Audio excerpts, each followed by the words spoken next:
Chapter 1, Kami no Shinobi. Sarutobi Hiruzen stalked through the corridors of the Hokage Tower, a yellow bundle clutched in his arms. His destination, the council chamber of Konoha. Anyone who noticed him moved aside, sensing the pure rage on his face and the powerful aura of Kami no Shinobi. The title of God of Shinobi was not easily earned. Only two individuals in the elemental nations were known to hold it, Hiruzen Sarutobi, who had led Konoha through two of the three great ninja wars, and Hashirama Senju, the first Hokage and wielder of the feared Mokuden Kekkei Genkei. It could not be said that Hiruzen had lost his strength, but people are strongest during their prime years. The cute little bundle of innocence was in his arms. He was a remarkably calm infant, having cried only briefly upon his birth from Kushina.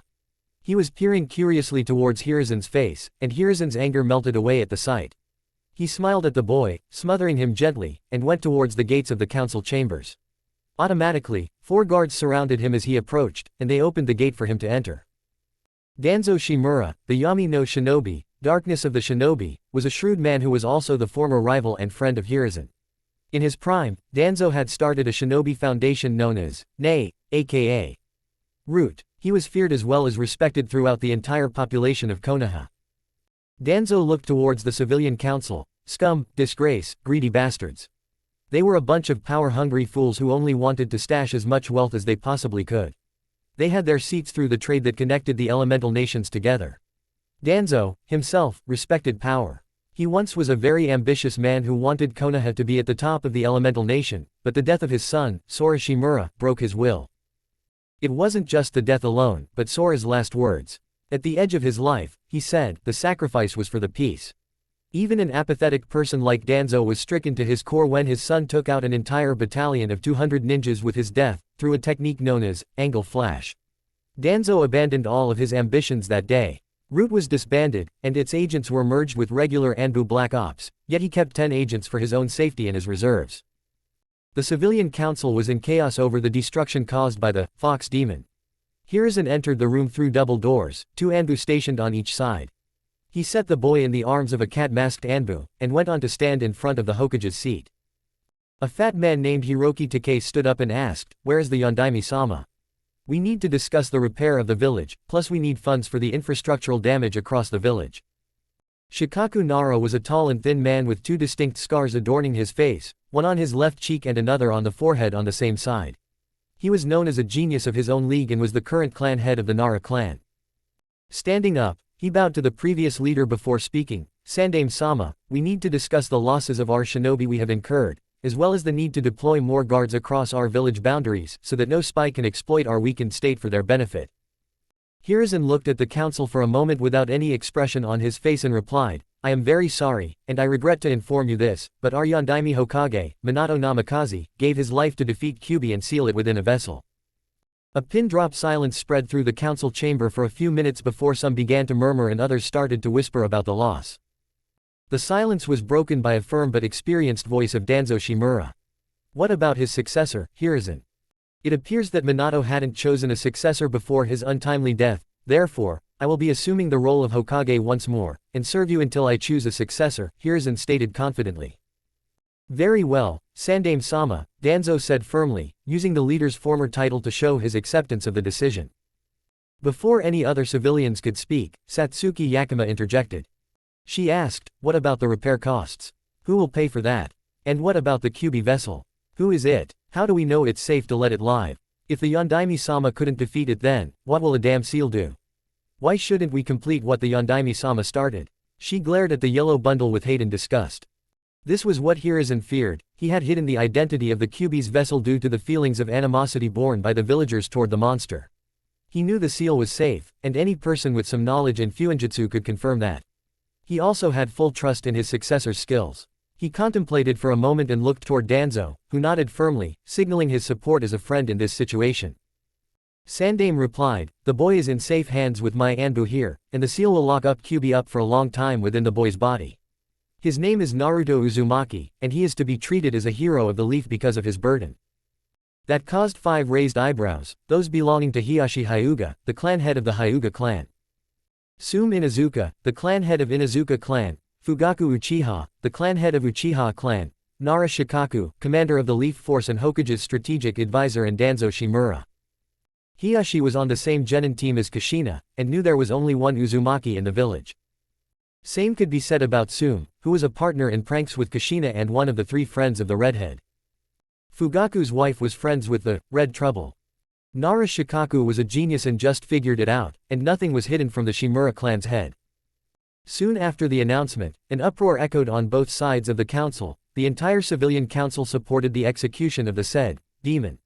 However, from the shinobi side of the council, 3 clans opposed the Hokage's decision. One was a lowly clan, second was the Kurama clan, lastly and most shockingly, the Uchiha clan. Enough! Hiruzen roared and the entire chamber felt the aura of the legendary shinobi the next moment.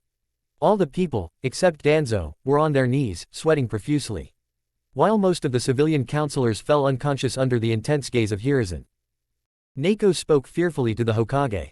Hokage-sama, the boy is terrified, I request you to please stop this aura. The Sandaime glanced at the baby and saw the terrified expression on his face. The child had also wet his diaper. Hiruzen restrained his killer intent, and everyone unknowingly released the breaths they had been holding. The Sandaime glared toward Murakumo, the Kurama clan head, who flinched and lowered his gaze. However, Fugaku Uchiha looked directly back at the Sandaime and said, Hokage-sama, I do not mean to offend you. And I truly believe in the skills of our renowned Yondaime, but the boy is a burden and should be dealt with accordingly. We should either eliminate him or use him as a weapon. Fugaku Uchiha was a very ambitious and competitive man. He was the rival of Minato, more like a true enemy. He despised non-Uchiha and coveted the mantle of Hokage, make no mistake, not for the peace or safety of the village, but for power. Yes, Fugaku Uchiha was a power-hungry man, and Hiruzen knew that Naruto was a source of irritation for the Uchiha clan head. Tsume Inuzuka erupted in profanities at the proclamation of the Uchiha clan head. She was friends with the pup's mother, so this pup was a part of her pack, and she would not allow anybody to harm a single strand of hair on this boy's body. No, Naruto is safe and the Kyuubi's chakra is locked up safely inside the seal. As of today, Naruto's status as a Jinchuriki is an S-ranked secret, and anybody found discussing it will be executed. Naruto will be under the regular and direct surveillance of top Anbu agents, and anyone who dares to put a single scratch on the boy will be executed publicly. Fugaku nodded, feigning neutrality on the outside, but from within he was seething. He wanted the last proof of that man's existence to be erased, yet he would do it indirectly at the right time. Ultimately, the members of the civilian council woke up and the discussions on various matters continued. After 4 hours, Hiruzen returned to the Hokage chamber, the yellow bundle in his arms. He gently placed the baby in the crib, delivered earlier by the owl-masked Anbu, positioned in the office corner. He wanted to adopt Naruto, but his wife had died in the Kyuubi attack. His first son was an Anbu agent, and his second was going to be a part of the famous 12 guardian guards of Daimyo. He also had to carry out the duties of the Hokage. No, him adopting the blonde was not a possibility. The child's fate depended on 3 individuals. If all 3 refused to care of him, then he would place the boy in an orphanage. Hitaki Kakashi, also known as Sharingan no Kakashi, gained his Sharingan from his late friend Obito Uchiha. Kakashi's father, the legendary Tsukumo Hitaki, committed suicide by impaling himself on his famous sword, the White Saber. Kakashi's first teammate died in the cave near Kanobi Bridge, and his second teammate, Nohara Rin, took her own life by impaling herself with Kakashi's Chidori. The only remaining tie to the village for Kakashi were Minato and Kushina, but they too have since passed away. Kakashi could not aid them because he was held back by Danzo's men. He was broken and wounded, as his only connection to the village was now in shreds. He might even leave the shinobi ranks in the village altogether. At first, he had joined the shinobi forces to reinstate the honor of his clan, which, according to his childish self, was tarnished by his father. But, the death of Obito made him see the value of friends and his father's ultimate sacrifice. He wanted to protect his loved ones by serving the village's shinobi system, but now he had no one to protect. He was boiling with anger. Today, someone would face the fury of the last student of the Yondaime Hokage. He was filled with a deep, burning rage, a storm inside him because of the loss of his respected teacher. The Yondaime Hokage was a great man, remembered with sadness by many. He, carrying that grief, was now ready to unleash his intense anger on whoever deserved it, promising a harsh confrontation. He knocked on the Hokage's chamber door. "Come in," a voice called from inside. Kakashi entered the chamber to see Sandaime sitting near a crib and signing letters, presumably for the people who had sacrificed their lives during the previous night's Kyuubi incident. Some of his anger melted away by the look on the face of the old and tired leader of the village, who had reclaimed the mantle. The face was a reflection of the decision that he had taken for the betterment of the village, a reflection of the lost ones, a reflection of regret, a reflection of the burden that he had shouldered so that the village did not fall into the leadership of people like Orochimaru. Sandaime sensed a presence and looked up to see Kakashi standing in front of him. Kakashi's eyes were bloodshot and puffy, probably due to crying over the loss of his teacher.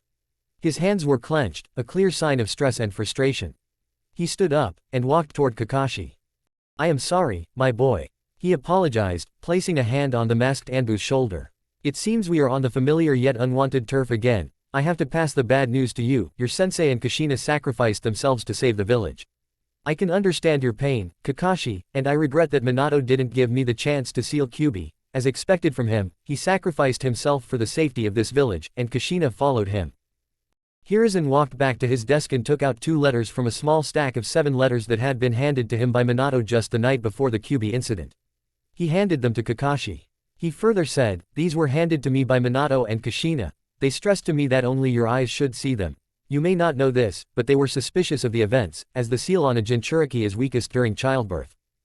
Sandaime handed the letters to Kakashi sadly and motioned for him to take a seat on the sofa and read them. Kakashi opened the first letter, which was titled, Minato to Kakashi. It read, "Dear Kakashi, I am proud that I found a student like you. You are my son above all else. I am writing this letter before the night of Kushina's delivery, and if you're reading this, then I am gone. I apologize for leaving you alone, Kakashi. I know you have endured much in your short life, but your determination is strong. I want you to look after your younger brother, Naruto. I trust that you will guide him on the right path. If we both die, then you are his only support in the village. I just want you to take good care of yourself and make sure Naruto doesn't go down the wrong path. Love, Minato." By this point, Kakashi's mask was damp with tears. He had always looked up to his teacher as a second father. He put the letter back in the envelope and pocketed it before going on to read the second letter, which was addressed to him by Kushina. It read, "Dear Kakashi, I don't want to write a lengthy speech for you. I always viewed you as my son. I entrust Naruto to you. Please take good care of both of you. Kushina." Kakashi knew that Kushina was not good at describing her feelings through words. She was truly a lovely woman and was the only one capable enough to keep his sensei in check. His train of thought went to the name, Naruto. He looked up toward the face of the Hokage expectantly. Sandaime saw the various emotions playing across the silver-haired Anbu's face. Sadness, fondness, grief, and finally, hope. He looked up into Hiruzen's eyes, and Hiruzen understood what he was about to ask. He motioned him toward the crib. Kakashi, with shaky legs, got up and staggered over to the crib. Akashi peered into the small wooden bed. He almost felt a wave of fear seeing those deep blue eyes, so much like his kind teacher's, on Kushina's face. The little baby had 3 soft lines on each cheek and a bright patch of yellow hair on his small head. Naruto looked up at Kakashi with wide, curious eyes. Kakashi reached out his hand, wanting to touch the soft skin of the boy's face, but he quickly drew it back. A strange feeling washed over him, a mix of sadness and a gentle warmth. The child reminded him so strongly of his beloved sensei, it was almost like looking at a tiny ghost. Sandaime watched the scene with a small frown. He now understood that Kakashi was not in the right mind and couldn't take care of himself, or this child. Moreover, if Kakashi was this messed up, then he didn't want to know what would be the state of Jiraiya after he came to know about this whole incident. Yes, the second person on the want to confirm list was Jiraiya, a figure of immense renown and complex connections. He was not only one of the prized students of the wise Hiruzen, the third Hokage, but also a distinguished member of the legendary Sannin, a trio of ninja whose power and influence shaped the very landscape of the shinobi world. Furthermore, Jiraiya held the significant role of sensei to the brilliant and self-sacrificing Minato Namikaze, the fourth Hokage, a bond forged in respect and mentorship. Adding another layer to his involvement, he was the designated godfather of the newborn Naruto, a responsibility he now considered with a heavy heart. He walked towards Kakashi and placed his hand on Kakashi's shoulder. Kakashi, I know he is your last hope and connection to your sensei, but right now you are not in the right state of mind to take him under your care. Kakashi's eyes widened, and he looked toward the face of the Hokage. But, we both are brothers in everything but blood, Kakashi said. I will take good care of him. Please let me have his custody. The Hokage looked sympathetically towards the boy and said, I am sorry, Kakashi, but I can't do that. You aren't in the right state of mind to take care of him. I understand your reasons and respect them, but, you should also consider my reasons. However, fear not, Kakashi, I'm not going to separate him from you. You will be his guardian. And I am assigning another shinobi to look after the boy, clarified Hiruzen. He signaled his anbu with a subtle hand movement, and instantly, one of them materialized before him, kneeling respectfully. Bring me the new recruit from the Chunin department, she was recruited yesterday, he ordered. 5 minutes passed before the doorway yielded a figure. A shinobi, clad in full body mesh armor as a base layer, emerged. Over this, she wore a striking purple top paired with a practical black short skirt. Her legs were encased in distinctive net leggings. The newcomer was Mitarashi Anko. Kakashi, you and Anko have an S-ranked long-term assignment. Protect this child from all threats, internal and external. Anyone hostile enough to touch even a single hair on his head is to be eliminated, the Sandame stated firmly. You are authorized to extract necessary information before termination. Regular missions will continue, but your free time prioritizes his protection. You will never be deployed simultaneously. Do you both understand your mission? The Sandame's gaze was serious, and they both nodded in acknowledgement. Anko's mind raced with confusion. Why was a mere Chunin like her tasked with guarding a baby? And an S-ranked mission, no less. Was this some form of subtle discrimination? But Kakashi understood. Considering the immense burden the child carried within him, the Sandame Hokage of Konohagakure no Sato wasn't being discriminatory. He was ensuring the absolute safety of the son of two heroes, individuals who had selflessly sacrificed their lives, and effectively their son's life by making him a Jinchuriki. This was the bare minimum they could do for the boy. Hiruzen's choice of Anko wasn't arbitrary either. She was nearing the end of a probationary period following her return from Orochimaru's insidious lab the previous year. This mission was as much a test of her loyalty and stability as it was an act of protection. Some hours after Sandame had dismissed Kakashi and Anko, there was a knock on his door again. The leader replied, "Enter." Danzo Shimura entered the cabin. He walked with support of a cane as he was crippled, however, only a few people knew that this was rather a decoy to fool the enemies. Danzo was always a cunning bastard, he was the master of deceptive art. He wasn't able to acquire the level of strength Hiruzen was able to accumulate, but he covered his shortcomings with his cunning mindset. Whomever saw him as weak shinobi was already 6 feet under the ground in a nicely decorated coffin. Sandame gave a small smile to his friend. Once the arrival or presence of this man would have been quite bothersome and a bit dangerous. Though, after Sora's demise, he was far more calm and wise. "Ah, Danzo. Thank you for your support, my old friend. Do you think I took the right decision about revealing the boy's burden?" asked Hiruzen for his friend's advice. "If you take my advice into consideration, you did the right thing, my friend. By revealing the boy's status to a few trusted individuals, it will be easier for you to handle certain situations," replied Danzo thoughtfully. "I also wanted some help from you, Danzo. I need 2 of your Anbu to look after the boy day and night, and protect him if the shinobi I assigned to guard him are unavailable," requested the aged Hokage. Danzo nodded and approached the crib. He had seen the boy in the chamber and was amazed by the boy's resilience. He hadn't even cried in the presence of Hiruzen's anger. Any other baby of his age would have died from that aura, but the boy was only afraid of the power. He had seen Minato and had tried to integrate him into Root, but the boy had declined his offer and was being guarded by Jiraiya at the time. He was sure, if he still had the command of, nay, under him or any inclination toward his former goal, he would have fought tooth and nail to acquire this boy, but he had abandoned those motives far behind. He turned toward Sandame, bowed curtly to him and left through the door. Early hours on the date of Kyuubi incident. Jiraiya, the self-proclaimed super-perverted hermit, was roaming around the edge of the Earth country in a disguise. He was on his way to meet one of his contacts in the said country, currently in a small village known for its taverns and wine. He strolled into a red-pillared bar, and took a seat at the last table. After 10 long minutes, another cloaked figure joined him. "What news do you have for me, Daira?" asked Jiraiya to his contact. "There have been rumors about some tension arising in between Mad Bomber, Deidara and Tsuchikage Onoki," informed the cloaked figure. "Anything else?" Jiraiya questioned after a brief ponder. "There also seemed some tension arising between Kumogakure and Iwagakure." The man informed him discreetly. "Well, that's an interesting piece of news," said Jiraiya as he passed a pouch of coins to the cloaked figure. The cloaked figure caught it, and disappeared into the crowd the next moment. Jiraiya ambled back from the dimly lit bar, his mind already wandering towards finding a cozy inn for the night.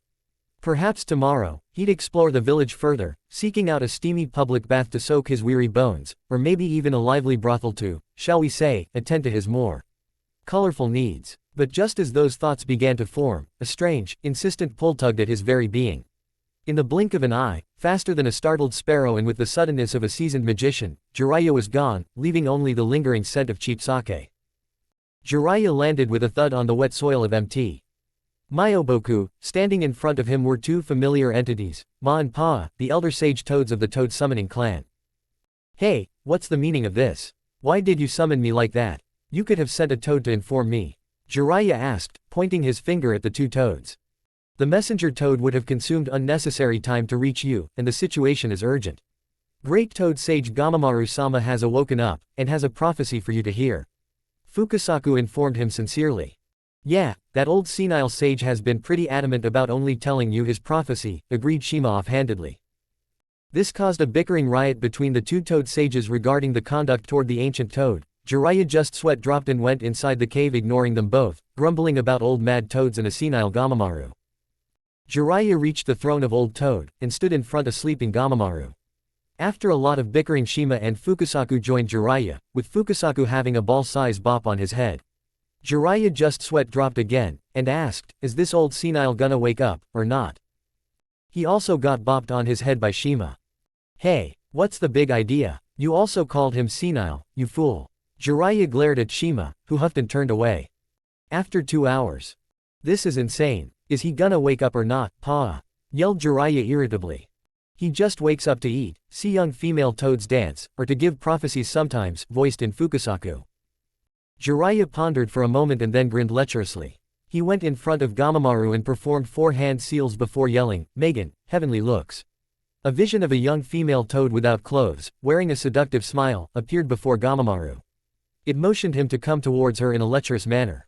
Gamamaru's eyes opened from the voice, his eyes bulging out for a second as he saw the young female toad before falling unconscious with a large nosebleed.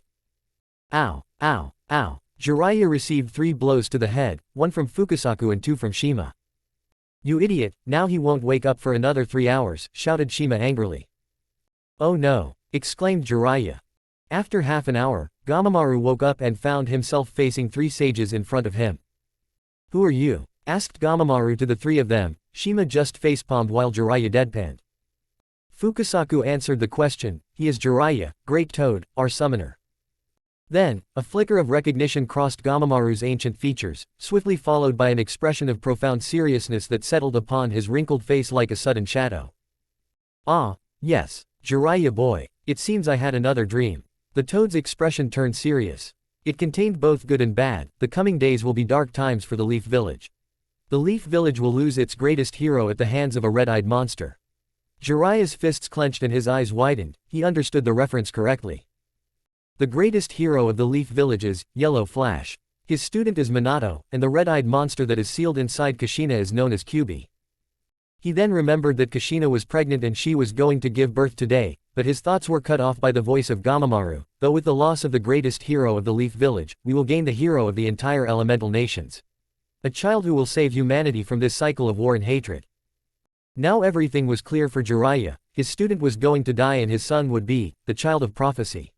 Jiraiya had been searching for this child of prophecy ever since he was young, when Gamamaru first spoke to him and predicted that one of Jiraiya's students would bring peace and end this cycle of hatred. Jiraiya reversed the summoning jutsu, tearing through the dimensional fabric to return to the elemental nation. He propelled himself forward with incredible speed, pushing his body to its absolute peak velocity on a direct course towards Konoha. The Great Toad Sage and the other toads had issued stern warnings against his interference, their ancient wisdom cautioning against disrupting the delicate threads of fate. However, Jiraiya's resolve was unshakable, he would not stand idly by and lose another precious member of his fragmented family. Unknown to many, Jiraiya himself carried the scars of an orphaned past, his parents lost to the brutal realities of the Second Shinobi World War, leaving him with their inherited wealth and a grand, yet empty, mansion. He had dedicated his youth to rigorous self-training, driven by a fierce desire to make his departed parents proud. When he finally earned the revered title of Sannin, he found a bittersweet satisfaction, certain they would have beamed with pride had they been alive to witness his achievement. Yet, the gaping void of loneliness always lingered, a dull ache in his heart. He had briefly attempted to fill this emptiness by caring for the war orphans in Omegakure, pouring his energy and resources into their well-being, only to be forced to abandon them due to pressing security concerns within Konoha. Years later, the devastating news of their demise reached him, deepening the existing wound. He then channeled his focus and unwavering dedication into Minato, nurturing his prodigious talent, pushing him to master every facet of the ninja arts, including the intricate complexities of Fuinjutsu. Minato had surpassed even his own considerable abilities, blossoming into a ninja of unparalleled skill and strength. Jiraiya loved Minato as the son he never had, finding a measure of solace and happiness in his surrogate family. But now, a new crisis loomed, threatening to shatter the fragile peace he had found, and his protective instincts roared to life. 14 hours after Kyuubi incident.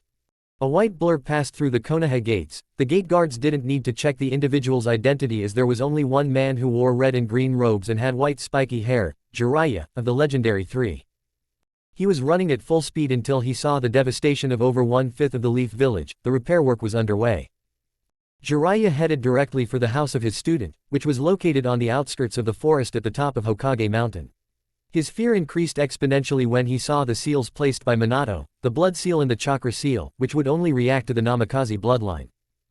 Jiraiya entered the Hokage office, thinking maybe Minato had simply moved into the office for added security, but was disheartened when he saw his old sensei in Hokage robes looking worse than ever. So, it's true then, they have sacrificed themselves to protect this village, and sealed Kyuubi in a vessel, asked Jiraiya with his eyes boring holes in the floor of the office. Hiruzen has sensed the chakra of his student when he had entered the village gates, and was waiting for him to come to the office. I am sorry, Jiraiya, I tried to reason with him to let me do the sealing, but he was adamant about sealing the Kyuubi. Sandaime stated remorsefully looking at his student. I know, sensei, Jiraiya replied emotionlessly. I need time alone for a 2-year mission, evidence on Orochimaru and a new mercenary group with other S-ranked shinobi. Jiraiya's voice remained emotionless, but Hiruzen caught the subtle twitch in his hand, indicating regret and guilt. I know this isn't the right time, but could you please just take a look at the vessel's seal and confirm that it's secure? Asked Sandaime, motioning toward the corner of the room where the crib lay. Jiraiya tried to say something, his mouth opened and then closed, but he just closed his eyes and nodded. Hiruzen motioned him toward the crib, and Jiraiya went near it. Just like Kakashi, he was stunned and aghast. In front of him was a mop of yellow hair and blue eyes on the face of Kushina Uzumaki. Is he there? Were only words that Jiraiya can muster up to say. Yes. Isn't he a replica of them, Jiraiya? He has Minato's hairs and eyes, with Kushina's face. Hiruzen agreed softly. He asked hesitantly, can I touch him? Hiruzen nodded positively. Jiraiya took the baby in his arms, finding it to be a healthy boy. Jiraiya felt a pull from the boy, who looked at him happily as if he knew him. The moment was interrupted by the soft yet firm voice of Hiruzen. He is all yours, Jiraiya, the old Hokage informed him. As your godfather, you are his first guardian. Therefore, you must make all the decisions for him until he becomes a shinobi. But, isn't she also one of his godparents? What if she wants his guardianship? Beside, I can't travel and run a spy network with a kid in my care. Contemplated Jiraiya. Yes, she also has an equal right on him, but she is not available here, and I doubt that we can find her that easily, Hiruzen said, looking at the crestfallen expression on Jiraiya's face. Don't worry, I won't force his care on you. He will be sent to an orphanage, and I have deployed 3 Anbu and 1 Chunin for his protection. Additionally, I will take an equal part in his upbringing. I can do that at least to repay Minato for his bravery and sacrifice. I will come regularly to check on him and become his first guardian when the time is right. But, sensei, don't disclose his relationship with me, keep his files and other documents secure. Iwa or Kumo would do anything to get their hands on him, he should be protected like no one else. Can you at least tell me who are the Anbu that will look after him? Questioned Jiraiya seriously. Yes, one is the last student of Minato, and a new recruit named Anko, while the other 2 are root Anbu, and they will only take action if the first 2 are unavailable. Hiruzen explained. You are deploying root after my godson, they will try to use him or kidnap him. You very well know what Danzo wants and what are his aims, Jiraiya yelled with a rage-filled face. Keep your voice down, Jiraiya, Hiruzen reprimanded sharply. Danzo has promised me to help and protect the boy. He also supports my decision. After Sora's death he is much calmer and wiser than before. He will not attempt anything like that, for he knows what I am capable of. Hiruzen said with a firm and strict voice. Jiraiya nodded, kept the boy back in the crib, glanced a last time toward the boy and left through the window. Hiruzen just nodded and returned to his paperwork for the day. Naruto had to be kept safe. The legends of his father were enough to endanger his life from enemies. He would be named Naruto Uzumaki, and not Namikaze.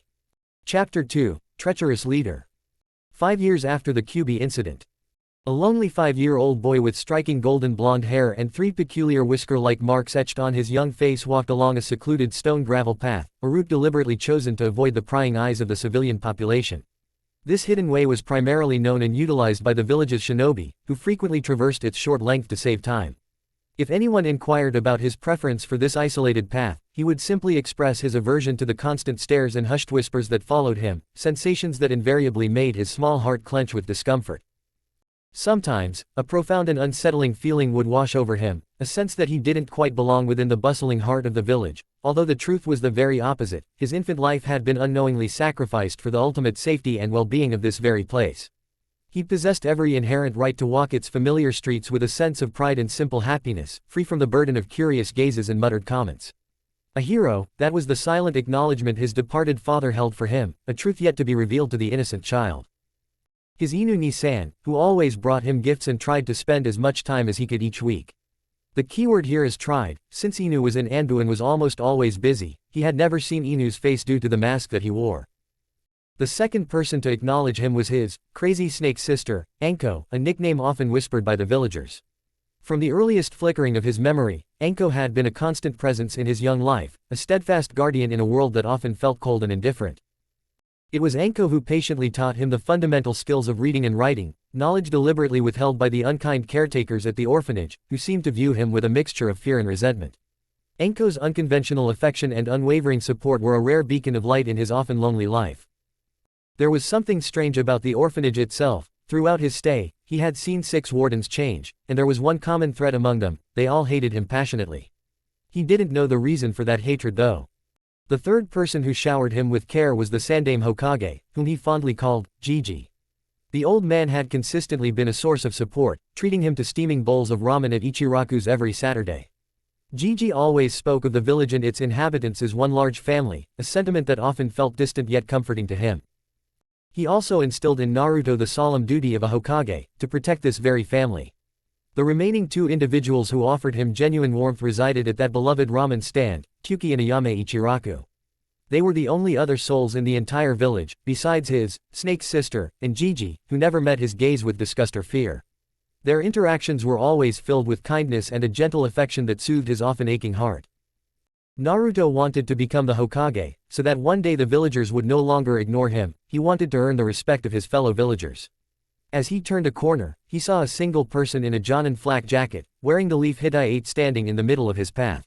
He was leaning against the fence and looked at him with that familiar disdain. Naruto turned around to take an alternate route, only to be stopped by a kunai that landed at his feet. "So, you're my assignment, huh? It'll be damned easy, just a swing of my kunai, and your head will roll on the ground." The rough voice of the man mocked. Naruto was stunned. He had practiced with blunt kunai given to him by Anko, whom he had pestered to train him in shuriken and kunai throwing. But these real kunais were razor sharp and being thrown at him with an intent to kill. Naruto was brave but not an idiot. He knew that a Jonin was far stronger than him and he didn't stand a chance against him. He started to sprint the other way but was easily subdued by the man. He was about to puncture Naruto's neck with a kunai but, surprisingly, fell limp on the ground the next moment. Standing behind the Jonin was a purple-faced Anko. She was feared by even the toughest Anbu of the village. Her brutal interrogation techniques and sadistic nature were not hidden by any. And one thing that even the Hokage knew was that it was unwise to hurt Anko's friends, as the girl was vindictive in a very sadistic way. Anko held a special affection for the blonde brat, only 4 could quell her fury. Kakashi Hatake, her former Anbu partner, earned her grudging respect over 5 intense years. Kurenai Yuhi was her dearest friend. Naruto himself, after 5 years of her fierce protection, became like a cherished sibling, their bond a mix of playful insults and deep loyalty. Finally, the Hokage's firm yet kind demeanor had earned the kunoichi's respect. "Are you okay, brat?" Anko inquired worriedly, sincerity and anger glinting in her eyes. Unable to speak, Naruto simply nodded and embraced Anko. Anko stiffened at the contact but eventually relaxed. Their silent hug lasted another 2 minutes before they separated.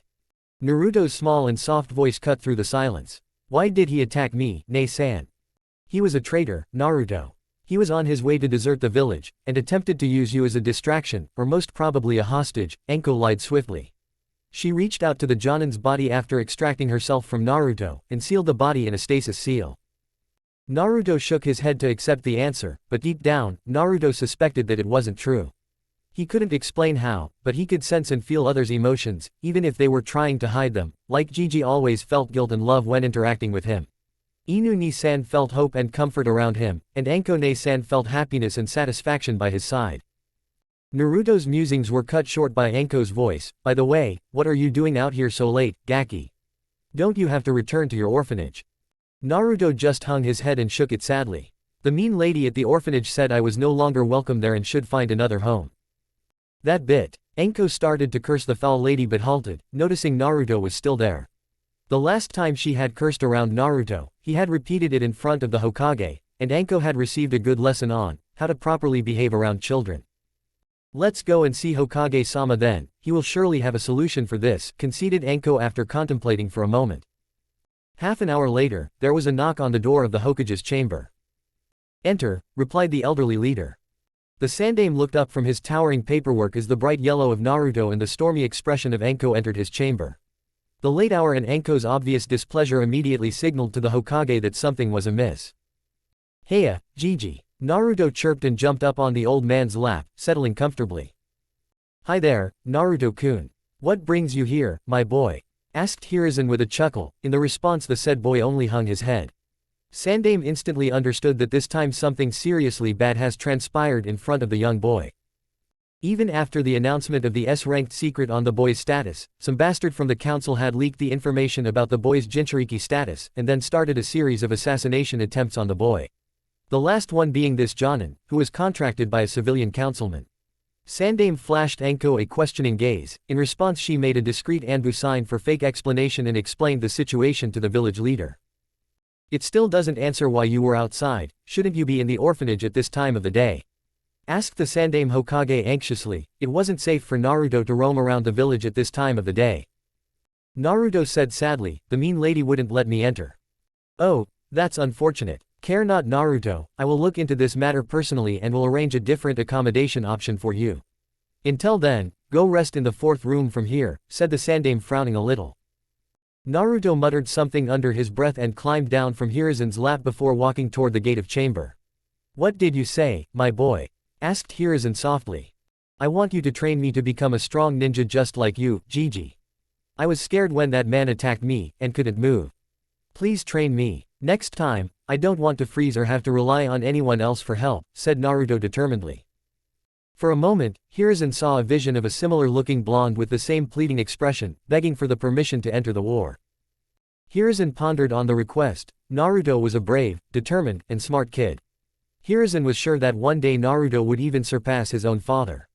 It would cause a lot of disarray in the council, as they didn't want Naruto to become strong, but Hiruzen had firm control over them and would rule over their bickering.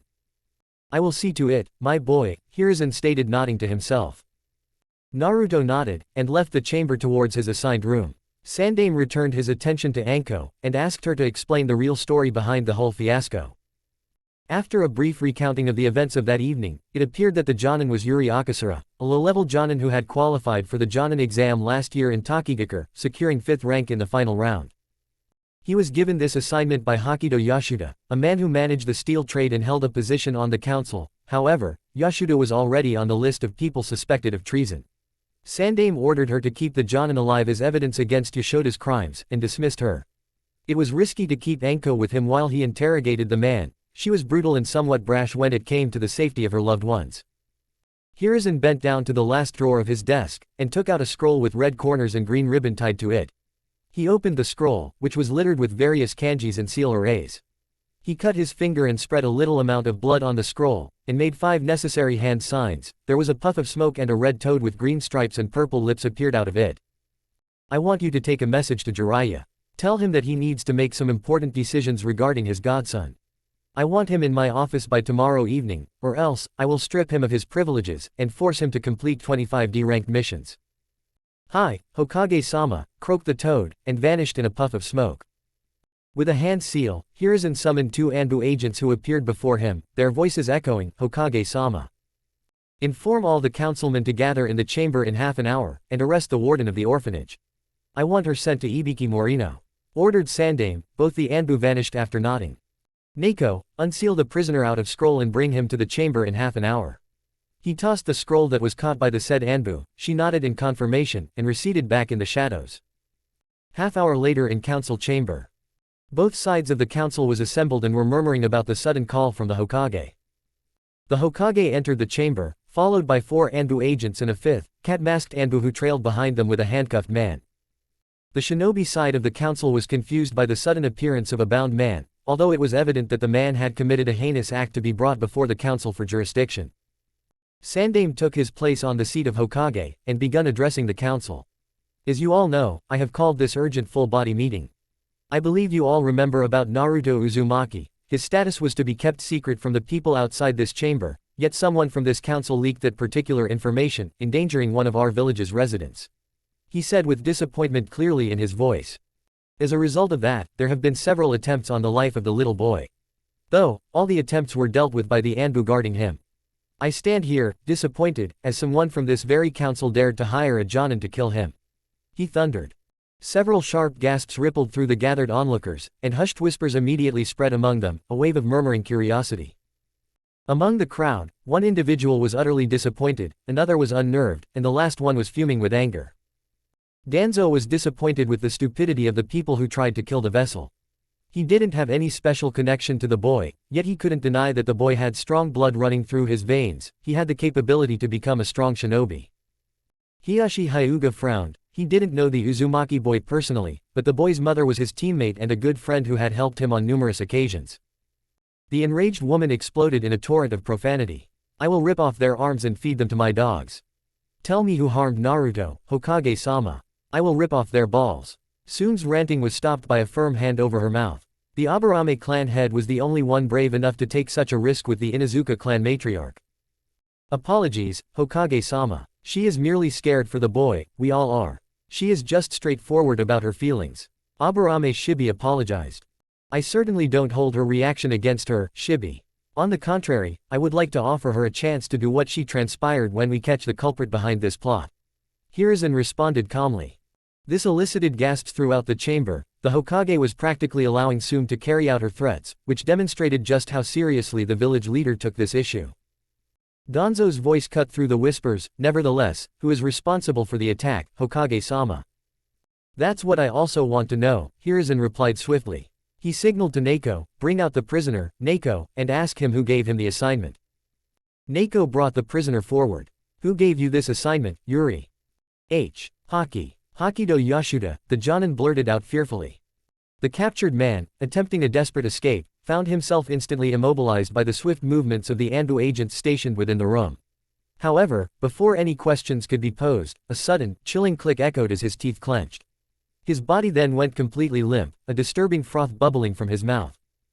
The silent, rapid poisoning left the assembled individuals in stunned silence, the opportunity for immediate interrogation vanishing with his final, involuntary act.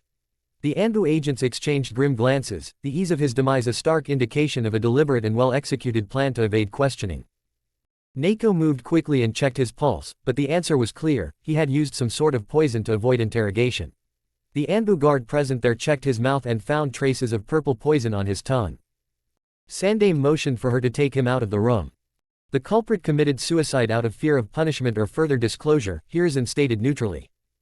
Carry that man to Anko, or Inu, if he is present. He ordered one of guards, who nodded and went off to carry his order.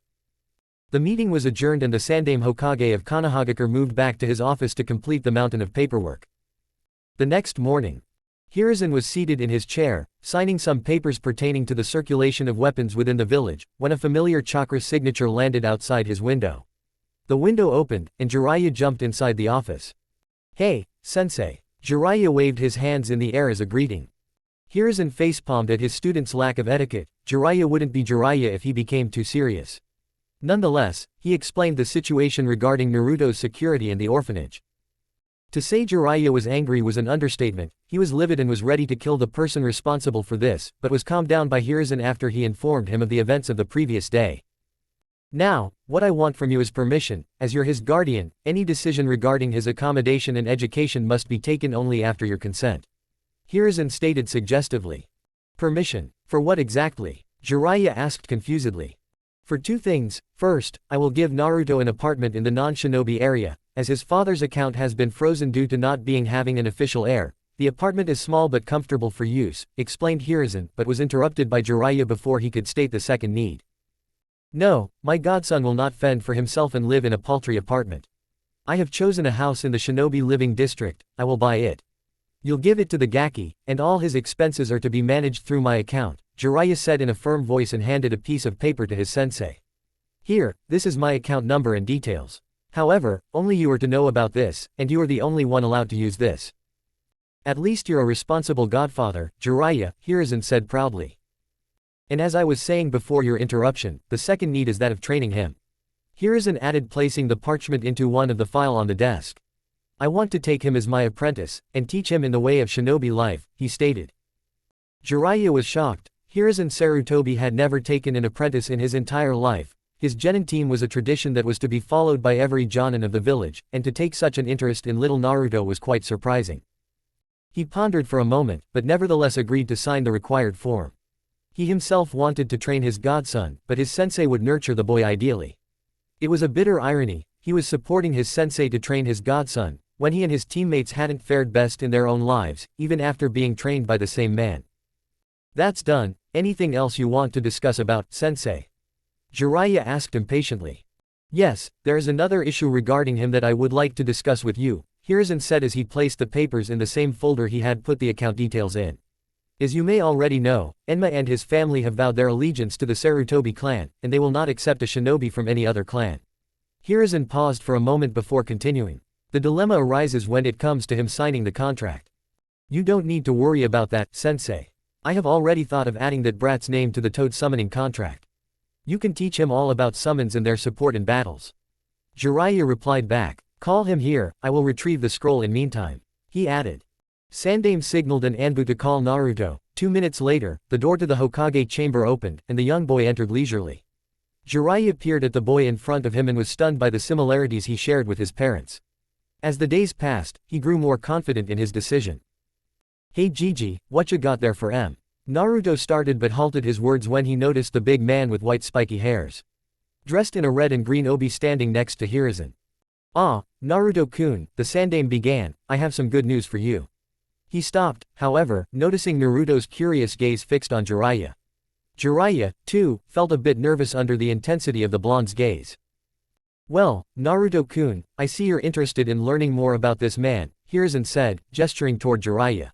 This is Jiraiya, my student and your godfather. The Sandame had decided to reveal his identity to Naruto. After all, Naruto deserved a family, a chance to form some bonds. Naruto's eyes widened for a moment before quickly darting to the floor. What do you need from me, Gigi? If it's not something important, then I must go, he said. I will be in my room if you need me. He shut the door behind him as he exited the chamber. Jiraiya, you should go and talk to him. He's likely sad because you didn't try to reach him earlier. He has always been bullied and hated in the orphanage. I believe that if Kakashi, Anko, or I hadn't intervened in his life earlier, he would have turned out totally different, even resentful, I must say.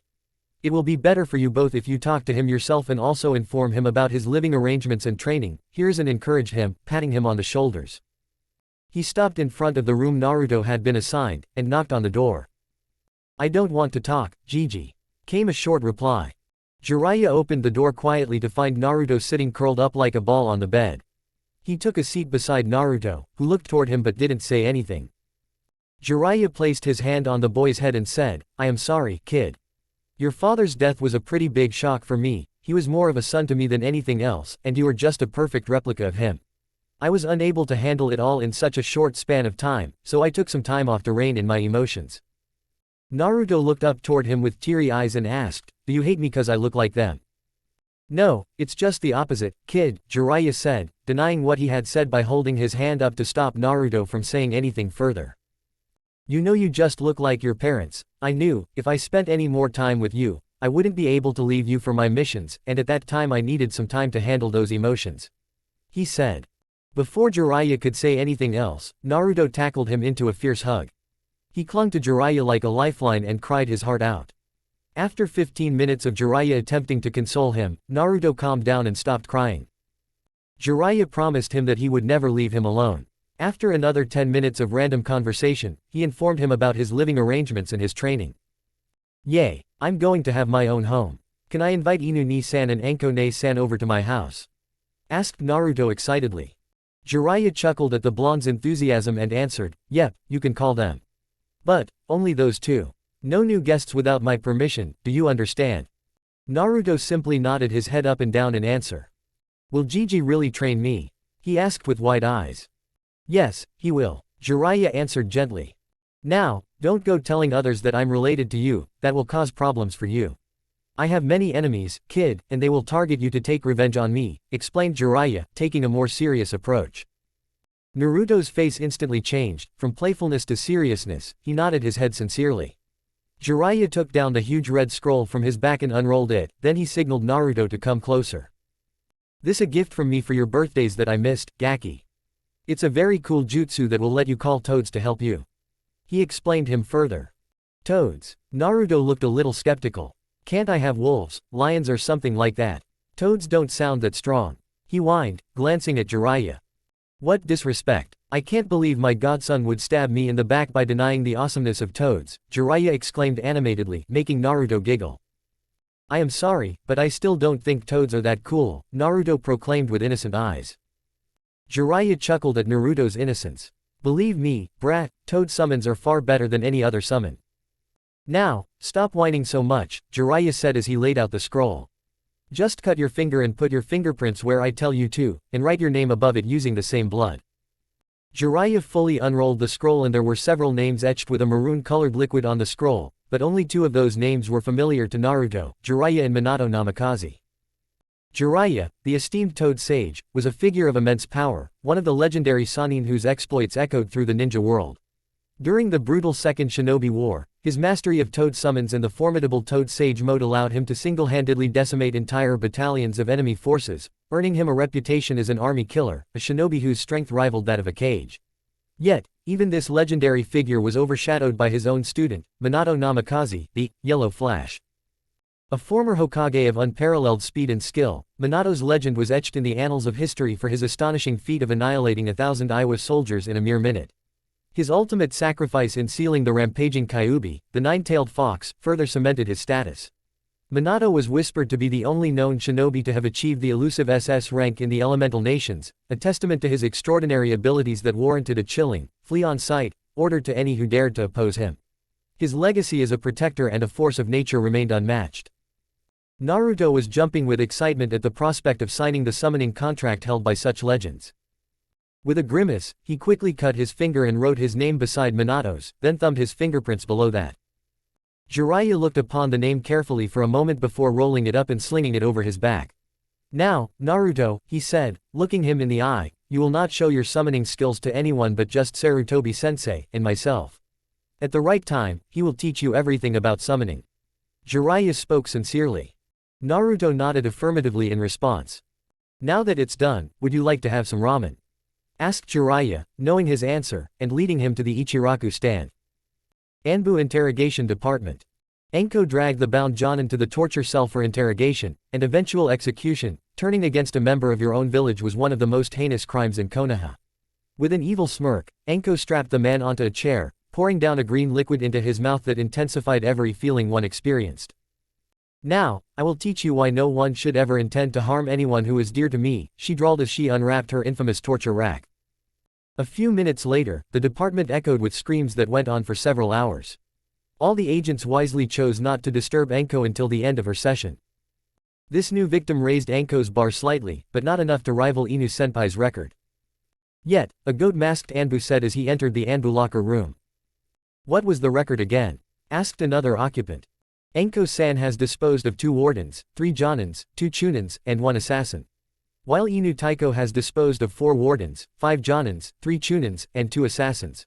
Recited the mouse-masked Anbu. The kid has endured a lot, don't you think? She continued. He surely did, said the goat-masked Anbu before exiting the room, signaling the end of their conversation.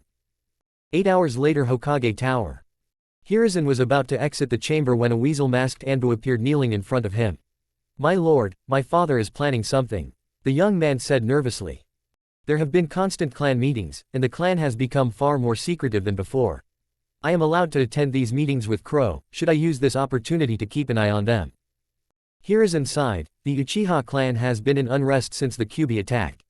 The village as a whole knew that the last time the fox had visited Konoha it was under the control of the Uchiha Madara. As such, the Uchiha have been under constant scrutiny by some idiotic villagers, Hiruzen and the council didn't even spare a moment to review those claims. They were false, as much as they knew. The Uchiha had been sent to guard the hospital and bunkers for the duration of the whole attack. It seemed he didn't have any choice. He couldn't possibly let the renowned clan try something drastic. He peered toward Weasel for a second before nodding his head. Although he couldn't say that he hadn't noticed Fugaku's numerous journeys across the border of the Fire Country in the name of clan business in the past few years. Moreover, Hiroki Uchiha, the son of Kagami Uchiha, who was a friend of Hiruzen, had suspiciously disappeared recently. You and Crow are ordered to join the clan meetings. We don't need every details of the meeting, just the facts that will affect the village and its population. I also want you two to look after the case of Hiroki Uchiha, and you two are only answerable to me. Do you understand that? Hiruzen asked sharply. Weasel nodded and went on to relay the message to Crow. 7 years after Kyubi incident. Sarutobi Hiruzen was a slave driver. Those were the thoughts of one blonde boy. He was exhausted from his physical training and drenched in sweat from head to toe. His training regime had been set by Hiruzen 2 years ago, on the very day they first met. He still remembered that day clearly. Flashback, 2 years ago. Naruto was truly excited as he was to be trained by his Jiji. Hiruzen had called him an hour ago, and he was standing in front of the old leader right now, who was in a training armor. So, what are you gonna teach me, Jiji? Naruto asked excitedly. I have some knowledge about kunai and shuriken. Are you going to teach me cool jutsu? When will you teach me summoning? Please tell me, TT Ibeo. Naruto's eyes were as wide as saucers, and he was bouncing up and down on his heels due to the adrenaline rushing through his veins. Hiruzen said gently but in a deep voice, stand still, Naruto. Naruto stood at his place, straight. You won't be learning jutsu this early, that will be in time but not presently. Hiruzen stated calmly. The blonde lost the smile and instead pouted. He wanted to learn some awesome jutsu from his Jiji. The first 1.5 years would be spent on your physical training, and you will learn and master a taijutsu style given by me, Hiruzen stated calmly. Physical. Will I learn to jump on roofs like Inuni-san? Naruto asked with slight tilt of his head. No, I'll teach you a taijutsu style. That's how to throw punches and kicks. You'll also work on how fast you cool move. Hiruzen explained calmly. Then I'll train in the art of bukijutsu, and mastery over a weapon of your choice. He continued. Busi bumi. What's that thing, Jiji? Naruto questioned, confused as he had never heard of that word before. Hiruzen said with a chuckle, that's called bukijutsu, the art of using tools like kunais, shurikens, and explosives. Then lastly, we will move on to jutsu training, said Hiruzen sternly. From today onward, you will address me as sensei during your training sessions, and I will not tolerate any laxness in your training. Do you understand me, Naruto? He questioned. Naruto just nodded and replied with a, hi, sensei. Flashback ends. He didn't know what he was getting himself into. His physical training was brutal. If he could use a word to describe it, that would be tiring. 3 laps around the village, 100 push-ups, pull-ups, and 150 squats. Moreover, Hiruzen kept increasing the number of exercises by 25, and the running distance by 2 miles, every 6 months. Hiruzen taught him a taijutsu style called the hummingbird style. Unbeknownst to him, it was the taijutsu style that Minato had created for himself. The kata was divided into 6 levels. The first 2 taught stances and defenses, while the next 3 moved on to utilizing various parts of the body, and finally culminated in using haranashi. Naruto was to be trained only till 5th level, as he didn't know the Hirishin. For that matter, no one was able to decipher the move and the seal used in it to copy it. Only the Hokage platoon knew the technique, and the 2 in a group of 3, not individual teleportation, as Minato himself had trained them in case of any emergency. Naruto had mastered the stances he'd been taught, and was now ready for the offensive moves. Jiraiya had returned several times to check on Naruto. On one of his birthdays, he had taught the boy one of his personal jutsus, the invisibility cloak. He had predicted Naruto would use it to peep into bathhouses, but unlike him, Naruto used it for stealth training. It was an useful jutsu for sneaking in and out of places as long as one could be silent enough. Jiraiya had also changed Naruto's dressing style. Naruto now wore a half-sleeve black tee with the Uzumaki clan's crest on the front, black pants, and blue shinobi sandals for training. For regular use, he wore a white tee instead of the black one, and an orange half-jacket over it. Hiruzen had started Naruto's weapon training months ago. After correcting his stances and accuracy in throwing shuriken, kunai, and other projectiles, Hiruzen had asked him about the choice of weapon he would want to learn. Naruto, quite stubbornly, asked Hiruzen to train him in bojutsu as he wanted to look cool like his sensei. He had completed stance training and was now moving on to guard positions for the said weapon. It was 5 o'clock in the evening, and Naruto was returning to his home. Hiruzen had given him an early leave as he was busy with some essential meetings. Naruto was still in his training clothes, and a wooden bow staff was wrapped in black cloth and tied to his back. He was passing by an alleyway when he heard voices behind the fence. His curiosity got the best of him, so he went on to check it out and found that 3 boys were picking on a lavender-eyed girl. His eyes darted toward the 3 boys pestering her, and his anger built up inside him. He despised bullies, having always fought them in the orphanage. "You're a Hyuga, aren't you? Your eyes look so weird," one of the boys scowled at her. "Yeah, they're all arrogant, and have weird white eyes," said another boy beside him. "I didn't do anything," said the timid voice of the little girl.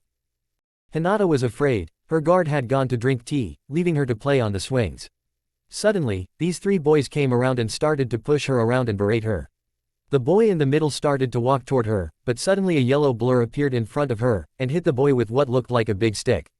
The boy was on the ground, clutching his abdomen. "Hey, who are you? Why are you hitting us? We were just teaching her a lesson for her arrogance," said another boy. This broke the chain of thoughts running through Hinata's head, and she looked up. In front of her stood a yellow-haired boy wearing an orange jacket and black pants. He had a large stick in his hand and was standing in front of her protectively. "Leave her alone, and don't try to bully her again, or you will be taught a lesson by the future Hokage of this village," declared Naruto, determined. "Look here, Rika, someone is trying to play a hero. A Hokage wannabe, let's teach him a lesson," said the 3rd boy. "Yeah, let's beat him up," Shiba agreed, the now recognized Rika. "Yeah, bring it on, Ttebeo." Naruto challenged them, taking his stance. The boy named Rika tried to punch him in the face, but he ducked underneath his fist and hit him in the abdomen with his wooden staff. His other friend tried to help him by grabbing the back of Naruto's jacket. The blonde retaliated with an elbow to the boy's face. Both the bullies were now on the ground, clutching their respective abdomens and faces where they had been hit. He turned around and smiled at the pale-eyed girl, extending his hand to help her up. Hinata took his hand and pulled herself up, thanking him shyly for his help. "Could I help you reach your home, asked Naruto as he tried to get her name. It's Hinata Hyuga," she answered timidly, looking down. "Hinata, that's a nice name, Hinata," Naruto complimented her with the iconic grin on his face. "By the way, my name is Naruto Uzumaki," he introduced himself. "Where do you live?" "Thank you. I live in the Hyuga Manor, Naruto-san," Hinata replied meekly. "Don't call me san, just Naruto is fine. So, yeah, let's go, Hinata." He held her hand delicately and led her toward the big mansion that he had seen quite a few times. It had the word, Hyuga, written on its front in a large font on a board.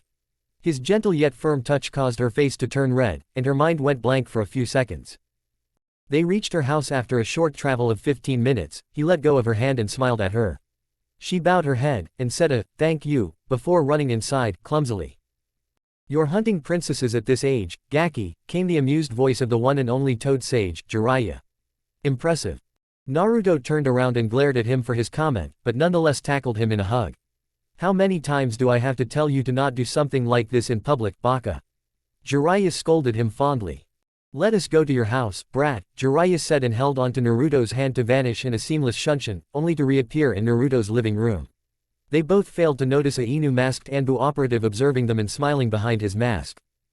Naruto exclaimed, "Arrow OG, what are you doing here?" at the sudden appearance of his godfather. A tick mark appeared on Jiraiya's forehead. "Hey, don't call me that, you brat. I have come here to sign some papers for you. Don't you remember you're going to be enrolled in the academy next year?" "Yes, I remember that. I just didn't know you had to sign documents for that. By the way, I am going to be the best graduating genin the academy has ever seen, Ttebeo," Naruto declared excitedly. Naruto was a very smart and observant boy, yet, he still had his excited, loudmouth moments. However, during his training or sparring against Anko or Hiruzen, he was completely focused on the task. It sometimes unnerved Jiraiya that the brat could shut off his loudmouth side while training. Minato used to do something similar, albeit at a much older age. "That's what I am here to discuss with you, Gaki." Jiraiya took a serious tone on the subject. "You need to hide your skills and use deception at the academy. I want you to fail 2 or 1 of the annual exams in the first 2 years. Jiraiya held up a placating hand to stop Naruto from yelling in outrage. "You are already on the hit list of many people, since the information has leaked a few years ago that you are being trained under Sarutobi-sensei. By showing your excellence, you will attract more attention, which we don't want to happen. We want you to be safe, Naruto. Treat this as a mission in deception and stealth. Requested Jiraiya with serious expressions, knowing full well that forcing the boy to do so would never work, for he was too stubborn just like his mother. But then no one will think that I am cool, and I won't be able to make friends, argued Naruto sadly. Let it be, Gaki. Real friends are those who hold on to you, overlooking your class ranking. And as for attention, there are more than a few people in this village that loves you dearly, including me. Jiraiya stated gently, but suddenly grinned mischievously. Moreover, I am pretty sure that the Hyuga princess will also like to be your friend after what you did for her today, brat, he said with a wink. Naruto spluttered out at that, and shot a questioning gaze on Jiraiya. Yes, I saw everything and I'm proud of you, Gaki, Jiraiya praised him, ruffling his hair. Naruto just half-heartedly punched Jiraiya, legs for the comment on Hinata, he had just helped cause he didn't like bullies. Okay, I accept, but for just 2 years. Afterward, I'll show everyone how awesome I am, declared Naruto, pumping his fist. Well, I only need that much time, brat. You will be able to protect yourself after 2 more years of training from Sarutobi-sensei, to a certain extent. Beside, Kakashi and Anko are always present for you, mused Jiraiya. Now let's go to Ichiraku's, my treat today. Jiraiya chuckled at Naruto's speed to the ramen stand, the boy was too fond of the dish, similar to Kushina. 6 months later. Naruto was returning back from the training ground that Hiruzen used to train him in. He had begun the 3rd level of the hummingbird style, moving on to offense from defense and guards. His bojutsu was also on offensive levels now. He was walking down the path alongside the forest, when he heard some noises from inside. Hiruzen had instructed him to be on guard, as a convoy of shinobi had arrived from Kumogakure for a peace treaty. There was a possibility that they might have secret motives that could harm Konoha or cause disturbances. Thus, he went on to check, but being a bit cautious, he activated his invisibility jutsu. What he saw shocked him. In front of him was a blonde shinobi wearing a Hittite representing the lightning country, a white flak jacket on his body representing his rank as a jonin, and a brown sack draped over his back. The sack was moving constantly, indicating that someone was captured within it. As the Kumo shinobi adjusted the sack, it let out a familiar squeak. He immediately understood that an alive person was inside the sack. Judging by its size, it was a kid, which could only mean one thing: this shinobi was kidnapping a child from Konoha. He needed to do something quickly, something noticeable, that would allow the Anbu patrolling to pinpoint his location. He couldn't fight a jonin alone. Even if he was trained by Hiruzen, a jonin was out of his league. He focused and recalled the jutsu that the Sandaime had taught him as a reward for completing his 2nd stage of bojutsu. Unfortunately, performing that jutsu would cause fluctuations in his chakra system, causing the invisibility jutsu to wear off. He made the decision to take the risk, and formed the 6 hand seals for the jutsu. He put all his chakra into the seals and yelled, "Kaden, great fireball jutsu." A fireball of the same size as a human flew through the air. Naruto's affinity wasn't Kaden, but Hiruzen had decided to teach Naruto to use jutsus from all the 5 elements. As it was ideal with Naruto's chakra reserve, he would be able to combine different elements like Hiruzen easily. Initially, he started with fire since it was more common in the fire country. The Kumo jonin heard the voice and stopped at the sight of a massive fireball flying in the air. He was awed by the capability of such a small kid using AC-ranked jutsu, but was also cursing him for the attention that it would garner. The jonin dropped the sack on the ground, and charged towards the blonde brat. He threw 2 kunai at Naruto. Naruto deflected them with ease, frowning at himself as he had used nearly half of the chakra from his reserve, and it would take quite some time to refill it. He was now helpless, and his mind went back to the day when that jonin had attacked him, and the resolve he took to deal with his own problems himself. The jonin smirked to himself. He had probably hit jackpot with this 2nd kid. By the size of the fireball, it seemed that the blonde brat was from some clan, probably that Yamanaka clan. The color of his hair certainly indicated towards that. Naruto shut his eyes tightly, and tried to reach for his chakra again, but the adrenaline in his system and the feeling of helplessness caused some of the fox's chakra to come forth. He unintentionally grabbed it and used it for his next fireball. The Kumo jonin was about to charge but halted as a fireball, twice the size of the previous one, was fired towards him. He was shocked at the size of the fireball coming toward him. He tried to dodge it by jumping to the left, but the fireball caught the right side of his body, and he screamed in agony as his left side limbs and face were burned. Naruto left the man twitching on the ground and approached the sack, which was bouncing side to side continuously. He opened the knot on the top only to be tackled by a purple blur. He looked down to see pearl-like teary eyes of Hinata looking up at him. She started to cry profusely in his arms. He wasn't the best person to console someone, as he himself was rather scarce in that department. He did what he remembered Jiraiya did to him in the similar situation. He started patting her on the head and told her that he would protect her. This was the moment Hiruzen, Hiashi, Kakashi, and 3 more Anbu reached their location. They had felt the large amount of chakra being used there and calculated something was amiss. When they learned about Hinata being missing, they somewhat predicted that the events were related. Hiashi was stunned. The shinobi was one of the Jonins of Kumo, not an elite, but still a Jonin, and had been defeated by a 7-year-old boy. At this point, Hiashi recalled another instance, where Minato had also saved Kushina at the age of 8 from 3 Kumo Jonins. He was brought back from his musings by the firm voice of Hiruzen. Inu, take Naruto and Hinata to the hospital. Hiashi, you go with them. You 3 capture the Jonin and take him to the Anbu hospital, interrogate him, but keep him alive. We need an undeniable proof of Kumo's treachery. Half an hour later, the Konoha hospital. Hiashi was stressed. He had lost his wife last year due to the excessive loss of blood during the birth of his second daughter, Hanabi. His 2 daughters were the last piece of his wife and were too precious to him. Hinata shut down completely after his wife's death, and this latest incident only added more problems for him and his daughters. The clan elders would deem Hinata unworthy of the title of heiress due to her timid and shy nature, and would force him to place the caged bird seal on her.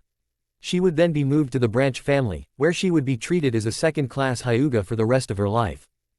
He can't let that happen. His wife would never forgive him for that. And his brother Hizashi won't tolerate it. Hizashi loved Hinata like his own daughter and would definitely fight the whole clan for her. More importantly, he knew he couldn't allow it. His love for Hinata was too strong to let her endure such a thing. He needed to talk to Hiruzen immediately. On the other hand, Naruto was also worried. His first and only friend was in the examination room, being checked for injuries. Hinata had met him several times at the park, with Anko accompanying them, and they even went on to have a few bowls of ramen, where Ayame and Anko teased them about being a couple. He had blushed hard but denied the claims. Hinata had also become red in the face. Hinata walked out of the examination room slowly, her eyes falling upon Naruto. Her heart skipped a beat as she gazed at him. The golden-haired boy had truly been a savior for her, having saved her twice thus far without making fun of her stuttering or timid nature. His captivating blue eyes were mesmerizing to her. She had never seen anything like them before. As she became increasingly nervous, she began doing what she did best, sticking her index fingers together. Naruto saw Hinata coming out of the examination room, and went up to talk to her. "Hey, Hinata," he said. "Did you get injured? Did that man hurt you? If he did, just tell me, and I'll beat him up again." No, I am fine, Naruto-kun," Hinata said, fixing her gaze downward. "And thank you for rescuing me." Hinata's voice trembled slightly as she spoke. She had opted to call him Naruto-kun after their first meeting, and truth be told, Naruto liked it. He felt like he could be himself around her. She felt like a burden. This was the second time Naruto had helped her, and if this kept up, she would feel like a burden to him, at least in her mind. 2 days later. Kumo, or particularly the third Raikage, had thought that Konoha would have killed the Jonin sent for kidnapping the Hyuga, if he was caught. Thus, they tried to cash in the opportunity to get Hiashi Hyuga. However, unexpectedly, Konoha had kept the prisoner alive and moved him in front during the negotiations. Though Jiraiya had destroyed the chakra networks of the Jonin, by applying overpowered paralysis seal developed by Minato on the Jonin's chakra network instead of nervous system. The seal was too powerful and restrictive for the chakra network to handle, and as a result it collapsed completely. However, this whole fiasco also resulted in an additional entry being added to the bingo book in Kumogakure, listing an E-rank shinobi. Name: unknown. Aliases: none. Description: a young boy of around 7 or 8 years old, possibly an academy student. Abilities: can use C-ranked Kaiden ninjutsu and can use bow staffs. Caution: N.A. Bounty: 12,000 Ryu for live capture and 10,000 Ryu for dead. Naruto was walking through the village happily. He had been shown his bingo book entry by Hiruzen, but was ordered not to take such risks again. He had gotten the day off and was on his way to see Hinata. He was strutting through the park, searching for his friend, when he heard sobbing coming from behind a large tree. Curious, Naruto went over to investigate and found Hinata sitting behind the tree, her knees raised to her chest, and she was crying silently. Naruto immediately sat beside Hinata, asking, "Hinata, what happened? Why are you crying?" Hinata looked up toward him and said, They threatened to brand me and disavow me." He rubbed circles on her back and assured her that he would always be there for her. After half an hour, she finally stopped crying. Naruto looked down to see the face of a sleeping Hinata in his lap. He fought back his blush vigorously at the closeness, and shook her. She woke up frantically, and tried to jab him. It was only due to the sparring sessions with Hiruzen that he was able to dodge it at the last second. Naruto was amazed. Hinata had told him about her problems while using her clan's taijutsu, but her reflexes and reaction times were something else entirely. He asked her to follow him so they could talk about it in private. He led her to his home and made her sit on the couch in the living room. He went into the kitchen to bring something to eat for her. She was probably hungry from all the crying she had done. He cut an apple and brought a glass of milk to her. Meanwhile, Hinata was looking around the living room. The house was of a decent size. Not as big as her mansion, but big enough for a family of 4 or 5. There were several pictures of Naruto with the Hokage, Jiraiya, Anko, and an unknown person, a white-haired man with his half-face covered by a mask. "Hey, Hinata, I brought you some fruits and milk. I've started learning how to cook from Inuni, but I'm not as good at it yet," said Naruto, placing the plate of apples and milk on the table. He asked her kindly, "Are you okay now?" Nodding affirmatively, Hinata responded with a nod of her own. Naruto sat beside her and started to converse with her. "You know, you don't look weak to me, Hinata. Especially not after your reaction when I woke you up." Hinata blushed red at that statement. She had nearly hit him with one of her chakra-enhanced hands. "Why don't you show them your precision and fighting prowess? They might just change their minds about you." "Because they use their family members to practice juken, and I don't like hurting people," Hinata replied weakly. "Those bastards. Are they mad? Using their own clan members as practice dummies." Naruto gritted his teeth. He said determinedly, "I will inform Hokage Gigi of this."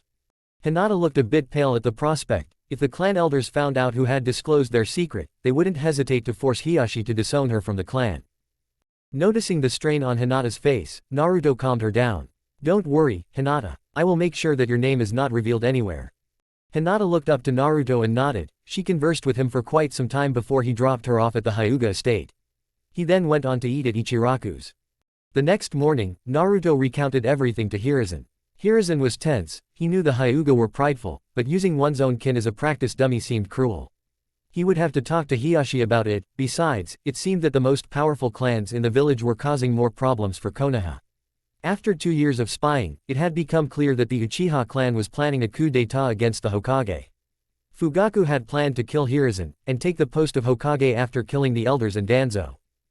Same night in Hokage Tower. 5 people could be seen standing in the Hokage chamber, conversing among themselves. 2 of them were Anbu, namely Weasel and Crow, while the rest 3 were Jiraiya, Danzo, and the Hokage himself. According to the last meeting, they are going to make a move on the day after tomorrow, Jiraiya said thoughtfully. Weasel nodded in response. "We need to do something, Hiruzen. We can't let them go forward with this plot. This will not just start a civil war in the village, but other villages will take the opportunity to attack us," stated Danzo sternly. Weasel and Crow, remove your masks. We will talk face to face now, and Jiraiya, please put a full-level security seal around the room, ordered Hiruzen firmly. Crow removed his mask to reveal Shisui Uchiha, the grandson of Kagami Uchiha. He was also known as Shushin no Shisui, the moniker given to him by Kumo for his 80 kills in the Valley of Black River during the last war. He had lost his best friend in that skirmish, and that had awakened his Mangekyo. He then killed all the opposing shinobi forces with his famed Shunshin technique, in vengeance. The Weasel removed his mask to reveal Itachi Uchiha, the elder son of Fugaku Uchiha and the current heir of the Uchiha clan. These 2 were the sole holders of the Will of Fire, currently within the famed Uchiha clan. "Hokage-sama, may I elaborate on their plans?" asked Shisui composedly. Hiruzen shook his head and gestured for him to continue.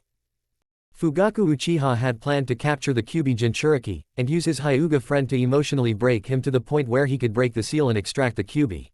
Then he would seal it in his younger son, Sasuke, and use him as a means of destruction. Shisui clarified the plans of his treacherous clan head.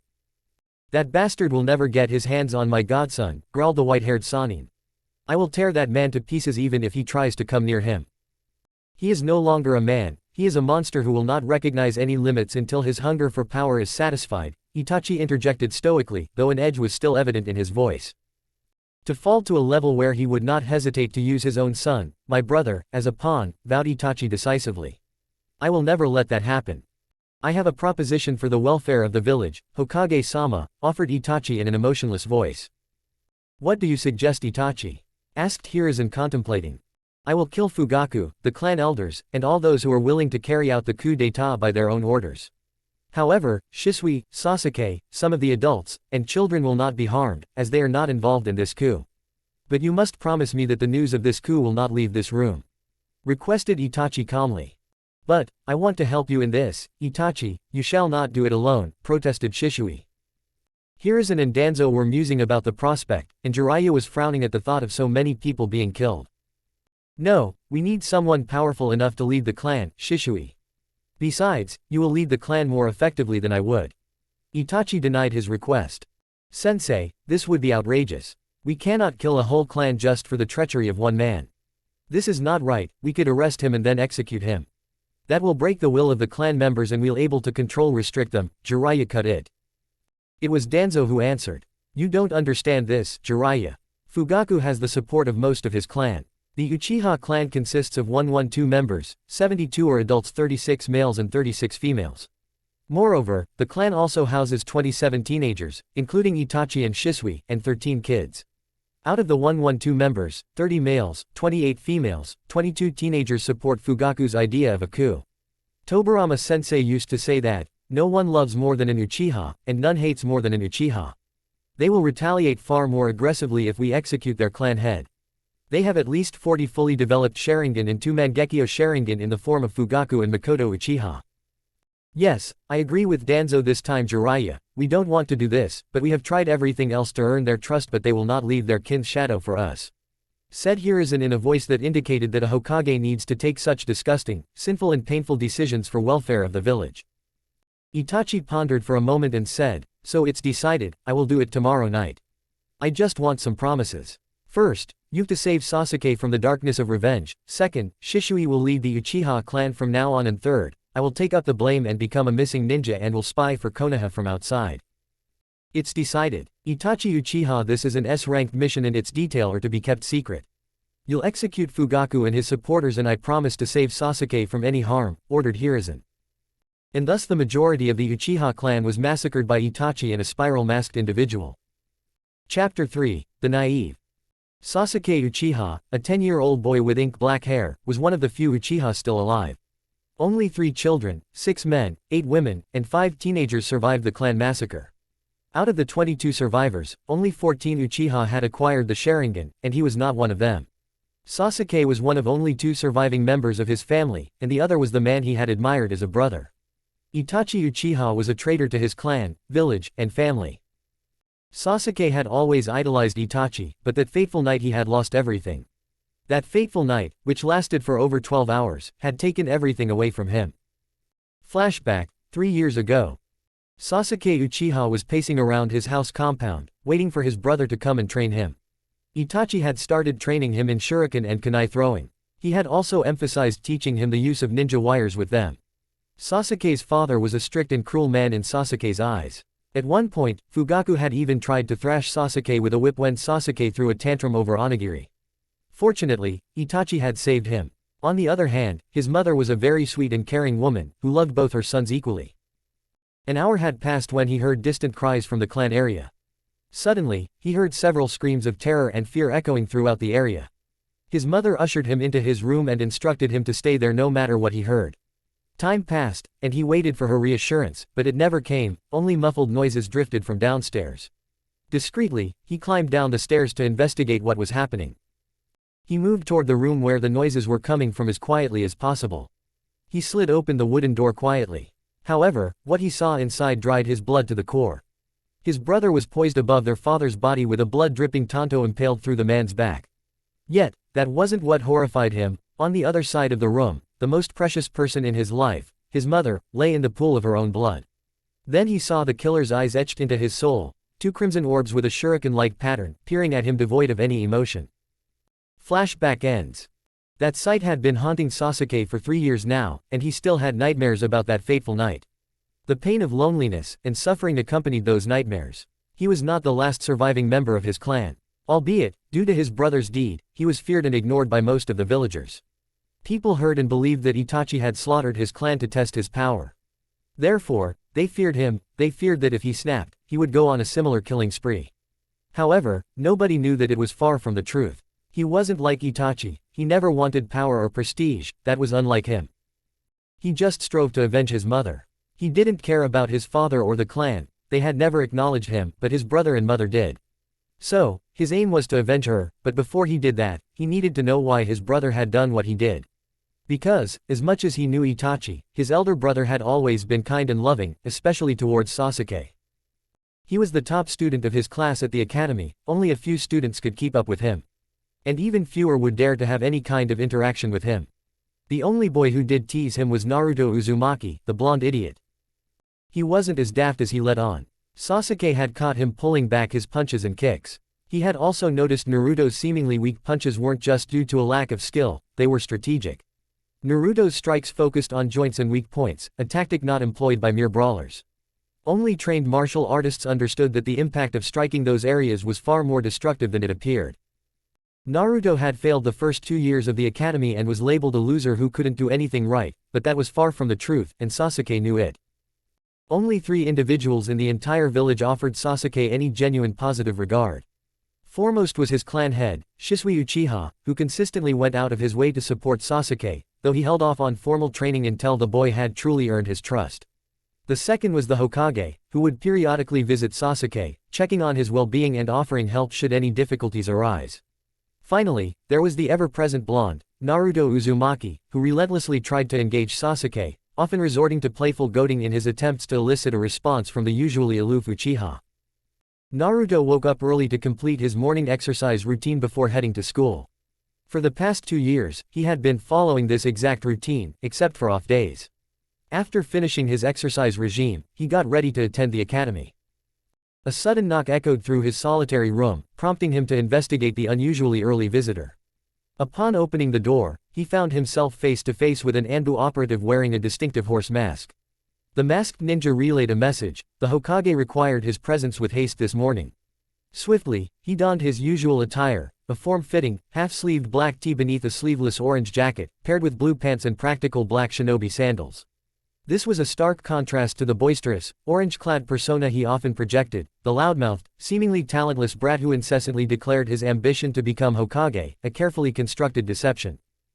Exiting his apartment, he secured the lock and concealed the key beneath a loose stone floor panel, a spot easily accessible to Inu or Enko should they come searching. With this done, he made his way to his sensei. Naruto strode into the Hokage chamber, finding Hiruzen and Jiraiya already present. He moved to stand beside Jiraiya, who affectionately ruffled his hair. "You called for me, sensei," Naruto said respectfully, a formality that surprised Jiraiya. Uzumaki Naruto's disregard for convention was well known. "Yes, Naruto, I called for you. We have an important matter to discuss, and delaying it serves neither of us," Hiruzen affirmed, placing his hat on the table. "Are you considering increasing my training? Or did I make a mistake?" Naruto asked with a hint of nervousness, eager to avoid upsetting his sensei. His last transgression had resulted in a week's worth of training condensed into grueling 2 days, leaving him utterly exhausted despite his remarkable stamina, a testament to Hiruzen Sarutobi's rigorous methods. His fear was not unfounded, as it wasn't out of the ordinary for his sensei to call him up in the early hours of the morning. "No, nothing like that," Hiruzen denied. "Today, we have decided to inform you about something crucial. Initially, we had agreed to notify you of this after you've graduated from the academy," Hiruzen said, standing up and walking to the open window. "However, as your training results suggest, you are competent enough to understand this. Jiraiya, you have the right to tell him." Sandaime instructed Jiraiya and opted to gaze outside. "Naruto, do you remember the story surrounding the Yondaime Hokage and the Kyuubi?" Jiraiya asked. "Yes, Yondaime fought and defeated the Kyuubi, but he had to sacrifice his life for that," Naruto answered, getting a little sad at the end. He has always idolized Yondaime Hokage as his hero. His untimely death due to the Kyuubi wasn't liked by most of the village, including him. "It's only half-truth, Naruto. The Kyuubi is a being purely made of chakra and cannot be killed, it can only be sealed in a living vessel," Jiraiya clarified. "The truth is, on that day, the Yondaime sealed the fox inside me, didn't he?" Naruto interjected softly, looking down, unable to meet the eyes of either two. "How did you?" Jiraiya started to ask but was cut off by Naruto. "It's the only explanation, the villagers fear and avoid me. My birth date and the date of the Kyuubi attack are the same. I have also noticed that when I use my chakra, a seal appears on my stomach." Naruto rambled, but the words were coherent enough for them to understand. Did my parents love me? If they did, then why would they leave me to be used as the Kyuubi's vessel? Naruto posed his questions in a quivering voice. His nose was crinkled, and his eyes were filled with tears. It was astonishing that Naruto was able to calculate all of this by the help of mere hints. Their thoughts always revolved around the idea that he had inherited Kushina's keen sense of observation, sharp but still somewhat untrained. However, it was clear by his ability to procure results that Naruto was just like his father in many aspects. They both had learned a lesson that day: one should never underestimate Uzumaki Naruto.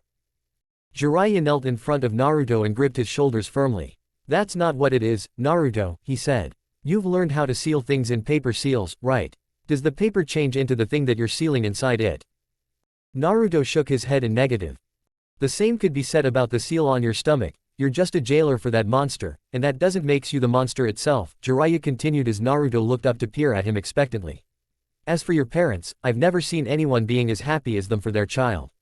The only thing that I can tell you about them is that they were true heroes who sacrificed their lives for the sake of the village," Jiraiya said, praising Minato and Kushina to lift up his mood.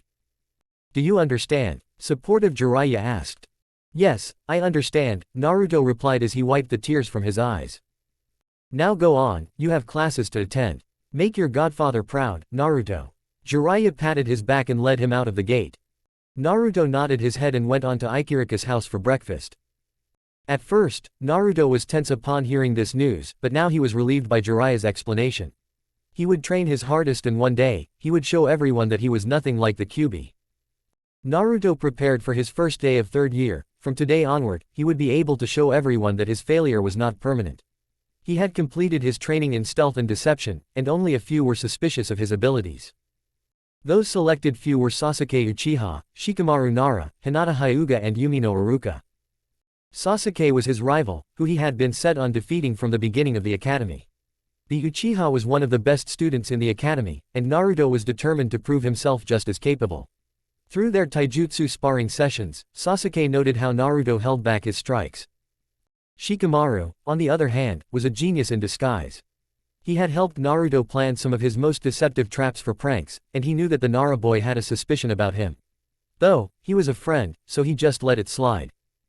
Hinata Hyuga has changed completely over the past 3 years. She is now much more confident and has not lost any taijutsu spars apart from the one to Sasuke. Even the brash Kiba is no match for her. Her uncle Hizashi has taken up her training and trained her in taijutsu. He has also increased her chakra reserve, by constantly depleting it, and her chakra control, which was already precise due to her Byakugan. Finally, Iruka was like a big brother to him. Therefore, Naruto let him see some of his moves from the hummingbird style. His training with Hiruzen was far more tiring and harsher than he had anticipated. His laps around the village had increased to 9, with 250 push-ups, 250 pull-ups, and 300 squats. Additionally, his Bo Jutsu was at the 4th level out of 7. He had mastered defensive techniques, and was working on strength attacks. The Sarutobi-style Bo-Jutsu had 7 levels: stances, guards, defenses against taijutsu, strength attacks, speed attacks, low-level ninjutsu with the bow, and finally, the hardest, combining elemental jutsu with the bow. Moreover, his taijutsu was also incorporating strength attacks to joints. He wasn't trained in summoning techniques yet, however, he had taken up an interest in seals. Jiraiya was overjoyed to teach the basics of sealing to Naruto, as he had also taught Minato. However, as with Minato, he illustrated everything with books and theory. Naruto was unlike his father in that department, hence, he had to be taught by a practical method, and try-fail method. Naruto was able to use a wind technique called futon, wind bullet, after rigorous practice. Although he could only manifest them to the size of a tennis ball, it was still better than nothing. On his 10th birthday, Jiraiya had given him his precious Gamashin and some handmade resistance seals at level 0.50x, enough to increase his speed but not too much to stunt his growth. However, after all the explanations given by Hiruzen and Jiraiya, he didn't want to show his abilities, he just wanted to lock himself in a room. But, Naruto Uzumaki never backed down from a challenge. No matter how hard it was, he would reveal his true potential today to everyone. He had dressed himself and was walking towards the academy, musing about Kyuubi. He was either ignored or frowned upon by most of the villagers. He had once tried to gain their attention by pranking them mercilessly, but was stopped by Hiruzen, who explained to him how gathering negative attention was worse than no attention at all. He still pranked them, but not to get attention, instead for fun. After all, he's Uzumaki. He entered the classroom to see only two people present there, Hinata and Sasuke. They both peered toward him as if he was an enigma, probably due to his early arrival and new wardrobe. Sasuke raised an eyebrow at him and then returned back to his silent musing. Naruto always felt that Sasuke shared his loneliness. They both lived alone, didn't have parents, and most of all, both were either feared or frowned upon by the villagers. Hinata was also glancing toward him while poking her finger together. She was confident around others but was somehow still nervous around him. He smiled at her before taking a seat behind Hinata and gazed out the window at the training grounds. 30 minutes later, the entire class had filled up, but everyone still felt like something was missing. Even Iruka was slightly unnerved as he entered the class to see it so quiet, well as silent as it could be without Naruto's yelling. He searched the classroom for Naruto and found him sitting in the back, staring out the window quietly. This behavior was unlike the blonde bundle of trouble and joy. To say Iruka was stunned was an understatement. Naruto had answered all the questions correctly. He was just second to Sasuke Uchiha in shuriken and kunai throwing, and the taijutsu spar was something else. The spar was as usual between Sasuke and Naruto. They bowed to each other, but didn't move for several seconds after that. This wasn't like Naruto, he would go headfirst into spars, but today something was going to change for the blonde. Eventually, a slight breeze signaled the start of their spar. Sasuke charged first, as he was interested in seeing what Naruto would do. Sasuke threw a right punch that was blocked by Naruto's right forearm. He then tried to grab Naruto's arm, which was avoided by Naruto's stepping back. Naruto caught Sasuke's extended right hand and kicked his abdomen, making him lose a little balance. To Sasuke, the kick felt fast but strong, not quite like Naruto. Naruto went on to deliver a bicycle kick to Sasuke, which was caught and used as leverage for a left high kick to his face. However, it was blocked by both his arms. The bout continued with the two genins engaged in a fast-paced, intense fight, leaving everyone watching them truly awed by the level of taijutsu skill both academy students displayed. Kicks, punches, and grabs flowed fluidly between them, making it seem as if they were dancing. If a kick landed on Naruto, he would return with a punch of his own. Naruto was enjoying this. Sparring with Anko and Hiruzen were fun, but not quite like this. Sasuke was perfectly matched with him. If he had strength and speed, Sasuke had flexibility and accuracy. He extended his limits and removed his resistance seal by molding his fingers into a ram seal. This caused problems for Sasuke. Naruto was already fast, but after making the hand seal, he was much faster. Sasuke was not able to use the edges to his benefit now. After nearly 10 minutes of Naruto dominating him, Sasuke was frustrated. The spar was going head to head until that strange hand seal thing. He dropped a punch on Naruto, as expected and similar to his last few attempts. It was blocked by Naruto's forearm. As to not take a chance, he tried to uppercut Naruto with his free arm. Naruto caught it and delivered a kick to his chest, which stopped the air from entering his lungs for a moment and his feet left the ground. Naruto was about to jump for his roundhouse kick when he noticed both of Sasuke's eyes changing red with one tomo in each eye. For Sasuke, it felt like his eyes were on fire for a few seconds and then suddenly the pain went away. His vision became clearer than before. He could also follow up on Naruto's movements and foresee his next movements somewhat. It wasn't like he could see the future, no, he could only guess, accurately so, where his next punch or kick would be aimed at. Naruto heard a "wow" from the crowd and found the culprit covering her mouth, Sakura Haruno. She was a civilian student with pink hair and could be always seen beside Ino Yamanaka. Naruto had heard that she was bullied because of her hair and forehead, but he didn't give much attention to it. Instead, Naruto stopped his onslaught and smirked a little at his rival. "It looks like you've finally acquired your pink eyes, congratulations," he mocked. Sasuke's eyes widened before a grin found its place on his face. He was both happy and curious. Happy, because he had his Sharingan now, which his clan was so proud of, and curious, because he had heard that Sharingan can only emerge when one feels a tremendous amount of physical or mental pain. He nodded to Naruto as a sign of thanks. Naruto wasn't like others. Sasuke had seen the looks that Naruto received from villagers. Yesterday, he had suspected that Naruto might be slightly stronger, but today his suspicions were proven true. Naruto was at least equal to him, if not stronger. In another timeline, he might not have tolerated this because he was spoiled rotten by the villagers' praise and support, since he was the last of his clan. But in this timeline, he too was a loner like Naruto, feared and ignored by the villagers for his brother's deeds. Iruka called the match a tie and went on to congratulate both boys, his ruffled Naruto hairs and patted Sasuke's back. Shikamaru knew that the blondie was troublesome. He had concluded this through his observations. He had observed him several times, and Shikamaru was now convinced that Naruto's full power was still not on display. He and Choji had known Naruto since they were children. They used to roam around the village and play pranks together. Unlike other parents, their parents didn't fear the Kyuubi. They had been classmates with Minato, and they trusted his skills in the sealing art. They respected and trusted him, and the same applied to Naruto.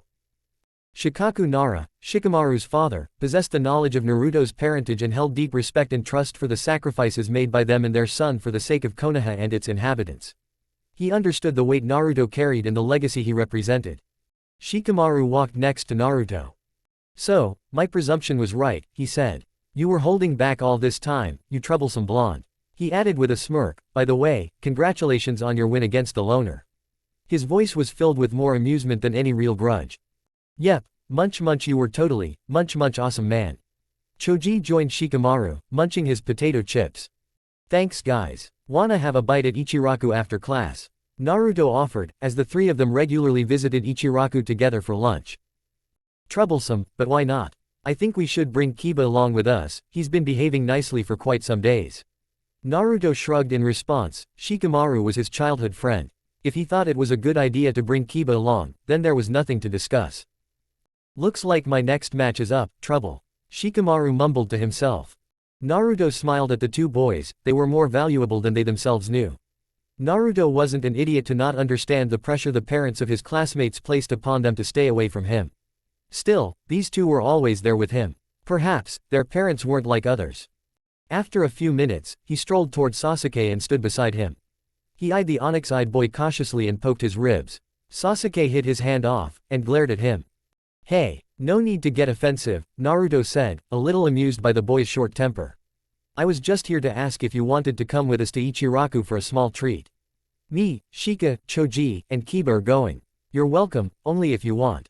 Naruto waved him and stood beside Shikamaru, who had his match called off because of Shikamaru's refusal to fight Choji. After the school day ended, the five of them went to the Ichiraku for ramen. Choji, Naruto, and Kiba had a ramen competition, while Shikamaru and Sasuke spent their time gazing upon the trio's antics while eating. It was rather gross if you asked Sasuke, whereas Shikamaru was familiar with Naruto's and Choji's antics. Kiba wasn't that surprising if he considered his behavior in class. They paid for their meals and traveled to a nearby park to relax, at least that's what Choji and Naruto needed. Their stomachs were bloated from the heavy amount of noodles they had consumed. Shikamaru took a seat under a tree and closed his eyes for a quick nap, while Naruto, Kiba, and Choji were conversing amongst themselves, and Sasuke was gazing above in the sky. "I still can't believe it, dude. 8 bowls of ramen, that's a feat in itself. I can only eat 6, and Kiba, here, wasted away after 4. Naruto said, sounding astonished. "You three are all quite troublesome, can't you see I'm taking a nap here?" Shikamaru said in an irritated voice. "Yeah, and you are the laziest of us all. It's look like all your chakra goes to your brains, not your body, lazy ass," retorted Kiba, annoyed at the lazy boy. "Don't be so loud, dog breath," Sasuke bit back. It was indeed a new feeling for him, these four didn't fear or judge him. Although Kiba and Naruto were loud, Choji was foodie to his core, and Shikamaru was as lazy as a sloth, yet he somehow fit with them. It was hard for Sasuke to make friends, even if he did, they were quite mistrustful of him. That was not the case with these four. Naruto seemed to be the middle of the group. Choji and Shikamaru were long-term friends of his, and Kiba was probably new to the group, similar to Sasuke. Still, they didn't act as if they hadn't known each other for long. Naruto was frank with everyone, while Choji was careless in that regard. Shikamaru was sharp but didn't act without Naruto's agreement, and Kiba was as loud and brash as one could be, yet, he didn't comment on anything offensive. Sasuke still had to find his place in this group, but that didn't mean he was left out or ignored, rather, they made as much effort as they could to draw him out of his shell. 2 months later.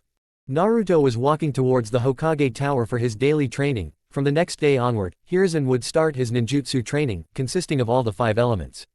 It would at least take him 6 years to be able to use all the elements, and another 10 to master each element completely. With that, he would also learn summoning, but that was all for tomorrow. At least the academy now offered some companionship. Shikamaru and Choji had been his friends for years. Kiba and even the perpetually brooding Sasuke had joined their small group. Often, Kiba or Naruto would playfully provoke Sasuke, knowing the Uchiha's volatile temper. Kiba had learned the painful consequences of this firsthand, once igniting Sasuke's pants. Yet, undeterred, the Inuzuka boy continued his teasing, both verbally and with literal pokes, much to the amusement of the others. He entered the Hokage chamber quietly and took a seat on the sofa, waiting for his sensei to complete the paperwork. This was something he had learned from the old leader, observing people. His sensei had taught him that a shinobi should be observant and composed. "Ah, Naruto, sorry for the delay, but this was a last-moment permission slip. Let us go to the training ground and basement," said Hiruzen, looking up to Naruto from his paperwork. The training ground in the basement was only named as such. It was approximately 20 feet high, 30 long and 25 wide, with numerous weapons displayed on its walls.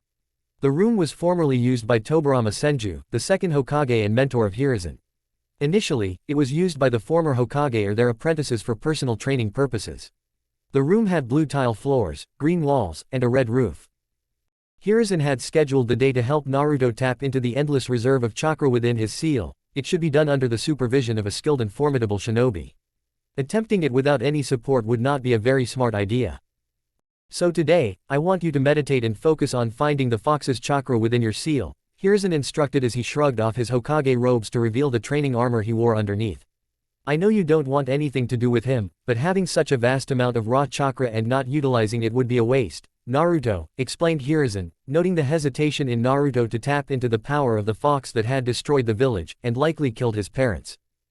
Naruto nodded reluctantly, still not keen on the prospect of taking aid from the maniacal beast. He sat down cross-legged and focused on his mind to find the second chakra within his system. The attempt continued for over an hour before his eyes suddenly opened into a sewer-like place with pipes going around. He stood up to assess his surroundings. Much to his surprise, the area was not a sewer but a tunnel of some sort. There were several pipes going around with the walls, at least the place wasn't stinking bad. He decided to walk forward where the pipes were more clustered together than others. After an hour or so of tireless walking, he reached a large, vast room, with huge metallic gates in the middle of the area, with a piece of paper stuck in between them that reflected kanji for seal. He moved closer to the gate slowly. One thing was clear, there was a being behind those doors. Malice was evident in the attempt to reach the being with his sensory ability. "Rip, tear, destroy, demolish." The words rang out like an alarm through his senses, and he quickly severed the connection. "Anybody there? I know you are there, whoever you are," Naruto inquired a little adamantly. The reply came in the form of two bright red eyes with slit and a huge amount of killer intent filled with hate and contempt spreading through the hall. Naruto was pushed out of his mind. He came back sweating profusely. "I was not able to find it, sensei. I can only feel my chakra, and not the other one," Naruto lied. "Thought so. Well, I remember that you told me that you can't use clone jutsu." Naruto stood up, and nodded his head in affirmation.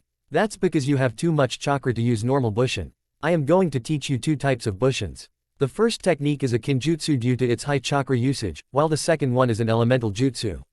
You know that you aren't allowed to show these techniques to anyone before your academy graduation exams, right?" Hiruzen asked knowingly. Naruto nodded in acceptance. Hiruzen swiftly formed 5 intricate hand seals, and with a puff of smoke, solid clones materialized beside him. Additional clones shimmered into existence instantly behind the Hokage, their forms appearing remarkably tangible to Naruto, unlike the usual intangible normal clones he was accustomed to seeing. These are shadow clones, a technique commonly known only to Konoha shinobi, developed by Nadaime-sama. Unlike standard clones, these are solid manifestations, not mere illusions. They have other applications, which I will teach you later. For now, focus on forming these 5 hand seals and creating a single solid clone," Hiruzen said. Hiruzen taught him shadow clones, which can be used to speed up his training in elemental manipulation by several folds. Furthermore, Naruto can use them to perform combination jutsu. Naruto tried it twice without any success. The third time he focused more on the clones structure rather than hand signs, and that brought him success. He was able to conjure 10 clones in his first successful attempt. He was then instructed to practice forming no more than 2 clones, and the training continued throughout the evening. In addition, Naruto learned a Doden technique called Doden, rock clone, during that month. Sasuke was walking towards Shishui's house. He wanted some answers regarding his Sharingan. He knocked on the door of the current clan head, who welcomed him and led him to the living room. He had heard about the incident involving the boy's Sharingan. After all, it wasn't common for one to develop a Sharingan through sheer determination and effort. "So, what brings you here, Sasuke?" Shishui asked, knowing of the ebony-haired boy's mental turmoil. "I wanted to ask you something, Shishui," Sasuke said, looking at him curiously, with a slight bend of his head as a sign of respect. Shishui gestured for him to go ahead and took a seat beside him. I have read about the Sharingan, our clan prides itself on it. The book I have at my apartment says that it can only be awakened in circumstances surrounding extreme turmoil or tragedy. However, mine awakened differently. It was during a spar with someone. Sasuke spoke calmly. I know you are associating with Uzumaki-san, Sasuke, and I am happy that you have found a friend you can relate to. Shisui intoned knowingly. I've tried to make the clan members and others understand that you're not like him, but they still hold resentment toward him and they show it towards you. Shisui added sadly. As for your Sharingan, your book omits some crucial information, Sasuke, he said reaching to the stack of scroll he had took out from the clan old directories, considering Sasuke's circumstances. He handed one of the middle scrolls that looked quite weary yet was surely stored carefully. Sharingan is activated due to the adrenaline rush to one's body that eventually reaches brain cells, and activates the eyes, here. Explained Shisui pointing to the singular phrase that described such. So, it's all okay, isn't it? Asked Sasuke uncertainly. It says here that Sharingan developed through sheer determination are far stronger than the ones derived in hate, he read aloud. Yeah, it's all good. Shisui smiled at him and placed the scroll back at the table. Beside, I wanted to ask something to you. Are you still interested in training with me? Queried Shisui eyeing the Uchiha clan symbol on the wall. Yes, I need to be stronger, said Sasuke determinedly. And why is that, Sasuke? Asked Shisui, glancing toward Sasuke. I want to avenge my mother's death, said Sasuke in a sad but confident voice. Shisui gazed at Sasuke kindly as he took a seat beside him. As your clan head and a friend, I will suggest you not to make revenge the aim of your life and the reason to become strong, Sasuke. For your life will become void after your revenge is completed. Instead, be strong for your friends, to protect them, he said, placing his hand on Sasuke's shoulder. Shisui stood up and said, come to the clan's training grounds starting tomorrow evening. Sasuke pondered for a moment and then nodded his head. He bowed down before heading to his apartment. 13 years after Kyuubi incident.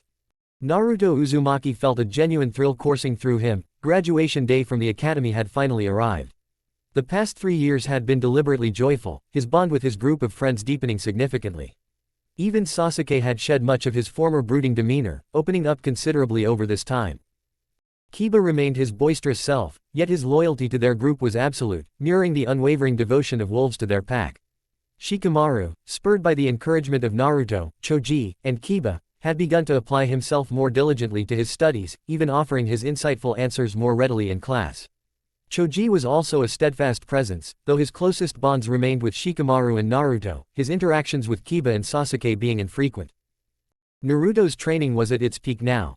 Naruto was able to use 4 of the 5 elements, Doden, Kaden, Suiden, and Fuden. He hadn't learned Raiden yet. This was likely due to Raiden being the direct opposite of his strongest affinity, Fuden. He had been able to learn to use the 4 elements faster because of his mastery over shadow clones, which gave him a significant advantage over others. If anyone else tried to learn more than one element, besides the Uchiha, who could do so due to their eyes, it would take them years of practice. Whereas, Naruto needed only a few years for his elemental manipulation training to begin. He was able to reach up to the 5th level of Sarutobi-style Bojutsu, and was now working on combining the small jutsu with his bow. He had also mastered the 4th level of hummingbird style. His Fuinjutsu was stagnant at low-powered seals, like storage or barrier seals. Lastly, Hiruzen had spent quite some time teaching him summoning. He remembered the day he first summoned a toad, and then how he summoned Gamabunta. Flashback, 2 years ago. Naruto was just warming up for his physical exercises when Hiruzen entered the training room. Since Naruto had limited his training to the Hokage training room to prevent others from observing and copying his style or jutsu, his safety would be compromised if spies from other villages leaked this information. Neither Sarutobi nor Jiraiya wanted him to become a target for other villages. Naruto, you can relax today, we won't be doing any physical exercises. Instead, you will learn how to summon familiars and utilize their help, his sensei ordered. First, I am going to show you which hand signs are needed for summoning, Enma, Hiruzen said, cutting his thumb. He then spread the blood on his palm and performed 7 hand seals before placing his hands on the ground. Summoning Jutsu, Monkey King Enma. He shouted, and Enma appeared in a puff of smoke. Now, Naruto, you will have to cut your thumb, as the summoning requires a sacrifice. Next, follow my hand seals, Hiruzen explained. He had trained Naruto to control his chakra through the tree walking exercise and the water walking exercise. It took Naruto 2 months, with 10 shadow clones each day, to completely master tree walking. After 2 months, he was able to fight upright on a surface for 4 hours straight. However, the water walking exercise was even harder, yet, after 3 months, fighting on a water surface became second nature to him. Moreover, concerning jutsu learning and chakra control, Hiruzen had explained the memory returning benefits of shadow clones to Naruto. Naruto cut his thumb and performed the needed hand seals. Summoning jutsu. He yelled, but nothing happened. "Hey sensei." "Nothing happened here," Naruto said, scratching his cheeks nervously. "No need to worry, Naruto," said Hiruzen. "The summoning technique is an A-rank jutsu. It took me 6 hours to be able to summon a single monkey on my first try." After nearly 25 more tries, Naruto poured even more of his chakra than before and performed the 7 hand seals. Summoning jutsu. He yelled tiredly. To his surprise, a toad about the same size as a small dog appeared in a puff of smoke in front of him. The toad was orange with a green underbelly, particularly on its arms and legs. The skin around its eyes and lips was magenta purple. He peered up at Naruto curiously and then croaked, "Hey there. I am Gamakichi, the elder son of Gamabunta. And you?" "Oh, yeah. Hi there, Gamakichi. I am Naruto Uzumaki, apprentice of Hiruzen Sarutobi and godson of the Toad Sage, Jiraiya," he said, offering his hand to the larger-than-average toad. Initially, he was astonished to see a talking toad, but then he remembered Iruka-sensei's lecture about summons. It was known that some higher-class summoned animals developed the ability to manipulate chakra, wield weapons, and converse in human language. He conversed with Gamakichi after shaking its webbed hand, or rather, webbed front leg. The toad told him about the various toads residing on Mt. Myoboku, divided into clans, each specializing in different skills like stealth, combat, healing, and even sealing. Hiruzen also explained that since he had summoned Gamakichi on his first try, Kichi would be his familiar. Naruto was also able to summon Gamabunta after 10 days, though the giant toad casually declined him as his summoner. Naruto then summoned Gamakichi, who explained to Gamabunta that Naruto was Jiraiya's godson. This piqued Gamabunta's curiosity, as he knew who had made Jiraiya the godfather of their son. In the end, he accepted Naruto as his summoner. The Toad clan wasn't like the Monkey clan, it didn't only accept shinobi from a particular lineage. Summoners of the Toad clan had come from various clans throughout history, but they all shared one thing: they had been tested and proven worthy enough to handle toads before they could summon them. Flashback ends. Naruto, as a summoner, found a particular affinity with Gameiken, as they both favored long-range weaponry. Gameiken wielded a Sasumata and shield, while Naruto employed a metal bow, a 12th birthday gift from Hiruzen. This bow was at least 4 feet long, black with dim red flames bordering yellow plates at each end. It possessed the remarkable ability to extend or shorten at Naruto's will, and Jiraiya had established a summoning link via a tattoo on Naruto's wrist depicting a vertically erect, flaming bow. He carried it on his back in a black mesh cover. He had also updated his attire to a half-sleeved black skin-tight tee, blue shinobi pants, and blue shinobi sandals, complemented by a sleeveless orange zip-up jacket. Locking his apartment door, he set off towards the academy. Across the village, in another apartment, Sasuke Uchiha prepared for his final day at the academy. He wore an elbow-length black t-shirt, knee-length dark blue shinobi pants, black forearm warmers, and black shinobi shoes. An ink-black sleeveless haori adorned his torso, securing his 2 tantos horizontally at his waist. Over the past 3 years, Sasuke had trained extensively with Shisui in taijutsu, kenjutsu, and ninjutsu. He possessed 2 primary chakra affinities, fire Kaden and lightning Raiden, with the latter being his stronger suit. His chakra control was exceptional for a genin, significantly surpassing Naruto's due to his Uchiha heritage, and his chakra reserves rivaled those of a chunin. While he preferred the extended reach of katanas over tantos, the tantos were a cherished gift from Shisui, whose wishes he respected. Unbeknownst to Sasuke, these were the very same tantos Itachi had used during his time as an Anbu operative. His Sharingan had progressed to 3 tomo in both eyes, granting him the ability to cast potent genjutsu, copy ninjutsu, and predict enemy movements. His speed was second only to Naruto's during their academy years, but his superior agility and flexibility often gave him an edge in sparring matches against the blonde. During these 3 years, Sasuke had become considerably more open, especially towards Naruto. He had confided in Naruto about the events of that devastating night and his subsequent treatment within the clan. Naruto had vowed to support him in any way he could, assuring Sasuke that they were brothers in spirit if not by blood, a sentiment that deeply resonated with the Uchiha.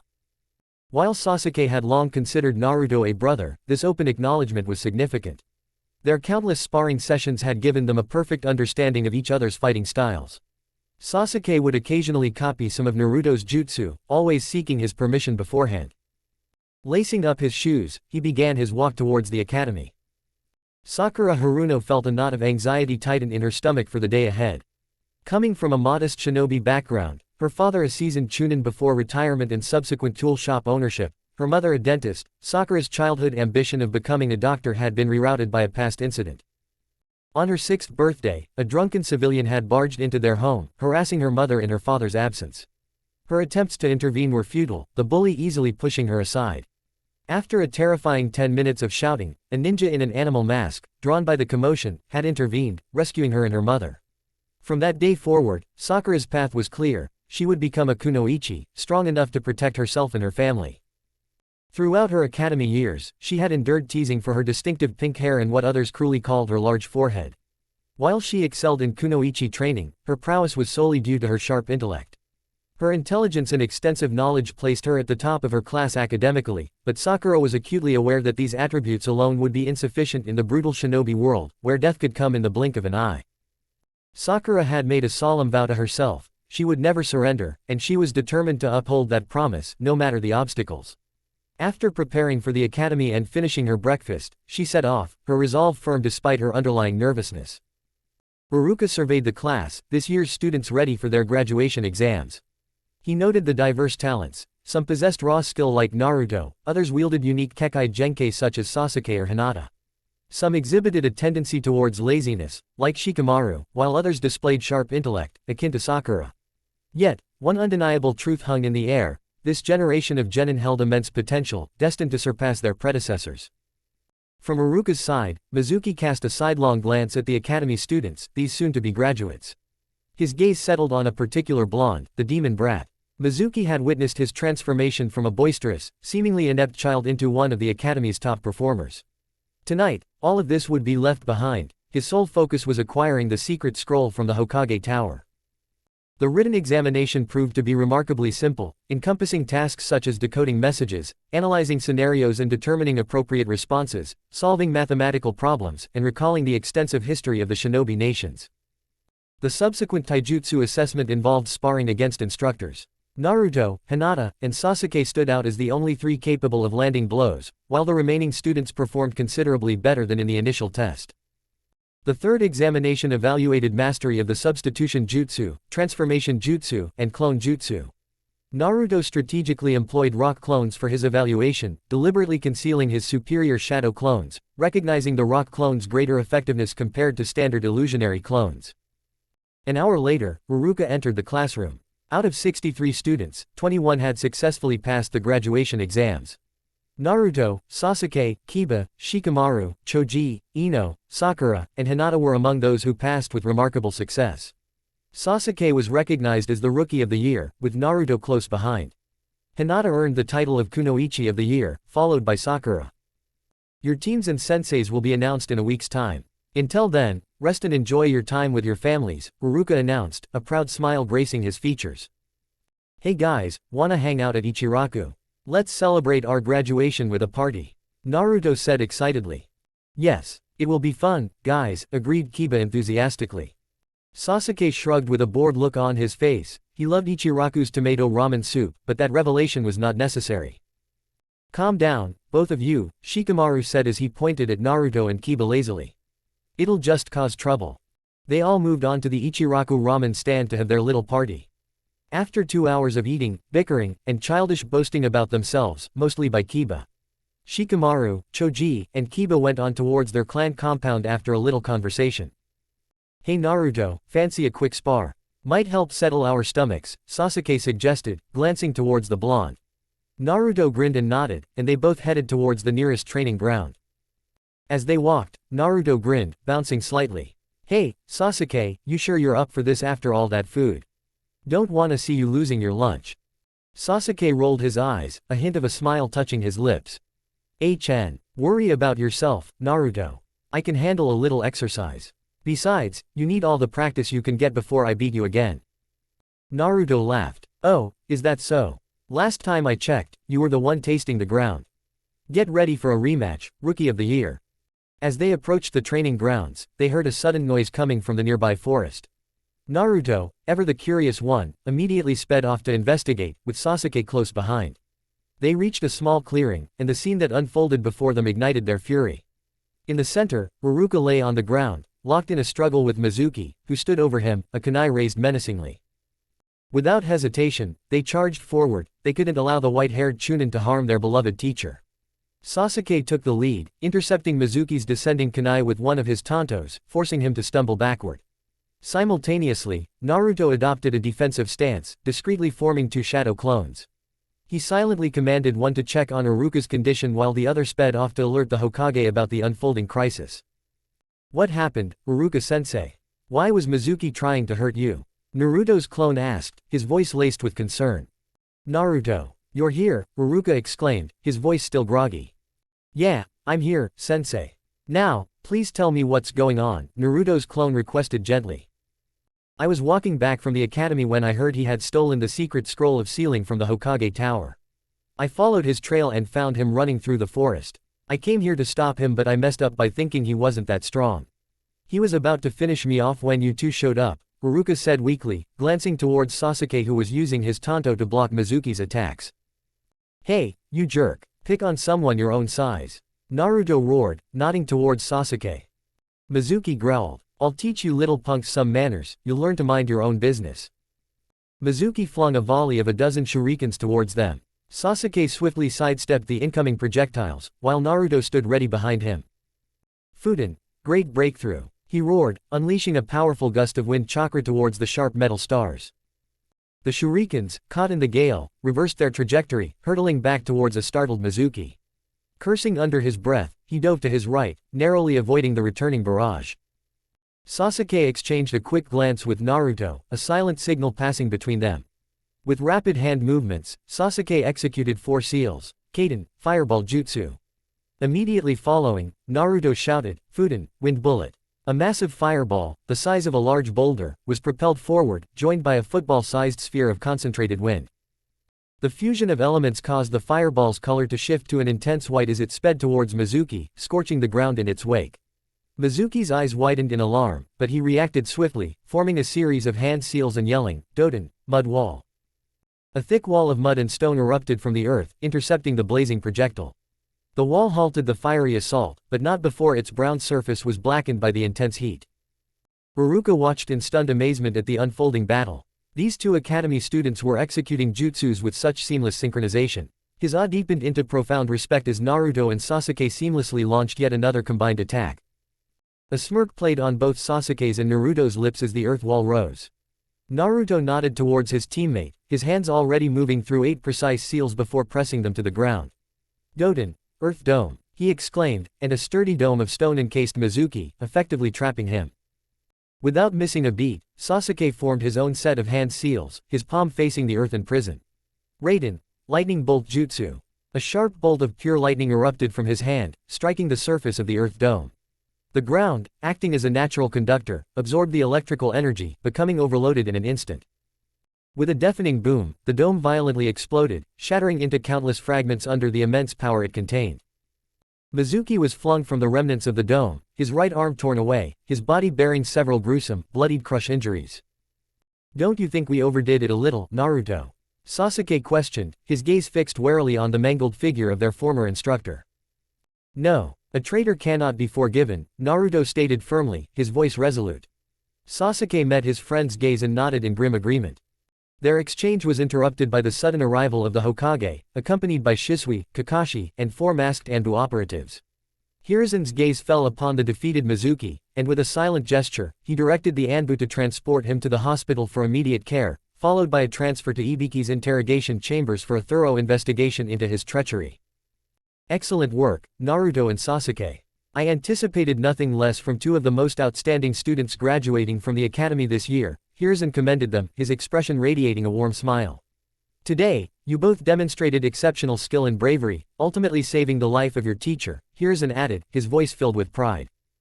Naruto and Sasuke were then directed towards their respective homes. Sasuke departed with Shisui, engaging in quiet conversation, while Naruto walked alongside Kakashi. During their walk, Kakashi, after extracting a solemn vow of secrecy from the young ninja, finally revealed his true identity, a piece of information Naruto held with newfound respect and understanding. The weight of the day's events, coupled with Kakashi's trust, settled upon Naruto as they walked towards his apartment. That same night, Hokage Tower. Kakashi and Shisui had returned to the tower as per Hiruzen's orders. He gestured for both of them to take a seat on the comfortable sofa. Hiruzen asked, "Did you observe the destruction, Kakashi?" Kakashi shook his head. "Hi, Hokage-sama," he said. The both of them did a number on Mizuki. He lost one of his limbs due to their combined jutsu. Indeed, to see such harmony and synchronization at this early stage, they would certainly reach great heights together, Shisui thoughtfully intoned.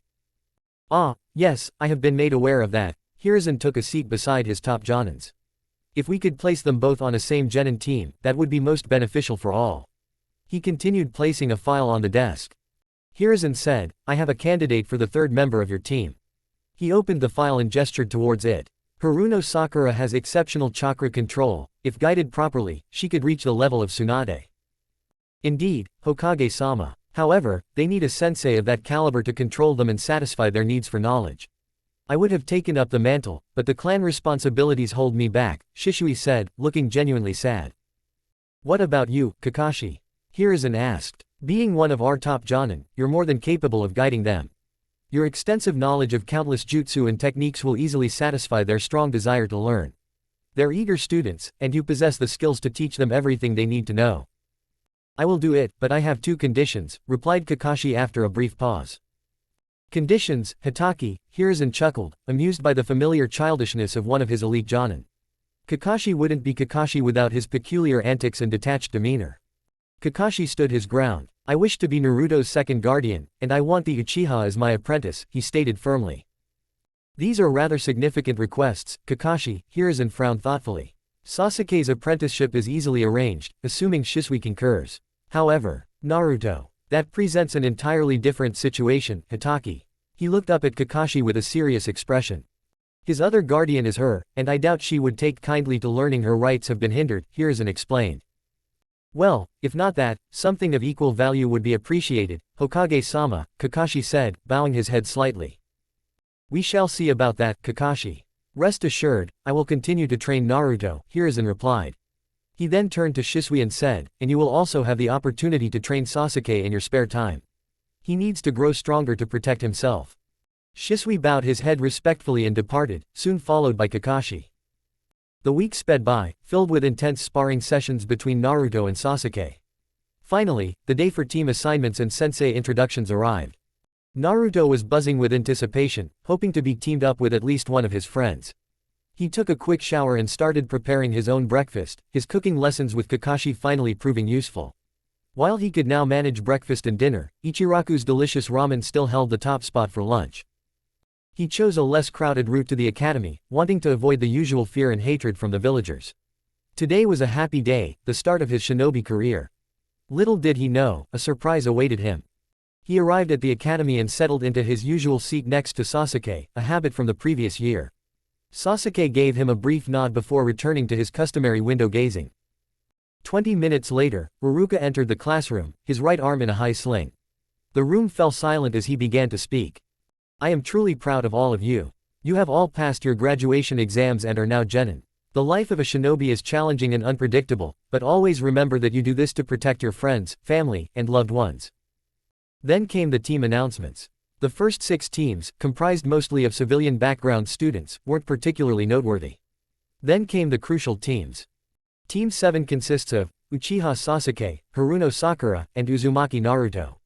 Naruto whooped with joy. Sasuke, too, was pleased with the arrangement. At least Naruto was on his team, even if the third member was unfamiliar. "Your Jonin sensei will be Hitaki Kakashi." Naruto sat in stunned happiness. He hadn't realized his older brother had agreed to lead their team. His joy clearly overshadowed his surprise. Team 8 consists of Hyuga Hinata, Aburame Shino, and Kiba Inuzuka, Haruka continued. Hinata and Shino nodded, while Kiba cast a bored glance at Shino. Team 9 is still in progress. Team 10 will consist of Nara Shikamaru, Choji Akamichi, and Yamanaka Ino. "Your Jonin sensei will be Sarutobi Asuma," Haruka announced. Shikamaru grumbled softly, while Ino nodded. She might have protested not being on Sasuke's team if he were the golden boy everyone expected, but he was just another student now. Choji simply nodded, continuing to munch on his chips. Several Jonin entered the room, but 2 stood out. Asuma Sarutobi, a man with spiky black hair and a beard, wearing the standard Jonin uniform with a red waist sash bearing the kanji for guardian, exuding confidence, and Kurenai Yuhi, a beautiful black-haired woman with striking red eyes, known as Konoha's Genjutsu mistress. Asuma said, Team 10, come with me, leading Shikamaru, Ino, and Choji out. Kurenai followed suit with her team. Soon, every Jonin had collected their team, leaving only Team 7 behind. An hour later, Sasuke's right eye twitched, a clear sign of his irritation, while Sakura nervously flipped through a book on healing herbs, repeatedly glancing at the door and her teammates. Naruto, however, remained the most composed. He knew his brother's tendency for tardiness and wouldn't give him the satisfaction of a reaction. Hitaki Kakashi strolled casually through the Genin Academy corridors. While generally laid back, he understood that this particular team needed a sensei who could actively keep them in check. Naruto alone was at least low Chunin level, and paired with an elite Genin level Uchiha and a Kunoichi with exceptional chakra control, they were like raw, powerful materials ready to be forged into dangerous weapons. Kakashi finally entered the classroom, met by glares from Sasuke and Naruto and a nervous smile from Sakura. He offered them a reassuring eye smile before addressing them. Meet me on the roof in 5 minutes, don't be late. With that, he vanished in a body flicker. Sasuke smoothly exited through the window onto the roof, walking effortlessly up the wall. Naruto quickly followed suit. Sakura stared in surprise. She had read about the tree walking exercise, but witnessing her classmates perform it so casually was astonishing. Nevertheless, she hurried out of the room and towards the roof. Kakashi wasn't even slightly surprised by Naruto and Sasuke's display of skill. He knew they had been training with the Hokage and Shisui, respectively. He gestured for them to sit down, and soon Sakura joined them. He began, all right, first things first, let's introduce ourselves. I'm the senior here, so I'll go first. My name is Kakashi Hitaki. My likes and dislikes aren't really your concern. As for my dream, I haven't really thought about it, but reading is a hobby of mine. Naruto and Sakura sweat dropped at his nonchalant introduction, while Sasuke's left eye twitched again in annoyance. Kakashi gestured towards Sakura. You go first, Pinky. Hi, my name is Haruno Sakura. I like reading and gardening. I dislike perverts and arrogant people. My future dream is to become a strong kunoichi, Sakura said with a smile that didn't quite reach her eyes. Next, the brooder, Kakashi said, looking at Sasuke. My name is Uchiha Sasuke. I enjoy training and katanas. I dislike a certain person. I don't have a dream. My hobbies are training and sparring with this idiot next to me, Sasuke stated, pointing at Naruto, who playfully threw a jab at him, eliciting a small laugh from Sakura. Kakashi noticed the subtle strain on Sasuke's face, recognizing the lingering hunger for revenge that would undoubtedly need to be addressed. Now you go, Blondie, Kakashi said, earning a glare from Naruto, who nonetheless spoke. My name is Uzumaki Naruto, TT Ibeo. I like my friends and ramen. I dislike traitors and ignorant people. My hobbies are training, pranking, and learning new jutsu, Naruto said, adjusting his headband. Okay, introductions are done. Tomorrow you have a survival exercise, Kakashi said, his eyes curving into his signature smile. A survival exam. We've never heard of this before, sensei, Sakura said hesitantly. Well, now you have. Be ready and don't eat breakfast. 7 a.m. tomorrow morning at training ground number 7, Kakashi instructed before vanishing in a body flicker. Damn, that looks cool. I need to learn that jutsu. Naruto exclaimed. So do I, Sasuke intoned from beside him. Chapter 4, The Strife. The next morning. The morning dawned with a sense of unease for some in Konoha, particularly for the renowned copy ninja, Hitaki Kakashi. He jolted awake, the same recurring nightmare casting a dark shadow over his sleep, Obito's accusatory voice blaming him for Rin's tragic death. A sheen of sweat clung to his skin as he sat up groggily, reaching for the 2 pills on his bedside table. He swallowed them quickly with a gulp of water from the glass beside his bed, hoping to quell the rising tide of his anxiety. Taking several deep, deliberate breaths, the reality of his day resurfaced. He had to evaluate his new Genin squad. Looking around his bedroom, he was surprised to find himself in his own apartment. He had grown accustomed to spending his off-duty hours at Naruto's house, but his access had been revoked after yesterday's team assignments. Naruto was still seething about Kakashi's long-held secret, his face hidden behind a mask only to be revealed during the Genin announcements. Naruto felt it was a blatant display of Kakashi's lack of trust. Despite their regular companionship, they had never engaged in actual sparring. Naruto's true fighting capabilities remained a mystery to Kakashi, much like Sasuke's. However, the recent Mizuki incident had confirmed one crucial fact: as the other Jonin had noted, both boys possessed skills far exceeding that of an average academy graduate. Completing his usual morning routine, Kakashi prepared to leave his apartment, the ingrained habit of spending quiet time at the memorial stone still pulling him. Just as he reached his doorstep, a thought struck him: both Naruto and Sasuke were known to utilize weapons in combat. Kakashi himself had wielded a Chikudo throughout his Anbu career and a Tanto during his Genin years. Perhaps it was time to bring those skills to the forefront once more. Their potential should not be underestimated. After all, he had achieved the rank of Jonin at their very age. With this in mind, he made his way to his old storeroom. 20 minutes and a rummage through several dust-laden boxes later, his efforts were rewarded as the familiar gleam of steel met his eyes. There lay a silver-white Chikudo, its 70 cm blade pristine, adorned with a red square hilt and a black handle featuring elegant gold diamond-shaped engravings. A blue sheath accompanied the beautifully crafted weapon.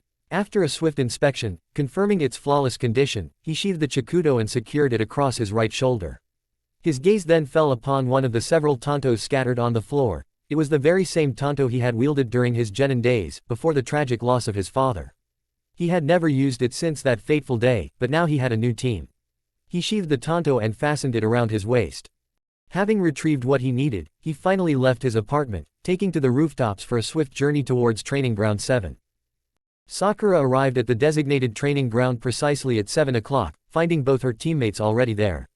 Sasuke meticulously cleaned his tantos with a white cloth, while Naruto sat in quiet meditation beneath a nearby tree. An unfamiliar black bundle rested beside the blonde boy.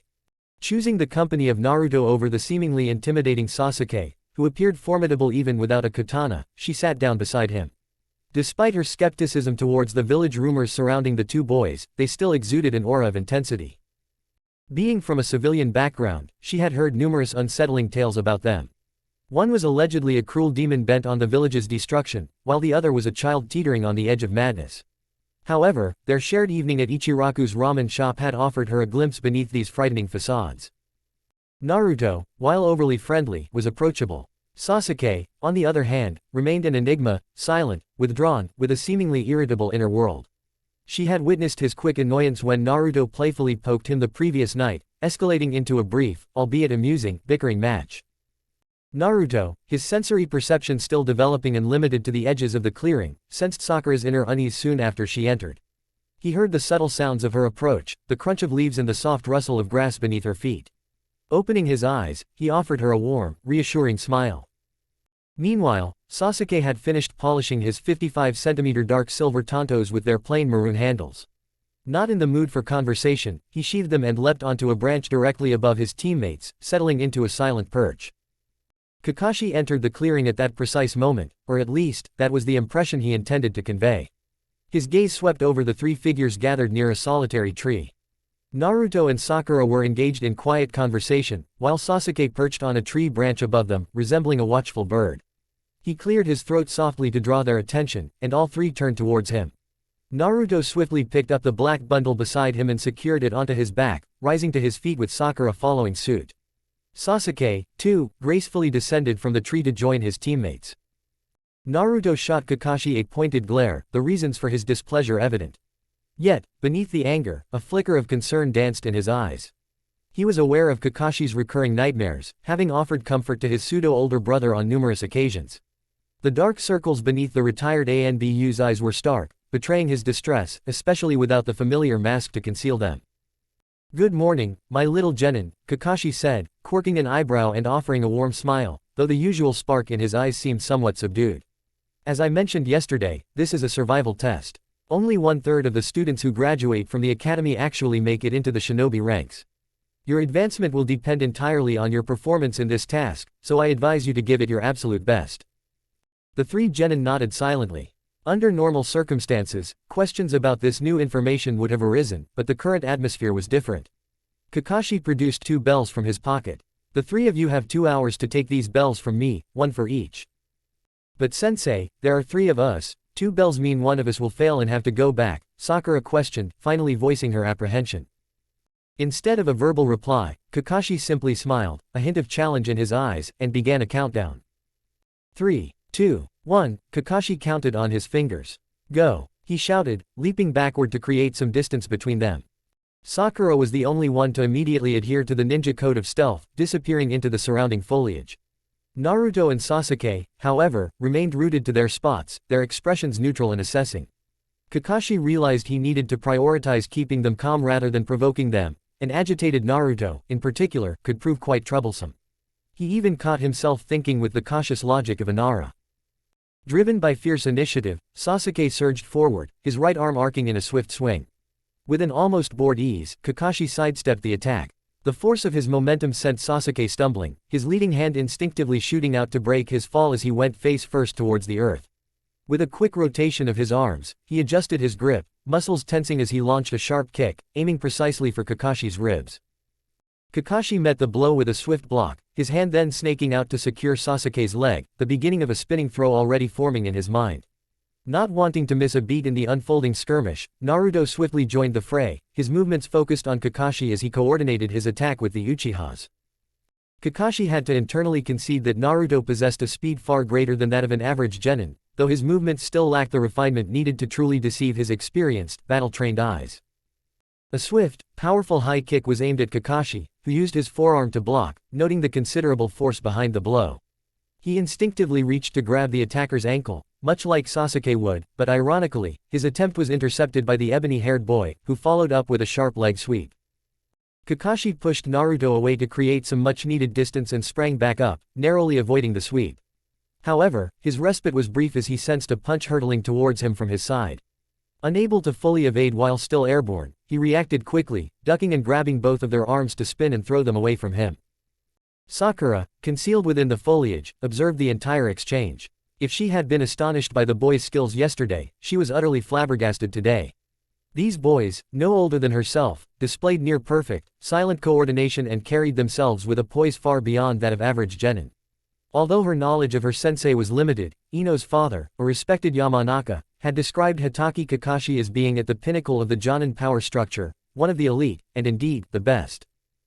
Kakashi's initial assessment had been accurate. The blonde Uzumaki and the lone Uchiha possessed remarkable skill, potentially surpassing even low-level Chunin. Sakura was poised, waiting for her team's next move, when she suddenly felt a light tap on her shoulder, causing her to jump slightly before turning to face the culprit. Expecting Kakashi, she was surprised to see her blonde teammate standing there, solid and real. "You should go help Sasuke and the boss hold down Sensei. They're doing well, but an extra pair of hands would make it easier," a very tangible Naruto told her. "The three of you could only dream of taking down Sensei when you work together, if that's even possible." Sakura glanced across the training ground to see another Naruto actively coordinating his movements with Sasuke, attempting to outmaneuver the one-eyed scarecrow. "Boss, hey, you're a solid clone, how is that even possible?" Sakura exclaimed, pointing a finger at the shadow clone. The clone smiled and shrugged. Naruto glanced at Sasuke, who was struggling just as much. Kakashi was effortlessly holding them both at bay with minimal effort. Naruto wasn't eager to reveal his full fighting capabilities so early. Hiruzen had instructed him to keep his true strength hidden unless absolutely necessary, that is, if he or his teammates were in serious danger. Their eyes met, and Sasuke gave a subtle nod, a silent acknowledgement that Kakashi was a formidable opponent they couldn't easily overcome. They were still far from landing a clean hit on the masked Jonin. Naruto shook his head slightly and pressed forward with the attack. He formed the horse seal, deactivating his resistance seals and allowing his speed to increase to 1.5 times its normal rate. Simultaneously, Sasuke channeled his chakra, activating his Sharingan with two tomo swirling in each crimson eye. Kakashi briefly considered revealing his own Sharingan but decided against it. Sasuke's control over his eyes at this speed wasn't yet refined enough to overwhelm him, a fact Shisui had confirmed. While Naruto possessed natural speed, and the removal of his resistance seals would enhance it, it still wasn't a significant threat to the renowned Jonin. This time, they both charged simultaneously. Naruto launched a right-handed punch, which Kakashi expertly blocked with his knee. At the same moment, Sasuke attempted a kick, but Kakashi's free foot intercepted it. Using his legs for support, Kakashi briefly hovered above the ground, one knee blocking Naruto's punch and the other leg poised to block Sasuke's attack. Then, with swift precision, he gripped their shoulders and flipped them over, using their momentum to throw them away from him. They landed on their feet some distance away from Kakashi. Naruto grinned, slinging his black bundle over his shoulder, while Sasuke's hand instinctively went to the handles of his twin tantos. Naruto revealed his bow staff and adopted a ready stance, his movements synchronizing with Sasuke, who smoothly transitioned into Chuden no Kame, a mid-level stance favored by the Uchiha clan for their kenjutsu. His tantos were held in a reverse grip, allowing for more fluid movements. With a swift flick of his bow, Naruto charged forward, Sasuke right behind him. Kakashi, in the meantime, had already drawn both his Chikudo and tanto. Sasuke took the initiative mid-charge, aiming a dual tanto strike towards Kakashi's head. Kakashi raised his tanto to block Sasuke's attack, his eyes simultaneously tracking Naruto's approach. Naruto, assuming Kakashi's focus was solely on Sasuke, closed in on the masked Jonin, aiming a direct strike at his unguarded abdomen. Anticipating this, Kakashi swiftly brought his Chikudo forward, clashing against Naruto's bow and forcefully pushing him back. Unbeknownst to the three of them, Sakura had stealthily closed the distance. She drew a kunai from her pouch and aimed it at Kakashi. However, Kakashi feigned ignorance of her approach. Just as Sakura lunged to stab him, he swiftly kicked her arm away and dropped his Chikudo towards her, observing the reactions of the others. He was pleased when Naruto suddenly appeared between him and Sakura, grabbing her by the back of her shirt and pulling her out of harm's way while simultaneously blocking Kakashi's descending Chikudo with his bow. Taking advantage of Kakashi's momentary distraction, Sasuke lunged and stabbed Kakashi's right leg. He was met with a grimace of pain, but instantly, the flesh and blood dissolved into a wooden log and splinter, a clear indication of a substitution jutsu. Kakashi was internally impressed with the taijutsu and weapon skills displayed by two of his three students. Sakura, however, clearly needed a more effective taijutsu style and a significant boost in confidence. Very well done, Kakashi voiced echoed in the clearing. Now, for the second lesson, ninjutsu. Kaden, Fire Phoenix Jutsu. Several small, flaming bird-shaped projectiles erupted from a nearby bush, streaking towards the three students and revealing Kakashi's new position. Naruto took the lead, stepping forward to protect his teammates. He swiftly formed four hand seals and yelled, "Suiden, water shield." A surge of water rose from the nearby pond, forming a solid liquid barrier that effectively blocked the incoming fireballs. Kakashi smiled faintly at his younger brother's resourcefulness. He knew Hiruzen had imparted a vast array of jutsu to Naruto, and this was an opportune moment to gauge his elemental affinities. "Raiden, Earth Flash," Kakashi exclaimed, a bolt of lightning crackling from his outstretched palms, utilizing the very soil as a conduit. Naruto recognized the danger. Water was an excellent conductor of electricity. Acting quickly, he mirrored Kakashi's rapid hand movements, inhaled deeply, and then unleashed a powerful gust of wind. Fuden, Breakthrough. The force of the wind met the lightning, dissipating its electrical charge harmlessly into the ground. He glanced at Sasuke, signaling for support. With a grunt of acknowledgement, Sasuke joined him, and together they unleashed two massive fireballs, easily twice the size of Kakashi's earlier attacks. However, Kakashi remained unfazed, slamming his palm onto the ground. Doden, Mud Wall. A substantial wall of mud erupted, halting the colossal fireballs in their tracks. Naruto, not one to be outdone, formed another set of hand seals and launched several fist-sized spheres of water at the mud wall. The water relentlessly eroded the earth, causing the wall to melt back into a muddy puddle. Unbeknownst to them, Sakura was once again attempting a stealthy approach on Kakashi. Her repeated attempts to adhere to the fundamental academy rule of stealth were, to put it mildly, transparent. Kakashi was a top-tier Jonin, a master tracker aided by his ninja hounds. His own senses were arguably sharper than even those of the Inuzuka clan. Even Sakura's delicate perfume acted as a beacon, making her location easily discernible. Yet, he remained stationary, observing her next move. Surprisingly, she hurled three shurikens coated in a green liquid, likely a paralyzing poison, towards Kakashi. He deliberately allowed the shurikens to strike his left leg. Seizing the opportunity, Sakura swiftly reached for the bells at his waist, snatching them, and throwing one towards Naruto and the other towards Sasuke. Suddenly, Kakashi dissolved into mud, and the bells in Naruto's and Sasuke's hands also melted, revealing them to be as illusory as Kakashi's clone. Kakashi reappeared before them in a swift body flicker. "Congratulations, you defeated my rock clone, and your time is up," Kakashi stated calmly. As if on cue, a small alarm clock went off, signaling the end of their 2-hour limit. Kakashi had half mind to tie Sakura to the pole, but he forfeited the plan as his team had already shown teamwork. For now, Kakashi would accept that, yet it didn't mean that would remain as such for long. No, he would train them to be a tightly packed team. At least until they reached the skill levels Naruto and Sasuke displayed would determine their rankings in the future, which was certain. Naruto and Sasuke's jutsu combinations were complementary. Their team dynamics were effective and sharp, and it was clear from their subtle signals or wordless gestures that they understood each other clearly. As for the weaknesses, Sasuke needed to extend his speed to match his Sharingan. Naruto had the least amount of holes in his style, he just needed more powerful jutsus to go with his blunt style. Sakura was in need of a total rejuvenation, a new taijutsu style that fit her, along with improvements in her diet and strategic advisory. To ascertain her aptitude for the medical arts, he would need to procure specific medical scrolls. Additionally, other essential scrolls covering various fundamental topics would be necessary to refresh her memory. This task shouldn't consume excessive time, given her sharp intellect and considerable theoretical understanding, even if her practical application was noticeably lacking. Furthermore, Kakashi recognized that both Naruto and Sasuke were consciously suppressing their full capabilities from manifesting, a factor that would have undoubtedly made things considerably more taxing. He had also discerned a peculiar familiarity in Naruto's taijutsu. It was as if all the components of a complex puzzle were present and correctly aligned, save for one or two crucial connecting pieces. Well, you have certainly performed adequately.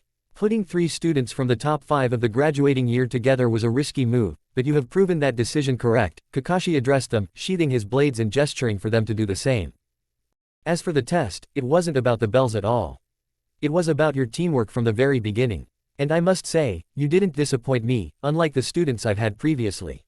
Even you, Sakura, who didn't have prior experience with them, managed to keep up. He turned his gaze towards the pink-haired Kunoichi. You did great, he praised her sincerely. Although, you do need more training. But for today, that's all. You are to attend team meetings starting tomorrow, we will have 3.5 hours of training. After that, we will take on some D-rank missions until evening. You will all be free after that, Kakashi outlined their daily schedule. Also, Sakura, you need to eat more to match the energy you'll expend on training and missions. Shift your diet to include more protein and carbohydrate-rich foods, Kakashi advised gently. Sakura nodded in response, a faint blush coloring her cheeks. She understood the necessity of adjusting her diet now that she was a shinobi, her previous focus on maintaining a slim waist was now a distant thought. With the session concluded, the genin dispersed, heading towards their respective homes. A week later, on the streets of Konoha, Naruto made his way towards the Hokage Tower, a slight irritation clouding his features. He needed to sort out some ridiculous issue with his official ID.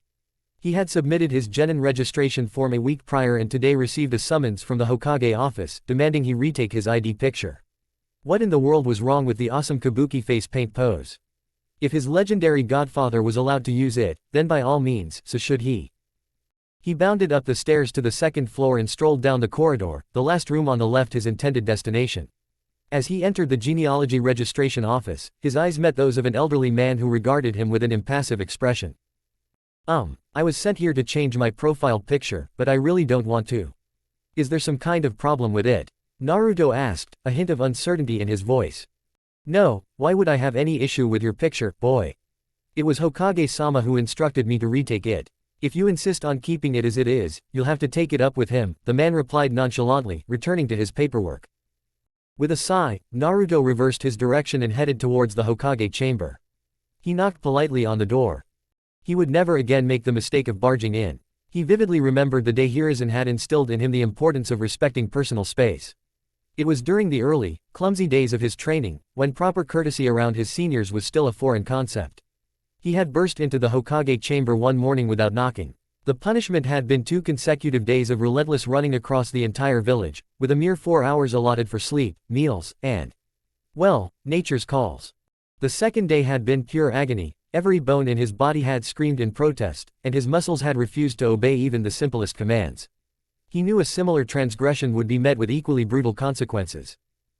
Enter, Hiruzen's voice called from within. Heya-sensei, what's the big deal with my picture on the registration form? Even Ero Oji used similar kinds of pictures for his official ID, Naruto grumbled, stepping into the office. Hiruzen studied him for a moment before letting out a soft sigh. Naruto was so much like his parents, a perfect blend of endearing and exasperating. He possessed Minato's sharp intellect and natural talent, but Kushina's spirited personality was undeniably present within him, manifesting in some of her habits, often without Naruto even realizing it. That was during the chaotic times of war, Naruto. And now, no student of mine will appear like a buffoon to other villages. These forms are for official record keeping. While I might make exceptions for a few in this year's batch, you will not be using that particular picture, Hiruzen stated firmly, his tone leaving no room for argument. You not only have a legacy to uphold, following in your godfather's footsteps, but you must also uphold mine, Hiruzen added thoughtfully, pacing slowly around his chamber. Naruto couldn't help but sweat drop at his mentor's reasoning and his almost desperate eagerness to pass down his Hokage legacy. Though, he sensed Hiruzen's growing weariness with his current demanding role, the Hokage was getting on in years. Naruto suspected his real desire was to dedicate himself to nurturing the new generation, believing the academy could greatly benefit from his vast experience. You know, Gigi, Naruto said with a touch of playful smugness, it's a bit selfish to just pick your successor without even asking them, even if that's exactly what I want deep down. Hiruzen was about to retort when the chamber door burst open with a loud bang, a clear breach of protocol. Naruto reacted instantly, his reflexes honed, as 3 sharp kunai were launched towards the intruder. Hiruzen allowed the kunai to harmlessly snag the intruder's clothing, pinning him to the wall. No real damage was done, except for the inevitable teasing Naruto would now have to endure. Stuck awkwardly on the wall, flailing slightly but completely unharmed, was Konohamaru Sarutobi. Hey, brat, what do you think you're doing? Naruto asked, his gaze sharp and penetrating. Put him down, Naruto, Hiruzen interjected gently. Naruto looked back at his sensei, a question in his eyes. He's my grandson, Konohamaru. That's his 25th failed attempt to take over my position. He seems to think the Hokage seat is worth all this trouble, Hiruzen muttered the last part under his breath. Pardon me, sensei. The intrusion was so sudden, I didn't have a chance to process anything, Naruto apologized, pulling the kunai free, and allowing Konohamaru to drop to the floor with a soft thud. No, it's quite alright. He needed to learn his lesson, anyway. The young Sarutobi grumbled to himself, shooting a glare at the blonde genin. However, a flicker of something else was visible in his eyes, curiosity. Just then, a man wearing small, circular sunglasses, dressed in attire similar to a tokuetsu jonin, rushed into the office in a state of mild panic. The concept of a tokuetsu jonin was both confusing and intriguing to Naruto, confusing because he couldn't quite grasp how someone could be a jonin by specializing in only one specific area of shinobi training, yet intriguing because it potentially offered a path for him. While currently restricted from displaying his full range of abilities, once he was given the green light, this specialization might be a viable option. How many times do I have to tell you, honorable grandson? Please refrain from wandering around aimlessly. The man fretted at Konohamaru, his tone akin to a worried mother hen. He glanced at Naruto for a brief moment before continuing, not everyone in the village has good intentions. Naruto simply rolled his eyes at the man's overprotective nature. He was tired of people with such a narrow-minded view who couldn't understand his burden and judged him based on it. I am not changing my picture, sensei, Naruto declared with a chuckle. Ero Oji would be incredibly proud of it. And with that, he turned and left the Hokage chamber. The past month had been an intense and demanding period for Sakura. Kakashi had pushed her limits, figuratively breaking her down to rebuild her stronger. He had provided her with scrolls detailing a taijutsu style that emphasized chakra-enhanced strength and focused chakra composition for offensive strikes, while defense relied on short-range power movements. Unbeknownst to Sakura, she was learning the foundational principles of Tsunade's formidable taijutsu. While she currently lacked Tsunade's immense raw strength, Kakashi intended to bridge that gap over time. He had plans to instruct her in the necessary strength-building techniques, as her already excellent chakra control was crucial for this style to be truly effective. Her current taijutsu was, in essence, incomplete without the requisite power. Kakashi himself had also intensified his own training. He needed to be in peak condition to effectively guide his 3 energetic students. Naruto and Sasuke were remarkably receptive, absorbing knowledge at an astonishing rate. Notably, Naruto had completed his jutsu combination training. Furthermore, Hiruzen had taught him how to infuse more chakra into his shadow clones, enabling them to utilize ninjutsu. Sasuke's training, on the other hand, concentrated on genjutsu and physical conditioning. He was also beginning to delve into his primary elemental affinity, with Kakashi guiding him through the intricacies of the lightning style. Remarkably, the 3 of them had already set a new record for the most D-ranked missions completed by any genin squad in history. Adding to the usual demands, Naruto had to contend with Konohamaru's persistent attention. The young Sarutobi constantly badgered him to play or teach him cool jutsu. Konohamaru possessed an inexhaustible energy that rivaled Naruto's own childhood hyperactivity. Ever since the incident in the Hokage chamber, Konohamaru had taken to following Naruto around the village. After a week of relentless pestering, Naruto finally relented, agreeing to teach him a few basic jutsu, but only once a week. This routine continued for the next 2 months. Now, after 2 months of rigorous training in mostly mundane D-rank missions, Kakashi's 3 energetic genin were, to put it mildly, bored. Sakura had successfully completed the first 2 stages of her chakra infusion training. She could now create small craters with her punches and lift substantial rocks with relative ease. As Kakashi was not proficient in advanced medical ninjutsu, her medical training was limited to basic first aid for minor injuries, with the majority of her focus directed towards improving her taijutsu, chakra infusion techniques, and expanding her chakra reserves. Naruto was now able to fluently perform small ninjutsu combinations, and Sasuke was getting faster due to his weight training. Currently, Team 7 stood within the mission assignment chamber of the Hokage Tower. Kakashi had decided it was time for them to tackle a higher-tier mission, even though they were capable of handling higher C ranks. He had been deliberately pacing their training, wanting to equip them as thoroughly as possible before they ventured into the more dangerous aspects of the shinobi world. However, they were ready now, all 3 of them. What they needed most was real-world experience. A straightforward escort mission or a bandit capture would suffice, as long as it provided them with their first kill experience and allowed them to process it quickly. Otherwise, they risked freezing up during a critical moment in a future mission, a scenario that could have dire consequences. Hiruzen sat at the center of the room, delegating missions to available jonin and chunin, occasionally interjecting with anbu assignments. Iruka was seated beside him, along with several other chunin and jonin. Kakashi cleared his throat, drawing everyone's attention. Hokage-sama, I've come to accept a C-ranked mission for my team, Kakashi stated in a formal tone. The 3 genin visibly perked up. Naruto and Sakura were gazing at Kakashi with wide, hopeful eyes, while a subtle, pleased smirk played on Sasuke's lips. Finally, no more tedious tasks like catching stray cats, painting fences, babysitting, or cleaning lawns. But Kakashi-san, isn't it too soon for them to take on such high-level missions? Iruka interjected, his concern for his former students evident. Naruto and Sakura turned pleading eyes towards Iruka. Why was their sensei seemingly hindering their first real mission? They felt stifled by the endless string of D-rank tasks. I don't believe AC rank is too advanced for my genin, Kakashi asserted swiftly. After all, they have completed the required number of missions and have set a new record for the most D-rank missions completed in a single week by a team. If they aren't ready, then I doubt anyone else would be. Kakashi stated firmly. He was confident in his genin's abilities, especially with the rotating leadership system he had implemented within the team. In Kakashi's absence, the leadership responsibilities were shared among the 3 genin, a strategy Kakashi believed would foster their individual growth and overall team efficiency. I concur, Kakashi, Hiruzen interjected before the conversation could devolve into a heated debate between the academy instructor and his elite jonin. I am assigning your team a C-rank mission. It's an escort mission to the Wave Country. You are to protect a bridge builder from bandits. Hiruzen read aloud from a scroll and tapped the bell on his desk. A chunin peeked into the room, awaiting instructions. Bring in Tazuna-san, his escort team is ready, Hiruzen ordered. An elderly man, unsteady on his feet, stumbled into the office, swaying with a subtle lack of coordination. His sparse gray hair mirrored the short, neatly trimmed goatee that framed his chin. A light brown vest, creased with age and wear, covered a simple black pair of trousers that spoke of countless prior uses. Perched precariously on his nose were spectacles, slightly askew, as was the weathered straw hat that sat jauntily on his head.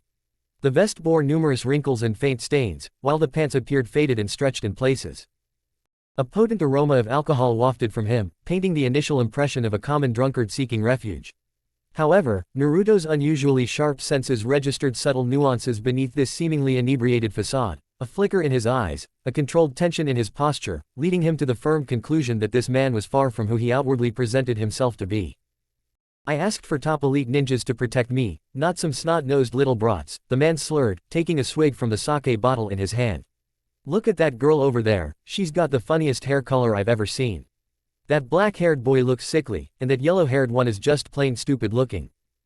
Sakura was the only one to take the bait, a prominent vein throbbed on her forehead. Naruto and Sasuke shot the man icy glares before pointedly looking away. I suggest you refrain from insulting my genin, Tazuna-san. I am an elite jonin and perfectly capable of dealing with lowly bandits on my own, Kakashi addressed the bridge builder sincerely. Tazuna nodded, but a slight hesitation in his movements didn't escape Kakashi's sharp eye. Something was amiss. Tazuna was either unsure of Kakashi's abilities or deliberately concealing something. Regardless, Kakashi instructed his genin to pack supplies for 2 weeks and meet him at the village gates in 2 hours. The 3 accepted the order and departed for their homes to gather the necessary provisions.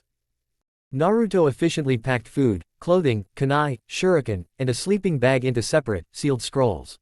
Learning the art of sealing had been one of the first skills Jiraiya had taught him during their ninja arts lessons, applicable to both living and non-living items. He tucked the scroll containing food, clothes, and his sleeping bag inside his jacket, while he hung the weapon scroll securely at his waist. He also swapped his half-sleeved shirt for a full-sleeved one, strapped his bow staff across his back, and then headed off to inform Enko about his upcoming mission. It was a non-negotiable step. Failing to tell her his whereabouts would result in her tearing the entire village apart in a frantic search. In recent years, Enko had become a constant presence at his home when she wasn't on duty. Their bond was that of siblings in every sense but blood, marked by constant bickering yet deep mutual protectiveness. She would check on him multiple times a day, sometimes as often as 4 times. A well-known saying among the villagers was, "If you don't want to incur the wrath of the snake mistress, don't even think about touching her brother." It was common knowledge that Naruto was fiercely guarded by the merciless kunoichi. This possessive affection was not surprising, given Naruto's unique ability to draw those who truly knew him into a circle of deep affection. The genin arrived at the village gates simultaneously, finding Kakashi and Tazuna already waiting for them. Kakashi noted the absence of any visible packs on the 3 genin. He knew Jiraiya had taught Naruto how to create and use sealing scrolls, yet his curiosity got the better of him. "Why don't I see any bags on your shoulders?" It was Sasuke who replied, pointing towards Naruto. "He packed our supplies in sealing scrolls for better movement." Kakashi nodded, a slight shake of his head accompanying his acceptance, and then led them out of the village gates. While Team 7 was immersed in their training till they dropped during the previous month, other genins of their batch were also developing and discovering new skills in themselves. One of them was Hyuga Hinata. Hinata had changed herself completely. She wasn't the same shy and timid girl from a few years ago. She was tired of being weak and being protected. Naruto was correct in that perspective. She needed to be strong, if not only for her sister. Hanabi, she was the cutest little thing Hinata had ever seen. Hinata had sudden urges to protect her as soon as her eyes landed on the small girl. Naruto had saved her twice till now, but he wasn't one of those who would demand a price for the same deed. And, that singular personality trait of his made him truly different from others. No one would help another without searching an advantage for themselves in it. She was mesmerized by those deep blue eyes of his. They shone equally bright every time her eyes landed on them. They reminded her of the true visage of a vast extending sea. He was a warm beacon of comfort and positivity for her. Hisashi had taken her under his training. He was already notorious within his family for being unyielding. Only Hisashi and Hisashi's wife were able to make him do anything. Though she was never weak or undeserving of her title, Hisashi was the only one who trusted her capabilities, unlike his twin. He knew Hinata wasn't weak, she was just kind-hearted, like her mother, and the clan elders were persistent on making her become an ice princess. After testing her affinity, it was discovered that she had a strong affinity for Sweden, and she was incompatible with Earth-style Juken. There were only a few known water users in the Hyuga clan till date, Hinata's mother being one of them. Clearly, Hinata had inherited her traits, as she was kind-hearted and had an affinity for water. Currently, there were only 3 members of the Hyuga clan with Sweden affinities, Hisashi, Hinata, and a side branch member, named Hisoku. Hence, Hisashi felt pride in his student, and this pride increased as time passed. 4. Hinata had developed a new taijutsu style of her own with the help of Hisashi, instead of solid defense and strength-based attacks. Her style used swift movements, agility, endurance and speed as its base. It utilized quick maneuvers and speed strikes as offense while swiftly dodging as defense, which could be sustained due to her endurance. As an heir, she had to learn politics, history, and all other subjects from a tutor chosen by the clan elders. By the end of her academy years, she was one of the top 4 students, only being surpassed by Naruto and Sasuke in physical prowess, and Sakura in knowledge. Meanwhile, Nara Shikamaru was a lazy boy who avoided any type of physical exertion without need. Everyone knew this fact, but only a few people knew just how cunning and presumptuous the said Nara could be. Shikamaru had 2 best friends as close as brothers, his tall, big-boned friend, Choji, and the yellow-haired, loud-mouthed troublemaker, Naruto. He knew something was different about Naruto. Unlike the other members of their small all-boys team, he had noticed the looks Naruto received from civilians, and he didn't like it. The Nara clan was known for its laziness, sharp minds it produced, and their troublesome wives they took in. It was no secret, for his family, that Shikamaru was almost unbeatable in shogi. Since Naruto began displaying most of his skills and rising quickly through the ranks, Shikamaru was also interested in showing some of his skills. He could have replaced Sakura in the top 4 easily, if he had wanted, but that would have been quite troublesome for him. So he took his place somewhere in the middle, just below Ino, the girl who was as obnoxious as Naruto was in his first few years of the academy.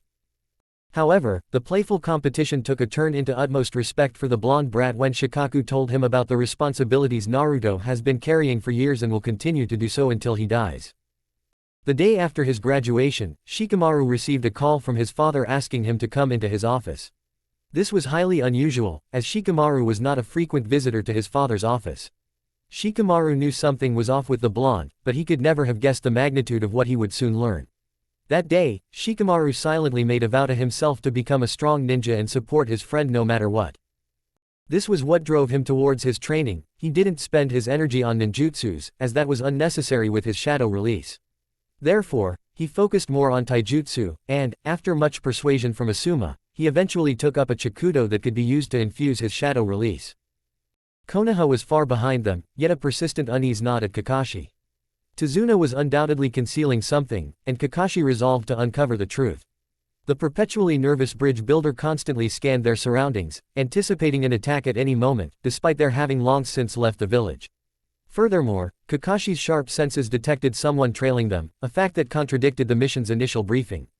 Common bandits didn't shadow their targets, they preferred direct, forceful assaults.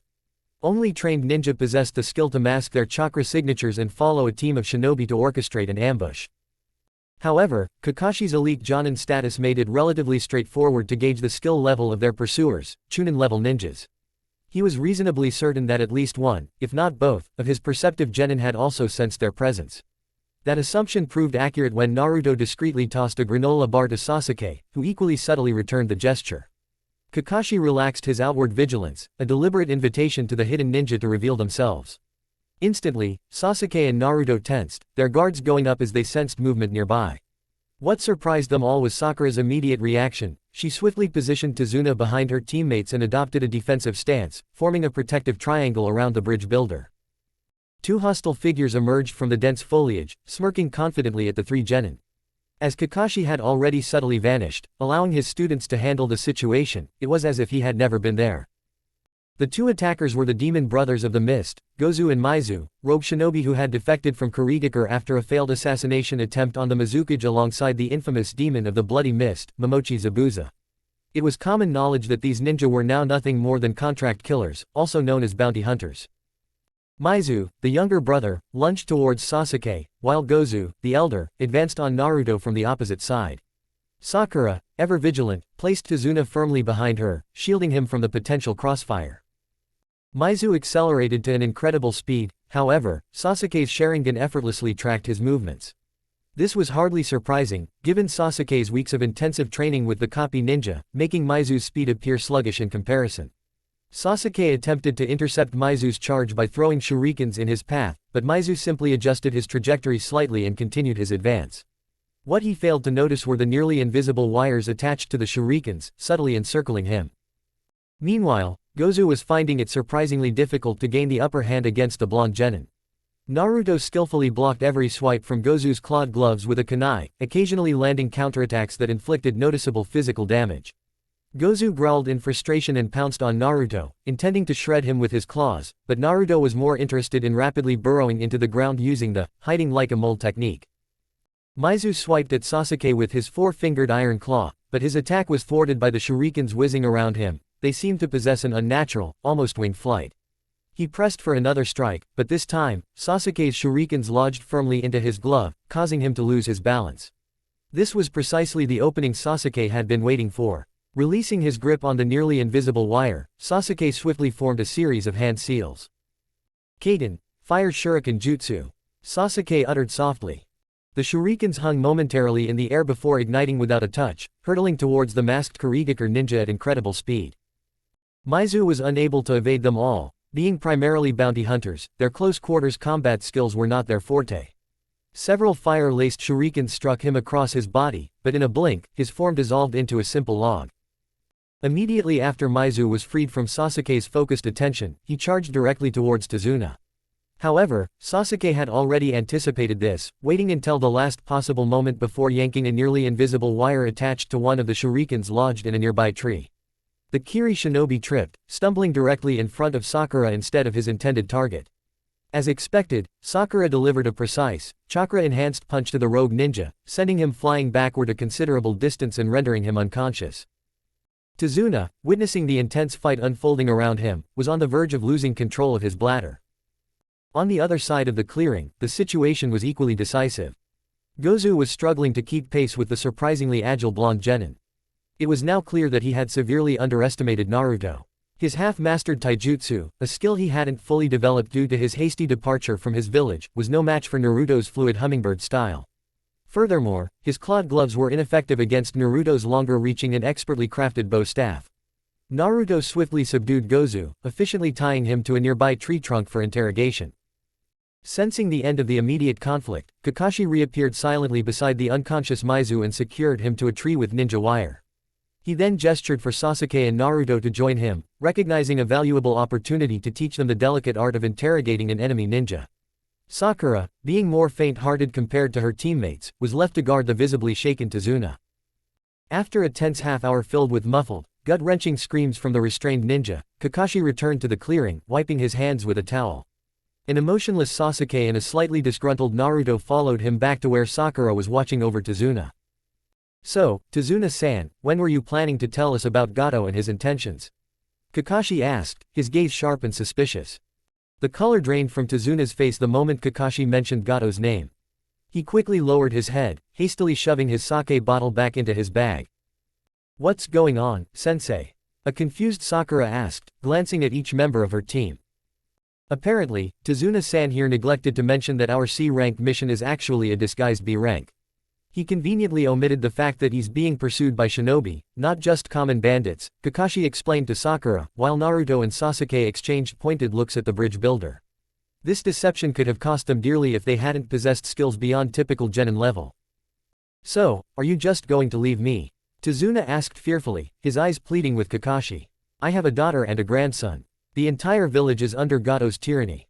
Please, you have to help me. I promise I'll pay you in full once I can." Tazuna's voice was desperate. "Besides," he added bitterly, "if you leave me here, they'll kill me and then my family." Team 7 was conflicted. On one hand, they were angry at Tazuna for his blatant lie about the danger they faced. On the other hand, they couldn't simply abandon an entire village to suffer under the rule of a ruthless tyrant because of one man's deception. They knew they were capable of handling threats at least up to the Chunin level. And with Kakashi present, even the most skilled Anbu wouldn't be an insurmountable obstacle. "It's not about the money, Tazuna-san," Kakashi said stoically. "My genin are still in their training stages. I don't want to needlessly put their safety at risk, and frankly, your actions have made it clear that you are the last person I would trust." Tazuna visibly flinched at Kakashi's harsh words, his head dropping in shame. "But," Kakashi began and Tazuna perked up at the word.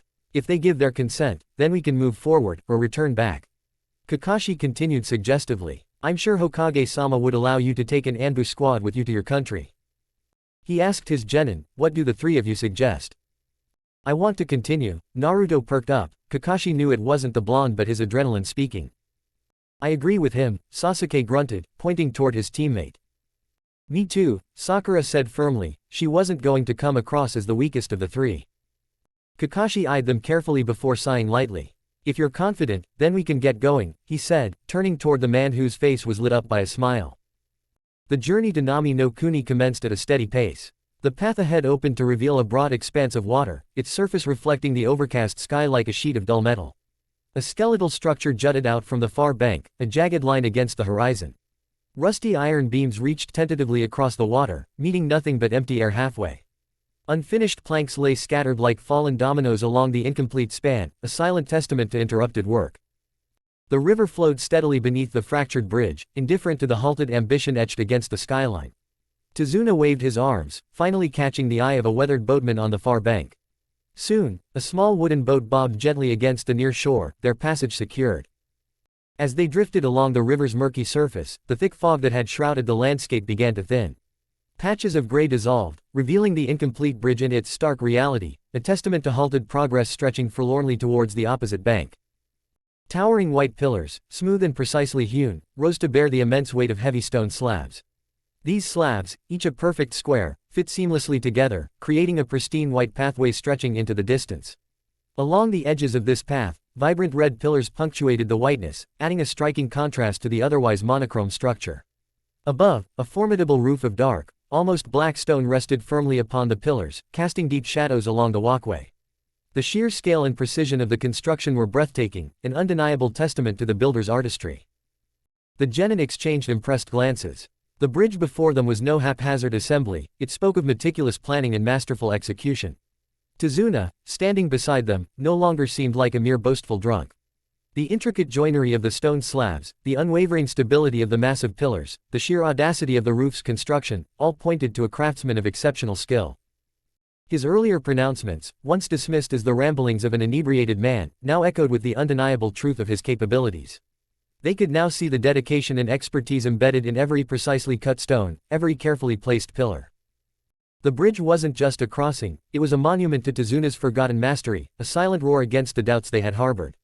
The sheer artistry of the structure silenced their earlier skepticism, replacing it with a newfound respect for the seemingly flawed man who had conceived and guided its creation. The bridge stood as a powerful, tangible argument against their initial judgments. They reached the shore and paid the boatman as agreed. The solid ground felt reassuring after the mist-laden river.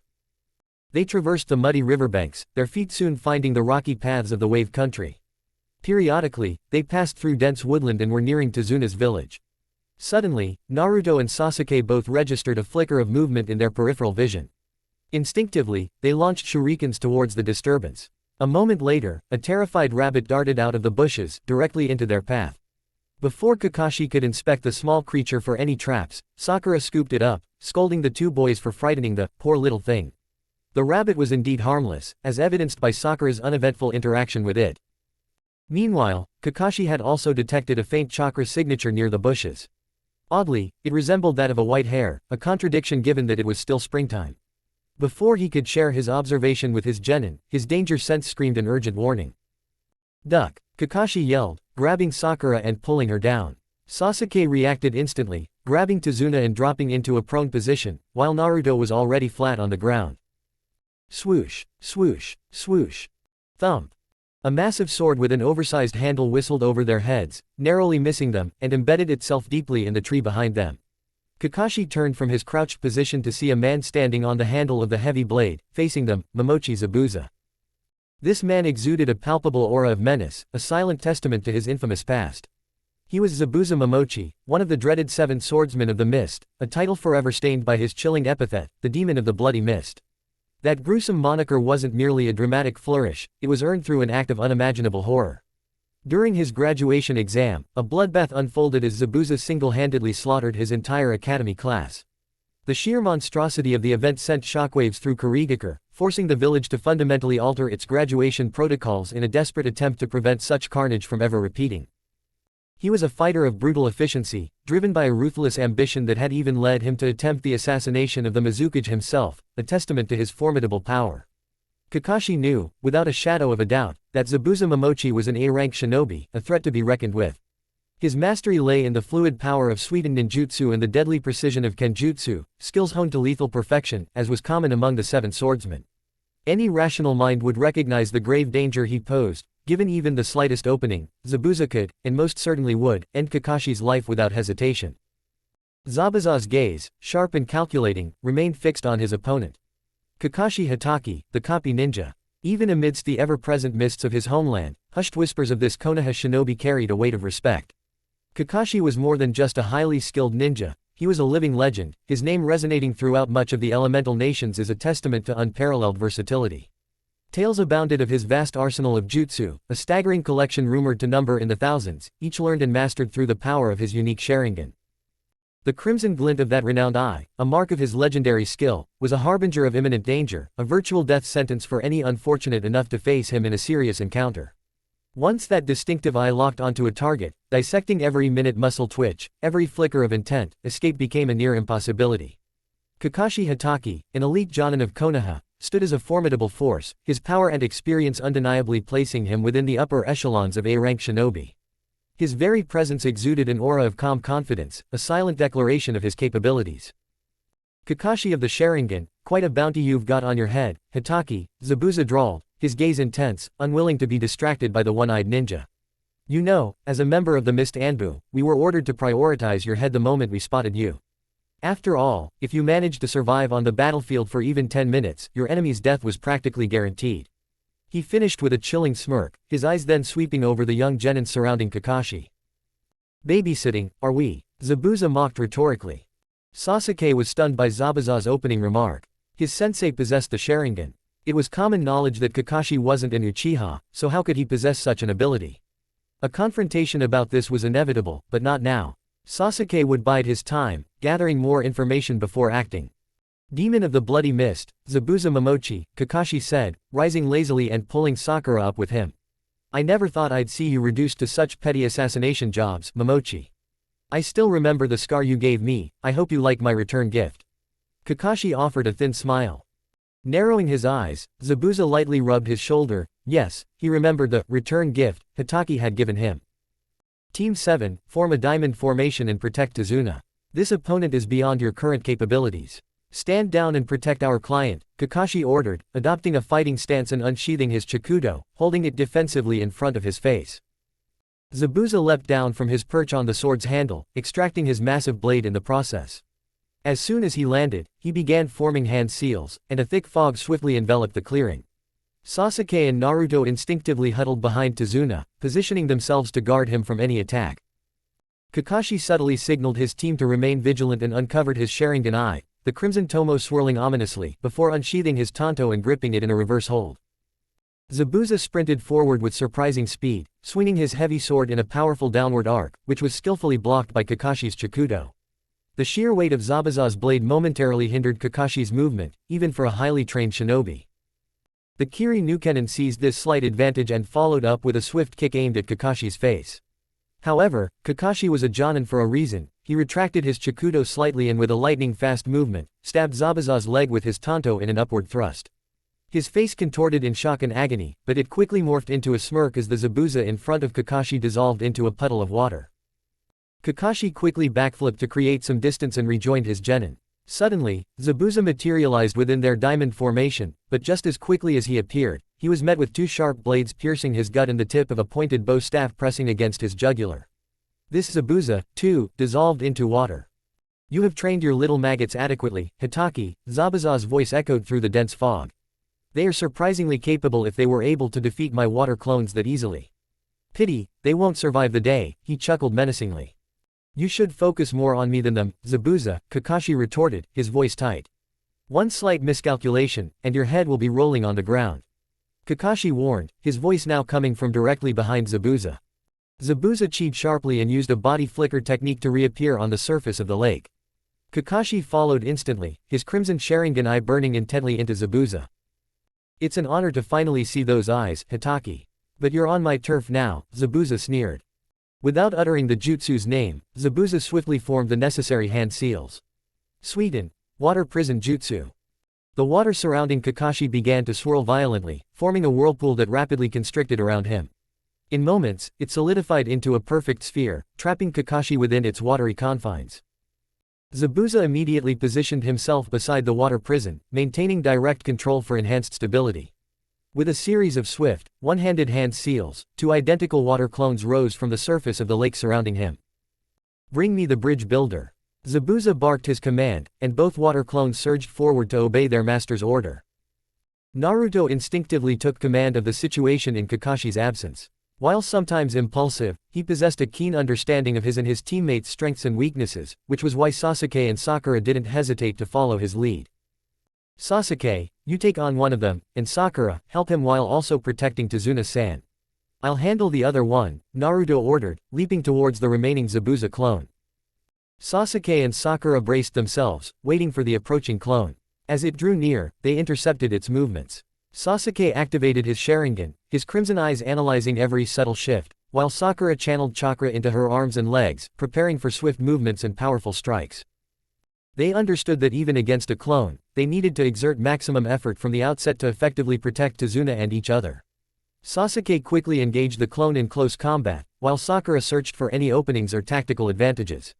The water clones lacked Zabuza's formidable Kubikiribocho, limiting them to smaller ninjutsu techniques and hand-to-hand fighting.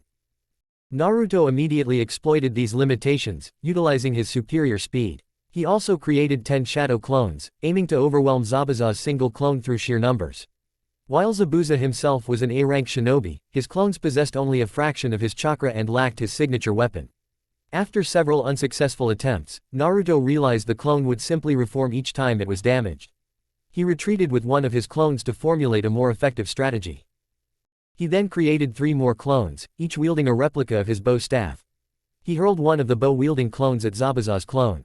Before the clone could decipher his plan, Naruto swiftly substituted himself with the thrown bow staff, his original bow remaining firmly in his grasp. With a decisive thrust, he extended his bow, impaling Zabuza's clone directly through the head, adding a surge of chakra to prevent its reformation. This unexpected substitution was made possible by the summoning contract Jiraiya had placed on Naruto's bow, providing him with a unique bypass for the standard substitution jutsu. Meanwhile, Sasuke swiftly trapped his assigned clone in a powerful genjutsu he had learned from Kakashi. Sakura, capitalizing on the clone's momentary paralysis, unleashed a devastating, chakra-enhanced punch, shattering it completely, greatly surprising Zabuza. Konoha was renowned for prioritizing quality over quantity in its shinobi, a key factor in their victories during the previous ninja wars. It was common knowledge that even the combined might of Kumogakure and Iwagakure had been unable to conquer Konoha due to the superior skill and battle prowess of the shinobi the Leaf Village nurtured. These 3 kids were able to dispose of his clones quite easily with little effort, although they were not even half of his full power, but still he was astonished by their courage and efficiency. He was now struggling to hold Kakashi down. Kakashi was exerting a lot of chakra and forced to get out of his water prison. The 3 genin swiftly regrouped, their minds racing to formulate a plan to free their captured sensei. Sakura, with practiced precision, hurled several shuriken tipped with paralyzing poison towards Zabuza. He evaded the projectiles by leaping into the air, careful not to release his grip on the water prison. This brief distraction provided Naruto and Sasuke with the crucial seconds they needed to execute their combined technique. Naruto unleashed a barrage of water bullets at the mist ninja. Simultaneously, Sasuke joined his friend, extending his arm and firing a potent, raiden, lightning bolt. The lightning coursed through the water bullets, electrifying them with crackling energy. Their strategy was simple yet effective. The electrified water projectiles would strike the water surrounding Zabuza, delivering a powerful shock. As for Kakashi, being a skilled raiden user himself, he could likely form a chakra-based resistance to the electricity. Zabuza recognized the immediate danger. Even a glancing blow from the electrified water could incapacitate him. Forced into a difficult decision, he reluctantly leapt away from the water prison, freeing Kakashi in the process. True to the genin's prediction, the moment Kakashi was released, he swiftly cast a lightning resistance jutsu around himself, just as their combined attack hurtled towards his previous position. Zabuza was furious. Not only had these insolent brats dispatched his water clones with ease, but they had also forced him to release Kakashi. They would pay dearly for their audacity. Readjusting his massive sword, he sprinted forward, intent on crushing the maggots who dared to impede his mission. He was halfway to them when Kakashi intervened, appearing as if from nowhere, his chikudo held ready.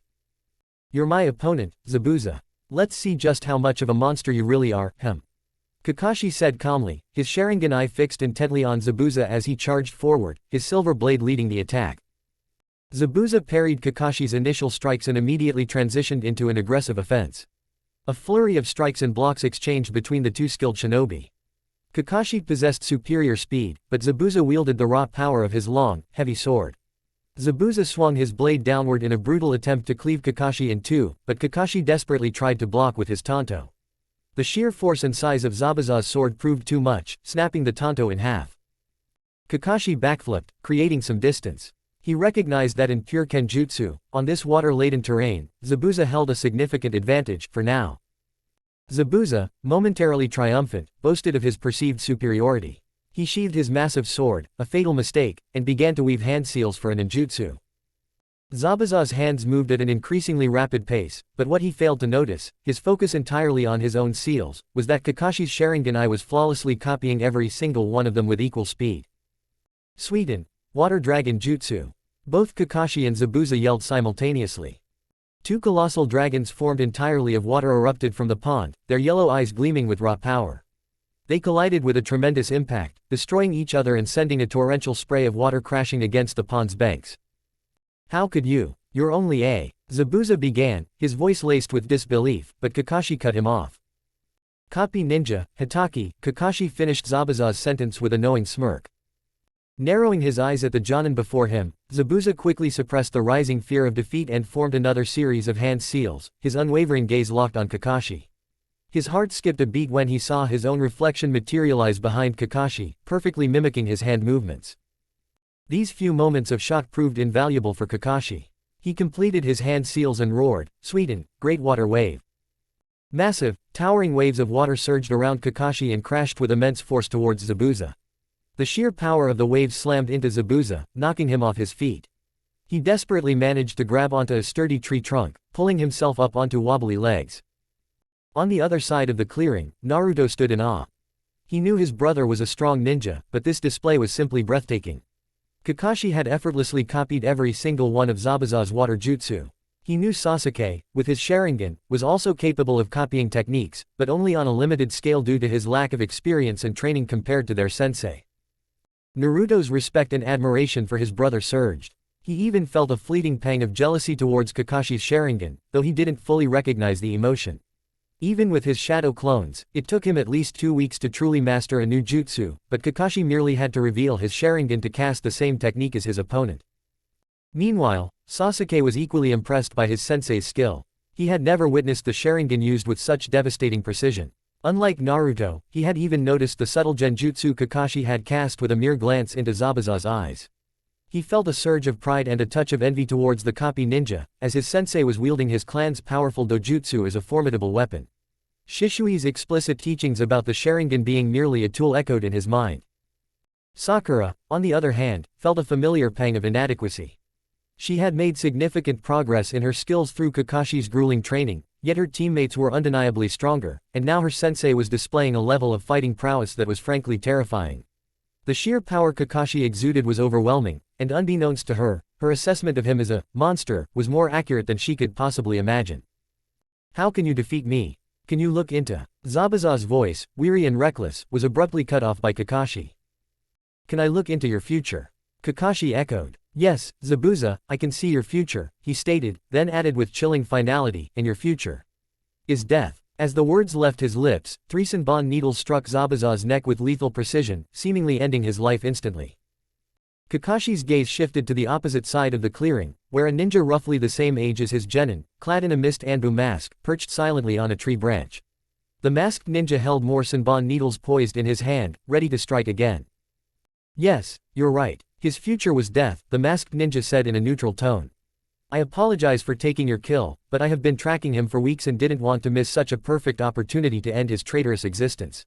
The mist anbu leapt gracefully down from the branch. "Now, if you'll excuse me, I will dispose of his body in a more private location." With that, the hunter nin grabbed Zabuza's lifeless form and vanished in a swift body flicker. Kakashi would have pressed with numerous questions, but his body betrayed him. Signs of severe chakra exhaustion and fatigue washed over him. He covered his Sharingan eye once more, his vision blurring. He knew he couldn't continue in this state. "Sasuke, you'll lead the team until I wake up." "Naruto is already exhausted," Kakashi ordered, his voice weak, before collapsing to the ground. Naruto immediately created 2 shadow clones to carefully lift Kakashi and begin carrying him towards their client's home. "How far is your home, Tazuna-san?" Sasuke asked, his gaze fixed on the bridge builder. "Not much," Tazuna replied, relief evident in his voice. "Just a mile or 2 from here." "Okay, we'll travel at shinobi speed." "Naruto, make 2 more shadow clones to carry Tazuna-san," Sasuke commanded. Before Tazuna could even voice a protest, he found himself being gently lifted and carried by Naruto's clones, swiftly heading towards his village. Chapter 5, A Circular Phase. Tsunami was the only daughter of Tazuna. She had been through 2 marriages until now. Whereas her first husband died due to overdrinking, her second husband was executed by Gato publicly, for he took a stand against him. She birthed a son from her first husband named Inari. Inari was a very soft-hearted boy from a tender age. He had lost his father before he could hold memories, and his hero, his second father, Kaiza, was executed by Gato for his bravery and courage. Inari's heart broke after Kaiza's death, to the extent that he turned cold against everyone except his mother and grandfather, join that with his mistrust for the norm of a hero. He started criticizing anyone that tried to help others, for he saw Kaiza in them, and his inevitable end. Tsunami was busy washing dishes when several knocks sounded on the door. She spared her work and opened it to come face to face with 8 people standing outside her gate. A group of blonde quadruplets. A black-haired boy, a pink-haired girl, her father and a man with white hairs supported by two of the blonde quadruplets. Her father was glaring in between the blonde quadruplet and the black-haired boy frequently. He sighed before redirecting his attention on Tsunami. "I'm back, Tsunami." The man greeted his daughter. "It's relieving to see you're safe. Where's Inari? Is he home yet?" asked Tazuna, hugging his daughter. "No, To-san, he is out in backyard, fishing," answered Tsunami, glancing toward rest of the group as she extracted herself from her father. Tazuna followed her gaze and chose to introduce his saviors. "Don't worry, Tsunami. They are with me. I hired Konoha ninjas for my protection. You know, that tyrant has been targeting me for quite some time." "But, father, they are just kids." Tsunami looked at them kindly. "It appears like that, yet, I can promise you that they are more than capable to take down grown-up ninjas," Tazuna grumbled loudly, entering the house. Well, it didn't seem like that to Tsunami, especially the girl. The quadruplets and the raven-haired boy did look a bit mature, yet they couldn't possibly be full-fledged nins, they were relatively young. "We are grateful for your hospitality, Tsunami-san. I promise you, we will not be a burden on you," Sakura voiced in with a bow, that the raven-haired boy and the quadruplets followed immediately.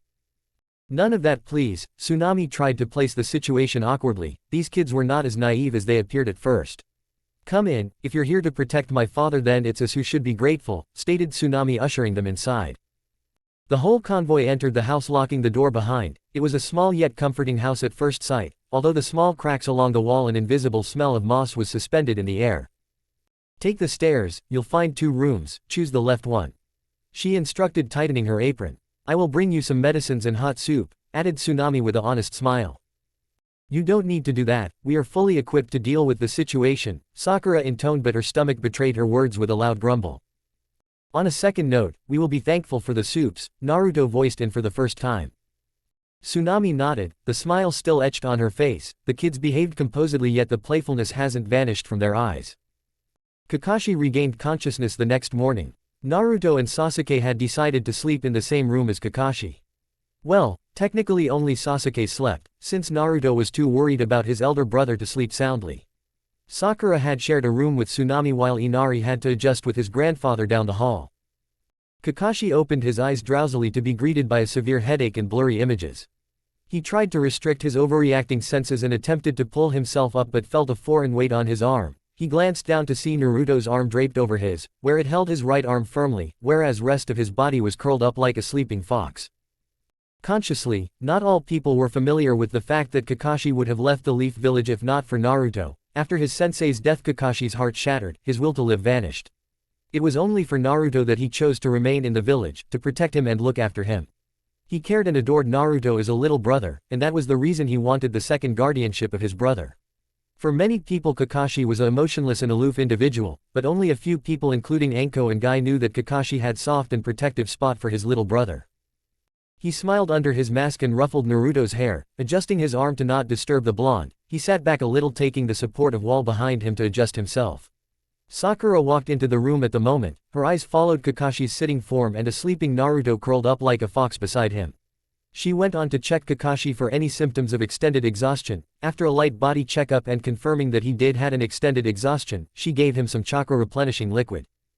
Naruto and Sasuke were woken up and instructed to complete their morning routine and report to Kakashi in an hour. It was evident that they reconsider some facts as early as possible. It was due that reason that all members of Team 7 were gathered in the room Kakashi was resting in. "Well done, team. I am pleased with your performance in your first mission outside the village." Kakashi begun with a praise-and-I smile. It was truly pleasing to see that his team hasn't forgotten the training exercise he had made them follow through the month extending to this mission from the day of their graduation. "You, 3, have shown great coordination and a sharp sense of mind," he added. His expression sobered the next moment as he leaned forward. "Now, for why I called you, I have re-pondered upon yesterday's fight and came upon a conclusion. Zabuza is still alive," stated Kakashi sincerely. But, we saw him die, sensei." "Right, how can he be still alive? Didn't that hunter ninja killed him?" asked Sasuke, a little concerned. Naruto was observing this whole ordeal silently from a side. He had his suspicions that he wanted to confirm with his sensei. "No, that couldn't be it," Sasuke begun. "That Oi Nin would have helped us if he wanted to kill Zabuza. On the other hand, no Oi Nin used Senbons for the purpose of killing. That hunter Nin was a fake one, wasn't he, sensei?" deducted Sasuke. "He was also aiming to become an Anbu and then a hunter Nin to track down Itachi and kill him." So, he had gathered required information about them. Very good observation, Sasuke. Kakashi agreed. For now we will keep our actions low, even if he is gravely injured he can still be healed in 2 weeks' time by a medic with an adequate knowledge of herbs. He concluded. Thus, you three will have to train yourself for next 2 weeks and develop your skills to at least stand a chance against him, stated Kakashi. As you can see, I am not in the right state to train you. Hence, till I recover you will train yourself, instructed Kakashi. Also, every day 2 of you will guard Tazuna as he works on the bridge, and 1 of you will stay here to protect the house. You will rotate the posts alternatively. You can train in evening after returning from guarding duty, am I understood? Kakashi asked, going in his sensei mode. The 3 of his students accepted his orders with short nods. Kakashi's trust in his genins was confidently strong, they were capable and driven enough to train themselves properly. Naruto has developed several skills that he had adopted from Sandaime Hokage. Sasuke also has another teacher in the form of the ex-Anbu Black Ops. Shisui Uchiha and Sakura was ready with her medical scrolls and the new taijutsu style introduced to her by Kakashi. Kakashi's chest swelled with pride as he saw their teamwork yesterday, how Naruto instantly took the role of leader, how Sasuke intercepted every move of Demon Brothers and how Sakura took the role of a medic in a powerhouse for her team. The young shinobis had rounded up their weaknesses and trusted each other's judgment to work together. Meanwhile, Naruto was mulling over the events of past few days. He too had a guess that Zabuza wasn't dead. Thoughtfully, if he would have been a bit idiot and wasn't trained by Hiruzen, he would have never been able to catch up to the details, but he has been taught to observe. His mind gripped in a sudden plan, he hanged himself into a middle-aged man and went on toward the city to gather some information. Jiraiya has taken up teaching him basic norms of intelligence gathering a while ago, as Jiraiya was famous for his vast spy network and his more than exceptionary infiltrating tactics, so it was obvious that he would share his knowledge with his godson. Naruto was strolling around the city aimlessly when he heard some commotion around a shop. Narrowing his eyes, he went on to check the shop and found that a middle-aged man was being thrashed and humiliated by 3 thugs and a young girl was being dragged down by another thug. This is what you will get. If you don't pay the taxes we will take away everything precious to you, even your daughter, laughed the thug, dragging the innocent girl away while others continued humiliating the old shopkeeper, with occasional boots to face. He hesitated for a moment. Was it necessary to reveal his secrecy for a shopkeeper? That thought didn't pass long as soon as Naruto's eyes met that of the girl. Her eyes held the horror of a lifetime. She knew what was come to her, wasn't brave enough to brace herself for that. Quelling his thought regarding secrecy, he created a shadow clone and ordered it to deal off with thugs pestering the old man and shot off toward the man dragging the girl. His clone hanged into an older boy and thrashed the thugs senseless. It was sound beating that neither of them will forget for near future. After 10 or so minutes he caught up to the thug moving toward a hill behind the town. He activated his invisible cover, sped toward the offending bastard. As he closed the distance between them he unwrapped the bandages around his thigh and maneuvered them so they constricted the man in his movement. Noticing the opening, the women ran off back toward the town. This was the chance Naruto was waiting for. He didn't want it to etch a bad memory in poor lady's mind. He revealed venom-laced ninja wires out of his pockets and wrapped it around the bound man, putting extra pressure so that the wire cuts the skin and poisoned as it work.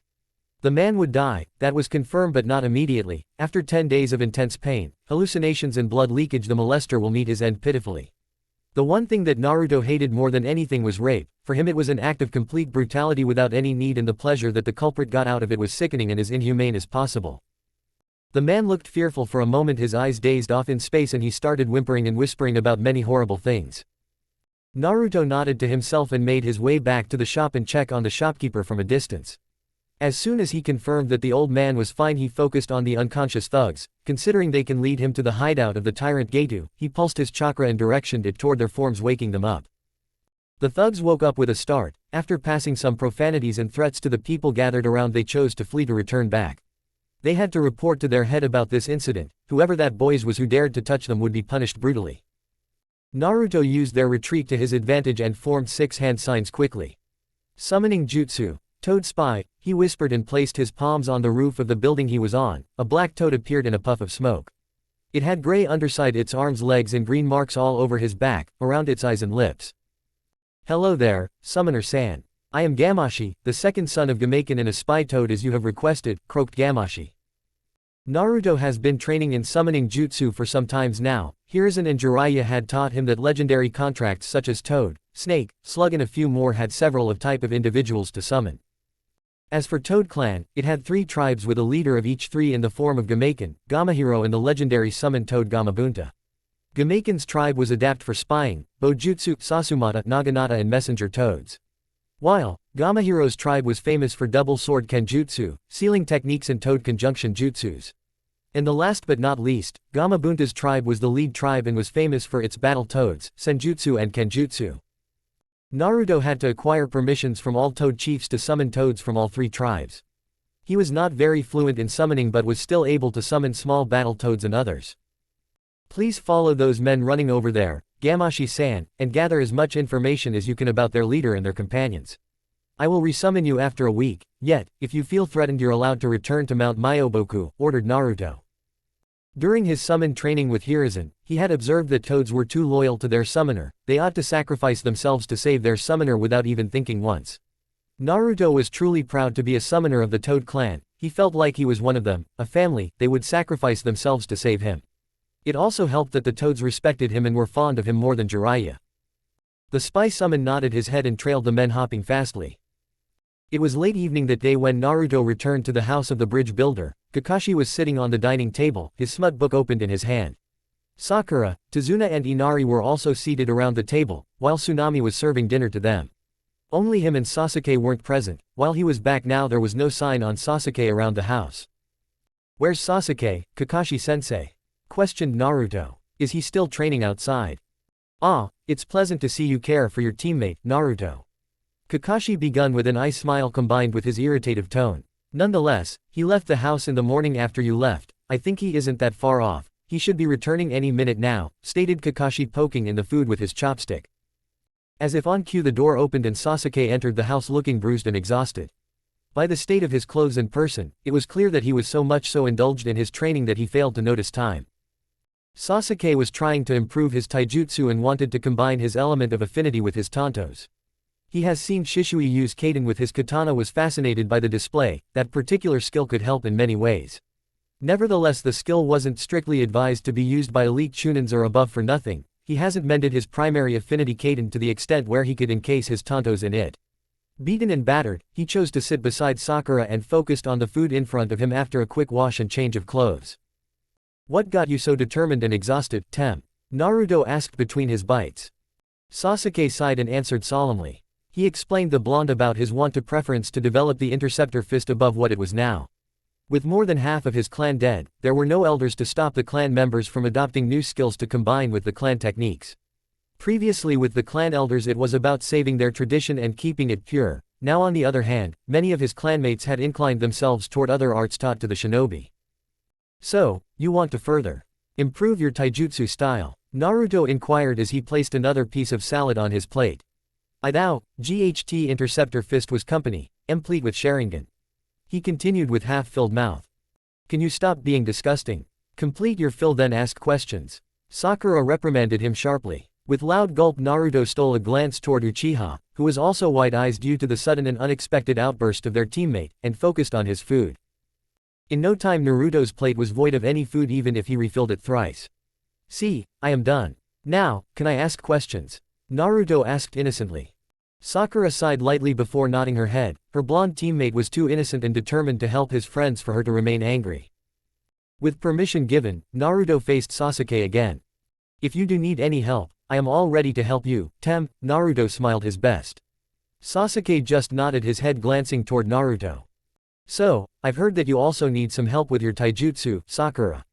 Naruto asked hesitantly. He certainly didn't wanted to annoy his teammate.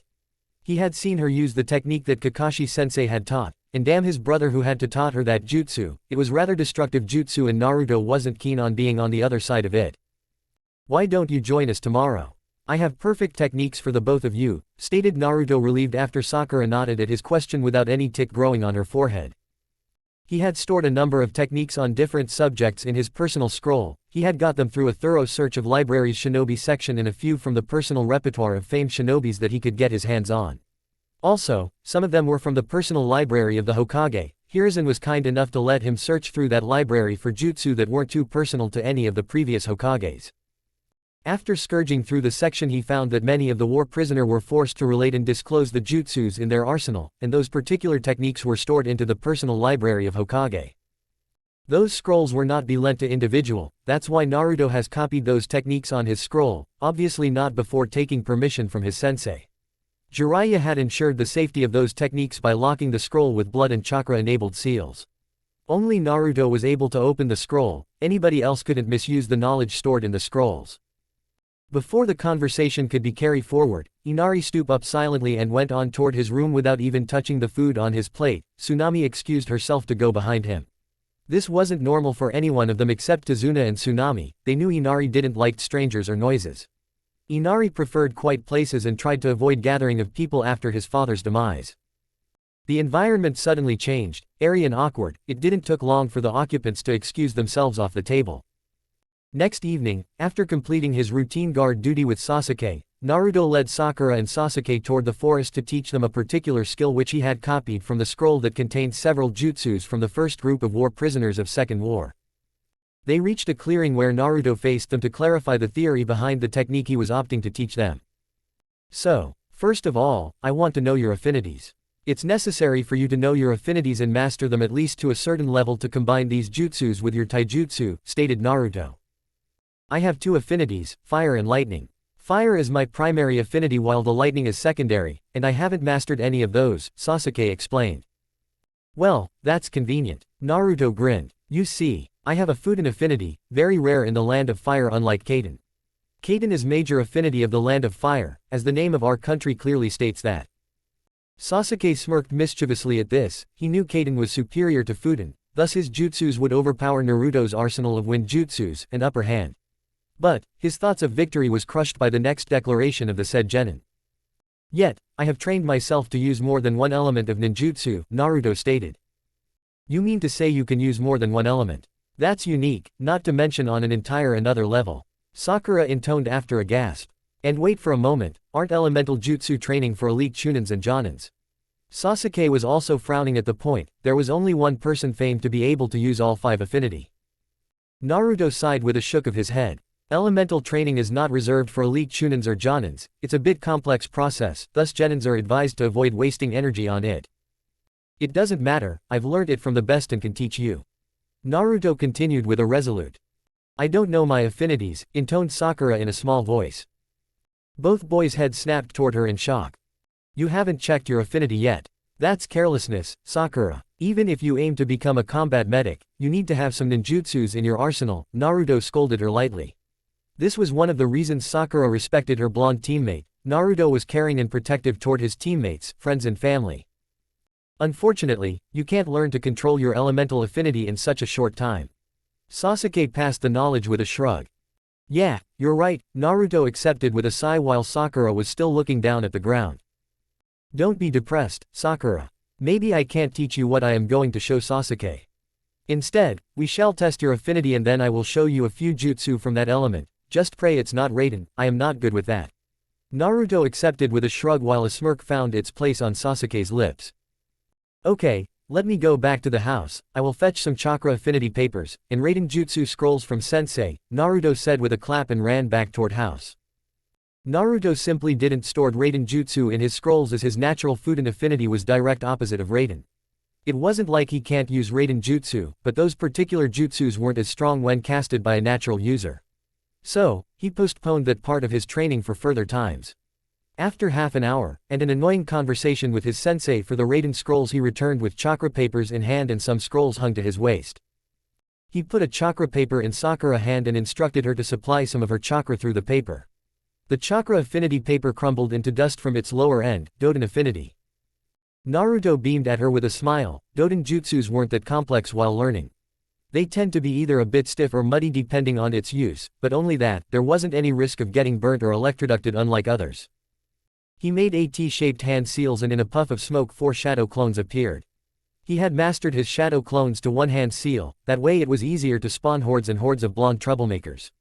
He ordered all 4 of them to accompany Sakura. They had the duty to teach her leaf floating exercise, and after she masters that, they would teach her some low-level Doden ninjutsus. The original Naruto, on the other hand, chose to lead Sasuke toward the clearing on the other side of the forest. They reached the clearing after a few minutes of walk. You don't need to agonize me over affinities with that smirk of yours, Naruto said with a roll of his eyes. Well, it is pleasurable to know that your affinity is weak against mine, Sasuke replied back smoothly. Only the primary, not secondary, mind you. Naruto bit back. He ignored the sound of scoff from Sasuke and rather opted to explain him his training regime. Now first of all, I am going to experiment with you. I will teach you a particular technique, it is one I have acquired from somewhere restricted. Naruto begun. Hence, you're never to teach this to anyone else without my permission, and you shall never tell anyone who taught you this. He continued with a serious expression. However, before we could move to that you need to master your Kaden chakra to a certain limit, stated Naruto. Sasuke nodded his head in approval. He understood, if Naruto was barring him from disclosing the knowledge of technique to anyone or its origin, then this technique was ought to be powerful.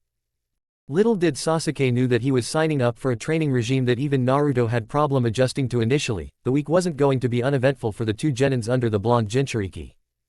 A week passes by like a breeze. The 4 members of Team 7 were busy eating dinner together with Tazuna and his family. Sasuke was adorning burns and bruises all over his body, showing the extent of the tiring training regime planned by Naruto. While the said blonde was looking all fine, and it was no surprise to anyone, not including Tazuna and his family. His team knew that Naruto healed quicker than a normal human, also he had a ton of stamina thanks to his extra-large chakra reserve that rivaled a Jonin at this age. Sakura wasn't looking any better than Sasuke either, her face gave an account of the tiring training routine Naruto made her follow. She adorned visible bruises along her hands and feet. Kakashi was smiling behind his mask, he was proud of his yellow-haired student. His health has recovered enough for him to retake their training in his hand. Naruto is much clear he was in his approach, he was also overly persistent in his training. I see you have been taking your friends to hell, Naruto, chuckled Kakashi glancing toward Sakura and Sasuke. To hell, even you know sensei, my training regime is of unhuman pace. Naruto replied between his bites. It's not even 1/10 of what Gigi puts me through on a regular basis, Naruto clarified, and it was true. Naruto's training regime was nothing short of what Anbu recruits are put through after their inauguration. Starting with physical training, then weapons training, and ending with jutsu training in a single day. Sakura's fork dropped down on her plate as she looked toward Naruto with wide eyes. 1/10. Sakura, in her entire lifetime, has never been this tired, every muscle and joint in her body was hurting like hell. Well, at least, it would pay off good, expressed Sasuke taking a bite of his piece of meat. However, their conversation was cut short by Inari's high-pitched voice. Why do you all train so hard? In the end you all will die, you don't have what it takes to bring Gato down. What do you know about us, boy? We will definitely kill that short goblin, he's a scaredy cat hiding behind Zabuza and his thugs, Naruto said with a raised eyebrows before continuing on the red crustacean on his plate. You're wrong, Gato will kill you and then laugh at you. Inari said standing up. Now the brat was annoying him, he understood that the kid had lost his father, but to excoriate the shinobi that are for your safety was idiotic and irritating. If you think you're powerful enough to kill Gato, you're an idiot. I bet, you don't even know what is the pain of losing someone, blamed Inari in angry tone. The last part was unwanted, yet Naruto wasn't the one to lose his cool on such menial debate. It wasn't like he hasn't experienced pain, ignorance and loneliness. Even if Jiraiya had came for him and Kakashi and Anko were always there for him, he still wanted to at least know or see his parents. Even if others were there for him, loss of one's parent is still painful. Then there was Sasuke, a boy Naruto kind of felt sympathetic to. Sasuke, not unlike his burdened self, was kept under suspicious gaze due to his brother's deed. People judged him for what his brother did to his clan, they didn't even care that he had lost his parents in that mad dash of Itachi. Even their sensei, Kakashi, had had a tough life. Naruto had learnt from Jiraiya about his surrogate brother's father and teammates Kakashi, and on the top of that he had lost his sensei in front of his eyes. Lastly, his sister life wasn't any better, experimented on by her own sensei whom she had adored like a father. Deserted when that experiment didn't perform as adequately as he wanted, she was declared an outcast soon as she returned to her own village. You really think you've seen all you need to lecture me about suffering, brat? Naruto drawled with a chuckle in his voice. The movement on the dining table halted as the occupants looked between the two silently, the edge in Naruto's voice wasn't left unnoticed in spite of the chuckle. You know, you at least have a grandfather and mother to welcome you home. You don't even know what real suffering is, Naruto stated, his chuckle died down on his lips. Do you want to know what suffering is? The question wasn't one, it was a statement that he wanted to be heard. Agony is losing your entire family, even your parents, at the hands of your elder brother. Pain is losing every person you hold dear in front of your eyes, even your real father and father figure. Naruto's eyes never meet anyone as he spoke. And, that last thing about loneliness, it's not knowing even the names of your parents. He looked up in the eyes of the brat, who was wide-eyed much like his grandfather and mother. So, what? Submitting your will against that is simple cowardice and disrespect to the individuals you've lost. We didn't lose ourselves to that. That last line came as a whisper and that finally did it. Sasuke was avoiding everyone's eyes while Kakashi himself was trying to be as distant as possible. Sakura had her hand on her mouth as gazed down at her food. Naruto looked as lonely as Kakashi had seen the boy through the night's festival that the village commenced on occasion of Kyuubi's defeat. Go and cry for your father, but don't mock other people's suffering. You don't even know what others' life is like. Naruto stood up from his chair, and walked out of the house with a nod toward Kakashi. The message was clear: he needed space right now. His departure was followed by Inari, then Sasuke and lastly a subdued Sakura. Sasuke jumped out of the window of the room he slept in and took a seat in the roof. The moon, his silent companion for years, was on its full might. A lone tear streaked out of his left eye, soon succeeded by one out of right. That night Sasuke cried again after a long time. Sakura knew their stories. They had told her about their past as a sign of trust. She didn't know how it feels to lose someone close to her, but still she understood the suffering. Pardon me for my genins, Tsunami-san. They have had tough childhoods. I'll talk to them about this, said Kakashi before taking his leave. Nobody noticed the absence of the usual shine in his eyes.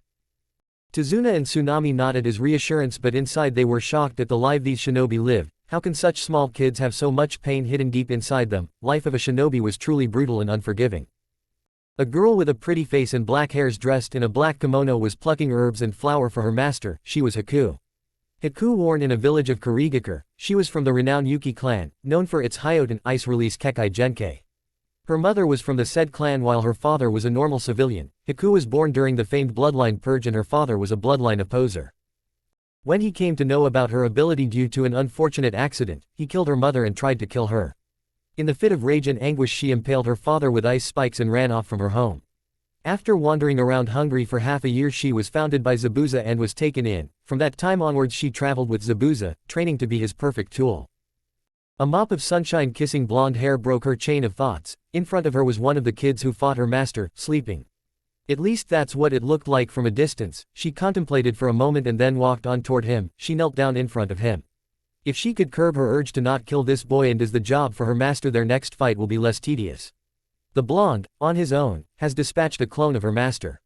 That was a big feat if the source of that clone was one of best swordsmen Kiri has birthed in age, and Demon of the Bloody Mist was a monster in his own rights. As she hardened her will and proceeded to touch the boy, it didn't held up as she had expected. No, she can't kill the boy, it wasn't in her nature, that deed was reserved for her master. Sighing lightly she instead tried to wake up the boy, but before she could shake the boy his hand caught hers. I am not sleeping, so don't you try to rob me, Naruto mumbled lightly thinking some thief was trying to pickpocket him. Instead he heard a soft giggle escaping his offender's lips. He opened his eyes to see he was holding the hand of a beautiful girl. Big beautiful ebony-colored eyes matching her hairs, sleek but elegant facial structure, pale but healthy skin color, long nose and slim red lips. I am not trying to rob you, Shinobi-san. It's a dense forest, wild boars and jaguars are common here. I was just trying to warn you, said Haku in a sweet and melodious voice. I'm sorry. I thought oath. Otherwise, Naruto said a little stuttering. Why did I stutter like Hinata? Naruto thought to himself. Haku giggled a little at Naruto's stutter and innocence. Any thoughts of harming him vanished instantly from her mind after that. I was just training here and slept off from exhaustion, asked Naruto rubbing the back of his head. Can I get your name? He asked as politely as he can.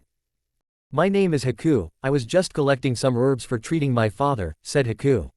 You must be a strong ninja to be training like this. Tell me, do you have someone precious to protect? Asked Haku looking toward him. A soft smile found its place on his face as he replied.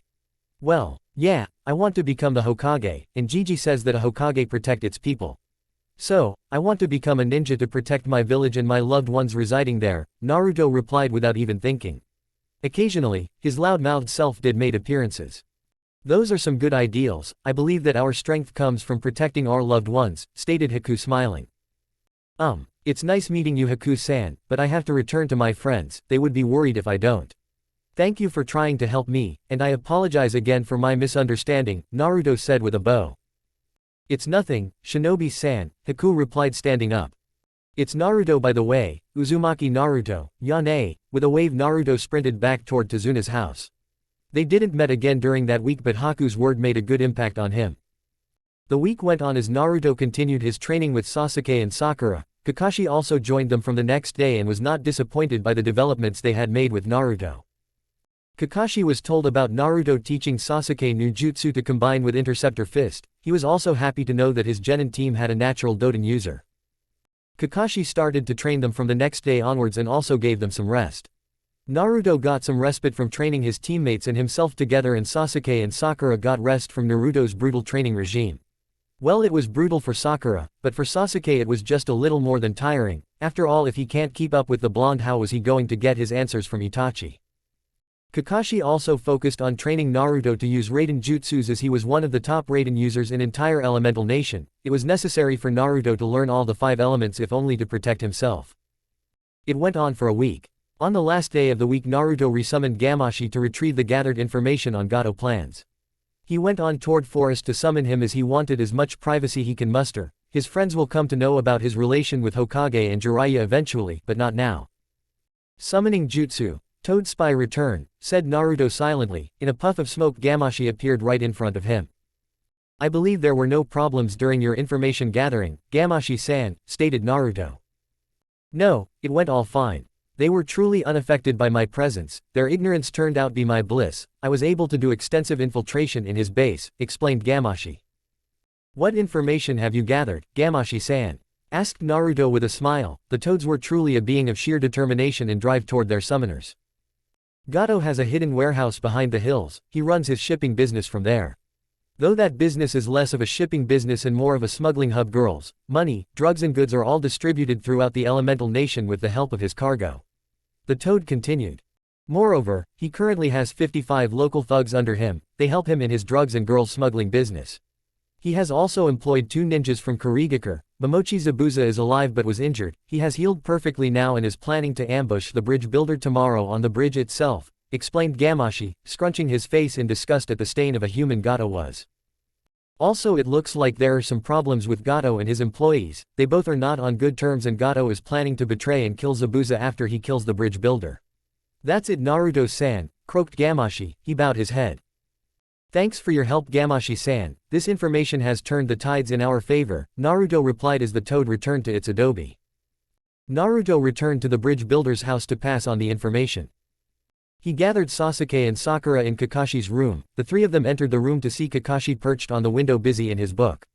It was a well-known fact that Kakashi was addicted to his books, they were some kind of smuts and Kakashi could be found reading them all the times.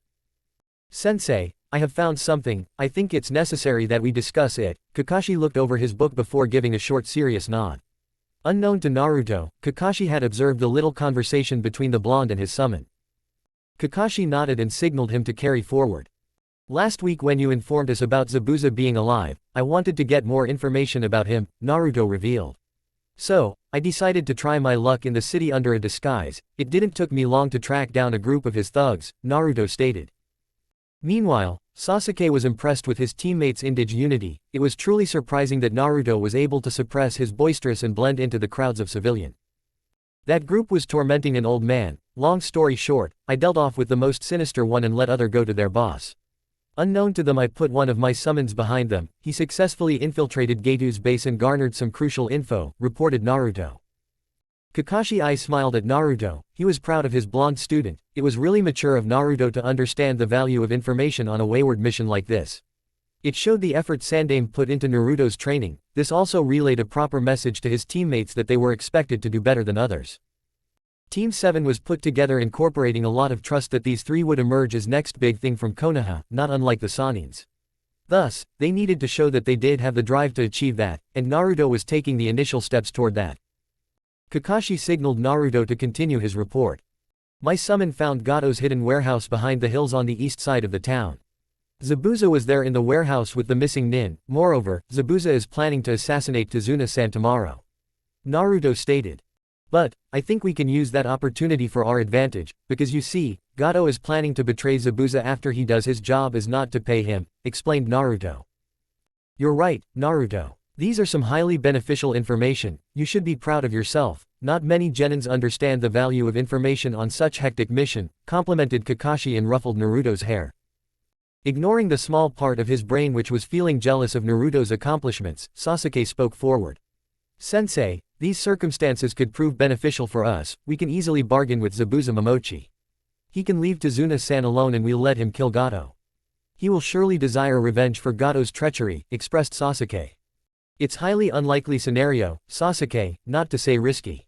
Zabuza is not a man of words, he is a ninja and that too a missing one, he doesn't have a village's image to keep.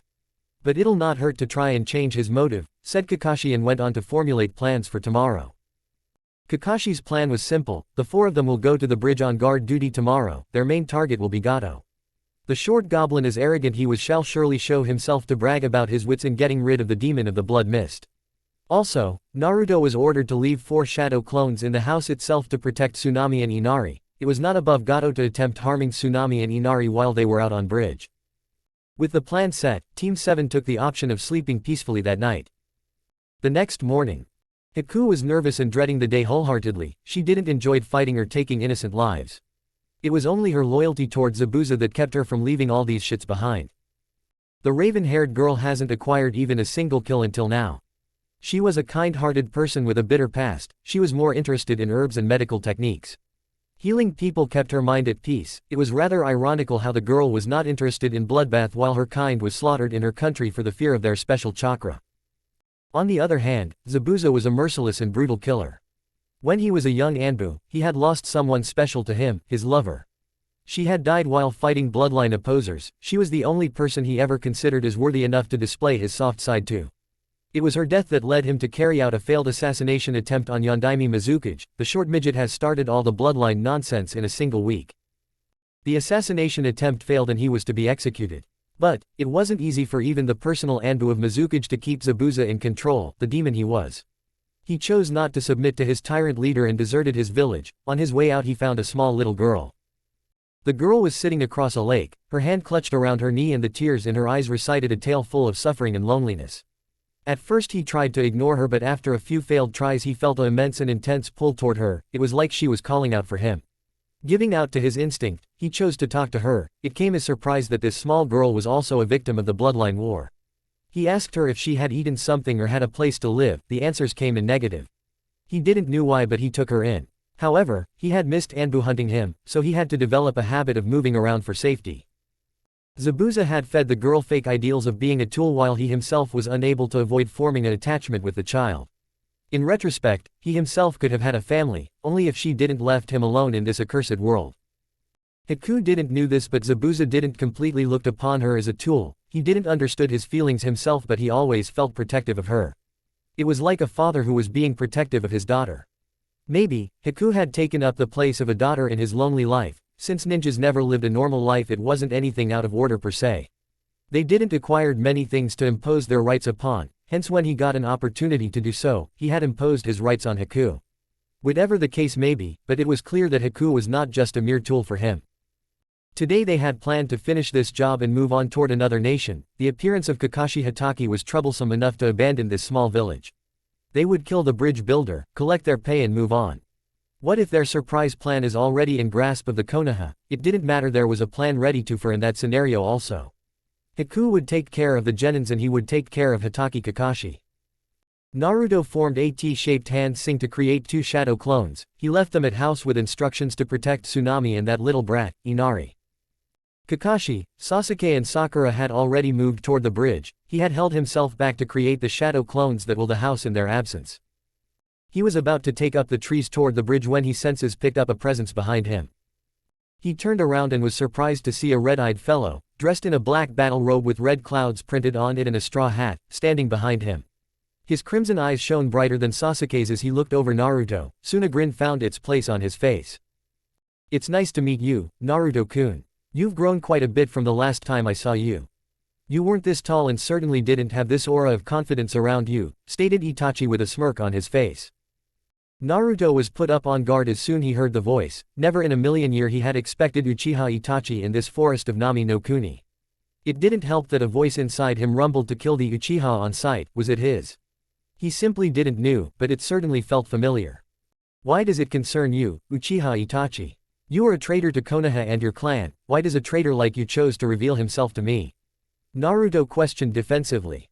What an irony it was, the man who had sacrificed his everything for the sake of the village was portrayed as a traitor of the same village. Itachi was a person with a truly strong will. He was able to kill his mother, father and clanmates for sake of village. He had accepted long ago that the person he loved the most in the world hated him with undiminished passion. You're still naive, Naruto-kun. Well, I am not here to do pleasantries. Neither to harm you or anything like that. I just came here to warn you, Itachi responded, his face and voice void of any emotion suddenly. Warn me? About what? That you're going to attack me the next time we meet? Asked Naruto. Precisely. Itachi begun but was interrupted by Itachi. What? Naruto exclaimed. You're literally accepting that you will attack me the next time you meet. Your life is in danger, Naruto. Some S-ranked criminals have gathered together to form a secret organization. Their main motive is to collect all of the tailed beasts in the world. You're also one of their targets because of the biju inside of you, explained Itachi, cutting through the man's explanation. And let me guess it, you're a part of that organization, aren't you?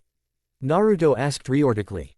You're sharper than your file suggests. I am impressed by your deduction skill, Itachi praised him. Well, the prints on your robes does signal towards some kind of organization you've joined, unless you fancy red clouds, Naruto replied back with a roll of his eyes.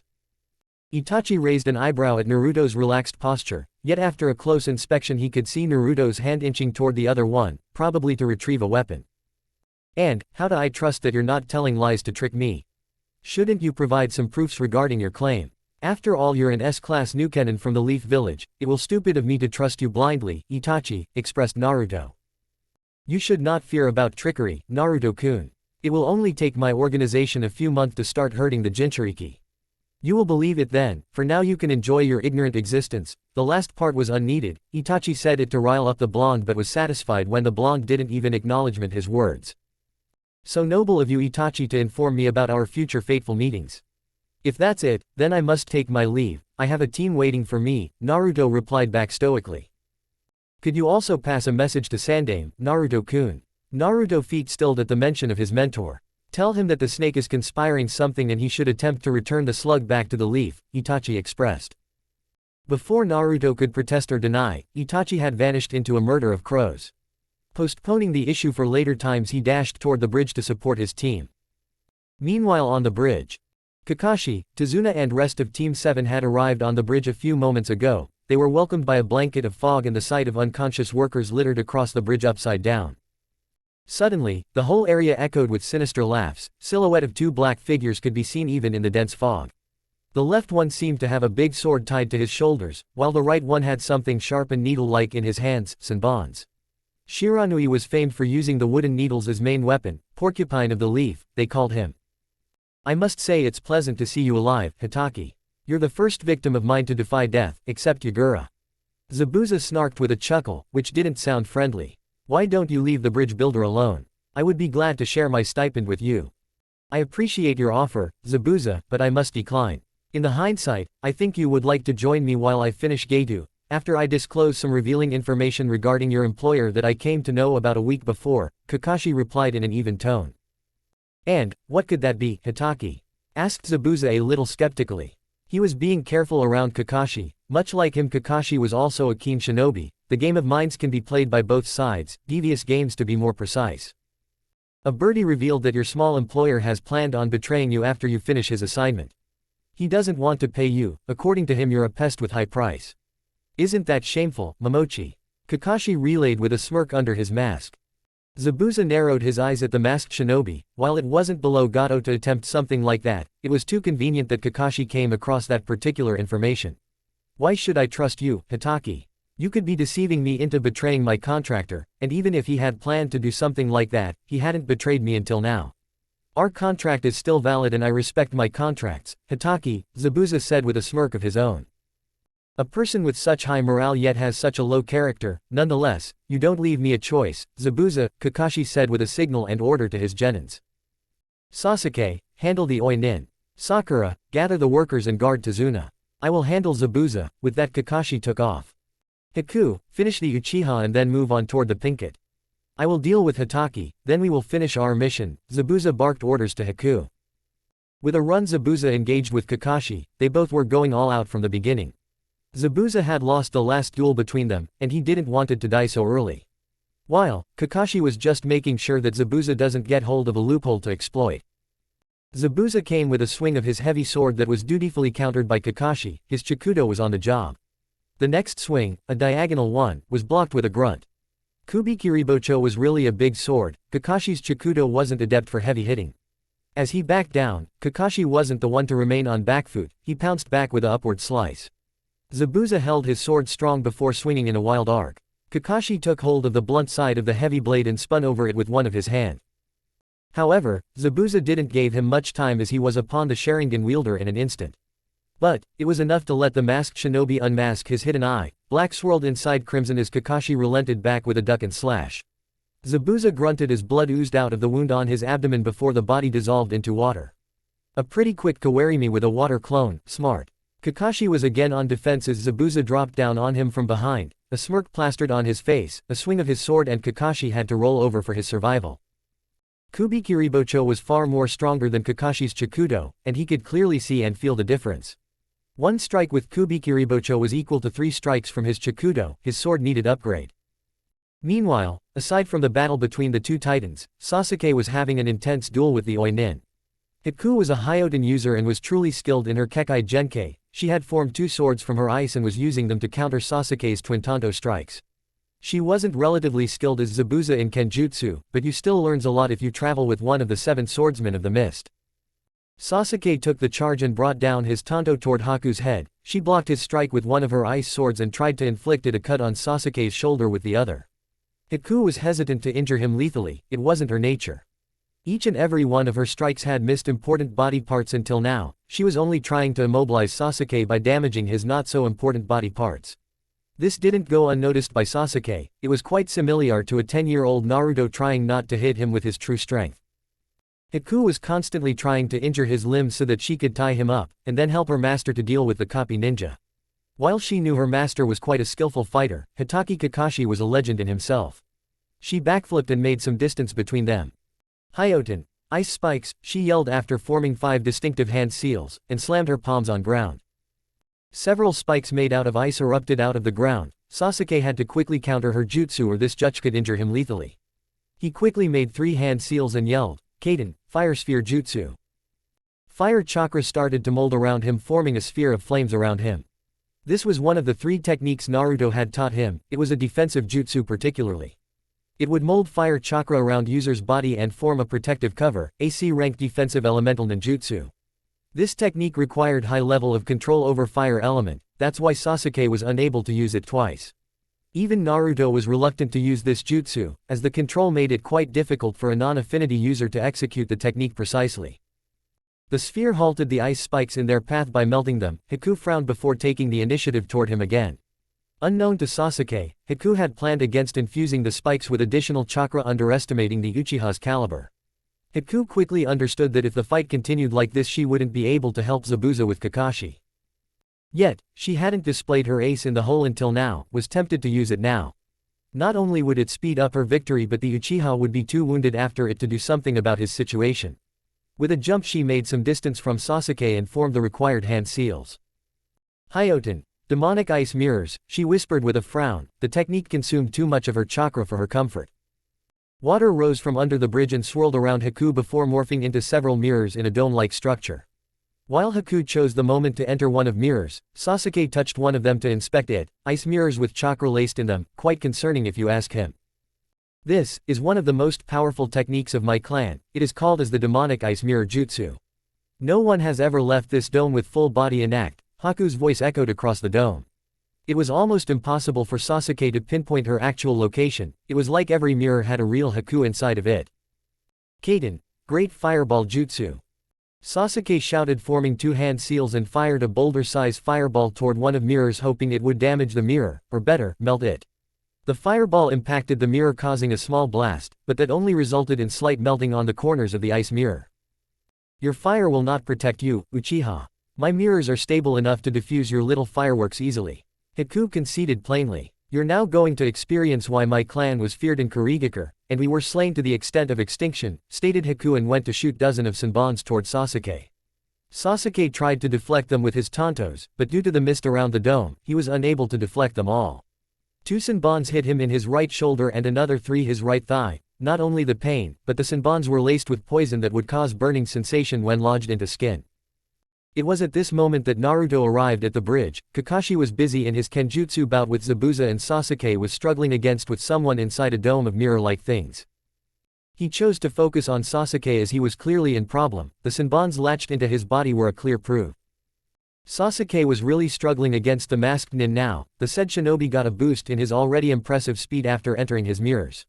Sasuke wasn't able to fully balance his physical speed in relation with his eyes. He was able to track the senbons incoming toward him at a slower speed than usual, but he wasn't swift enough to move out of their way. Meanwhile, Kakashi and Zabuza were engrossed in their fight. If Zabuza was a kenjutsu master, then Kakashi was also one of the most skilled ninjas Konoha had birthed in near decades. Every movement Zabuza made was already predicted. This made countering his slash and swings much easy as it can get in front of the beast Zabuza was. Kakashi sensed an unhidden chakra signature at the entrance of the bridge. The amount of chakra the individual contained revealed his identity accurately. It was a relieving that Naruto has finally decided to make his appearance. Sasuke could surely use the help that the blonde will provide. Ah, finally, I am relieved that your blonde student hasn't betrayed you, Hitaki. Zabuza said between his 10th slash of the hour. This one has the most potential out of your 3 students. I haven't encountered the like for a long time, praised Zabuza. Kakashi's chest swelled up with pride. It was an honor for Naruto that even his enemy praised his skills. An honor that only a few shinobis shared with the blonde. Kakashi was already one of them. Too bad, he has to fight Haku. She is quite proficient with what she does, stated Zabuza through a smirk. It's an honor for my student to hear such a compliment from an enemy. Nevertheless, a former 7 swordsman of the mist, chuckled Kakashi, and continued with his block and then forward slash. His sword lighted with sparks as he parred it with the legendary sword. The sparks traveled but didn't made it to Zabuza. Sasuke glanced up toward one of the mirrors and was both surprised and happy to see the person behind that mirror. Sasuke waved his arms to gather the blonde's attention. He would have asked the blonde to attack the mirrors from outside, but for Naruto, Sasuke's waving looked like a signal for help and he jumped inside the dome. You idiot! I was going to ask you to attack the dome from outside. What the hell entailed that you should enter the damn dome? Asked Sasuke after bonking Naruto several times on head. Hey, don't hit that hard. I thought you were asking for help by waving at me. So, I came to rescue you, defended Naruto rubbing his head. You know, sometime, you behave fucking stupid for such an observant shinobi. If we survive this, I will kick your ass, you blonde idiot, said Sasuke and went on to form 2 hand seals. Naruto glared at the ebony-haired boy before following his friend. He formed the same hand seals as Sasuke. Both of them put their fingers to their mouth and yelled, Kaden, great fireball technique. 2 huge fireballs combined together to form even a bigger fireball than before. It rushed toward a single side of the dome. The collision was huge, but before the last inching seconds of collision Haku had reinforced her mirrors with a lot of chakra. The collision caused debris and dust to fly around, but when the dust settled both of Genins were shocked to see the unscathed dome of ice still standing as if the collision never took place. Simple fireballs like these can't even scratch my ice dome. You aren't capable enough to defeat me. Surrender yourselves and I will not have to dirty my hands in killing you, voiced Haku. It was a blunt lie, not that the 2 Genins can see through it. If Haku hadn't reinforced her dome, one part of its side would have collapsed. These Genins held great potential. She had to finish this ordeal quickly or this would escalate into something worse for her. Haku went to rain senbons on both of them. Her aim was to tire them quickly so she could pick them out smoothly. After almost 10 minutes of dodging the rain of wooden and ice needles, Naruto was frustrated. The Oi Nin was faster than him, not without his seals obviously, as the ninja traveled through mirrors with the help of her Kekai Genkei. Even their combined ninjutsus weren't scathing the ice mirrors. They had to prolong this battle. By prolonging this battle they would be able to tire their opponent and it would slow his per movement. Kekai Genkai techniques were powerful and reliable, yet they had their drawbacks. One of those was excessive chakra consumption. He has accumulated that particular information during his time spent with Shikamaru, Hinata and Sasuke. The 3 of them possessed some of the strongest bloodline abilities in the entire elemental nation, the Shadow Release, the All-Seeing Byakugan and the Menace of Eyes Sharingan. On the other side, Haku has already devised a plan to end this battle quickly, though she was hesitant to attack Naruto at any vital spots. His appearance has caused problem for her. She remembered her meeting with her and the pleasant conversation they had. Reluctantly, Haku again threw some senbons toward them. Sasuke started countering them with his tanto while Naruto took his place as guard. Unbeknownst to them, Haku changed his position and threw some more senbons toward them. Naruto quickly brought his bow in front and started spinning it at a fast speed.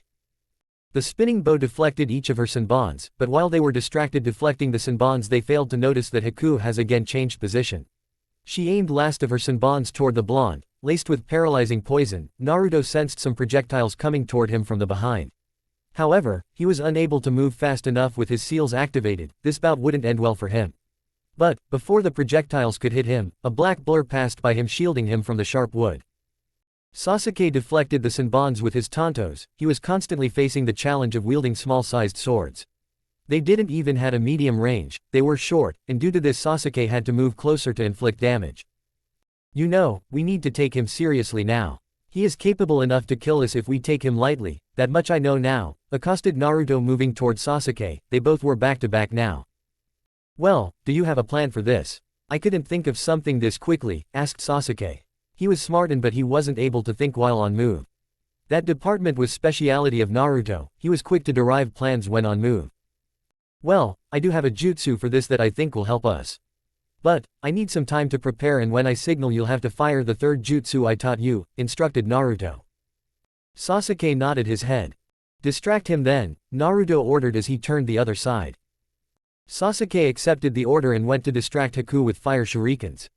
Naruto quickly formed 4 rock clones and stuck explosive notes at their back. He also made a shadow clone for support. Sasuke observed the 4 clones facing the 4 sides. He was confused at first. What would these simple clones would do? His eye landed upon the papers stuck at their back the next moment and understood Naruto's plan. He quickly moved near Naruto to help him. Haku was exhausted, as accounted by the blonde. The technique required a high amount of chakra to continue.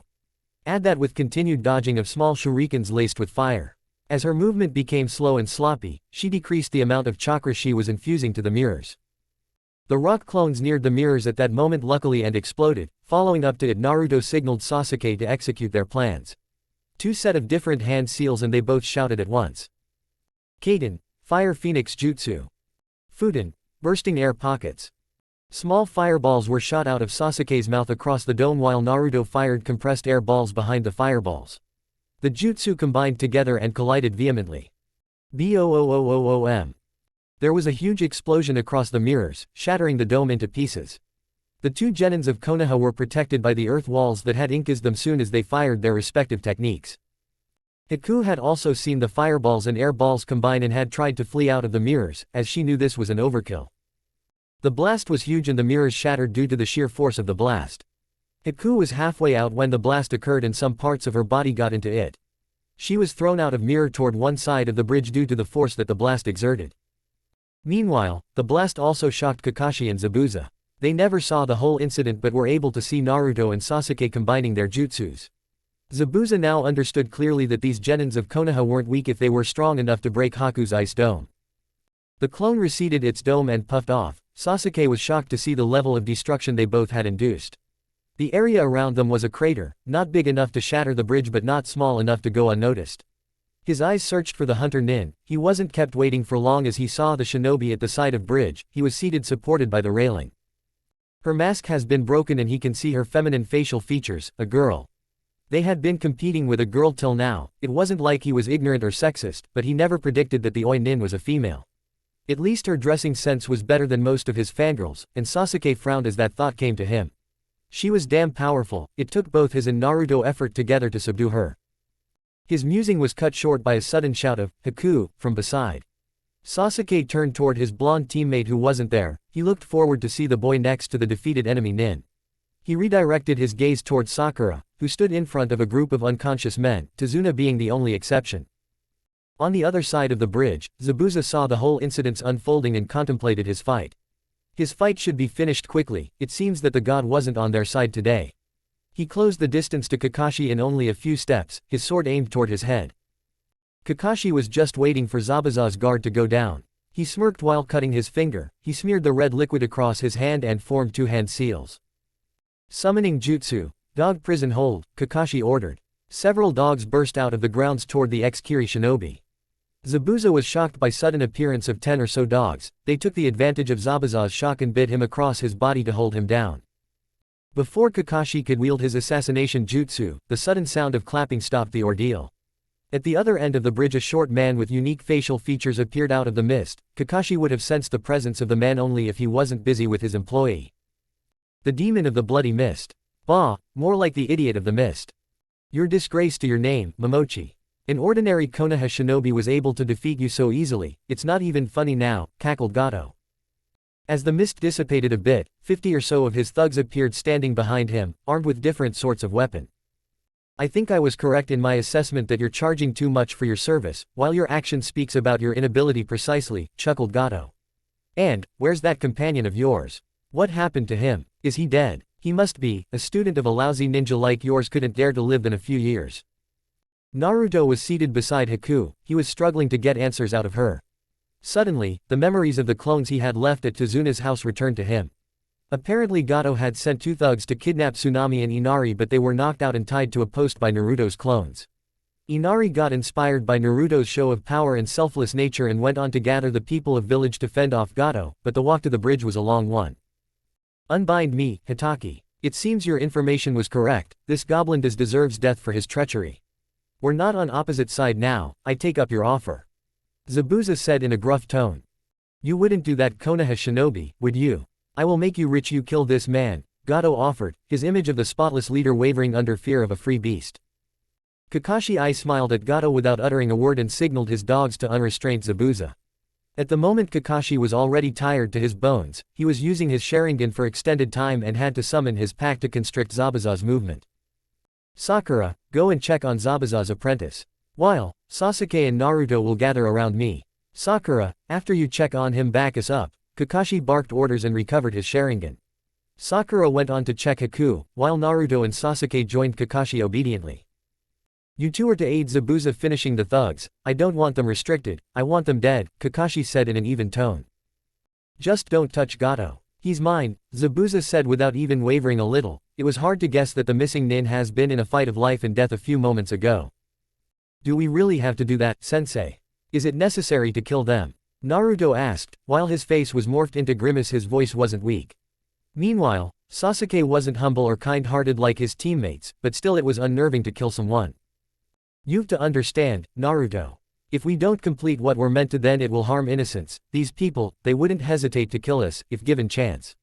These are scums, Naruto. They have killed, raped and robbed innocents, do you think that is redeemable? Kakashi asked. It wasn't surprising to see new genins getting nervous over their first kill.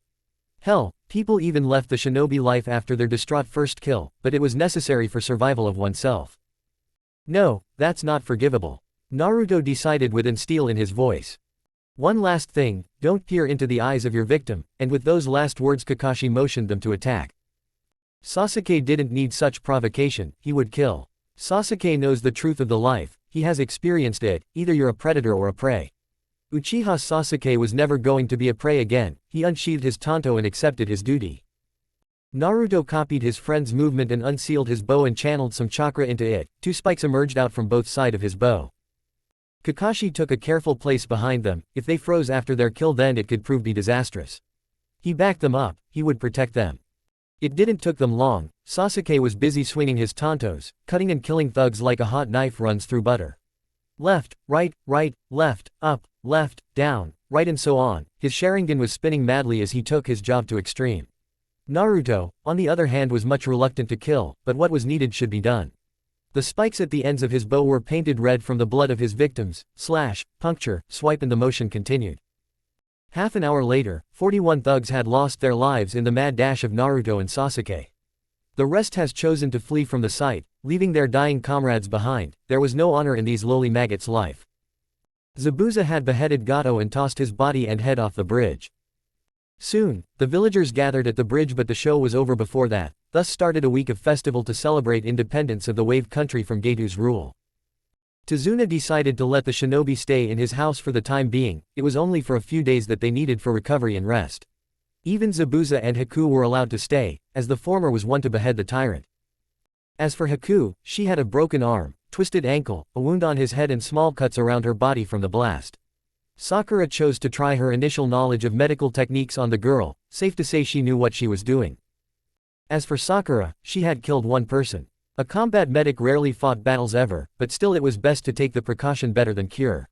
She was distraught, she hadn't seen death unlike Sasuke. It was all new for her, but Haku supported her throughout that. They had formed a strong bond after spending so much time together, as they both had similar hobbies.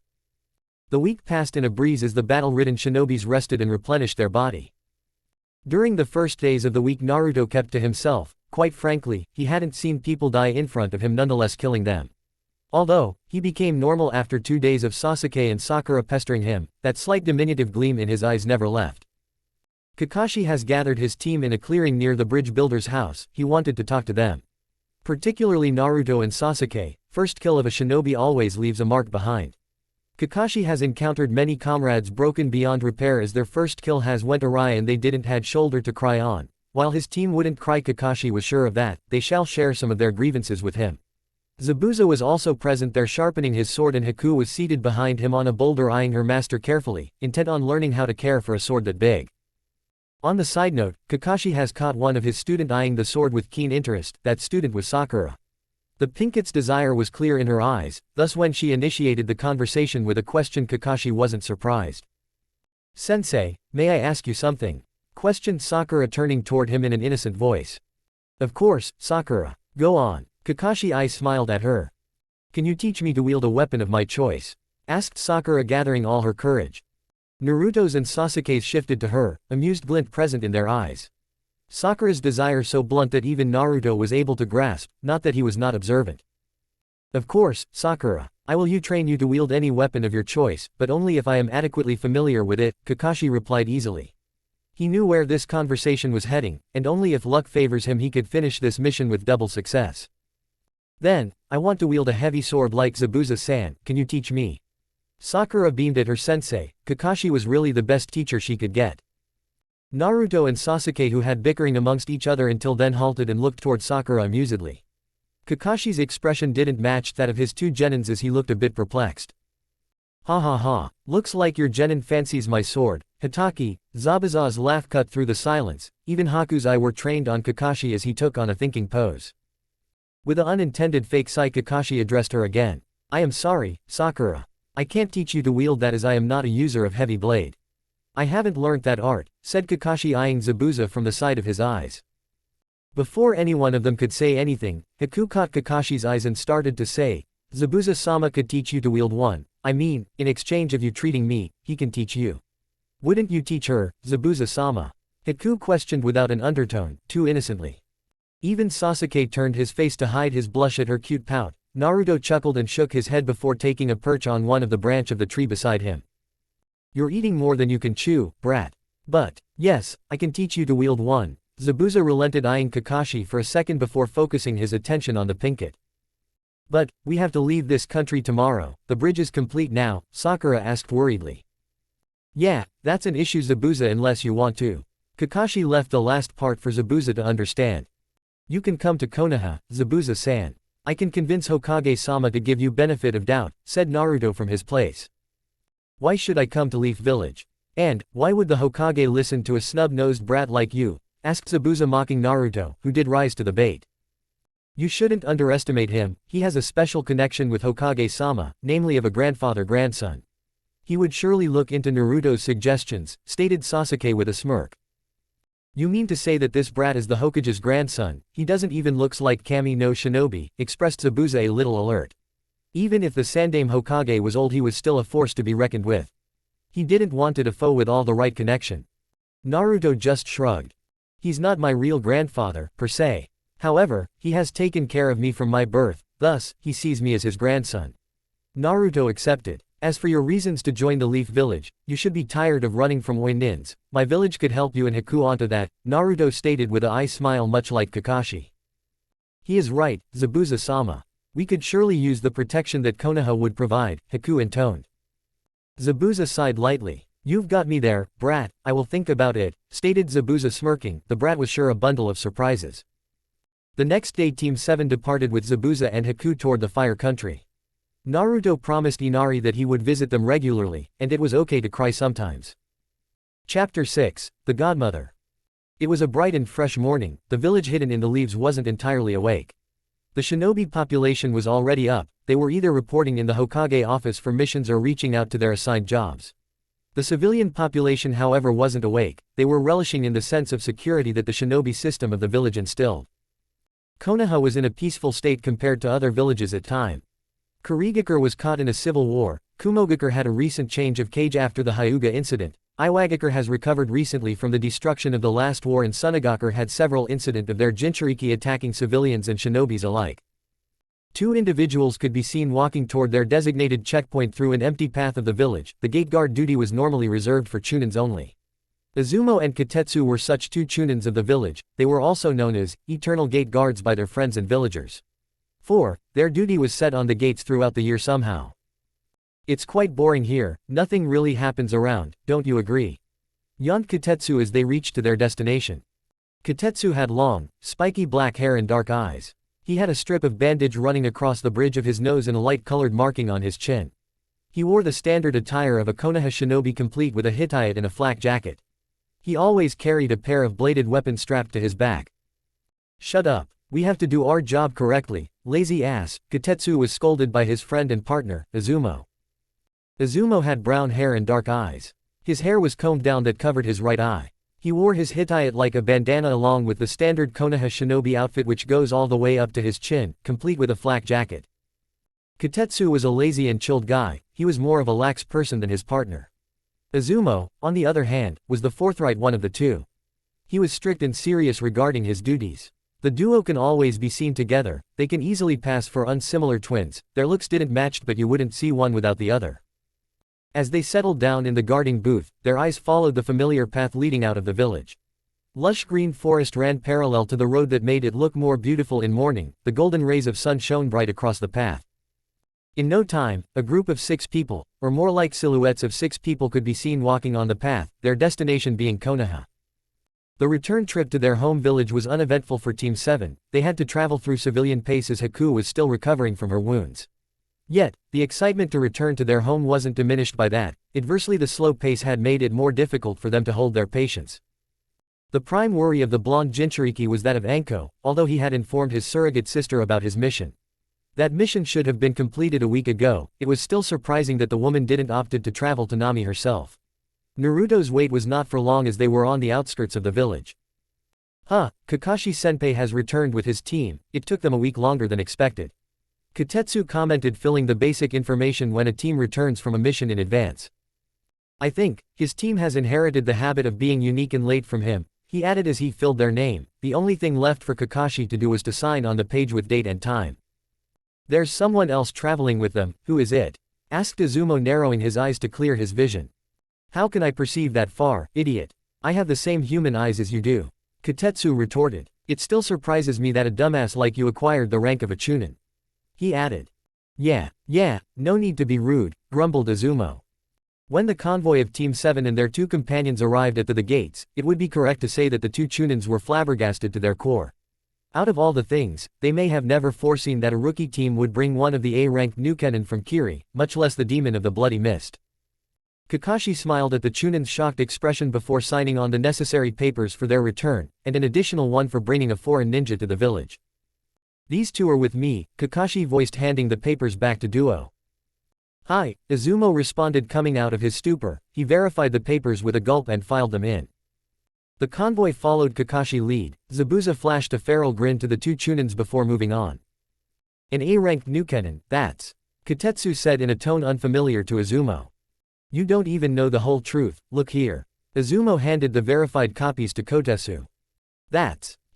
I can't believe this. Kakashi-senpai is truly an unique character, Katetsu stated eyeing the reason for Zabuza's presence.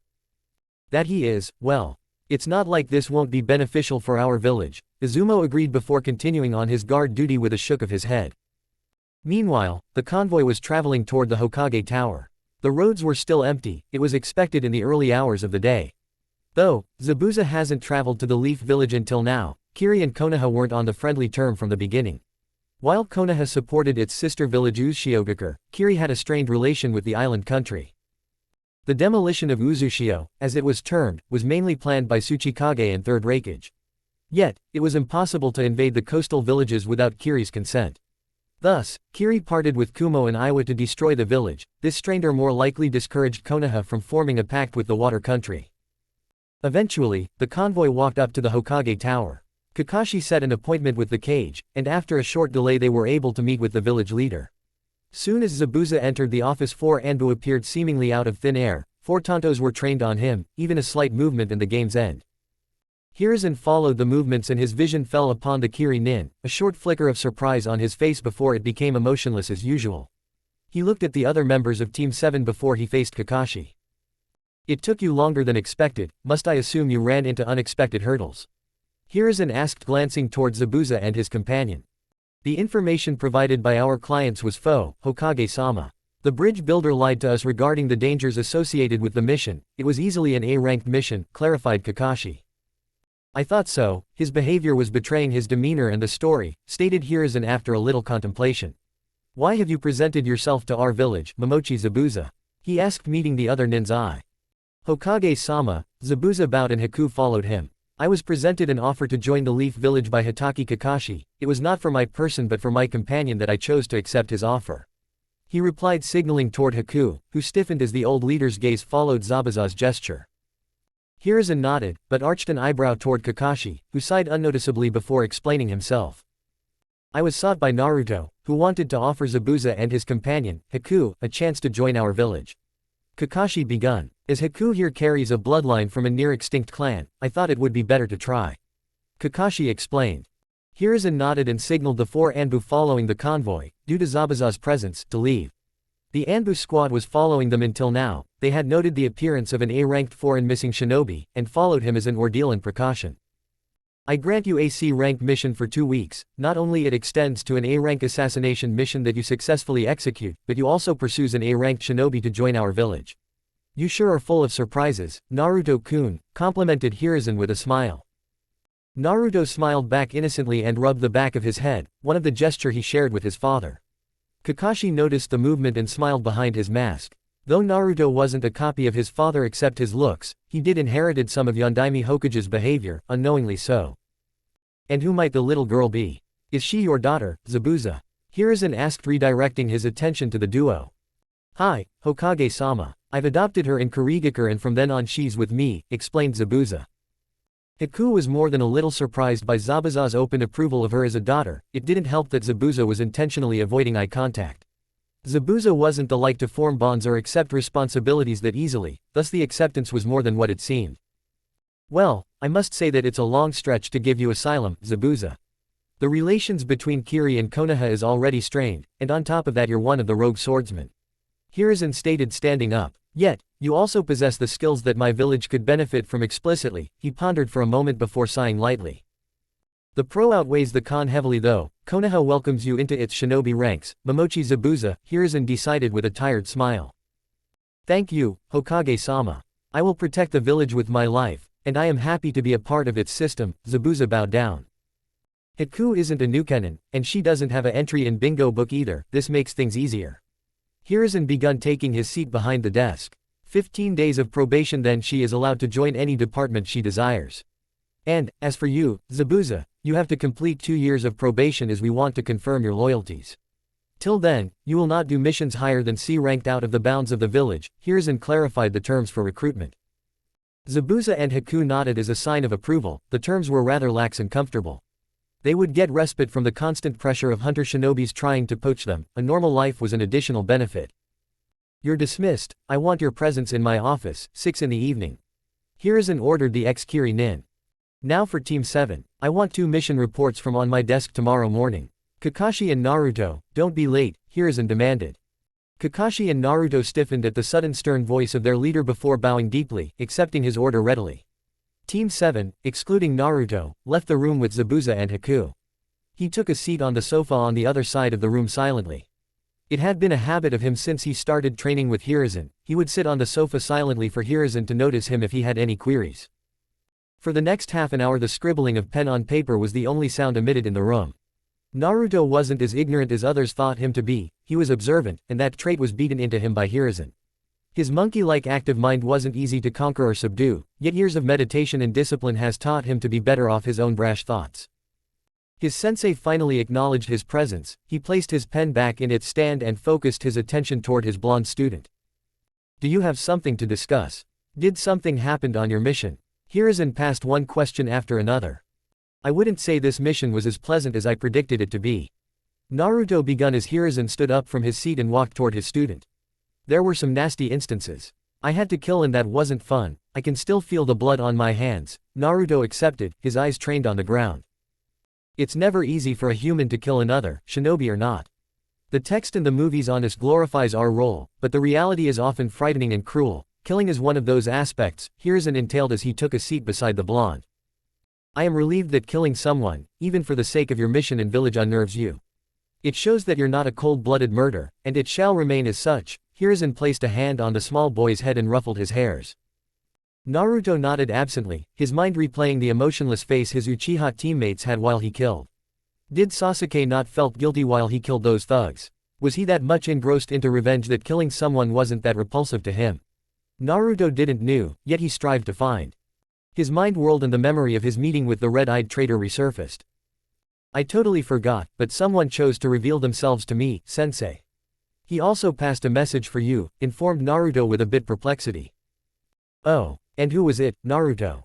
What message did he deliver to you? Asked Hiruzen looking up attentively after he signaled his Anbu guards to leave the office for privacy.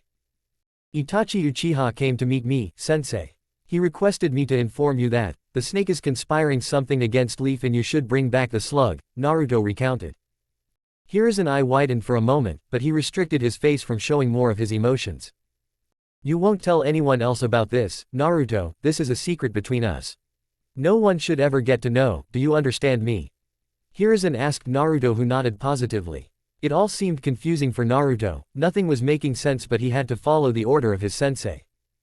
You may now leave, Naruto, you've given me something important to ponder upon, Hiruzen instructed Naruto with a wave of his hand. He stood up, bowed and left the room obediently. Soon as Naruto left his office, Hiruzen formed a hand seal and 4 Anbu appeared kneeling in front of him. Bring me Jiraiya and Uchiha Shisui, one should be in Hot Spring while the other would be in his clan compound. The Anbu nodded and vanished in Shushin. Past 10 or so minutes, there was a knock on Chamber's door and its window opened itself. Enter, came the short reply of Hokage. Shisui entered office through the door while Jiraiya perched himself on the window.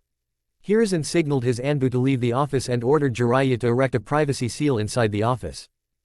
Have you got any spies on Orochimaru, Jiraiya? Asked Hiruzen, rubbing his chin. Yeah, I have 2 spies reporting his every movement to me, sensei, answered Jiraiya sincerely. Have they reported fishy activities? Such information should be shared with me. Inquired Hiruzen sternly. Any information related to the snake Sannin was crucial at this point. No, they haven't reported such incidents, sensei. Why are you asking such questions? Have you got any information on him, sensei? Is there something we should be concerned about? Asked Jiraiya, a little concerned at this point. Well, yes, I have got some disturbing news regarding him. As for your spies, Jiraiya, recheck if they're still alive or not. Hiruzen pointed to his old student. So, a spy of mine has reported in tabulated words that Orochimaru is scheming against us. He also advised me to bring back your other teammate back to the village. Explained Hiruzen. Jiraiya was the first one to speak after the shocking reveal by Hiruzen, scheming. Orochimaru isn't a fool, no matter how arrogant he is, he will not dare to attempt something openly. Hiruzen shook his head in understanding. I concede with you, and coincidentally, Konoha is hosting Chunin exams this time after 7 years. Do you mean Orochimaru is conspiring to infiltrate the village during Chunin exams? Shisui spoke up for the first time. This also arised the question that how did your spy accumulated such information, and advised we should bring Tsunade back to the village. Hokage-sama, Shisui continued. Yeah, is it safe to trust him? Is he reliable enough? Jiraiya added. He is as reliable as you, Jiraiya. He didn't betray the village even over his own clan. These news was delivered by Itachi Uchiha to one Uzumaki Naruto, stated Hiruzen. The eyebrow of the other 2 occupants hid into their hairlines, they readjusted their expression and Shisui voiced his opinion. So, Itachi has chosen to reveal himself to Uzumaki-san. Is there anything else that I need to know about, Hokage-sama? Let me first clear this topic, then we shall move on to you. So, Jiraiya, I want you to go and search for Tsunade, also try to persuade her to return to the village. With Orochimaru conspiring something against us, her presence in the village could certainly discourage him. He wouldn't dare to enter the village in yours and Tsunade's watch, vocalized Hiruzen. You know she will refuse, sensei. She had taken up an oath to never return to this village. Even if I try to persuade her, she will never agree to return here. You know how inveterate she can be, Jiraiya argued sadly. Jiraiya was the only one of the Sanins still loyal to the village. Orochimaru had betrayed the village, while Tsunade had retired as a shinobi and left the village. Tsunade had left the village at the end of Second Shinobi War, after the demise of her lover Dan and her brother Nawaki. Also, she couldn't carry out the duties of a ninja anymore, since she was scared of blood and had lost faith in the whole shinobi system. While in regards to Orochimaru, he left Konoha just after Minato became the Hokage. He was pissed that Hiruzen chose Minato over him, and became less discreet with his experiments. Hiruzen found about his nefarious action as a result and caught him red-handed while stealing some Kenjutsu scrolls from the library of Second Hokage. Hiruzen was unable to kill his beloved student, but did chase him out of the village. Orochimaru became a new Kenin and swore revenge on the village hidden in the leaf. Orochimaru was a monster disguised as a human. He was said to be an unmatched prodigy of his era. Given his ability, he was adept at using every element, was a snake summoner and has learned many Kenjutsu from the library of the Second Hokage. He had also created hubby-style taijutsu and stole many Kenjutsus from the Scroll of Ceilings before his desertion of the village. After traveling around the elemental nation and conducting different type of experiments on others and himself, he shall be as strong as Hiruzen now. I know she may have never accept the proposal to return, that is only if you went alone to persuade her. I have selected another shinobi to accompany you. Hiruzen accepted, yet his form of speech signaled that he wasn't done. It's time, Jiraiya, that we tell Naruto who his godmother is. He would be able to make her return to the village, don't you think? Hiruzen grinned wholeheartedly. Why didn't I thought of that before? She would surely accept to return to the village if Naruto persuades her, beamed Jiraiya enthusiastically. Additionally, in regards to Chunin exams, you have to also train him. I will be busy in preparation of the exams, and these new turns uplift my work by recognizable level. Hiruzen instructed, rubbing his chin. Naruto and you would leave for the mission tomorrow. You've a month time to track her down and make her return to the village. You should be able to locate him in no time. Inform him about Tsunade and this mission, ordered Hiruzen. Jiraiya nodded and jumped out of the window in the search of his blonde godson. As for you, Shisui, I want you increase the training of Uchiha Sasuke. Orochimaru was always interested in Sharingan eyes. He would surely try to capture or use Sasuke for his gain, said Hiruzen. I will do that, Hokage-sama, Shisui accepted thoughtfully. Also, I want you presence in council chamber past half an hour. I am going to call a shinobi council meeting to discuss the detail of our strategy against my ex-student, Hiruzen instructed and signaled him to dismiss. Hiruzen formed a hand seal soon as Shisui left the office. 3 Anbu guards appeared in front of him. Bring me Hitaki Kakashi, he ordered one of them with lizard mask.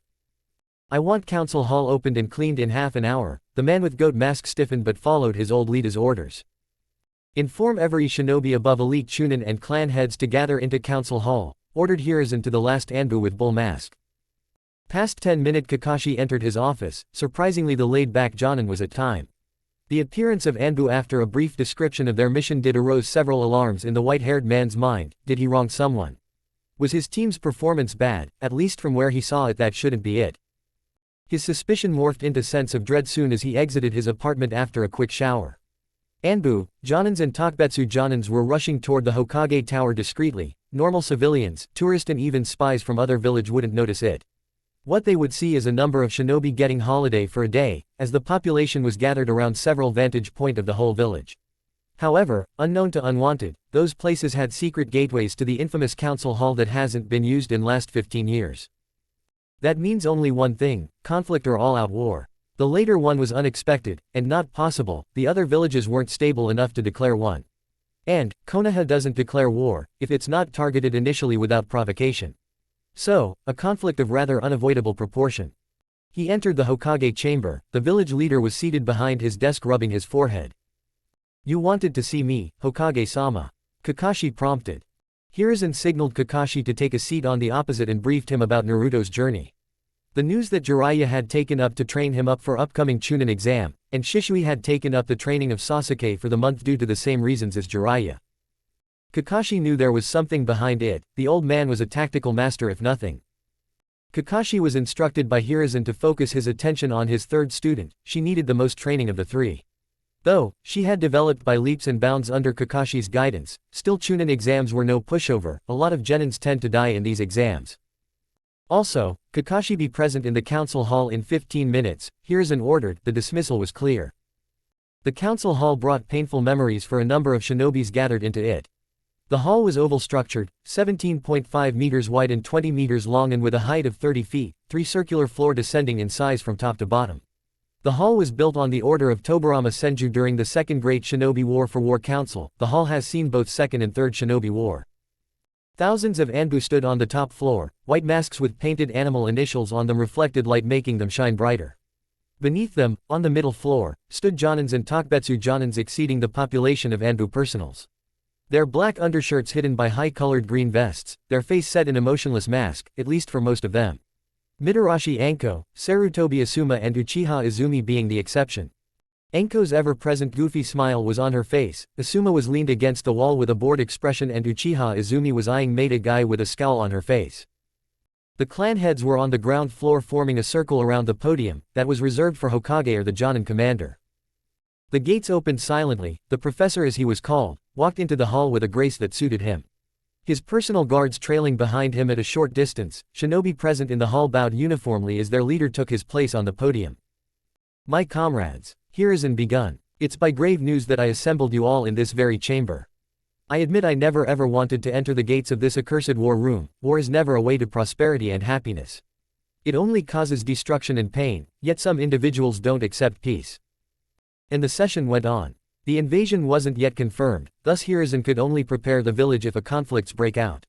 Also the Chunins and Jonins response for overview of Chunin exams were instructed to pay special attention to the team from Sound, or any other suspicious team.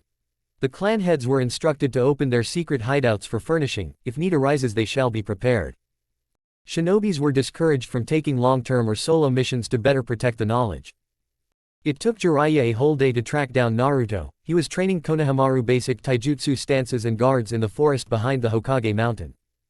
It was difficult for Jiraiya to explain Naruto about his godmother, he was constantly interrupting with questions. Naruto had become closer to Jiraiya in past few years. Jiraiya had taken care of his needs from that eventful day he was kicked out of the orphanage. Every expense regarding Naruto was taken up from Jiraiya's account. Jiraiya was like a grandfather to Naruto. So, you're telling me that I have a godmother, and she is a gambler? Naruto asked in a deadpan voice. Jiraiya shook his head in yes. Why did I get idiots as my godparents? What were my parents thinking while naming you two my godparents? Naruto whined, rubbing his forehead, same as his sensei. My godfather is a perverted hermit while my godmother is a gambler princess, Naruto sighed. Hey, watch your mouth, brat. Don't utter nonsense about me as if I'm not present here. I am a super pervert, not a normal one, he boasted with a flashy pose. That doesn't change anything, TT Ibeo, Naruto said, shaking his head. Now jokes apart, we will on the move from tomorrow to find her. We have got a month, she was last seen in a village near Lighting Country border, we will start from there, Jiraiya stated. Will you teach me some ninjutsus, Arrow Oji? Demanded Naruto, raising an eyebrow. We are going to focus more on your fuinjutsu, you will also try to harness Fox's chakra. If we get more time I will teach you one of the top jutsu in my arsenal, and stop calling me by that name, brat, Jiraiya yelled at the boy who was already on the roofs, jumping toward his house. Naruto was salivating at the prospect of learning new jutsus from Jiraiya. It was no surprise that Naruto was a sucker for jutsus. Naruto's jutsu arsenal had increased as he had been learning new ninjutsus from the scrolls given to him by Hiruzen. He had been trying to develop his own jutsu for quite some time now, and was nearing to complete one. The next morning Naruto and Jiraiya left the Leaf Village in the search of one of the legendary Sannin and world's best medic. Meanwhile in Konoha, Sakura was walking to her team's training ground at 8 in the morning. She had been called by her sensei to inform her that she would be training under him singularly from now on until Naruto and Sasuke returns. It was surprising to her that her teammates needed more training, they were already powerful in her eyes. What with them using elemental jutsu and weapons in near-perfect conjugation, not to add Naruto's summoning techniques or Sasuke's Sharingan. With such thoughts, she entered the training ground to see 3 people present there. Zabuza, Kakashi and Haku were waiting for her. She quickened her pace and halted beside Haku, passing a smile to the brunette who returned it wholeheartedly. I assume that your leave for relaxation was uninterrupted, Sakura, Kakashi gave his iconic eye smile. Yes sensei, I was able to fully relax in these 2 days, Sakura smiled back. Good, because from today on you will be training with me and Zabuza-san here. Concerning the upcoming Chunin exams, I have took up the responsibility to train you, stated Kakashi.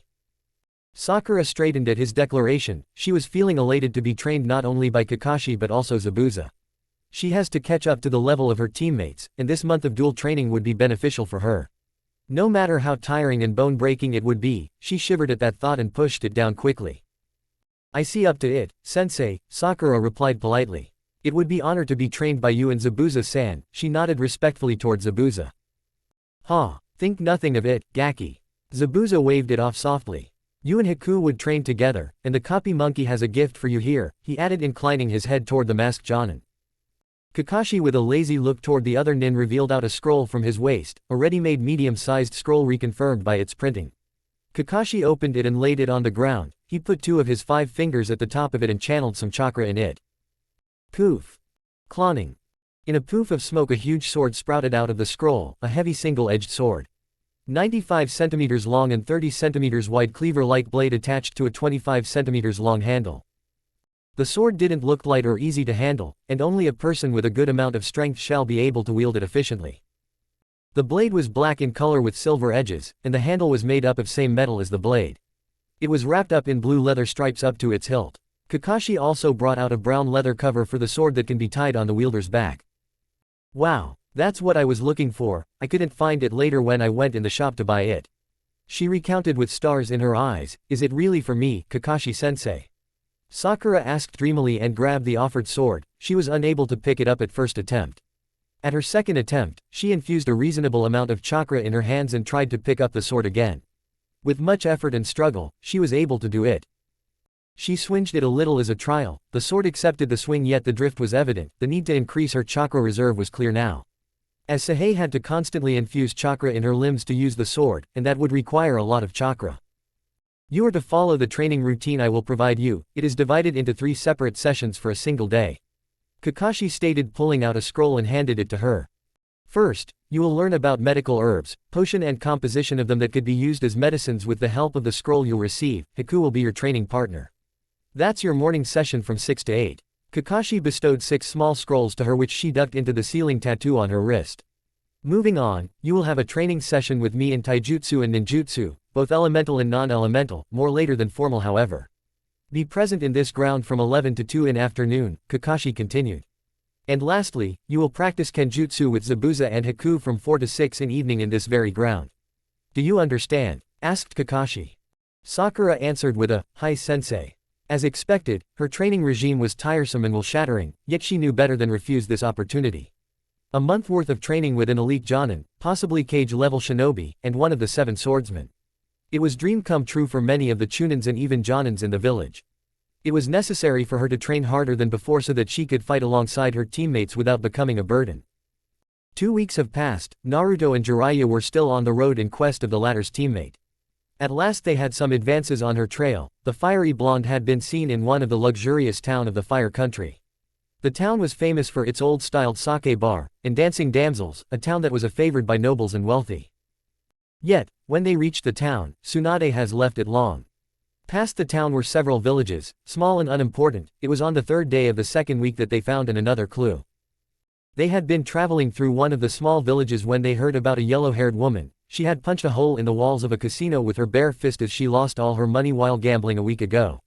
It was direct indication that Tsunade wasn't that unreachable now. Naruto had worked hard to improve his fuinjutsu. Using clones who could transfer back their experiences to him was proving beneficial for him. He would learn such techniques in hours which would take others at least days to understand. They arrived in the village last night and chose to book a room in the available inn to relax their body after a strenuous week of traveling. Well, only Naruto was resting peacefully as Jiraiya was busy wooing women in a tavern nearby. It wasn't until afternoon next day when Jiraiya woke up from his deep slumber. The Gaki was busy with 20 of his clones practicing near-perfect calligraphy on a number of scrolls with ink and brush. Seamless brush movements and the black ink adorning the scrolls in patterns not recognizable to the ones unfamiliar with the art. That's enough of that, Gaki, Jiraiya said, buckling up his haori over the net shirt he wore. We are moving on your second objective today, though I will give you a few books on the fuinjutsu written by my previous student. Really? Are you serious? Naruto piped in with stars in his eyes. Although his hero worship of the Yondaime Hokage has diminished a bit after the revelation of his tenet, he couldn't disagree that the man was one of coolest and strongest ninja to be born in Konoha. Yeah, it's a 3-book series. Jiraiya accepted. Naturally the books were already inheritance of the blonde boy. He revealed 3 books out of one of the scrolls hung on his waist, books with leather cover of different colors. The first one, with a black cover and silver inscription, read, An Introduction to the Sealing World Minato Namikaze. The second one, with maroon cover and yellow inscription, read, Sealing Patterns and Knowledge of Fuinjutsu. The last one, a book with dark green cover and bronze inscriptions, read, Masters of Fuinjutsu, The Art of Ink and Patterns. Keep them safe and out of the reach of unkindly factors, they are worth more than most of wealthy inns from our last city, Jiraiya said, leading him out of the inn toward the forest nearby. A minute of walk brought them into a clearing. Today, you would try to harness the chakra of the fox inside your seal. The fox wouldn't give its chakra for free. You have to make amend with the fox or make an agreement to be able to use its chakra, explained Jiraiya sincerely. Hiruzen was called as the professor, but the one thing that he didn't had much information about was Kyubi. The 9-tailed fox was sealed in Mido Uzumaki after Hashirama fought and defeated Madara, who was at the time controlling Kyubi with his Sharingan. Mido wasn't able to harness Kyubi's chakra as she wasn't in favor of using such malicious chakra. However, adverse to her grand aunt Kushina was able to harness a little of Fox's chakra as she had an agreement with it, and only Minato and Jiraiya were informed about this. Jiraiya was attempting to motivate Naruto to do the same as it would be easier to make a pact with the fox rather than looting its chakra forcefully. But isn't it a demonic mass of chakra? Why would it accept my proposal? Naruto asked confused. Jiraiya sighed before replying him. He often showed why he was the son of Yondaime Hokage. Kushina was never to ask questions as such, the bull-headed Kunoichi was more of a brute than her husband. It will form a pact, Gaki, if you propose adequate recession in return. Even if it is a demon fox, the consciousness of a being urges it to be free. The beast want less restraint, you could provide that, just be moderate in doing so, Jiraiya stated, placing a hand on his shoulder. Naruto nodded and sat on a clean patch of grass and begun meditating. He had read about Biju, a Jinchuriki could communicate with its tenant by the practice of meditation. He stilled his thoughts and waited for the pull that eventually occurred after 10 minutes. As he opened, only a single thought sprouted out, his mindscape has changed somewhat. Gone were the sewer, pipes running through the wall and the murky water that had welcomed him years ago. The sewer was more like a dim lighted tunnel now. Instead of pipes he could see inky patterns scribed on the walls, and wet stone path was only indication that there was, if any, water present in the space previously. He stood up and looked behind him, vast darkness, no sounds, no light. He chose to take the other way, which was at least lighted, even if dimly. The lamps hanging from the tunnels provided enough light for the Jinchuriki to walk forward. As he crossed the tunnel, it welcomed him into a huge hall. Lamps hung to the ceiling, similar to the tunnel albeit in larger number, gave the hall a sight of something akin to an extensive war chamber of pre-modern era. The cage was still present there, enclosing half of the hall. Red iron pillars stood firm in place with a spiral lock of seals, now that Naruto could recognize the patterns on it. He didn't simply hated the being behind the bar, he felt resented to it, but hate was too strong word for it. He had read about its known past and what the creature was according to myths and legends. He knew that anyone who has been locked up in a cage, or chained, or robbed of his freedom would strive to flee at the first chance he gets. He walked toward the gates, still aware of the malevolent creature behind it. He inspected the cage thoroughly from afar. As soon as he took another step near the red pillars, 2 eyes with a slit running through the middle of them opened. The eyes focused on Naruto a moment later, and a massive amount of killer intent, heavier than Hiruzen or any other shinobi he had encountered, and a chakra presence was forced upon Naruto. He staggered back due to the sheer force of the killer intent emitted by the ancient being. He had experienced killer intent before. Hiruzen had trained him to withstand killer intent by forcing adequate amount of his own chakra and intent on Naruto. But, this was something else entirely. His sensei killer intent was a river of compared to this ocean. Naruto had several in vision of his end, each one different than other, yet the giant fox was constant in them. He was unable to stand and went down on a single knee somehow. He now understood what the villagers experienced during the Kyubi rampage. He could see why the Kyubi was called as the 9-tailed demon fox. This being was no joke. Why have you come here? How dare you disturb my sleep? I will rip you apart in pieces with a flick of my nails, you puny brat, came a deafening voice from inside the cage. The voice was deep and rough that sent shiver through his body. Kyubi could see and hear only a few things outside the seal. The restriction pattern infused with his seal was enough to hold his senses down. It was only the second time that the brat has dared to reach him, and this time he could see the confidence and potential in the brat. Unknown to everyone except Kushina, Jiraiya and Minato, Kyuubi had made a pact with Kushina to lend some of his power to her. In return Kushina had promised to free him at the time of her death. Kyuubi was a prideful creature, he wouldn't make pact with humans but his freedom was more tempting than his pride. Kushina had agreed to free him at her own choice, that changed only a little of experience with humans, at least not all of them were treacherous bastards.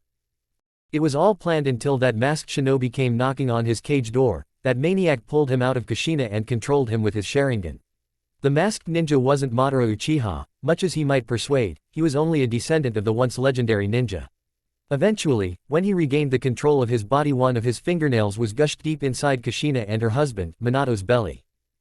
Yet even on their deathbed, Kushina restricted him with her chakra chains and Minato sealed him inside the belly of this boy, their son. Uzumaki Namikaze Naruto. Even if he felt a bit sympathetic toward this boy, he would only let him harness his chakra if the boy was like his mother or father instead of other ninigans, treacherous bastards they were and he hated them with a passion. He would test the boy, if this boy was like his parents then he would help him. But if he wasn't like them he wouldn't get even an ounce of Kyuubi's chakra, without a cost. You shouldn't shout like that, Fox. My ears are still ringing from your loud whining, mocked Naruto while still struggling on a knee. You should know your place, human. Either state your reasons or leave this place right now, demanded Kyuubi after calming a bit. The boy was trying to get rise out of him. Yeah, I know my place beside I am here to make an agreement with you, stated Naruto getting a little serious. Kyuubi restricted his killer intent and chakra outflow after hearing these words, as another person had also tried and succeeded in doing so. What benefits could a puny human brat like you give me? You're of a kind who are nothing but insects, leeches who drink the blood of its host, your kind is idiotic and power-hungry, declared Kyuubi in a disgusted manner. I know what do you mean, but trust me I am not like them. I know you're not a monster but a creature made out of chakra that doesn't want anything to do with humans. I have studied about you after I came to know about you, I found that there are 9 of your kind, explained Naruto. It doesn't matter what you know about us or what you think about us, you're here for my power so state what could you give me in return, asked the fox revealing itself for the first time to the brat. The being was, as to put simply, colossal. Deep orange fur, red eyes with slits running through them, a mouth full of sharp teeth and 2 long canines. The fox had black markings all over his face, particulars around his ears, lips and eyes. 9 massive tails swished behind made it look much bigger, cage was hardly spacious enough to hold the monovalent creature inside it. An idea struck Naruto's mind instantly. I know you aren't able to clearly see out of the seal, I can fix that problem of yours. I can let you see and hear through my eyes and ears respectively, stated Naruto eyeing the beast neutrally. Do you truly believe such unnecessary donation would mean anything to me? You're naive, brat. If you think you could make a pact with me with such terms, Kyuubi snarked not harshly. Naruto pondered with his hand on his chin. I can extend this donation, as you pronounce it. Instead of just allowance to perceive out of the seal, I will also increase the size of that cage. Naruto continued with a light shrug. Think about it, it is clear that you're not comfortable inside that little space, Jay can extend it. That will do till a limit, however I will be much helpful if you promise me that I will free it at the time of your death. I will not be pursued by you, or anyone related to you, the fox offered with a challenging smirk. This was his test, if the boy's even a bit like his parents this question wouldn't need much pondering, refusal aside. He wouldn't have made a pact with this brat if he didn't felt somewhat guilty for the death of his parents, especially Kushina. Okay, the terms are plausible. I promise that I will let you free, but you should also promise me that you wouldn't try to overload me with your chakra to try and kill me, returned Naruto cautiously. Jokes apart, a pact with the centuries-old being shouldn't be taken lightly. I would have tried to do that if you didn't agree with my demands, you always requires to pay a price when dealing with a demon. Shinigami or fox, it doesn't matter. Learn that lesson for your life, brat. The fox admitted with a devilish grin, his canines shining in the dim light of the hall. Be relieved however, I will not harm you until you holds on to your promise. Remember that I can see and hear everything from here, if you ever, barely so, attempts to cross me, you will experience what the hell is really feared for. Kyuubi enforced, not lightly. The pact was sealed, Naruto has made a deal with the demon itself. Not all the legends about the fox were untrue, most of them were wrong and misinterpreted yet they held his presence quite accurately. Naruto walked back to the entrance of the tunnel, he closed his eyes and thought of giving the beast a chance to prove itself. This resulted in expansion of the cage, it broadened till it was twice the size it was previously. The stone gravels morphed into soil, dry soil. The fox looked beneath itself surprised that the brat has been generous enough to provide comfortable sitting. That does it, it will be comfortable for you, Naruto voiced in with a shake of his head. Now that it's done, you shall receive my chakra in the forms of tail and you're solely responsible for mastering them. I am not your friend or anything, we're merely two creatures with symbiotic relationship, clarified Kyuubi firmly. Naruto nodded his head accepting his terms. It was unwise to rile up the beast for some fun, just yet. Then, I'll take my leave, Naruto intoned dematerialized from mindscape, leaving the beast to complete his beauty sleep. He opened his eyes and found himself back in the clearing, his godfather perched on a rock nearby scribbling on his pads, probably smut for his new noble. Jiraiya noticed Naruto standing up and jumped down pocketing his pad to get an idea of what went through in the seal. By the looks of your face, it's not unwise to think that you have made an agreement with the fox, quoted Jiraiya. Naruto nodded his head in approvals and went on to show Jiraiya his new accomplishment. He took a stance, copying his sensei's concentration pose to focus and brought some of the Kyuubi chakra forward. It covered him in a red bubbly chakra cloak with a half-formed tail behind him. He was able to feel both the power and bloodlust that the chakra brought with it, yet this wasn't even a full tail worth of chakra. He focused more and suddenly felt something. He looked toward Jiraiya and could sense both his chakra and emotions. Jiraiya was proud for something related to him.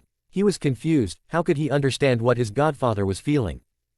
That's one of the power that my chakra grants you, you are able to sense the chakra and emotions of the person standing around you in a limited distance. And don't talk loud, just think, I can read your thoughts, came the sudden deep voice of Kyuubi from Naruto's mind.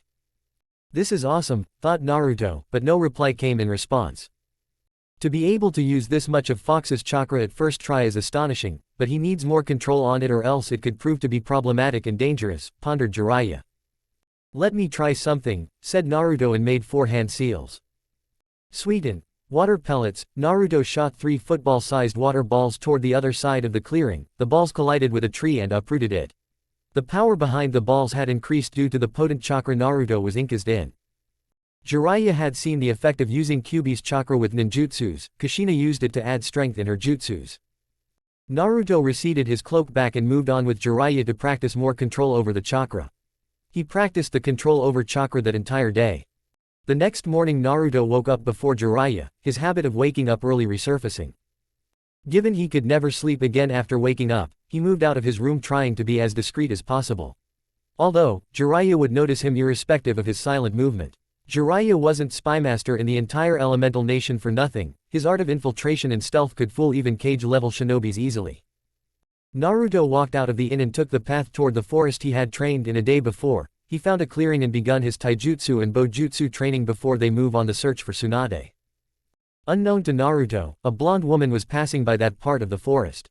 She was a fair-skinned woman with almond-colored eyes and straight blonde hair that parts above her forehead. Her hair had shoulder-length bangs that framed her face and the rest reached her lower back. She kept it tied in 2 loose ponytails. The strength of 100 seal, Byakugo, taking the appearance of a violet diamond-shaped mark was clearly visible on her forehead. Tsunade had grew into a slender woman of curvaceous frame with above-average height and noticeably large breasts. She was in fact widely regarded as the most beautiful kunoichi in the elemental nation. However, she was in no way as younger as her look suggested. Tsunade maintains her youthful appearance with the help of a unique transformation technique. She had adopted the appearance of her 20-year-old self, beautiful and content with grace. She was wearing a green-colored haori, the kanji for gamble, written on its back inside a red circle.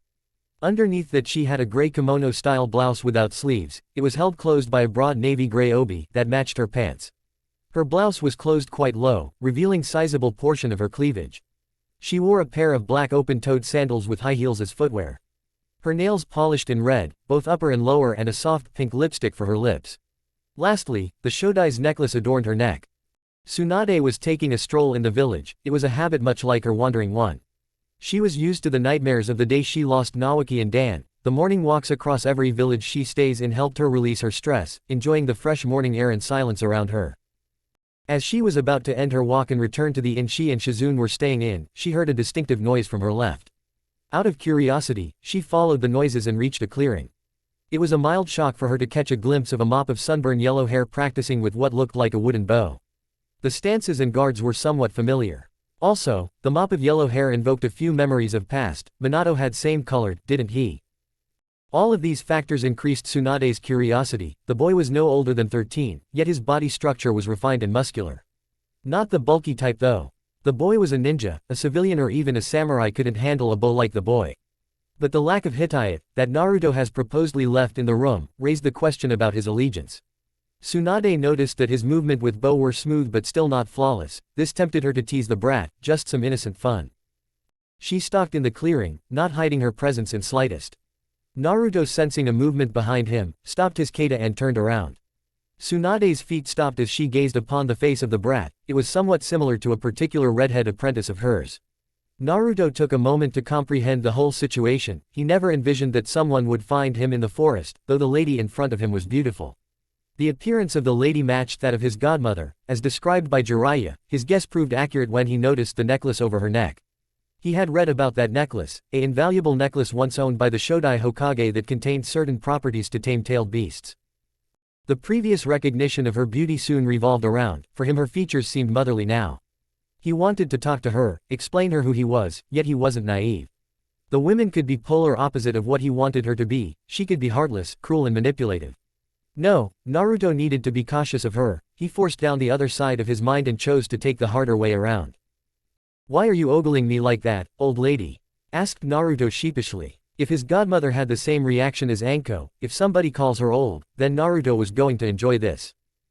It took Tsunade a few minutes to register the question, as she was more focused on the face of Naruto than his words. Immediately, a tick mark appeared on her forehead. "Who are you calling old, you brat? Watch your mouth or I'll wash it with a soap," Tsunade replied with a deep scowl, pumping her fist. "Ha, like an old lady such as you can even catch me. Don't strain yourself, Ba-chan. You're too old, you'll develop a back pain, or worse, cramped joints tomorrow." Naruto attempted to rile her up again, and he was nearly successful.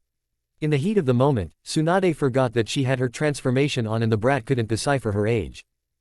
"You little squirt, I am gonna pummel you into the ground," Tsunade thundered, gritting her teeth. Naruto knew he had hit the right spot. Now was the time for his next play. "Wanna have a bet, Granny? We would spar right now, and if I am not able to surprise you within the first 5 minutes of it, then it's your game," stated Naruto confidently.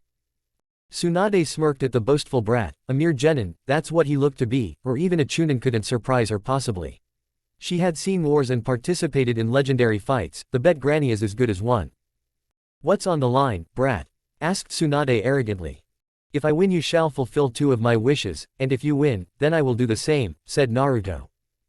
"Deal, Gaki. Be ready to lose." Her anger and heat of moment shaded her mind. She didn't thought what wishes the brat could make her fulfill. Naruto knew his taijutsu wasn't sturdy enough to counter Tsunade's, and as indicated by her undiscarded haori, she thought the same.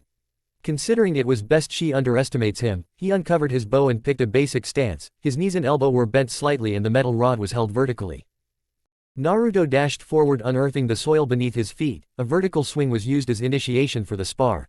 Tsunade was a little amazed by the speed of the brat, and through her experienced eyes she could notice the barely visible restraints on his muscle. That meant he wasn't on his top speed yet.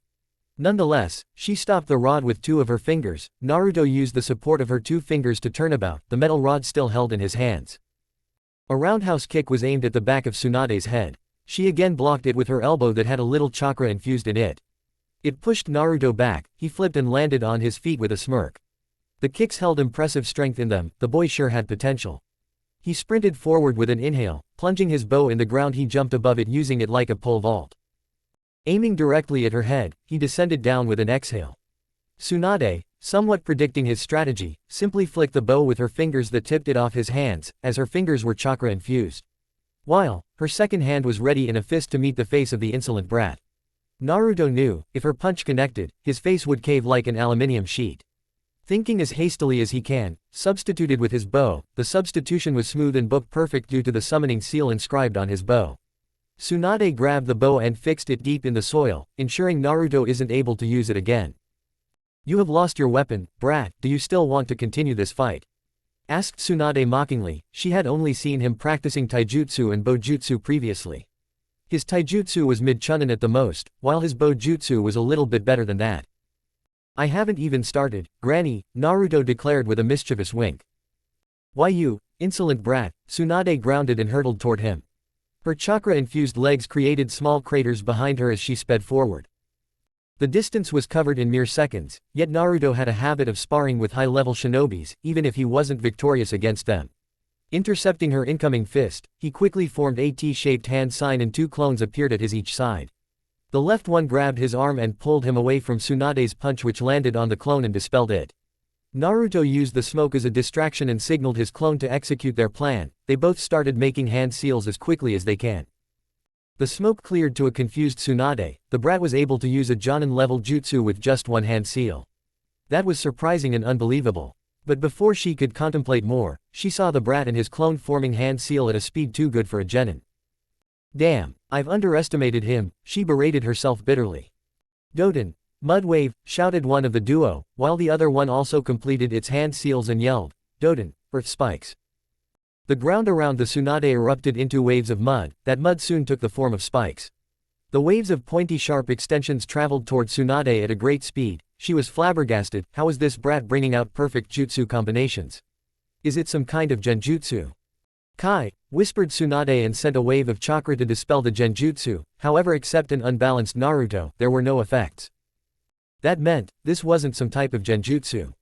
Naruto smirked at the shocked expression of his godmother. The bet was his now. This particular combination is the first he has created himself, using simple jutsu, namely Earth Wave, that he had learned from Hiruzen, and Earth Spikes, that he has to thank Kakashi for. He has created a formidable B-rank jutsu. Shaking herself from the stupor, Tsunade infused chakra in her fist and punched the ground beneath. A medium-sized crater formed around her, stopping the waves from enclosing. The smirk on Naruto's face didn't left. The waves were merely a distraction. Naruto had his hands in Boar Seal, Sweden, water pellets. He shot 3 water balls toward her. Raiden, Lightning Bolt, his clone yelled beside him and slammed his palm on the ground. Lightning crackled from his arm and charged toward the water pellets through the ground. In mere seconds it caught up to it, forming a ball of water with electricity whipping out it. Tsunade was simply stunned now. The brat was able to use 3 of the 5 elements, not to ignore the amount of chakra he has used to combine those elements.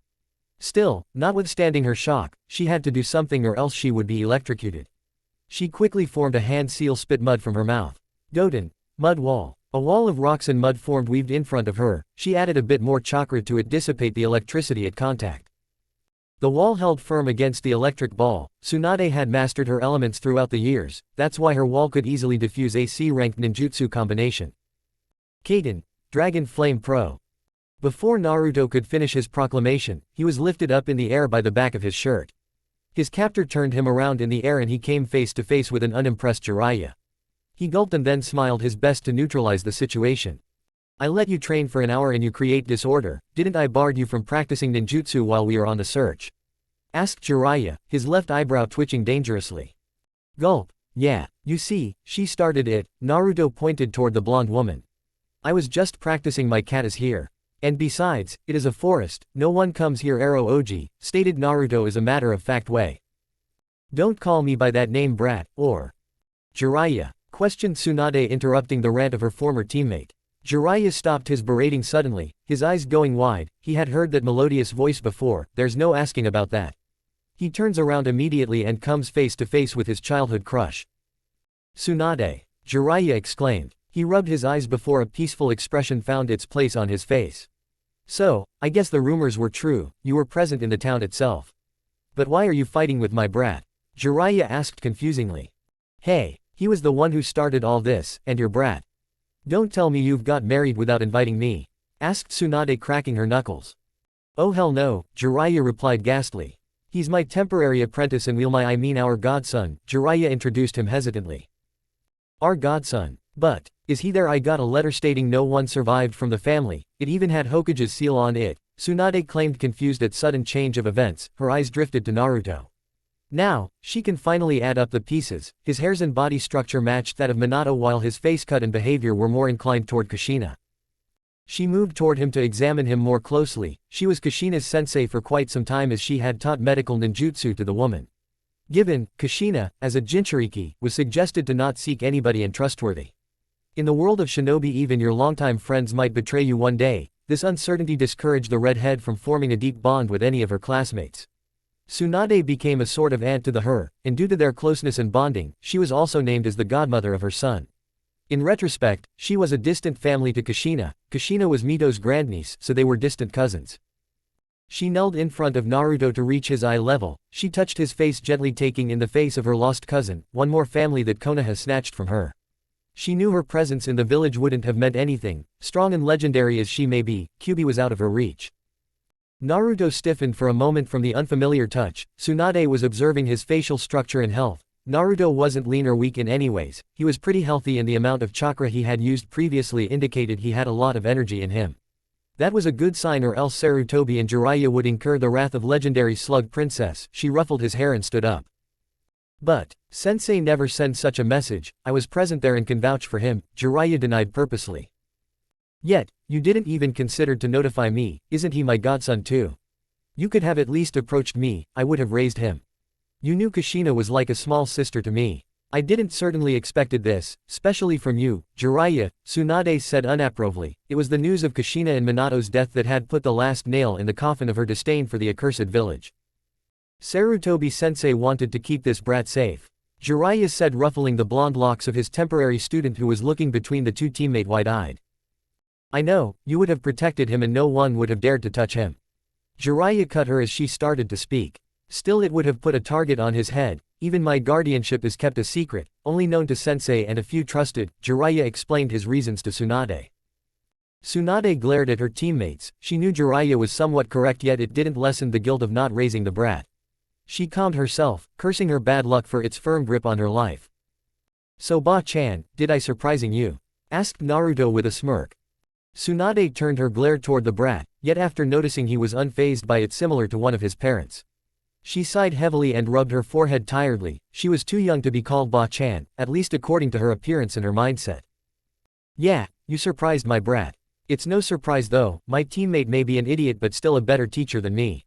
Tsunade said, glancing toward Jiraiya who was grinning madly at her praise. So, what do you want? Tsunade asked Naruto sternly, not in an ill tone though. Can you fulfill my wishes too? Asked Jiraiya lecherously. At least, don't embarrass yourself in front of your student, Jiraiya, said Tsunade in a threatening tone. Jiraiya quickly shut his mouth and started to whistle innocently. Hey, I am not his student, we were traveling together to find you only, Naruto defended, eyeing the man strangely. Jiraiya noticed his gaze and let out a fabricated sigh. Really, there was no respect for him in his godson's eyes. Then who taught you, brat? I can think of only a few Konoha shinobi capable enough to train you to perform ninjutsu's combinations, Tsunade asked him, now interested. Yeah, my sensei is the best ninja of the elemental nation, Sandaime Hokage Hiruzen Sarutobi. I was 5 years old when he took me under. I have learnt all this combinations from him, revealed Naruto proudly. He wouldn't tell anybody else about his training, but Tsunade was family, she could hold a secret or two. Tsunade just stood there repeating Naruto's words in her head. It wasn't all possible, her sensei never took another team after them. It was widely known that her sensei had chose his team himself, and had trained them proficiently to surpass himself. It was widely regarded that he wouldn't take in another team or single apprentice after them, but he did took an apprentice in the form of this blonde brat. You're full of surprises, aren't you, Squirt? Tsunade grinned at him good-naturedly. Naruto nodded enthusiastically, revealing his joyous self out of shell. Now for the wishes. My first wish is that you return to the village with me, and we will see about the second when right time comes. Naruto looked at her expectantly with puppy eyes.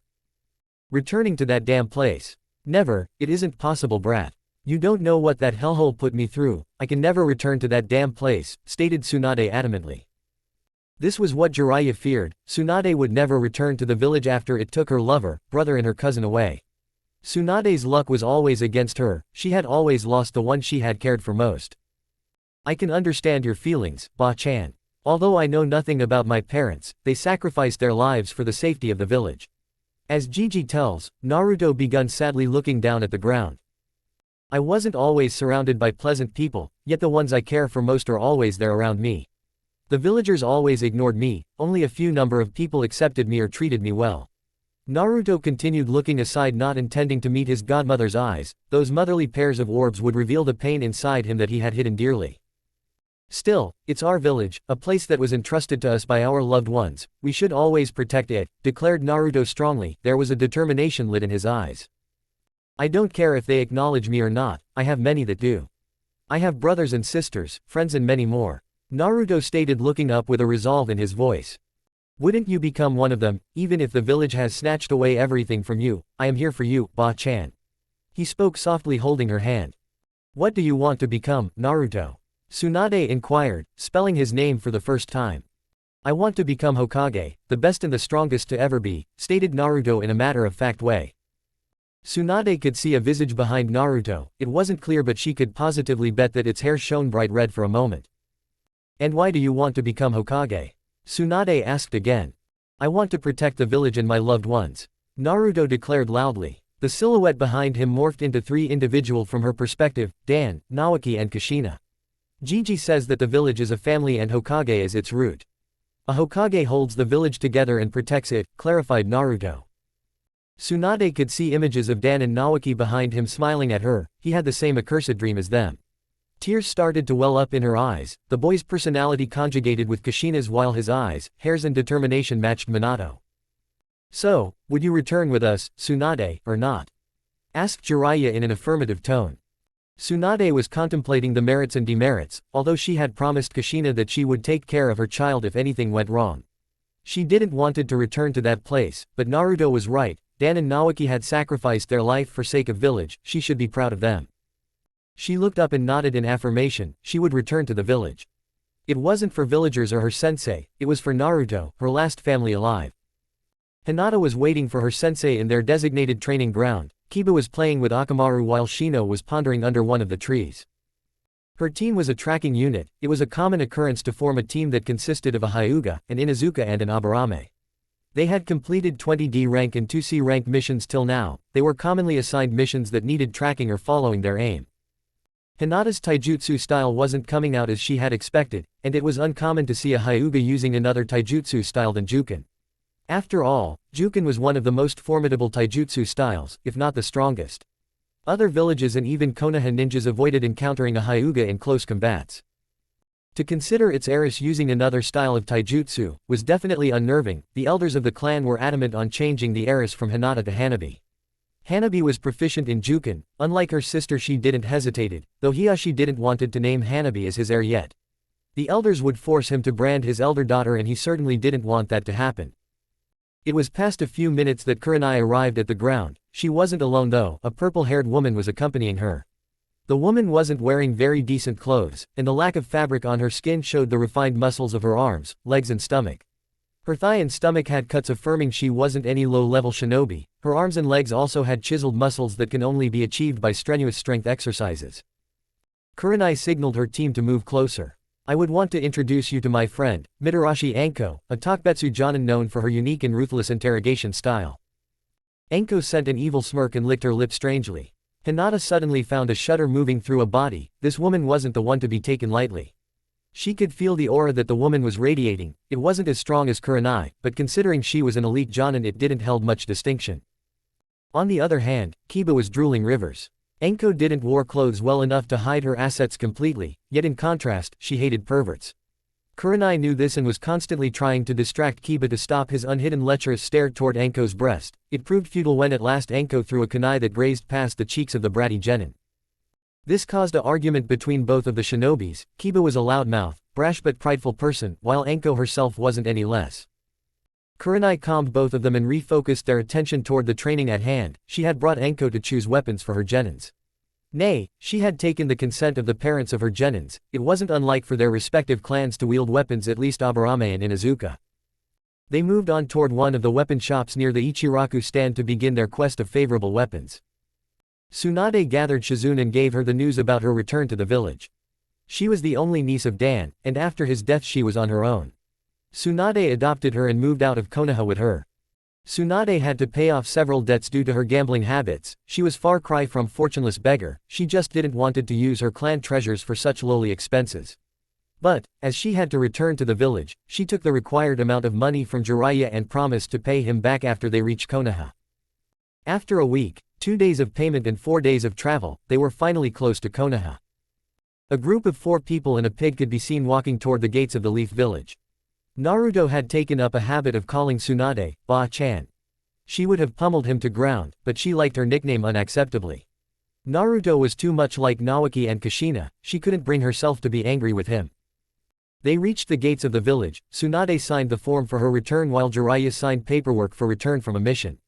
The security of village was increased due to the Chunin exams that were going to be commenced in 3 weeks' time. The Leaf Village couldn't afford any complications ultimately. Tsunade, Jiraiya and Naruto begun walking toward the Hokage Tower. Shizune had taken up her leave to meet her friends. The whole village was surprised to see Tsunade Senju in the village. She was one of legendary 3, princess of the Konoha and best medic in entire elemental nation. Tsunade noticed all the eyes on her, but what unnerved her were the stares that Naruto was receiving from the civilians. She looked toward him to see he wasn't paying much attention to the surrounding. He was either clueless or was too good at ignoring them, although the slight strain in his posture suggested the latter. Tsunade put her hand on his shoulder to relieve his nervousness. The villagers were too stupid to not see the brilliant and pleasant personality of Naruto. The motherly touch of Tsunade eased Naruto's nervousness. This wasn't something he was used to. It wasn't new for him to be center of critical and unwelcoming stares. He always found eyes on himself as if he was a war criminal walking through the alleys of the village. Though Kakashi, Anko, Hiruzen or Jiraiya didn't let him incur stares, no one dared to look toward him if they were around him.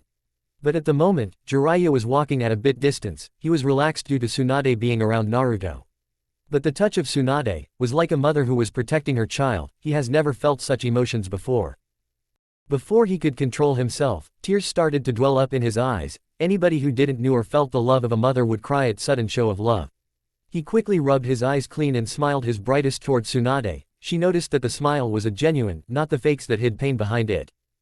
She was one of the strongest shinobis in the world, and could easily read people's emotion through their eyes. They reached the Hokage office. The receptionist let them in, quickly seeing 2 of the Sanins. Naruto knocked on the door. That was something new for both the Sanin. Throughout their travel, Naruto hadn't showed such etiquettes around Tsunade. She was surprised that he could be so calm instantly. However, unknown to her, Hiruzen had been training him in shinobi etiquettes for quite some time. It was necessary for a shinobi to be polite and respectful when situation asks for it. Enter, a firm and deep voice ordered from inside. They entered the Hokage chamber to see Hiruzen behind the desk signing paperwork as usual, the worst enemy of every cage. He looked up and beamed a smile after seeing his 2 ex and 1 current apprentice standing in front. So, you've brought back her to the village. Welcome, Tsunade. How have you been? Asked Hiruzen standing up from his desk. It's my village too, sensei. She commented lightly. Can't complain. How you've been doing, sensei? Asked Tsunade moving toward him. Can be better, the old age surely makes my duties tiresome. He complained walking toward her. We've missed you here, Tsunade, stated Hiruzen hugging her. So, are you here for good or will you return to your peregrination? Questioned Hiruzen extracting his person. You have quite the nerve to ask me that, sensei. Tsunade narrowed her eyes at him, while he smiled, taking her upstanding good-naturedly. After all, you sent this squirt to fetch me. You knew I wouldn't be able to refuse him. For now that is, I would like to have place to stay. You don't need to find a home, my student. Senju Manor has been refurbished and renovated after one of its sides was slightly damaged in the Kyubi incident. As for your job, you can resume at your old post of head doctor at hospital, stated Hiruzen walking back to his desk. He rummaged through the drawer and picked a file to hand her. She looked through it and smiled at her sensei. Her childhood house held memories precious to heart. It was the best return gift she could take from her master, yet the last part of her master's sentence raised alarms in his mind. About that doctor thing, I had developed a hemophobia after the demise of Dan, as you already know. It hasn't went away, in contrast it had increased by several folds, explained Tsunade. We can always handle that. Shizune could do the hard works while you guide her through, answered Hiruzen after a quick thought. Tsunade nodded her head and ruffled the brat's hair. Shizune herself was quite skilled in medical arts. Her ability to use senbons was laudable. Tsunade moved out of the Hokage chamber intending to resettle in her old house. Not much time was left for Chunin exams. Sakura had developed her skill in kenjutsu. She was now able to wield the sword efficiently. Zabuza had been training her into stances and guards. Moreover, Sasuke too had been training with Shisui for 3 weeks now. He had forsaken his twin tantos in support of short-sized katanas. The blades were 80 cm longs with 10 cm handles. The blades were silver in color, with maroon handles. He had focused more on his taijutsu and kenjutsu in 3 weeks' time. His speed had increased and he was more flexible with his word. A few ninjutsu were also administered. In regards to his genins, Kakashi himself had begun training again. His Tasmanian devils were growing at an alarming rate. Additionally, he had felt the distance between him and Zabuza in kenjutsu. He couldn't just rely on his Sharingan for all his fights. Sharingan consumed a lot of his chakra reserve. That can be problematic in long fights. He had decided to use his father's tanto, the same sword that gave him the title of White Fang. Furthermore, he had strengthened and refurbished his chakudo. He had also repaired his chakudo himself, replacing the standard blade with powerful chakra metals. Team 7 was together again. Kakashi had decided that they would do missions for next 2 weeks. Then, he would train them for 3 days in last week before Chunin exams, and rest for them around the last 4 days. The tides of the World Sea had risen up. There was something stale in air, emitting a fragrance not encountered since last 10 years. Chapter 7, Suspension. It is Sabaku no Gaara. Gaara was the third Jinchuriki of the Aikibi and the youngest of his siblings. He was the second son of Rasa, the fourth Kazekage. His mother died only a few moments later after she birthed him. On her deathbed she named him Gaara. Because of heavy cuts to Sunagaku's budget, the fourth Kazekage wanted to make one of his children the Jinchuriki of the one-tailed Shukaku to serve as a weapon for the village. His first 2 children, Tamari and Kankuro, had not been compatible with Shukaku. Rasa's third child, who would become Gaara, was compatible, and Shukaku was sealed into him by Chiyo while he was still in his mother's womb. Gaara ended up being born prematurely, and from the ordeals of complications in his birth, his mother Karura died. Before dying, Karura vowed to always protect Gaara, and he got the ability to control sand. Gaara was raised in isolation throughout his early childhood, cared for only by his maternal uncle, Yashimaru. When he was allowed to roam around the village, Gaara would try to connect with the villagers, being kind to them and offering them any assistance he could. However, being a Jinchuriki made the villagers frightened of Gaara. Adults avoided him, and when they couldn't, they treated him delicately while children would run from him on sight. Gaara would try to assure them that he meant no harm, but in the process would unknowingly injure or even kill them with his sand. Gaara did not understand the pain that he caused to others, since his sand protected him from physical injuries. When he was 6 years old, Gaara asked Yashimaru to explain the meaning of pain to him. From Yashimaru's explanation, Gaara believed he did know pain, i.e. the unbearable agony in his heart. Yashimaru elaborated that physical pain, what causes one to bleed, could be cured with medicine and time. Whereas pain of the heart, like the one Gaara experienced, could only be cured with love. Yashimaru told him that he was loved both by his mother and Yashimaru himself. Gaara was pleased by this and went out into the village to show some love to those he'd harmed, but his efforts were met only with more fear and animosity. Gaara was dismayed and went off to try and understand why he was treated as such a monster. While doing so, he was attacked by one of Suna's Anbu. His sand came to protect him. In his fit of confusion and rage, he ordered his sand to attack the Anbu. The sand fatally wounded his offender. When he unmasked the Anbu, Gaara discovered it was Yashimaru. Gaara was devastated that Yashimaru, the only living person to love him, would try to kill him and asked for an explanation. Yashimaru explained that it was a mission given to him by Rasa, Gaara's father. It had been decided by the Suna Council that Gaara was a failed experiment, who if allowed to live, would only continue to harm the village and its people. Gaara tried to find solace in the fact that Yashimaru had been ordered to kill him, but Yashimaru declared in his last moment that he had volunteered and that he'd always blamed Gaara for Karura's death. He also falsely informed Gaara that Karura had never loved Gaara and he would befall as a curse upon Suna for what it had done to her. With his explanation done, Yashimaru pleaded Gaara to die before blowing himself up with explosive tags. Gaara's sand shielded Gaara from the blast. Having lost everything he cared for, Gaara decided that he would, from that point on forward, live up to his namesake by loving only himself. To the extent that he used his own sand to etch the kanji for love onto the left side of his forehead. Overwhelmed with grief, he lost control over his biju. Gaara transformed into Shukaku and wreaked havoc in Suna. Rasa would arrange 5 other assassination attempts on Gaara over the following years, but he was the undying legend of his village. A child that can never be harmed in any way possible, a death angel whose venomous gaze were enough to freeze the blood of even experienced shinobis. Gaara now lives alone, apart from his siblings and so-called father. He has never considered him worthy enough to be his father and he never will. Gaara was a genin now. He was on a team with his siblings as no one else was brave enough to live in the constant company of the undying genin. Nevertheless, he was far more focused on protecting himself to notice the underlying care in the eyes of Tamari. Tamari didn't hated Gaara, they were forcefully kept aside from Gaara. From the lack of love, Gaara had turned into a mindless murderer. The situation was this worse due to her father's greed for power. Gaara was perched up on the roof of one of the tallest building in Sunagaku, his eyes drifted toward the moon. The white ball of light, it was his constant companion throughout his sleepless nights.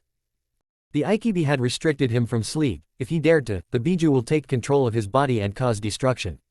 He wasn't even a bit worried about destruction, he didn't have to preserve anyone but himself, but he couldn't let the biju take control as prolonged contact with Ikibi caused him severe headaches. Suddenly, he sensed a chakra signature behind him. He turned around to see his father dressed in cage robe looking at him with that same unhidden disgust. I have a mission for you. You're to go to the Leaf Village to take part in the upcoming Chunin exam and the last 2 weeks before Chunin exams were hectic for Team 7, they had completed 2 C ranks and 1 B rank mission without halt. Kakashi hadn't let them rest for more than a day in between. One of the C-ranked missions was a simple border patrol duty, while the second one was merely regarding extermination of 20 bandits around one of the small villages in the north of Fire Country. The B-ranked mission wasn't that primary either. The trader whom they had to escort to the capital was a just bit more paranoid for his goods.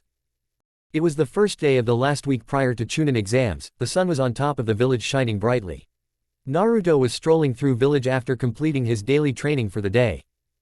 Sasuke and his other friends, even the renowned lazy ass, Shikamaru, was busy in training. Sarutobi-sensei has suspended his training forth as he had to attend and make sure that the preparation for the Chunin exam were flawless. He had completed his self-training and team exercise with Kakashi and rest of Team 7. Tsunade was also busy at hospital, that eliminated his chance of pestering her for a bit company. He was passing by one of the training grounds while walking toward the Hokage monument when he heard noises of someone training inside. The voice was a bit on the familiar side. Losing to his curiosity and boredom, he went inside to observe them train. And with his good luck, none other but his long-term friend Hinata was training inside the ground. She was dressed in a black t-shirt and same colored trouser that made her movement look flawless. She was striking a pole with all her strength, resulting in several deep scruffs in the poor wooden structure. Her indigo black hair's in high ponytail, and her face as elegant as ever. Hinata was practicing her taijutsu katas, using her hands in the form of claws rather than palm to strike the poles. Planning to surprise her, he sneaked toward her. She had her eyes closed and her Byakugan deactivated. Naruto stood behind the pole and he peeked tentatively as she was about to hit it. Hey Hinata, what's up? He asked sharply. Hinata stopped her onslaught in middle, a little surprised by the sudden voice, but she knew the owner of this voice. She opened her eyes to see her hands mere inches away from Naruto's face. He peeked from behind it and smiled his best. Naruto-kun, were the only words that came out of Hinata before she stumbled back and tripped on her own foot. She landed on the ground with a thud. This wasn't definitely what she was trying to do. Hinata, I am sorry. Did I scared you? I just wanted to surprise you, said Naruto, rubbing the back of his head. He gave her a hand. She blushed a little at the contact but stood up nonetheless. No, I just thought that my hand hit you, replied Hinata while poking her index finger together. Wow, your stuttering has decreased a lot, complimented Naruto. Really? Questioned Hinata excitedly. Naruto nodded his head in response. Yep, by the way, have you completed your training? No, I'll train for another 1 or 2 hours. Why? Asked Hinata. If you don't have any problem, may I join you? All of our friends are busy in their training, I don't have anything else to do and beside it looks cool. Naruto smiled without even knowing what effect it spurred in the meek little girl's heart. Why yeah sure. Also, IW wanted to try out my new weapons against another weapon. Since you use one, we could do that, responded Hinata. Your new weapons? What are those Hinata? Questioned Naruto, intrigued at the prospect of her using some fancy weapon. I'll show you, wait just a moment, I have only got them a week ago, replied Hinata. Naruto nodded his head and tapped on one of the seal on his wrist. The seal was a newly inscribed storage seal for his bow. It appeared beside him in a poof of smoke and he grabbed the weapon firmly. Hinata went back toward the tree where she had left her bag. She picked a belt and tied it around her waist.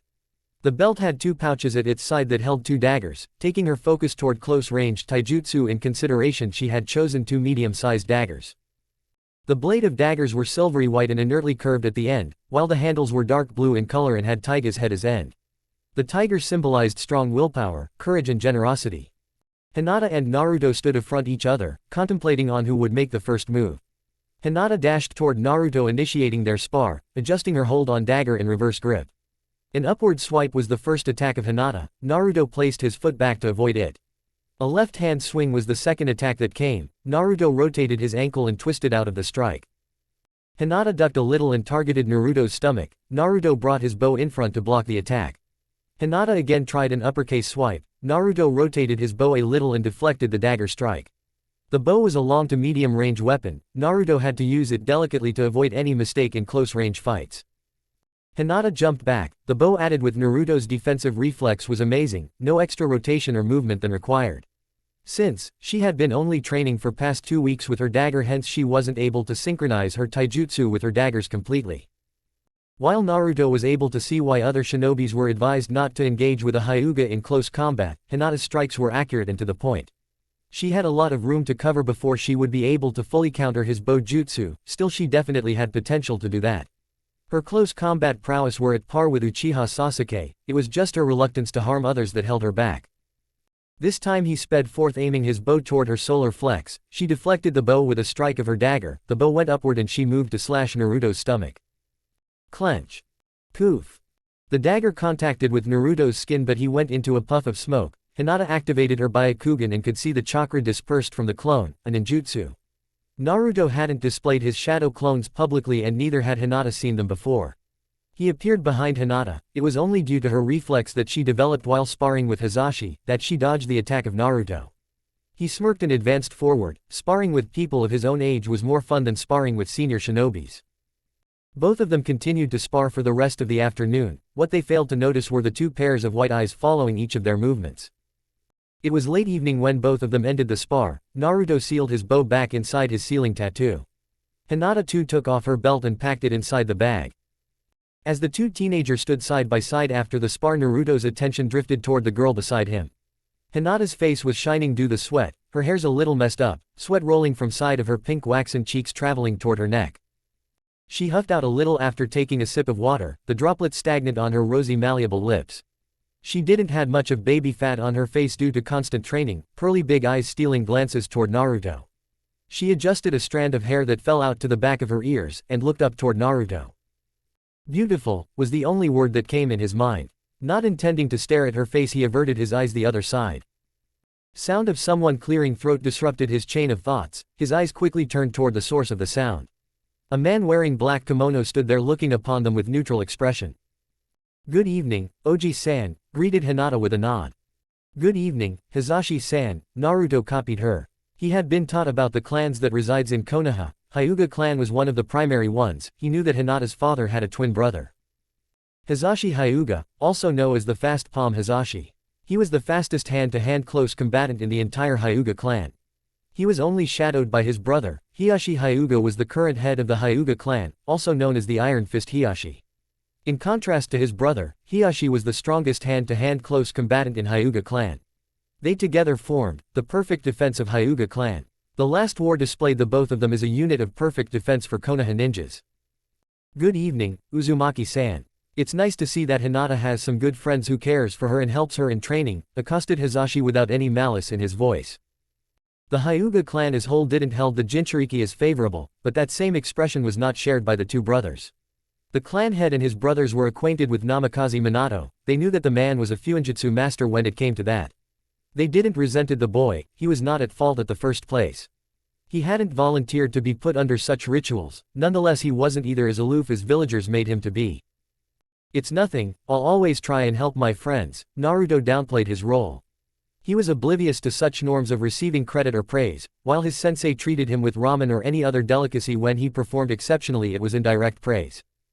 Hiruzen had taken up the duty to teach him formal discipline, politics of words, history and understanding of diplomatic conversations though. "It's quite late for training, you were to return around 4 o'clock, you're 2 hours late," stated Hisashi. "I am sorry, Oji-san. The spar was intense thus I lost the track of time," replied Hinata picking her backpack. "Acceptable, now let's go. Don't make this a habit, you know how much your father values time," said Hisashi leading her out of the training field. Hinata nodded and turned toward Naruto. "It was fun sparring with you Naruto-kun. If you want to do this again, you could find me in this ground in a afternoon." Naruto smiled and nodded. He would surely like to meet Hinata again, for spars of course. He was halfway toward his house when he saw Shizune attempting to carry 8 shopping bags together, trying being the keyword, as the bags kept falling. He walked to her and shared half of her burden, taking 4 of the bags from her. "You should have asked for help, Shizune," he said, picking up the last bag. Shizune just smiled in reply and led him toward the Senju manor. They reached the manor. The house was huge in proportion, at least in respect to Naruto's house. Though, you can't compare it to Hyuga Mansion as the latter one was simply built to house a clan of nearly 200 members initially. While this manor had been used to accommodate only the families of Shodai and Nindaime Hokage, the rest of Senju clan lived in another manor, which was transformed into an orphanage after the decimation of Senju clan in the First Shinobi War. Naruto followed Shizune inside. The house was beautiful and spacious from inside. The walls were painted brown while the roof was black. It was a two-story building with a backyard. The backyard included a garden cornered to a small pond. The 2 floors had a total of 36 rooms. 20 bedrooms, 5 bathrooms, 3 living room, 2 kitchens, 3 storerooms, 2 libraries and 1 training room. The duo with their edible luggage entered the kitchen at the ground floor. Naruto dropped the supplies on the table beside Shizune's. "Thank you, Naruto-kun. You were a great help. I couldn't have carried this many bags back to the manor on my own," said Shizune. "Don't mention it, Shizune. I just saw you struggling with supplies, so I helped you," Naruto expressed while smiling. "Are you returning from a training session? You look quite flustered," Shizune asked, passing a glass of water to him. With a nod he gulped it down. "Wait here then, I will brew fresh juice for you," said Shizune and took the glass from him to drop it into the basin. 10 minutes later, Shizune took a seat beside him, handing him a glass of freshly brewed juice. He began drinking the juice periodically. It was indeed refreshing and tasty. Before he could finish his juice though, Tsunade entered the kitchen. She had several files tucked under her arms. Her face brightened as she laid her eyes on the blonde Gaki seated behind the kitchen table, drinking a glass of juice. She put down the files on one side of the table and settled down beside him, ruffling his hair in the process. Shizune handed her a glass filled with same-colored juice as Naruto. "Tsunade has been searching for the blonde the whole last week. His house was occupied by that stupid woman Enko only." After questioning at the mission desk, she came to know that Kakashi had been picking up one mission after another for his team. That one-eyed scarecrow was always annoying, not mention his perverse affiliation with those smuts that Jiraiya advertised as novel. "I haven't been able to find you for last 2 weeks, brat. Is Kakashi a slave master? Even Hiruzen-sensei used to give us time to relax," Tsunade said, handing the glass to her subordinate. "It isn't like that. He is quite lax and aloof when he needs to be. It is due Chunin exams. He wanted us to have a great mission record to flaunt," Naruto replied, shaking his head. "Ah, the copy ninja is building quite a track record in trail of his team. Believe me, it'll only benefit you in near future."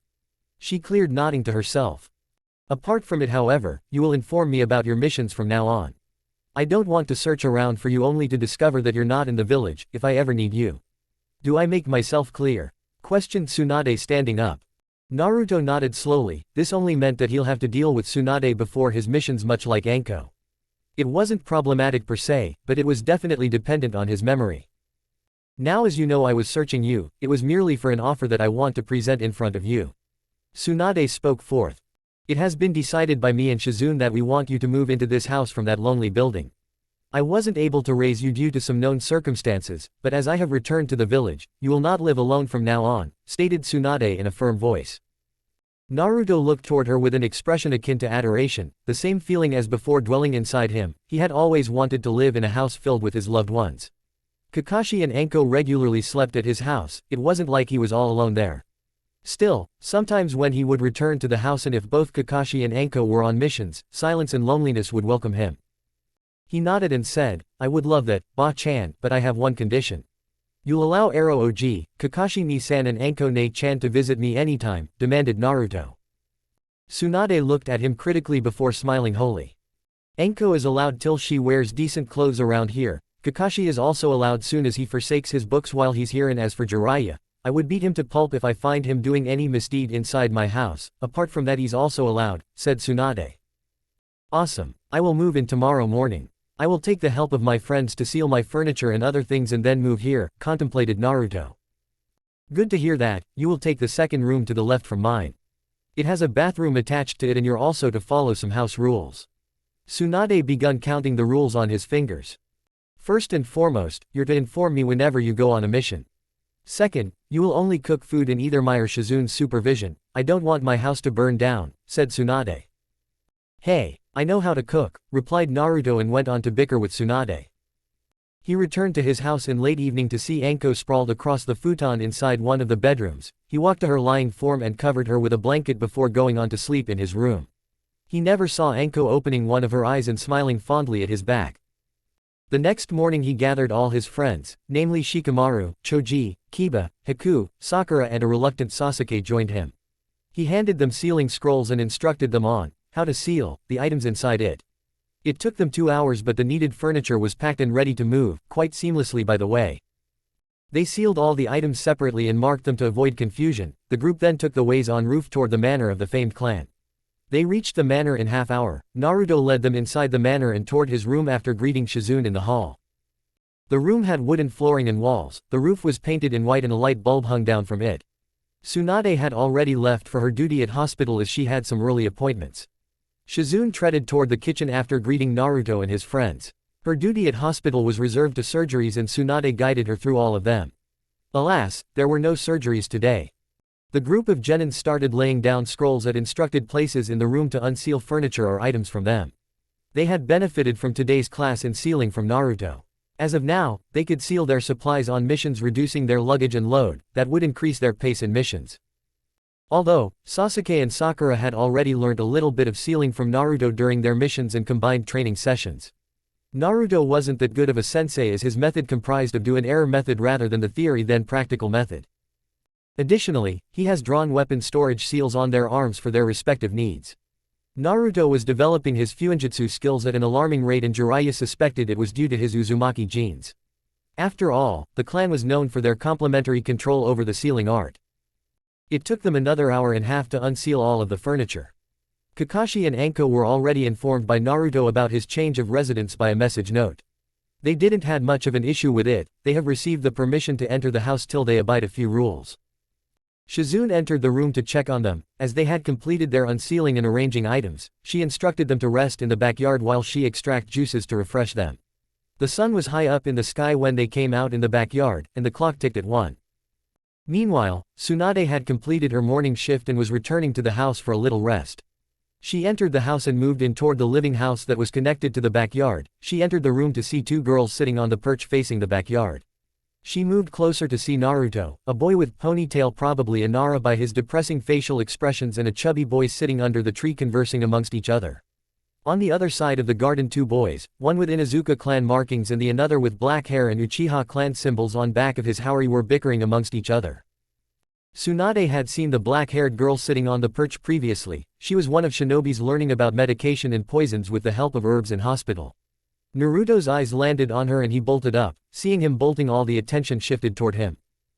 "Ba-chan, I have moved all my furniture and supplies here," said Naruto enthusiastically. Hearing the word Ba-chan from Naruto's mouth, everyone's attention turned toward Tsunade. Sakura stood up frantically. Her idol and one of best medic ninja in Elemental Nation was standing in front of them. "Ba-chan?" asked Shikamaru confusingly. He had been informed by his father that Naruto's parents had sacrificed their lives on the night of Kyuubi attack, and he didn't had grandparents. "Well, yeah, she is my godmother, but as she is too old I call her Ba-chan," said Naruto chirpily. "Bonk. I am not old, brat. Watch your mouth," Tsunade scolded after bonking him on the head. Everyone else sweat dropped at the antics of the Sannin and her godson. She took a seat beside the table in the middle of room. "Ow, hey, why did you hit me? I didn't say anything wrong," said Naruto indulgently. Again, everyone just sweat dropped. You could always trust Naruto to nickname legendary shinobis and he wouldn't surprise you. For him the great toad sage Jiraiya was Ero Oji.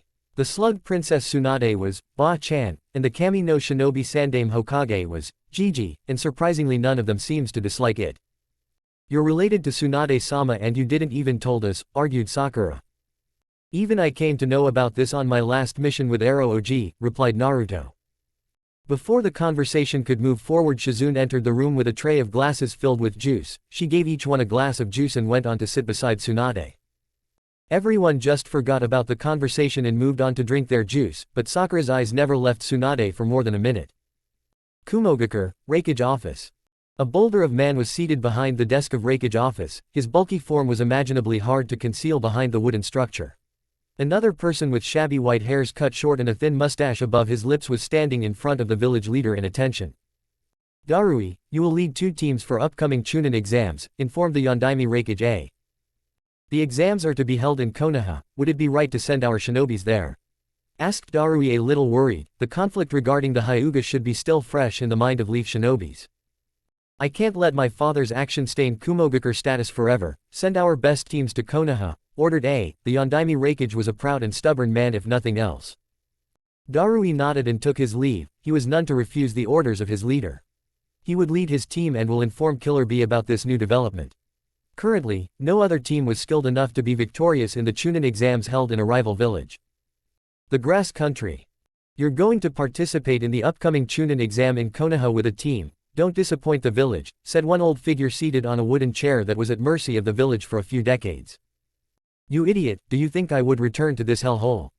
Never, I will be free, were the hidden thoughts of the girl, but she didn't let it flow through her mouth. I will not disappoint the village, Leader Sama, bowed the girl and moved out of the room. Her freedom was just a week away. The Jonins, Anbu and Chunins of the Leaf Village had gathered up in the Hokage Tower. They were waiting in one of the large halls for the leader of their village.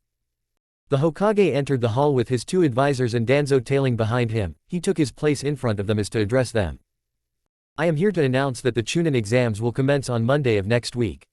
Any Jonin sensei wishing to let their Genin squad partake in exam should submit the signed forms till the last day of this week, announced Hiruzen. Furthermore, the security around the village should be at its best. None of the Jonins are allowed to slack off in the Jonin station.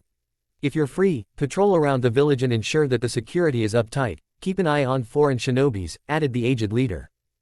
He placed down several Chunin exams participation forms on the table in front of him. Jonins begun picking up required forms for their team. Asuma, Kurenai and Kakashi also picked up required form for their team, but the main surprise came when Danzo clutched 3 of the forms for himself. But, Sarutobi didn't mind this as the team under Danzo wasn't unknown to him. Danzo had acquired the permission to teach 3 students in ninja arts. It was a win-win situation for Hiruzen. His childhood friend was being in state of inactivity since the death of his son. He didn't participated in the operations on regular as he did before. Not even the ones that could benefit Konoha, that too by approving methods. If Danzo was interested in training some of the shinobis in the art of shadows, then Hiruzen wholeheartedly approved him. Apart from his previous misconceptions regarding peace and methods to achieve it, he was a fair mentor. Only 2 days were left for Chunin exams. Naruto had been training with Hinata for last 4 days. They had been trying to improve Hinata's Tanto Just You. In response to Naruto training with her, she had developed her dagger skills to level where she could easily handle Naruto in a weapon fight, though only with his restriction seals on. Naruto had given her respite from training for now. He didn't wanted the Hyuga to spend all her energy in training. The Chunin exams weren't pushover, they weren't a substitute of war for nothing. Being the student of Hiruzen, Naruto had unknowingly copied up many things from his master. He had even adopted the habit of chewing on the pipes of his master. Even Asuma wasn't that brave. The blonde was unaffected by the drawbacks of tobacco. The tenant in his belly and his Uzumaki genes could easily handle that much strain on his health. It was on suggestion of Kakashi, who wanted his students to adopt a hobby to deal with their first kill. Sakura had taken up the habit to collect medical herbs that are spread all across the forest surrounding the village. Even Ground 44 had some good specimen of good quality, but Sakura wasn't able to encourage herself to enter the damn hellhole. Sasuke had chosen exotic hobby for himself, as child Itachi used to teach him weapon forging. He was always interested in forging weapons, but the materials that he chose to use for them were not metals. Rather, he chose exotic animals' parts to make knives. He has already created 2 knives. One out of the horn of a wild buffalo who was kind enough to struggle less while he sawed its horn, and other from the leg bone of a pet fox that had died due to age. He didn't wanted to kill a creature to lessen the effect of his duty, that would irony at an entirely wrong level. He collected bones from dead animals or sawed antlers or horns of animals without killing it to create his knives. On the side note, you could find him seated beside a water body with a long fishing rod occasionally. Lastly, Naruto had adopted the habit of his master. The woody smell of the pipe and tobacco inside it calmed his nerves. His sensei was kind enough to lead his own tobacco supplier to the gate of his student. If Naruto was keen on smoking tobacco, then he should get the exotic quality, not some cheap unqualified grass. After all, Naruto's choice represented his personality and ultimately represented Hiruzen. Also, Naruto was interested in the art of inks. Fuinjutsu was the another peak Naruto was ready to climb. You can find the blonde perched on the head of either the first or fourth with a pipe in mouth and a scroll with various pattern inscribed on it. Nonetheless, Naruto and Sakura were strolling across the village as they didn't had to worry about a training session. Kakashi had restricted their training for last 3 days prior to Chunin exams.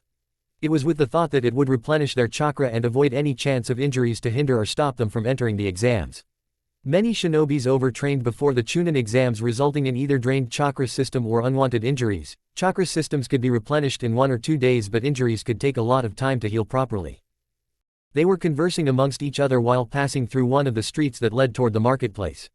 Their destination was the Higurashi weapon shop. Naruto had pursued Sakura to buy an additional set of small blades for close combats. Suddenly, they came face to face with Konohamaru and his two minions. He started demanding Naruto to train him. Naruto tried to reason with him, but Konohamaru wasn't in a mood to take no as an answer. At last he accepted his fate and instructed Konohamaru's squad to hide somewhere as he would track them. It would be a good training exercise in stealth and deception for the Konohamaru, as enthusiastic as he was, ran off hastily, leaving a dust cloud behind. He turned at the corner abruptly, and the results was a collision and some swear words. Naruto and Sakura ran toward the corner Konohamaru ran off toward. As Konohamaru had a habit of attracting problems, they turned at the corner to see two foreign shinobis standing in front of a downed Konohamaru. Their Hittite displayed Tsunogaku's symbol. Suna was an ally of Konoha. A boy and a girl. They both looked related even though their hair color didn't match. The girl had teal eyes and sandy blonde hair, which were gathered into 4 consecutive pigtails. She wore single light purple colored off-the-shoulders garment that extended halfway down her thighs, with a scarlet sash tied around her waist. Additionally, she wore fishnet over her shoulders and legs and was carrying a battle fan on her back too. The boy had brown hair and small black eyes. He wore a black baggy full-body suit with a red and yellow circle on the front. The suit had a black cat ear hood which covered his head. He also had war paint on his face and a distinctive bundle on his back. He picked up Konohamaru by gruff of his shirt. It was evident that they didn't know who he was. I mean, no one would be stupid enough to take a beef with family of the cage of the village you're visiting. Naruto and Sakura moved forward to avoid any problematic situation. If things went wrong they would have to interfere, and sure they did. Watch where you're going, brat. If can't see with your 2 eyes, I will carve a spare one on your forehead, chuckled the boy. You shouldn't mess with a shinobi of your host village, it could prove quite strenuous for you, voiced in Naruto in a stern voice. Temari and Kankuro looked up toward the voice. 2 Konoha ninja, a blonde and a pinky, were standing there. Temari's eyes landed on Naruto's face. He didn't had much of baby fat on his face, giving it a lean look with sharp jawline. His hair spiky and he wore orange half jacket over his black tee and trouser. Light blush adorned her cheeks. The boy was definitely a cutie. Shut up, kid. This brat needs to learn some discipline, retorted Kankuro and decked a fist to punch the small boy.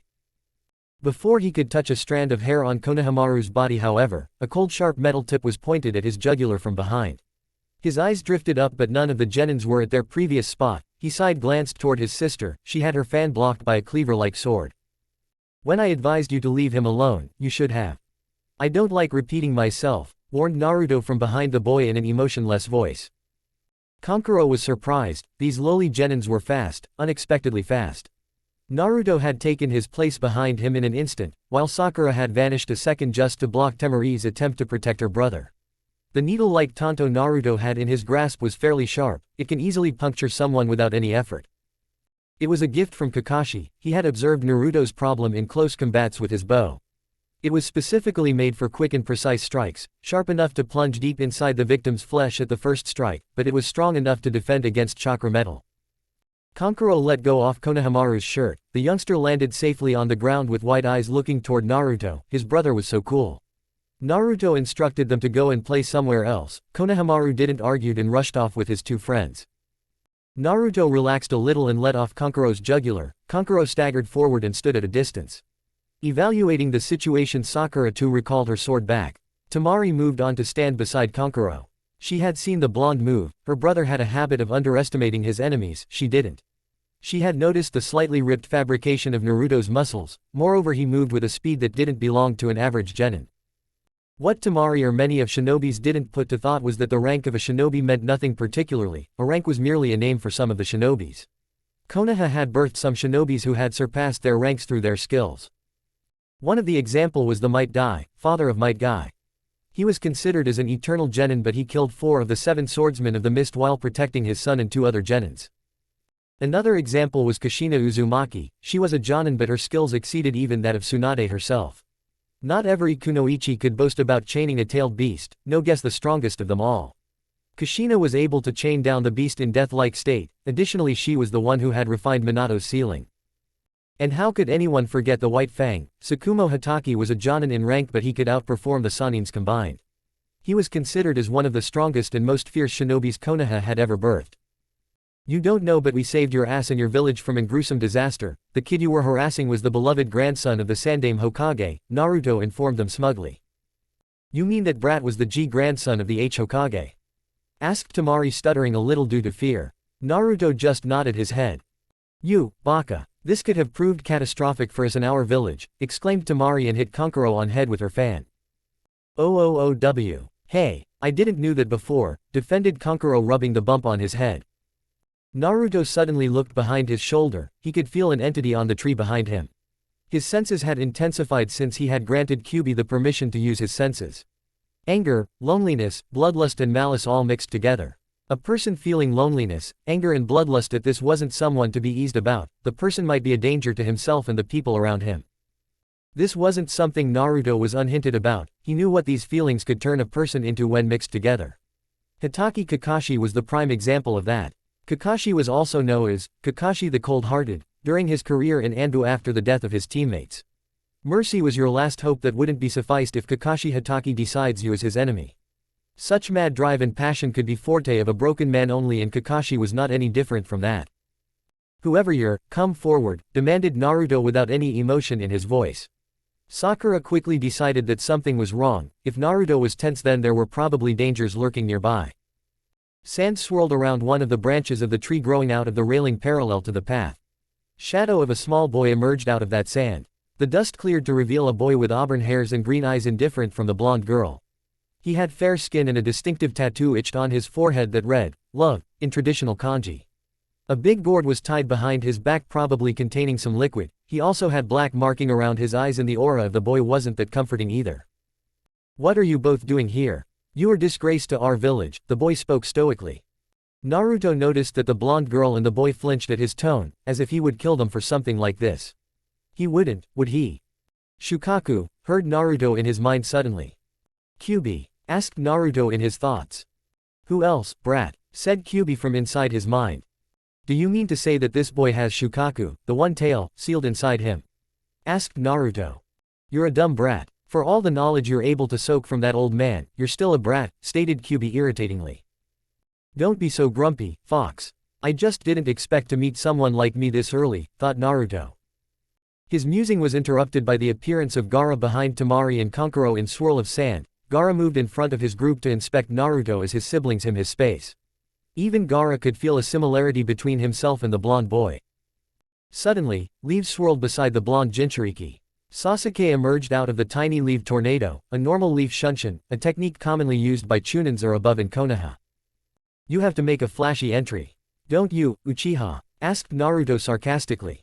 Well, I am the strongest one of the three. I need to uplift my team status, Sasuke replied smoothly as he smirked. Strongest my ass, bastard, mumbled Naruto. Before they could bicker forward, Gaara's gruff voice interrupted them. What's your name? Asked Gaara, pointing his finger toward Naruto. Uzumaki Naruto. Well, it's disrespectful to ask another person's name without telling yours first. But, still, what's your name? Naruto questioned back. Sabaku no Gaara. You're my next target, Uzumaki, your blood will please my mother, said Gaara smirking, a very small amount of malicious chakra leaking out of him. Mother? Questioned Naruto confused. Don't tell me, this boy thinks Shukaku is a girl. Serves the bastard right, laughed Kyubi from inside. Naruto was a little taken aback by Kyubi's laugh. It was the first time he had heard the fox being amused. Nonetheless, Naruto didn't sound at his guess immediately. He glanced toward Sasuke and Sakura with a look that said he would explain them later. Gaara's eyes focused on Sasuke for a moment. Next, he looked at the Uchiha up and down for a period of time and said, You appears to be a good prey too, Uchiha. 2 members from same team, the exams are proving fruitful for me, chuckled the redhead dangerously. Sasuke just stood stoically without responding to Gaara's unusual etiquettes. Not everyone deserves to be answered. Gaara and his teammates moved forth toward the hotel which the village had booked a room in for them. Is it just me or this boy's chakra was most malicious chakra we've ever encountered? The malice in Zabuza's chakra was like the tip of the iceberg in front of this, asked Sasuke. Well, he is dangerous. I advise both of you to be wary of him. He is capable enough to kill us, even if he looks small he is pretty much a powerhouse. Don't ask me why I know this, but I do, explained Naruto as they moved on toward their training ground as Kakashi had called up them today for some announcement. Unseen to their eyes, a team with lightning hitayat on their foreheads was observing both the teams from afar. "I think we should be mindful around the Uchiha and the redhead from Suna," said a boy with lollipop in his mouth. "Yep, it's the first time your paranoid ass had said something right," said the red-headed female of the team. "I suggest we should be alert around the blonde brat too. Something tells me he's much more dangerous than the Uchiha," said the last one of the three. A girl with long, straight, blonde hair bound with taut bandages, dark eyes and fair skin that was not so common in Kumogakure. She wore a short-sleeved black and purple blouse and black pants, both of which had a design similar to clouds on them. Purple fingerless gloves and a chain of blue beads wound around her left hand. Black shinobi sandals and a kunai holster, which was strapped to her right thigh. She also wore bandages around her arms and legs as well as a red belt around her waist. The girl was Niyugito, the Jinchuriki of Nibi. She was an elite genin of Kumogakure. She would have been Chunin, but the 4th Raikage had refused to promote her, his reasons being that she needs more training before she could move on to do higher-ranked missions alone. Yugito was quite ecstatic to participate in the Chunin exams for the first time. She wanted to prove that she was capable enough to do higher-ranked missions alone.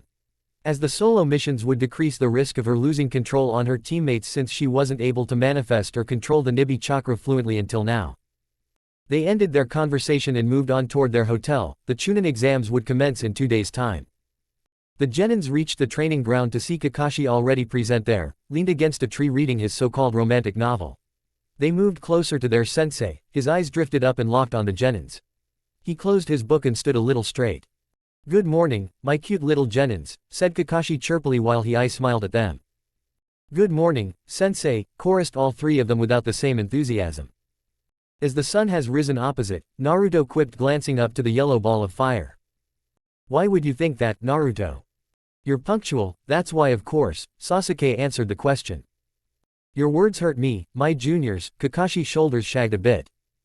"Hold your theatrics, sensei," Sakura interrupted with a lazy attitude. "What's reason you've called us?" "You're no fun, nonetheless. I have decided to let the three of you participate in upcoming Chunin exam," Kakashi said with an smile of his. "Hence, take these forms and sign here," said Kakashi as he gave them the form and retook it after the signature. "The first exam will be in 2 days from today in the academy at 10 a.m., addressed Kakashi. "Don't be late," he added and vanished in a shunshin. "What do you think of us?" Naruto wasn't able to complete his retort as Kakashi has already vanished.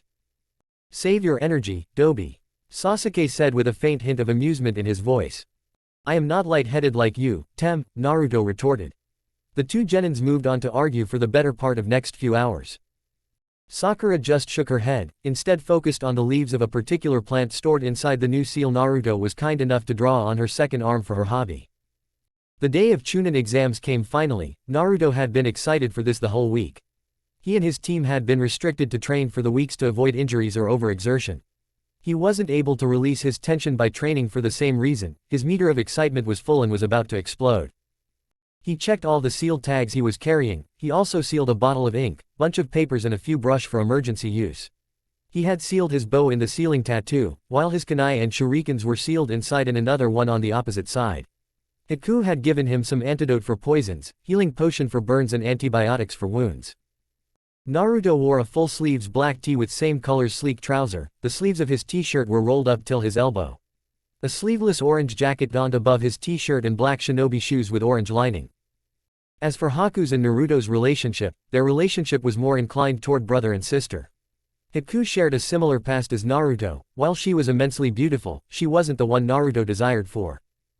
Their relationship was more like siblings, where they were same-aged brother and sister. Hiku was still reserved for some aspects.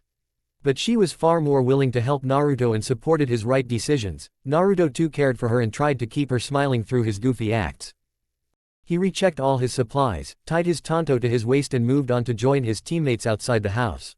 His teammates had least of supplies on them as both of them had sealed theirs inside scrolls. They too had sealing tattoos for their primary weapons though. The group after a brief nod moved on toward their designated exam point. Sasuke was in his regular attire, while Sakura had changed her clothes for better movements. She had adopted a dark red long top with black leggings, her hairs cut short and tied up by a black cloth, while she wore dark blue shinobi sandals. Her physical structure had morphed a lot. Due to heavy calories intake with adequate exercises, she was more on the healthier side than before. They reached the academy building before the clock hit 10, a big poster was hanging on the frontier of building. Chunin exam, phase 1 inch written across it. Ninjas were going inside the building in the groups of 3 normally with a few exceptions. Jonins and Chunins were either instructing or keeping an eye out for troublesome ones. They found the way inside the academy easily as they had been running through these corridors from a very young age. A nostalgic feeling hit them with a full force. Deciding they had little to no time to waste, they approached the notice board for further instructions. Chunin exams, room no 6 inches was written on the notice board with big and bold letters. They took the stairs beside the board to 2nd floor. Not only the academy building was jam-packed with participants, Jonin and Chunins weren't exception either. The participants without the required number of missions in their resume were disqualified and instructed to return to their villages respectively on the ground floor itself. As they set foot on the 2nd floor, they were surprised to see a huge number of participants gathered around one of the rooms. That particular room wasn't the chosen room for the first, they knew that because the building had been a second home to them in their childhood. "Please let us in, we have strived too much to participate in this exam," begged one boy on the floor wearing an eye-catching green spandex, his hair styled in bowl cut and his brow as bushy as the 3 of Team 7 combined. "Yes, please let us in. Don't hinder our chance to enter the exams," a girl from beside the green spandex guy added with joined hands. She had her hairs in 2 distinctive buns. "Teach weaklings," said one of the ninjas from the group behind Team 7. Naruto, Sasuke and Sakura didn't share their opinion though. Even Sakura, who wasn't as adept or trained as Naruto and Sasuke, was able to notice the slight muscle creases on the jumpsuit of the boy. And it didn't help that the girl also had almost unnoticeable training scars on her uncovered arms. They shifted their attention toward the door. 2 shinobis were standing guard, they both looked a little familiar. The duo restricted anyone from entering the room, which read, "Room number 6. Genjutsu," thought all 3 of them together. It was the best argument they could come up with. Sasuke nodded toward Naruto and Sakura as a sign for confirmation, since he was able to recognize genjutsus due to his jujutsu. The 3 of them chose to take the lead up to the 2nd floor. It was clear that the 2 genins were playing along with the guards. The act would cut off unwanted weaklings. This would certainly decrease competition, not by much but still a bit, so they didn't bother or interrupted them. But before they could reach the assigned room, they were stopped in the track by a green blur. The spandex guy from before was standing in front of them. His speed could rival or even outclass Naruto's without his weights. The strange genin was smiling brightly in the face of Team 7. The guy was odd, but Naruto knew that strong shinobis were often strange or odd. Kakashi and Jiraiya were perfect examples of it. "I am Rock Lee of Team Guy. I am pleased to meet the 3 of you," beamed Lee in a happy tone. Naruto smiled and shook his hand, while Sasuke and Sakura only nodded toward him. Rock Lee's eye landed on Sakura and a pair of hearts appeared inside them. "Beautiful, you're Sakura-san, right? Would you go out with me? I'll protect you till my last flame of youth," declared Rock Lee, pumping his chest. No, I mean we could talk about that later, Lee-san. We have an exam to pass for now," dismissed Sakura, waving her hands in front. "He's too unique for my taste," thought Sakura in her mind. She didn't say it out loud as it would hurt Rock Lee's feelings. "She is correct, Lee. We should also focus on our exams for now," the girl from before said, walking beside the green-clad genin. "Hi, my name is Tenten," approached now recognized Tenten, extending her hand. "Nice to meet you, Tenten-san," greeted Naruto while Sakura shook her hand with a smile of her. She smiled at them shyly and elbowed Lee to leave the rookie team alone. The examination room was their first priority. Rock Lee would have asked Sasuke for a spar, but Tenten was right, they would be late for exam. Moreover, Guy-sensei had warned him to not initiate any conflict before the beginning of exams. The 2 members of Team Guy took their leave and walked on toward the examination room, soon followed by their white-eyed teammate. Neji's eye met that of Sasuke and he narrowed his eyes, but not for long as he passed a mock salute walking away. Sasuke just rubbed the pinch of his nose. The Hyuga was here also. It was a week ago when Neji has revealed himself to the Uchiha in the training ground. He was practicing a jutsu taught by Shisui. Neji, as he had introduced himself, wanted a strong opponent to spar and placed the Uchiha in that circle by himself. Sasuke wasn't the one to decline a chance to test his limits against strong opponents, not leaving a chance to try his abilities on a Hyuga. Sasuke accepted Neji's proposition. Sasuke couldn't say Neji was a pushover. The boy possessed the level of grace that even experienced member of his clan failed to show. The boy was a prodigy in his own right, however not even Neji could boast that he was successfully dominating the Uchiha in their bout. "Yeah, that team is surely on a level not so below us," Sasuke voiced out tiredly. "Why you say that, Tem?" Naruto asked, quizzed. The Hyuga had a spar with me a week ago. He wasn't a weak-minded individual and his taijutsu was seamless on many fronts, Sasuke replied, adjusting the stash on his waist. The one in green is fast, that's for sure. The exam is not easy as we have considered it before, we have to be wary of the other teams, Naruto agreed with a shrug. Sakura nodded her head in reply. It was more definitive now that they need to be alert and careful while they took the exams. They too took the route toward the rooms assigned to them. As they arrived at its door they were surprised by the presence of Kakashi leaned against the wall. The one-eyed Jonin looked up toward his team, straightened himself and walked up to them. You know, I never gave a Chunin or a Jonin exam. The third Shinobi War was still ongoing when I graduated as a genin. I was promoted for both the ranks on the field itself as my performance was excellent in the eyes of Hokage. The man begun with a smile. It could be our last day as a team. If even one of you'll pass this exam, and I believe you will, then Team 7 would change a lot. Be careful and good luck, said Kakashi. Kakashi didn't show it but he had formed a unique bond with his team. He never thought he would accept any other unit as his team. Nonetheless, these three little Tasmanian devils had been able to accomplish that and Kakashi again had formed the drive to protect his people. Naruto and Sakura both smiled brightly while Sasuke grunted at him. With a last wave they moved inside the room as Kakashi shunshined out of the building. As they entered the room none of the team deemed to acknowledge them, neither their clothes nor their actions were distinctive from others but still there was an aura of confidence around them. Apart from them, in the corner of the same room, three genin stood erect conversing amongst each other. So, this is the team we were informed by Danzo-sensei, said a boy with purple hair. Yep, this is the best squad of this year. They are being trained under the famous, copy ninja, Kakashi, agreed the girl with light brown hair. We will do as we are ordered, team move, ordered the last boy with black hairs. Team 7 who was standing across the left side of the room, suddenly found themselves trapped in a genjutsu. Sasuke quickly activated his two-tomoed Sharingan and observed his surrounding. The genjutsu should have been dispelled, but it didn't. This was uncommon as only a Sharingan wielder could cast an unbreakable genjutsu that can fool even the famed Jujutsu, and as per Sasuke's knowledge no other Uchiha except himself had participated in this year's Chunin exam. He increased the flow of chakra in his eyes and the last tomos appeared in them, the visage started to flicker as a result. On the other hand, Naruto hated genjutsu simply. He wasn't able to cast one due to his massive chakra reserve but he was able to dispel most of the genjutsu up to B rank. Hiruzen had spent a month time on him so he could learn to dispel genjutsu, he couldn't cast one but could become immune to them. He fluctuated his chakra networks, the genjutsu started to dispel but it was rather slowly. Only one of the three that had the most ease while dispelling it was Sakura. With her small chakra reserves it was in no matter of time that she made the illusion fade away. As they dispelled the genjutsu, a Chikudo was speeding toward Naruto. Before he could move to dodge, Sasuke countered the strike with his katana. Before the purple-haired boy, who had swinged the Chikudo, could regain his footing, Naruto had jumped up in the air. He unsheathed his tanto, flipped in the air and landed on the boy's shoulders in mere seconds. Sasuke and Sakura glanced back to see Naruto perched up on the purple-haired boy's shoulder, pointing his tanto toward his head. The black-haired boy and the girl were about to move when the both of them were trapped by their own shadows. You know, it's troublesome to attack shinobis from your own village, came the calm voice of one and only Nara Shikamaru. He was in a crouched-down position holding his hand in rat seal, his shadow expanded toward the duo. Ino and Choji stood firmly beside him, as if guarding him. Is he a monkey or something?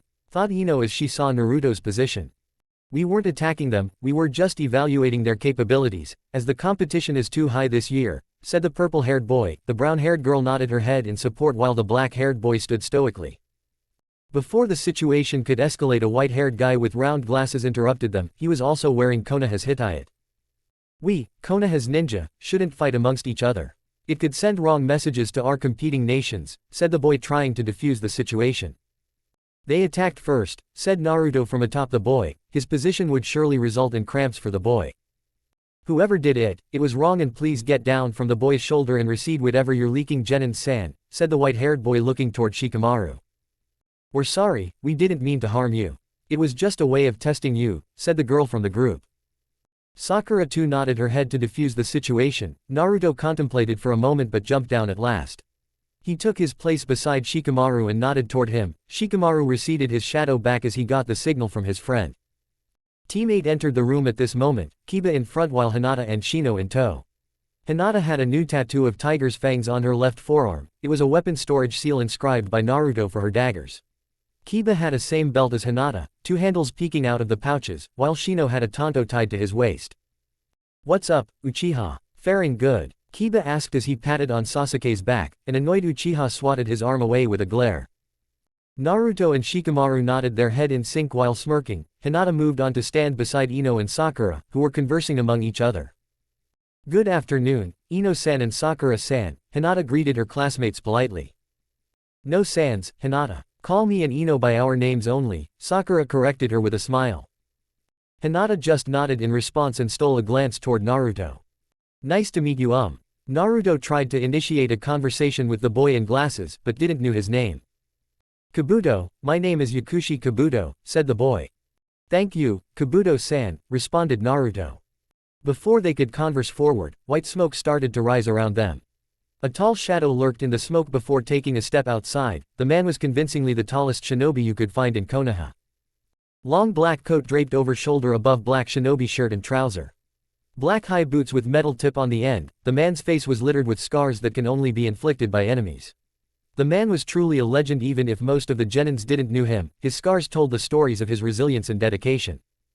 "Sit down on the seats assigned to you, maggots. I am Ibiki Morino, proctor of the first phase of Chunin exams," boomed the scarred man in his rough and deep voice, sending shivers through many genins' spine. Chapter 8, Commencement of an Era. Naruto was seated afar from his teammates. Apparently members of a team were scattered across the examination hall. Sasuke was 3 desks back from his left, while Sakura was 4 desks back from his right. Hinata Hyuga seated beside him came as a surprise. What were the chances of one of his friends sitting right beside him? He smiled at her and redirected his attention toward the proctor. Soon as he rounded out the hall with his eyes, the proctor ordered for the papers to be distributed. Ibiki's rough and deep voice echoed throughout the room. "Welcome all participants. This marks the beginning of the first phase of the Chunin exams, a written test consisting of 10 questions. You have 45 minutes to answer them. There are 9 questions on your paper, and the last one will be verbally announced at the end of this exam. If you're caught cheating more than 5 times, disqualification and end of yours and your team's exam is definite," threatened Ibiki. Naruto inspected the questions on his paper. He was surprised to find most of the questions above the capacity of an average genin. Trigonometry, quadratic equation of high level, theory behind the elemental releases and more. Something was fishy with this test. His eyes roamed around the room to observe other genins, and expectedly only a few remained calm and composed. He focused on those particular individuals. Instantly he could see the almost unnoticeable shadow of a half vest on the clothes of a few Chunins. Those singular individuals were writing their answers effortlessly. It was like they already knew the answers. Could it be? Why else? "These are the Chunins with the answers. The proctor said we will only be disqualified after being caught 5 times. Why not on the first? He wants us to cheat," contemplated Naruto with a frown. Seemed like some of the teams also derived the same conclusion. Particular genins were inclined toward accessing the information for themselves and their team by different methods. For example, the Inuzuka Saiyan had his pooch perched up on his head, barking answers he collected from the room. His Uchiha teammate had his Sharingan activated and was copying the hand movements of a Chunin in front. Hinata and Neji had their Byakugan activated, while Shikamaru and Sakura were smart enough to answer the questions on their own. Naruto had to find a way to acquire the answers discreetly. His mind raced through several scenarios and halted at one, a formidable plan. He sneaked out 3 smoke tags out of his seal and rolled them in a ball delicately, making sure he doesn't activate them. He threw it in front of his desk silently. It would surely create uproar around him, and sure it did. In the midst of smoke and ruckus around him, he formed a T-shaped hand seal. A clone appeared beside him. He nodded toward the clone which executed the plan of his superior. The smoke dissipated out of the room as one of the proctor fired a mild wind jutsu across it. Ibiki wasn't a fool. He knew about the reputation of the blonde brat. In his academy years, even Anbu weren't safe from the pranks of Naruto. Yet, the brat was seated pretending clueless. He knew, despite the brat's factitious look of innocence, this whole fiasco was surely plotted by the blonde. He looked around his desk to get a hint on his trick, but instead of a lizard on the roof, nothing was unusual. Wait, a lizard? He rechecked and found the reptile missing. It wasn't an illusion surely. He was confused. No known lizard summoning contract was present as much he knew. Apparently, Naruto had discovered a Chunin bench for him. He formed a shadow clone and ordered it to transform into a lizard. The clone then scanned the paper of the Chunin thoroughly and smoked out to transfer his memory to the original. In midst of this fiasco, many teams had been disqualified. The proctors had caught many of the participants cheating more than permitted times. Ibiki contemplated for an extended amount of time but couldn't devise a possible outcome, as not everyone knew about Naruto's use of shadow clones. He never truly displayed his true capabilities in public, each of his fights either with Mizuki or Haku weren't public. Only his Jiji and Ero Oji knew what he was truly capable of, even Kakashi was clueless to many of his skills. He sneaked a peek in Hinata's paper, found it full with correct answers. Her jujutsu was just too facilitating in such circumstances. 2 glances confirmed both his teammates were also content with answers, neither requiring his aid. Boredom latched his hyperactive mind and his hand touched the ninja pouch tied to his waist, the pipe inside it calling for him. The pouch was a gift from Hinata in response to his help in improving her Tanto jutsu. The small leather container was handy, not only did it store his spare kunai and shurikens, it also worked as an easy means to reach to his new hobby. He gripped the handle of the tobacco-filled wooden tool and brought it to his lips. The Hyuga beside him noticed it and was surprised by his sudden interest in the addictive grind. Kaden chakra focused on his finger as it lit up to aid him in his guilty pleasure, but he was not allowed to follow through. A projectile headed straight for him, but he picked it out of air without any effort. He sent a questioning glare toward the special Jonin clad in black. The man responded with a grunt. "Smoking isn't allowed in my exam," the head proctor declared, unwavering from his glare. "Huh, smoking is prohibited in the country of fire. Such a drag," Naruto said, impersonating Kakashi's expression and wordings as Shika. In rare show of encouragement, Shikamaru's lips turned into smirk. The troublesome blonde did indeed made things interesting. Ibiki sighed deeply. What did Sandame thought putting the overcompetent brat under Kakashi's? This wasn't unavoidable if the brat had been under tighter reins, but who was he to say? The time ticked on and Naruto took on prodding the Chunin's proctors by flinging the papers of the participants. The microwave of winds were unnoticeable to non-sensory shinobis. The clock on the opposite finalized 45 minutes with a chime and Ibiki stood up, already frustrated by the turn of events after his refusal to let the brat indulge in his smoke. "Stop writing, your time is over," yelled Ibiki. Every genin stopped writing. "Now, we'll move on toward the last question," the man begun. "However, before that, there are some terms you need to hear.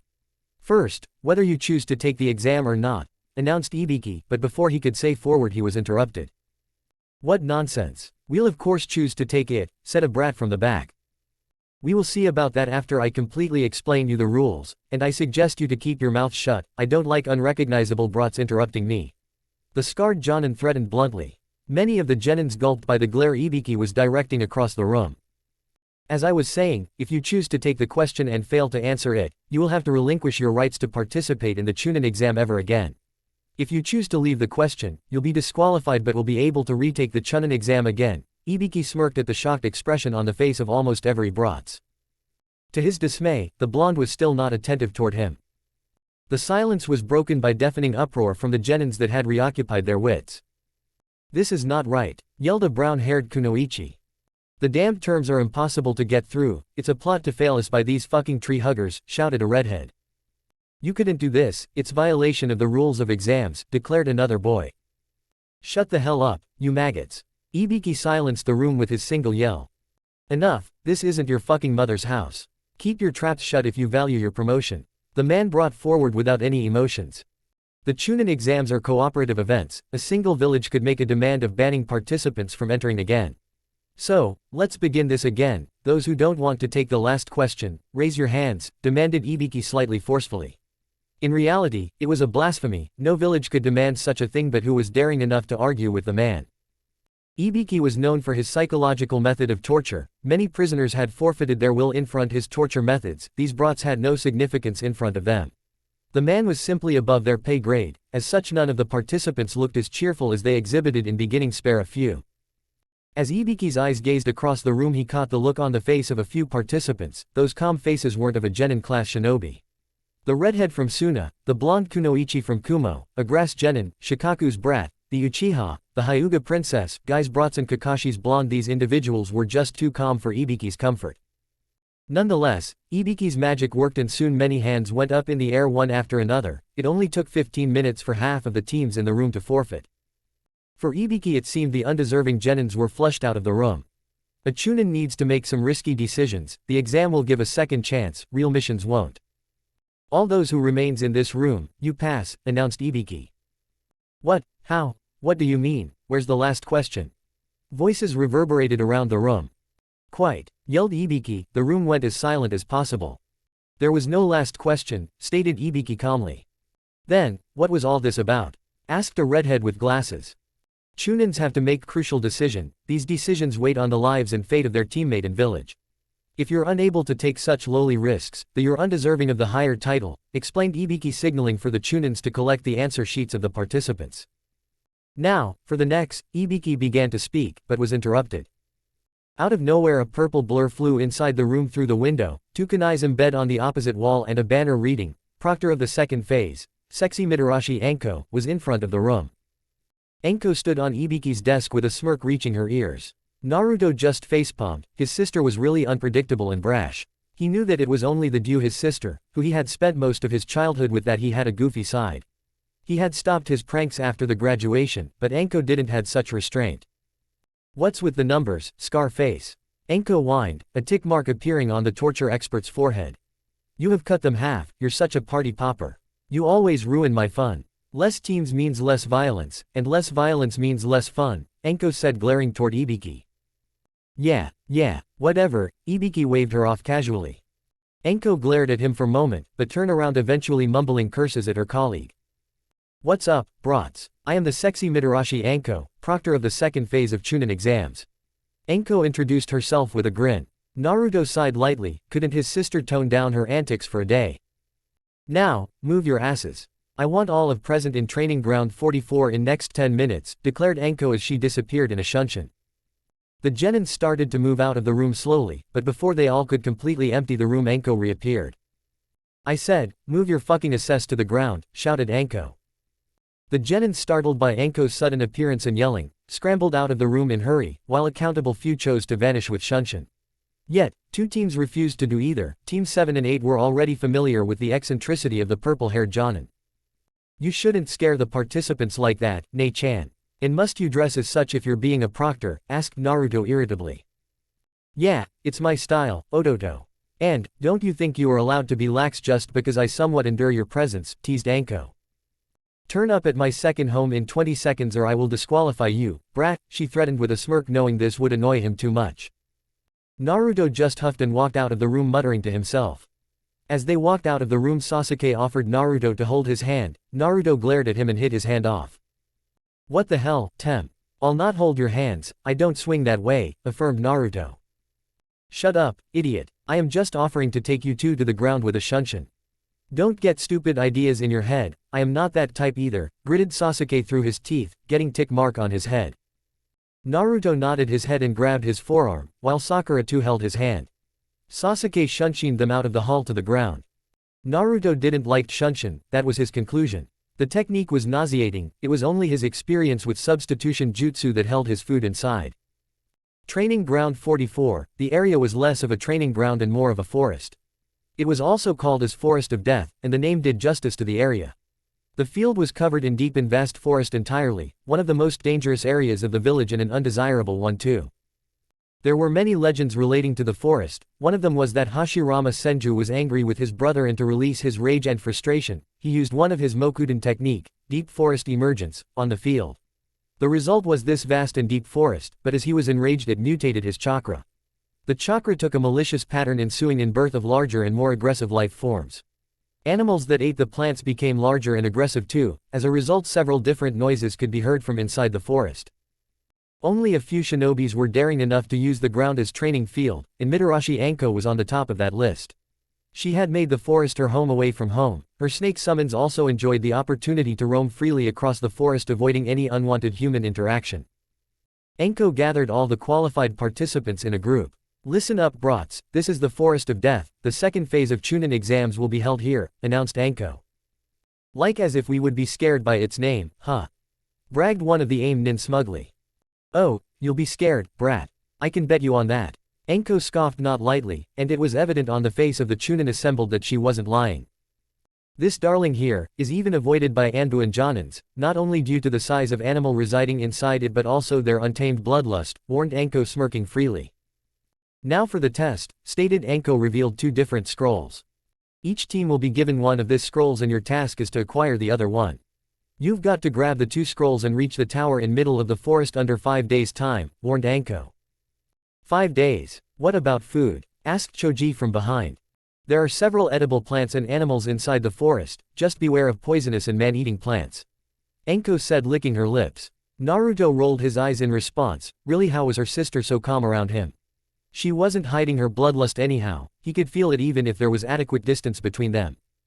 It is also required of me to inform you that this forest houses tigers, wolves, bears, crocodiles and several species of poisonous frogs and venomous snakes. The grin on her face clearly advocated how much satisfactory it was for her to play with these little maggots. Wolves and crocodiles. What animals doesn't reside in this fucking forest for God's sake? Asked another Kusa-nin.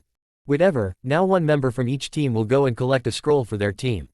However, before you could move on to that, sign these agreement forms. Submit them to the stalls, they will give you a scroll in return. She distributed the consent forms across the group. What are these papers for? Asked Kiba, attentively taking one of the forms.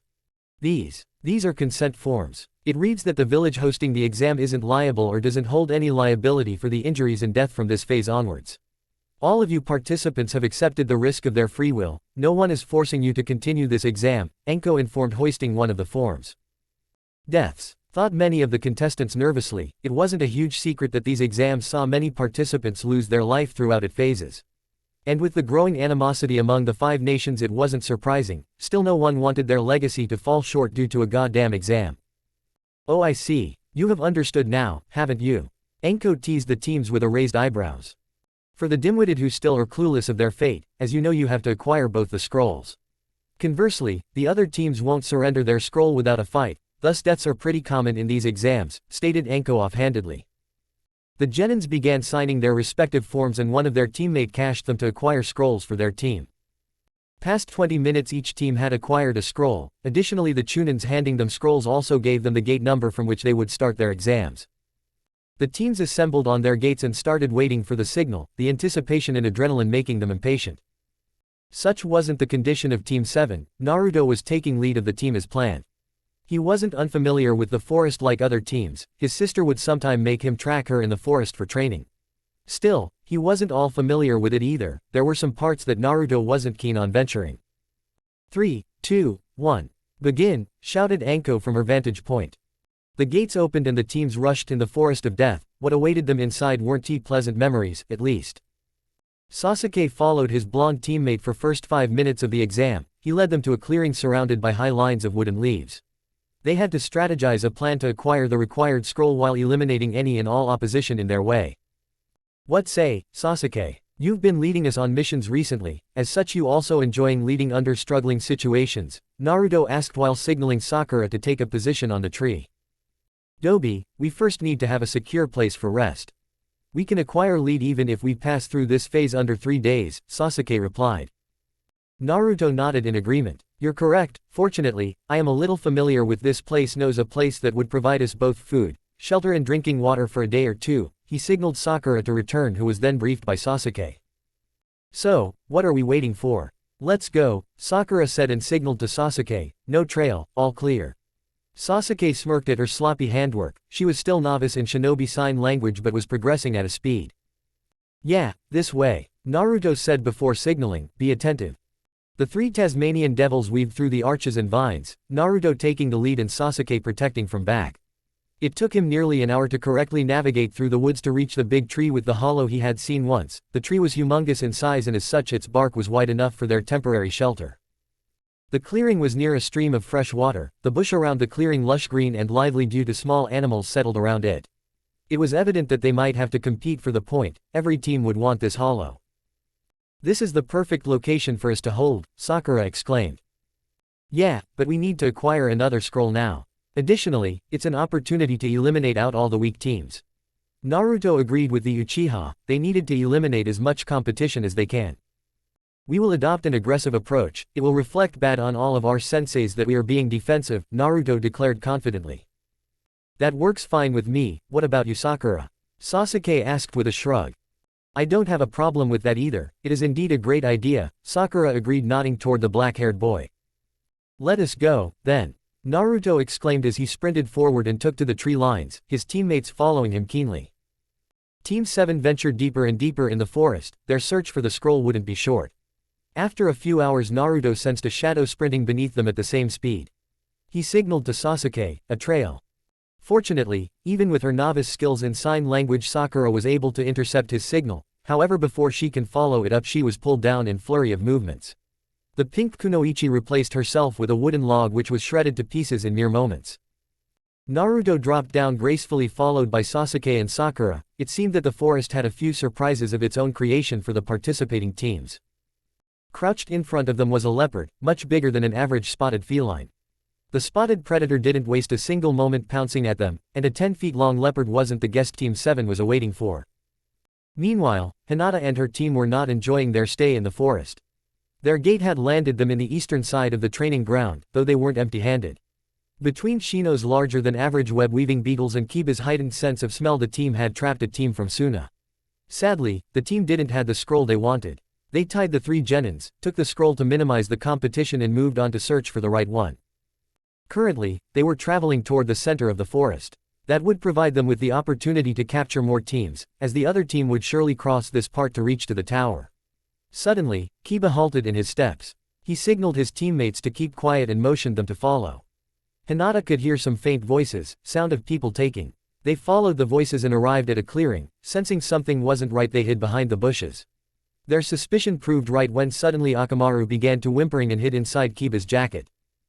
"What's up, boy? What's the problem?" asked Kiba worriedly. He has only saw his mud react like this in presence of his mother's wolves. Akamaru whined slowly in response. "Are you sure? Do you really smell blood around here?" asked Kiba, alarmed at his companion's declaration. "Whoever it is, my Kikachu are also unnerved by their presence," Shino admitted solemnly. They opted to keep their mouth shut as they peeked from the bush. A redhead was standing in the clearing facing 3 slightly order-aimed shinobis. From his headband it was clear the boy was from the Wind Country. From far, it seemed even his own teammates were unnerved by his position, and the reason became clear next moment. The boy lifted his palm and sand creaked out of the strange gourd on his back. Tendrils of sand crawled toward the aimed genins. Their attempt to dissuade the sand from its path was met with failure. It encased them into a coffin-like structure in mere seconds. The boy smirked maliciously and closed his palm into fist. A shower of red liquid was the only hint that 3 people were in front of the boy previously, who opted to use the umbrella of the enemies to cover himself from the shower. "Gaara, you didn't need to do that. They had surrendered their scroll to us," exclaimed the blonde teammate of the redhead. "Yeah, you were just eager to kill anybody you lay your eyes on," the boy with makeup on his face added, sweat trickling down his face. No matter how many times Kankuro see his brother do this, it always unnerved him. It didn't help that he felt somewhat guilty. Maybe it was his and Temuri's inability to save their younger brother from their father that had turned him into a monster. Gaara wasn't always like this. In spite of their stranded relation, the 3 siblings were pretty close earlier in their life. It was his father's decision to let Gaara live with Yoshimaru that changed it, and slowly but steadily the redhead lost his spark. He became distant and lonely as years passed on, and one day they found that he has killed their uncle. The monster that emerged that night howled loudly than ever. Gaara was never the same. They eventually found about their father's attempts on his life. It was hard to believe, but they can't deny the physical proof in front. Yet, this wasn't the moment to reflect upon that. Gaara had to stop. They didn't want to uncover their mask this early in the game. "Shut up. I will kill you too if you interfere," threatened Gaara, his eye wide open. Kiba signaled his team to back off. They wouldn't be able to fight such a monster with their current level of skills. He tried to as silent as he can, but his foot landed on a branch. Crunch. Gaara's mind, already filled with bloodlust, caught up to the sound faster than ever. He directed his gaze toward the bushes teammate was hiding behind. The 3 rookies froze in their tracks. The killer intent redhead was leaking, was suffocating for the Konoha genins.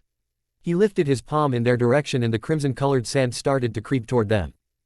"Stop it, Gaara. We have found what we need. We should head toward the tower now," begged the boy with makeup. "I said, shut up," overruled the sand Jinchuriki without even looking toward his brother. "He is right, Gaara. Stop this nonsense. I am your sister, please listen to me," requested Temari worriedly. Gaara glanced behind his shoulder. His eyes met with Temari and he saw a spark of something which shouldn't be reserved for him. Nonetheless, he returned to his siblings, his sand trailing behind him. It receded to his gourd and he took the lead toward the opposite side. His siblings quickly followed him. Hinata, Kiba and Shino breathed out. They now knew what the Suna genin was capable of. They had escaped death by a few seconds. They stayed in the clearing for extended amount of time to calm their nerves. The exam was no joke, and if asked, Kiba would accept that he was wrong about Kabuto. Big cats were a pain in the ass, Team 7 concluded after a grueling session of running and trying to shake the spotted feline off their tails. They had tried to outrun the leopard but it didn't even budge. Naturally the forest was for wild animals and they had evolved to thrive in that. Eventually, tired of all running and avoiding, Naruto has distracted the leopard and Sasuke finished the job for him. They could have chosen to use jutsu to kill the big feline, but that would surely gather unwanted attention. I will procure its canine for knives, do any of you want one? Sasuke asked, revealing his extraction set out of a scroll. Sakura nodded negatively, she was seldom to use a knife and it wouldn't reflect good on her medical background. Yeah, it will generous of you, only if you're carving a spare. Naruto accepted, surveying the cut on the leopard's body. Sasuke busied himself in the task of cutting the longer than average canines of the beast. I think, Sakura and I should do a recon around the perimeter for any teams nearby. You carry on with your extraction, Naruto said to Sasuke and took off with Sakura. Naruto and Sakura didn't had to wait long, as they soon encountered a duo of Kusa Genins a few kilometers ahead. Ah, two Konoha brats have lost way to their third teammate in this forest, Sully you, one of the duo mocked them bluntly. Don't fret little tree huggers, we will soon find your teammate and send him to you in the heaven, the other one added with a chuckle. Naruto brought his tanto forward without saying a single word, a smirk appearing on his face. Sakura followed his lead and unsheathed her sword. Sasuke grinned widely as screams echoed in the clearing, his teammates had found their prey after all. Uzumaki Karen was lost in this terrifying forest, she had separated from her team some time ago. It was her first step toward freedom, she didn't like Kusagaku. The damned place had separated her from her mother, and eventually her mother died due to overuse of her healing properties. As she died, Karen had to replace her but she didn't wanted to do it, why should she sacrifice her life healing those worthless scums? She had devised a plan, by convincing the head of her village to let her join in upcoming Chunin exams. That was her chance to cross the borders of the village. She had deserted her team soon as they entered the forest in guise of relieving her bladder. After that her freedom was imminent, she wouldn't die like her mother. Yet, it was not to be, she had found the forest near impossible to navigate through. But now, a huge bear was on her tail, the bear was chasing after her for some times now. She was trained in medical science, not in combat, moreover Kusagaku didn't had much of strong shinobis to train its genin profusely. She was backed up to a tree, the bear in front of her roared viciously, she took out a kunai with trembling hands, it being her last privilege. The bear roared and lunged forth on her, she closed her eyes and screamed loud as she can. Sklack. Thud. The attack never came, instead, a warm liquid was sprayed on her right arm. She opened her eyes slowly, the bear's face was in front of her morphed into painful expression. On top of his head stood a boy with black hairs and red eyes with 3 tomos in each, a pair of katana lodged into the skull of the hairy beast from both sides. The boy eyed her warily before pulling out his swords, he obtained a black cloth from inside his haori and wiped the blades off the blood. The swords were again sheathed and the boy dropped down in front her. What are you doing out here? This is Chunin exam, not a test for wimpy kids like you, surrender your scroll or you will rest here with this beast, threatened Sasuke with a tilt of his head. I don't have it. I just wanted to leave this forest, you can search me, I haven't got the scroll, blurted out Karen mustering her courage.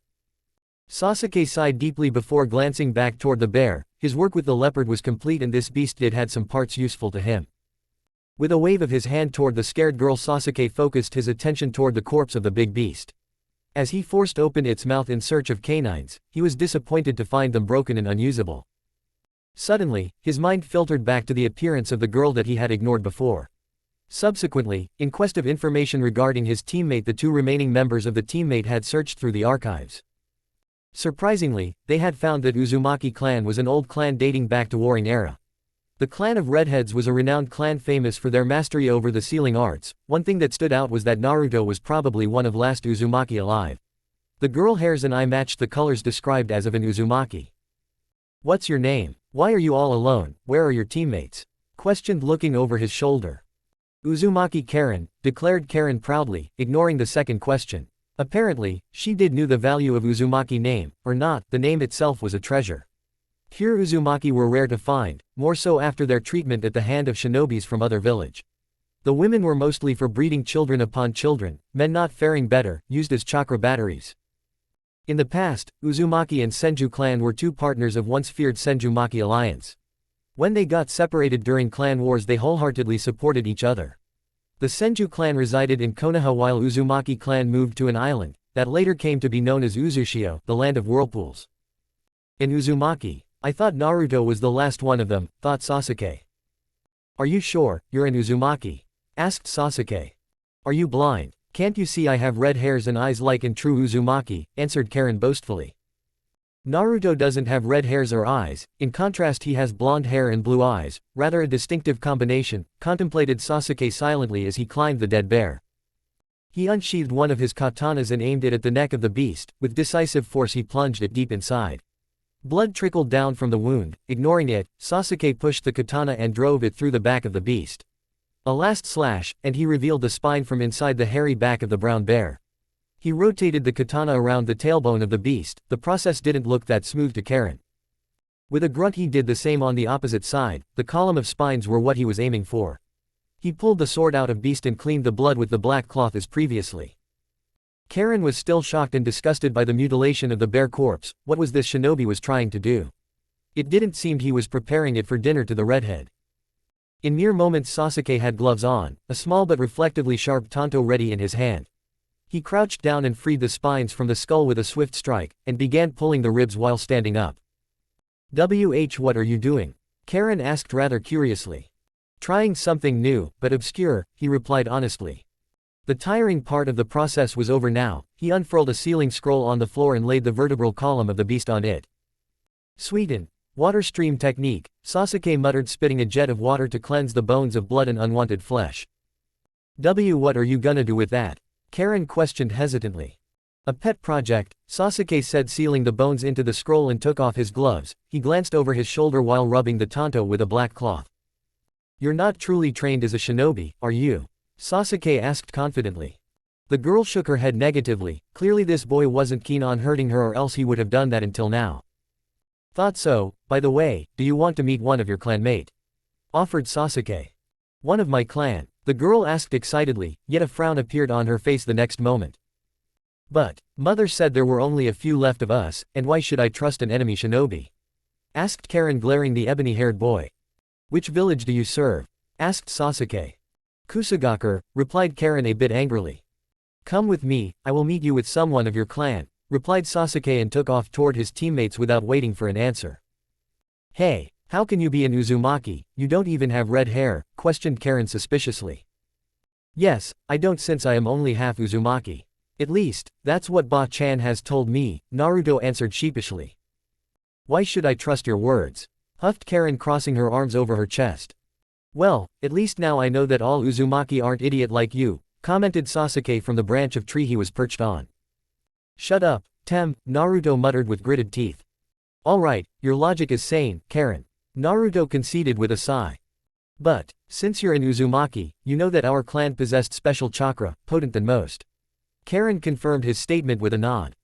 Then the potency of our chakra shouldn't be unlike, even if I am a half Uzumaki. No other clan, except the Senju, could compete against us, stated Naruto and began going through a chain of hand signs. Karen copied his hand signs and started to focus on the warmth in her belly. Chakra swirled out of their body in a constant pattern. Sakura and Sasuke were surprised to see visible chakras surrounding the two Uzumaki. Naruto dropped his hand sign and Karen followed his lead. The blonde smiled at her relative, rubbing the tip of his nose. You're really an Uzumaki, aren't you?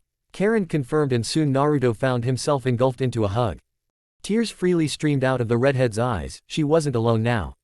She held on to the blonde for a few minutes. Naruto meanwhile was both confused and warmed by this gesture. As she extracted herself from him, Karen smiled for the first time in long time. She didn't remember when did she felt such comfort before. It was probably in front of her mother. Naruto mirrored her and smiled his best, yet there were several hurdles they had to overcome before he could claim her as a family. She was foreign ninja, thus they wouldn't let an asset leave the village so easily, moreover a weak village like Kusagaker. My squad has left me in search of scrolls and my sensei is also acting strange, admitted Karen. Sakura laughed humorlessly before pulling a vine. With a resounding thud, two figures dropped down from the trees. One was slit into half diagonally, while the other was lacerated mercilessly by what looked like a sword. Do you know them? Sakura asked with a dead laugh. Sasuke facepalmed while Naruto joined Sakura in her humorless laugh. Why you killed them? Karen asked, both surprised and horrified at the scene in front of her. She wasn't bothered that they had been killed. In reality her teammates weren't more than a hindrance for her. Well, They attacked us first, Sakura decided firmly.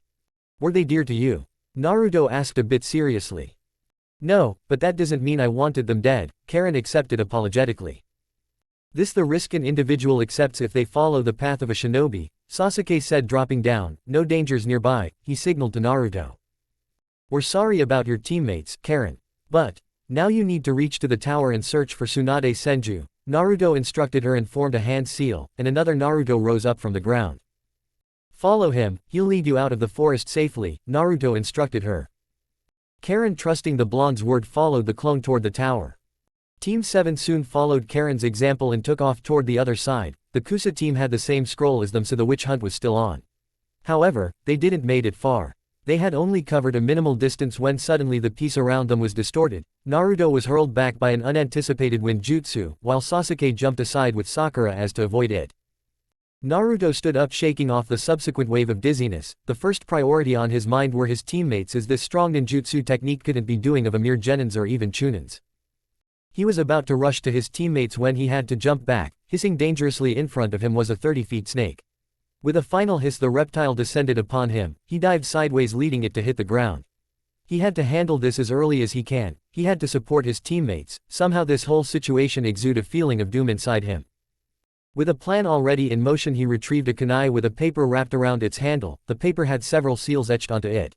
He pitched the kunai, aiming at the head of the cold-blooded creature. The enormous reptile tilted his head to avoid the kunai. Naruto smirked before vanishing from his position in a blur. Instead, the kunai with seals replaced him. The creature wasn't fast enough to avoid the spiky rod dropped on his head. Skulch. Dead on the dusty forest ground was the 30-feet-long snake, its head impaled by the spiky end of Naruto's bow, who was perched up on his weapon, using his weight to stab the snake deeper. Naruto dropped down from his rod and the snake disappeared into a huge puff of smoke. A snake summon. There are only 2 snake summoners in entire elemental nation, Ne-chanen. As Naruto contemplated this, his eyes widened. He quickly dashed in the direction of his team. Naruto was frantically running in the direction of his teammates. He knew who was the only other summoner of the snake contract.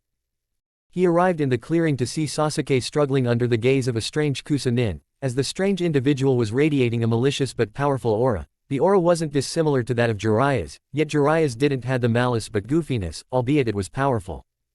His attention shifted to the only other member of his team. The mop of pink was Neil, sweat running down her forehead without pause. Presence of a certain type of fear present in her eyes. Her body not responding to any of her mental orders. It was like her brain was unable to control it now. Sasuke-kun. I adore the fear in your eyes. Prey should always be scared of a predator, cachinated Orochimaru wickedly. His voice shuddering the hell out of the blonde. He was assured now that this man was as villainous as one can be.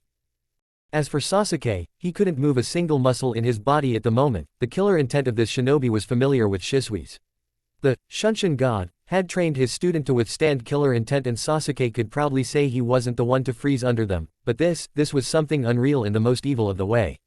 Still, he couldn't dishonor his master. With this thought, he took out a kunai and stabbed his leg. Blood oozed out of the wound accompanied by the pain. The arduous stunt did its job. Uzumaki, you're welcome to join USSS, the Sannin hissed with a grin adorning his face.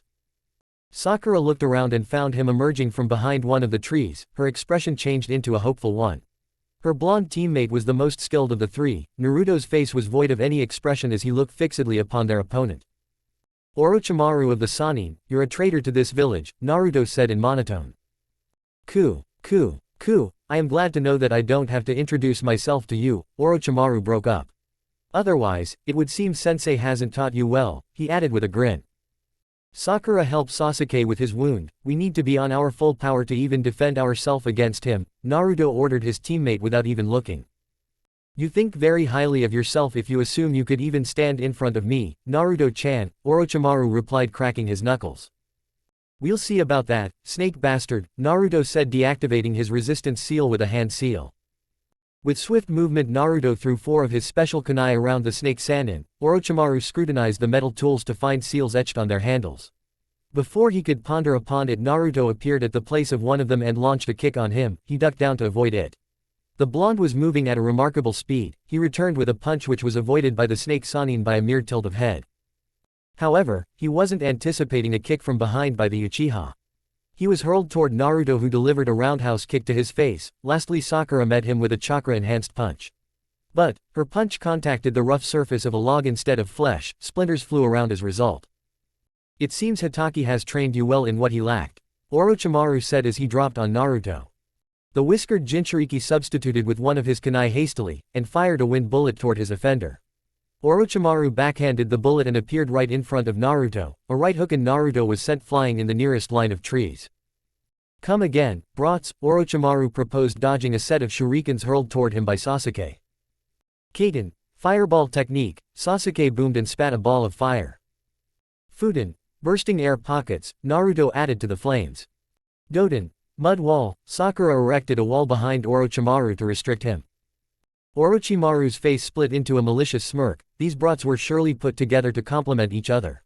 He was about to jump up when a pair of arms clutched his legs from beneath. The smoldering fireball impacted with his chest and exploded.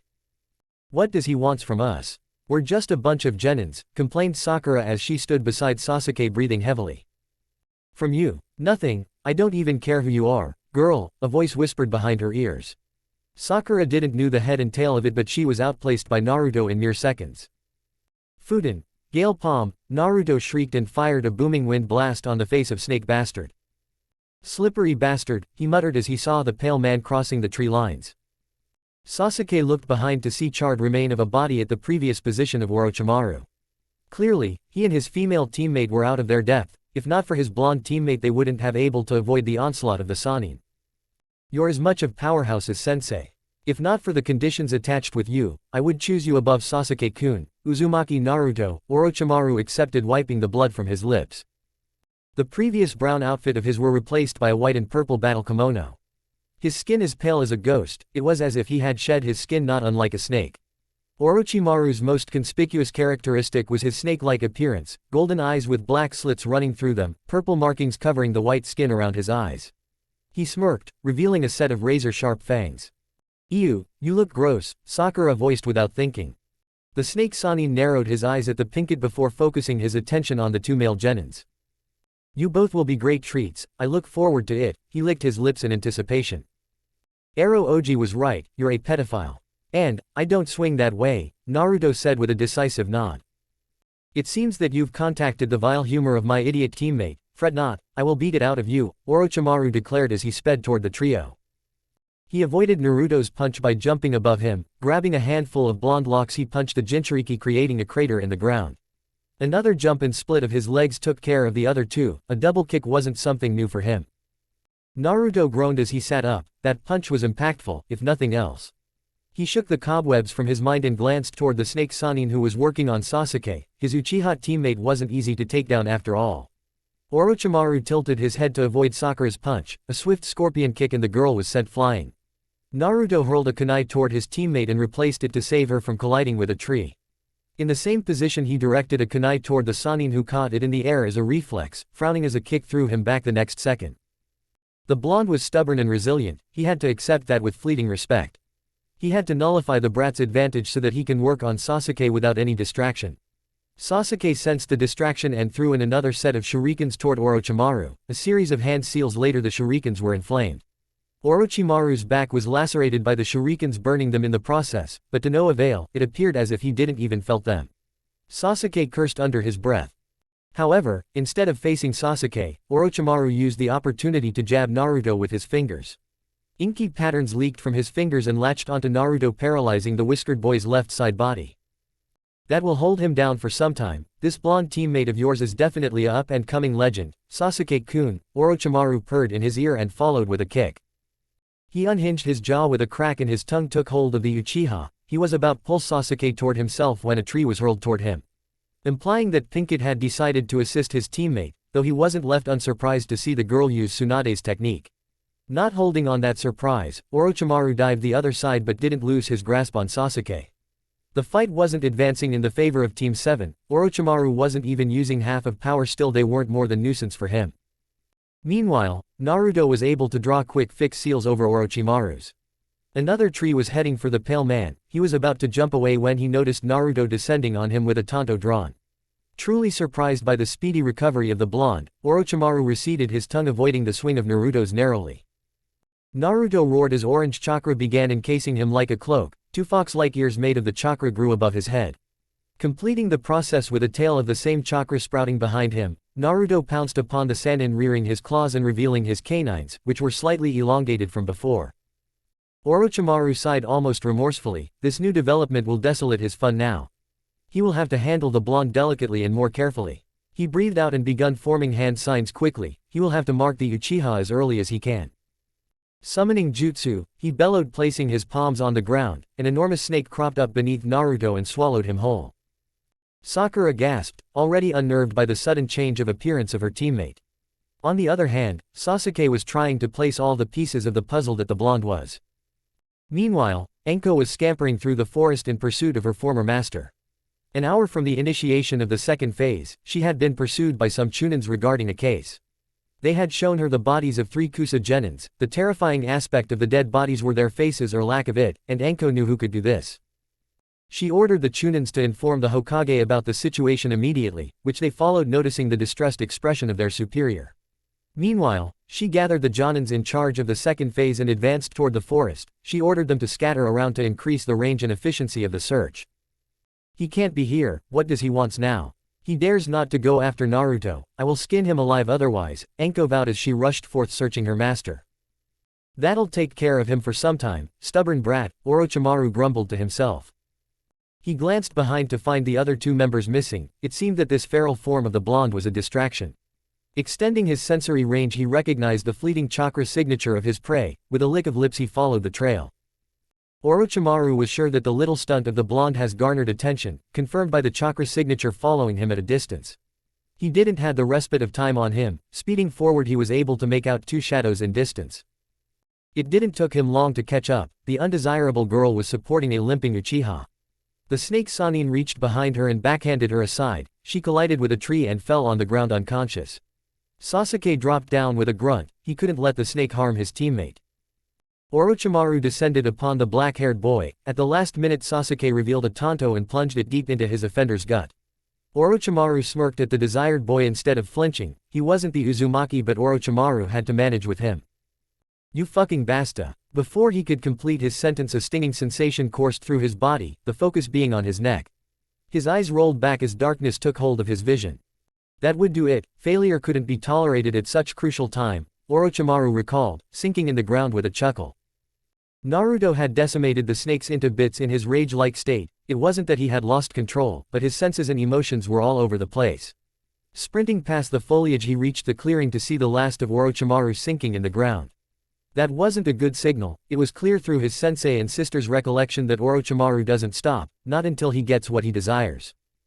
His eyes caught up to the prone form of his teammates, both unconscious, that much clear by their breathing pattern.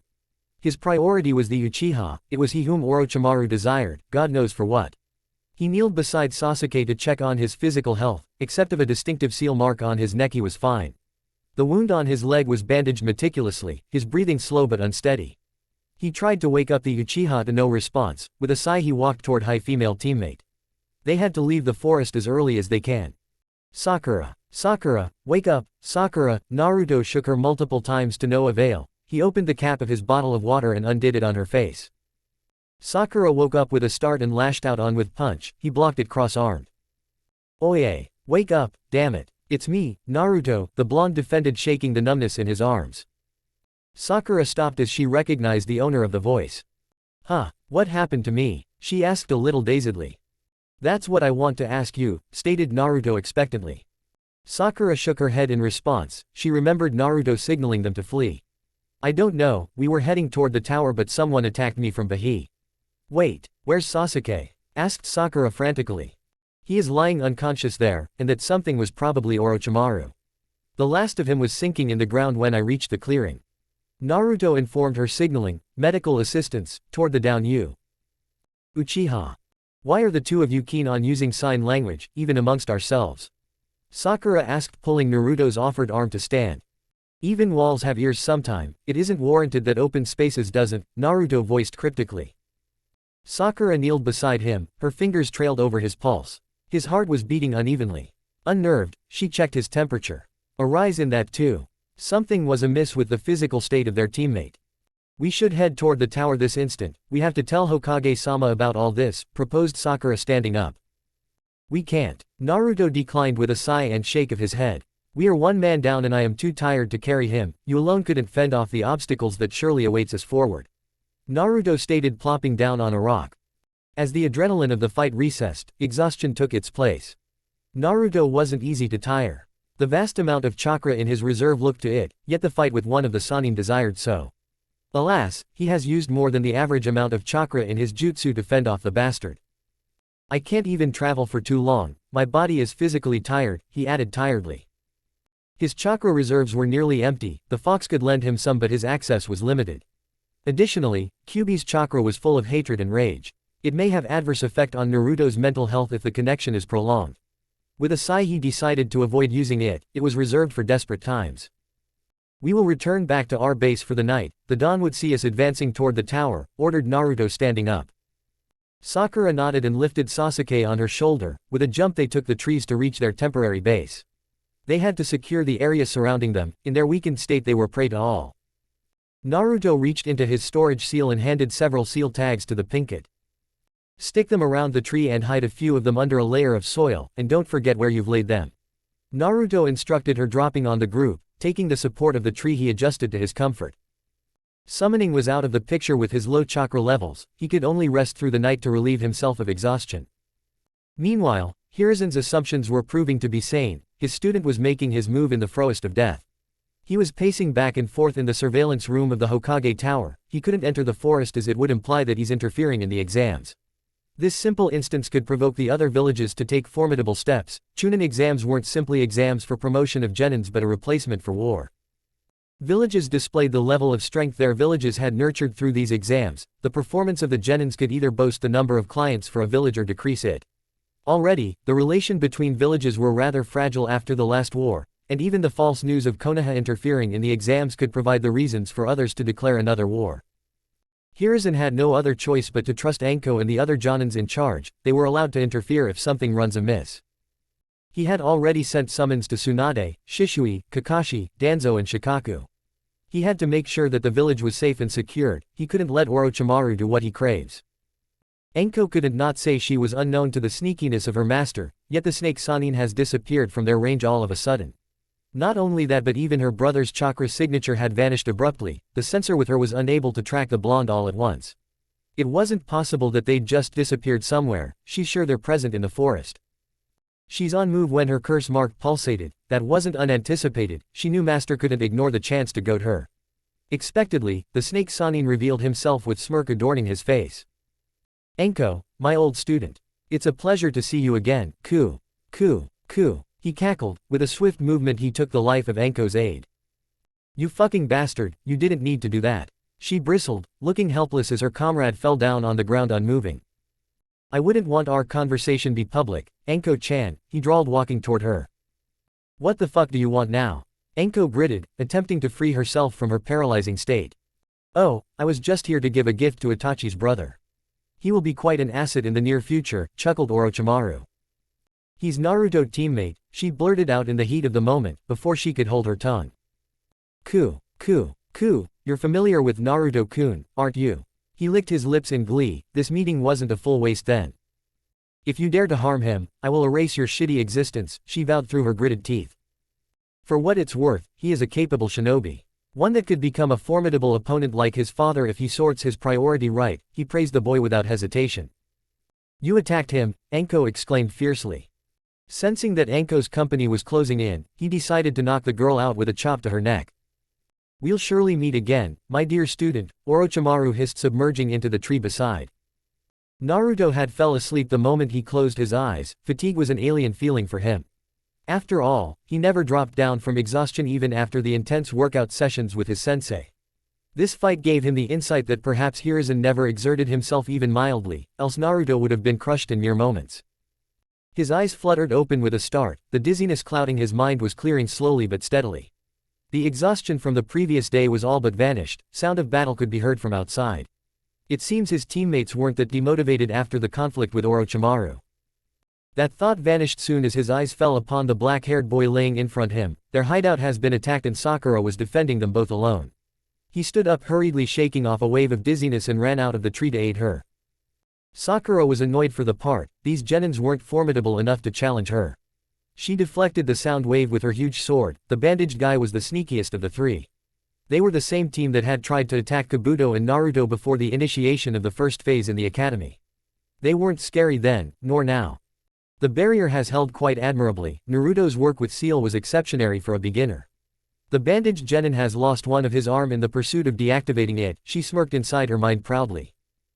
2 hand signs later, Sakura petals begun falling around the enemy team. The only girl of the team formed a hand sign and yelled, "Kai." Her attempts were in vain, this wasn't a genjutsu.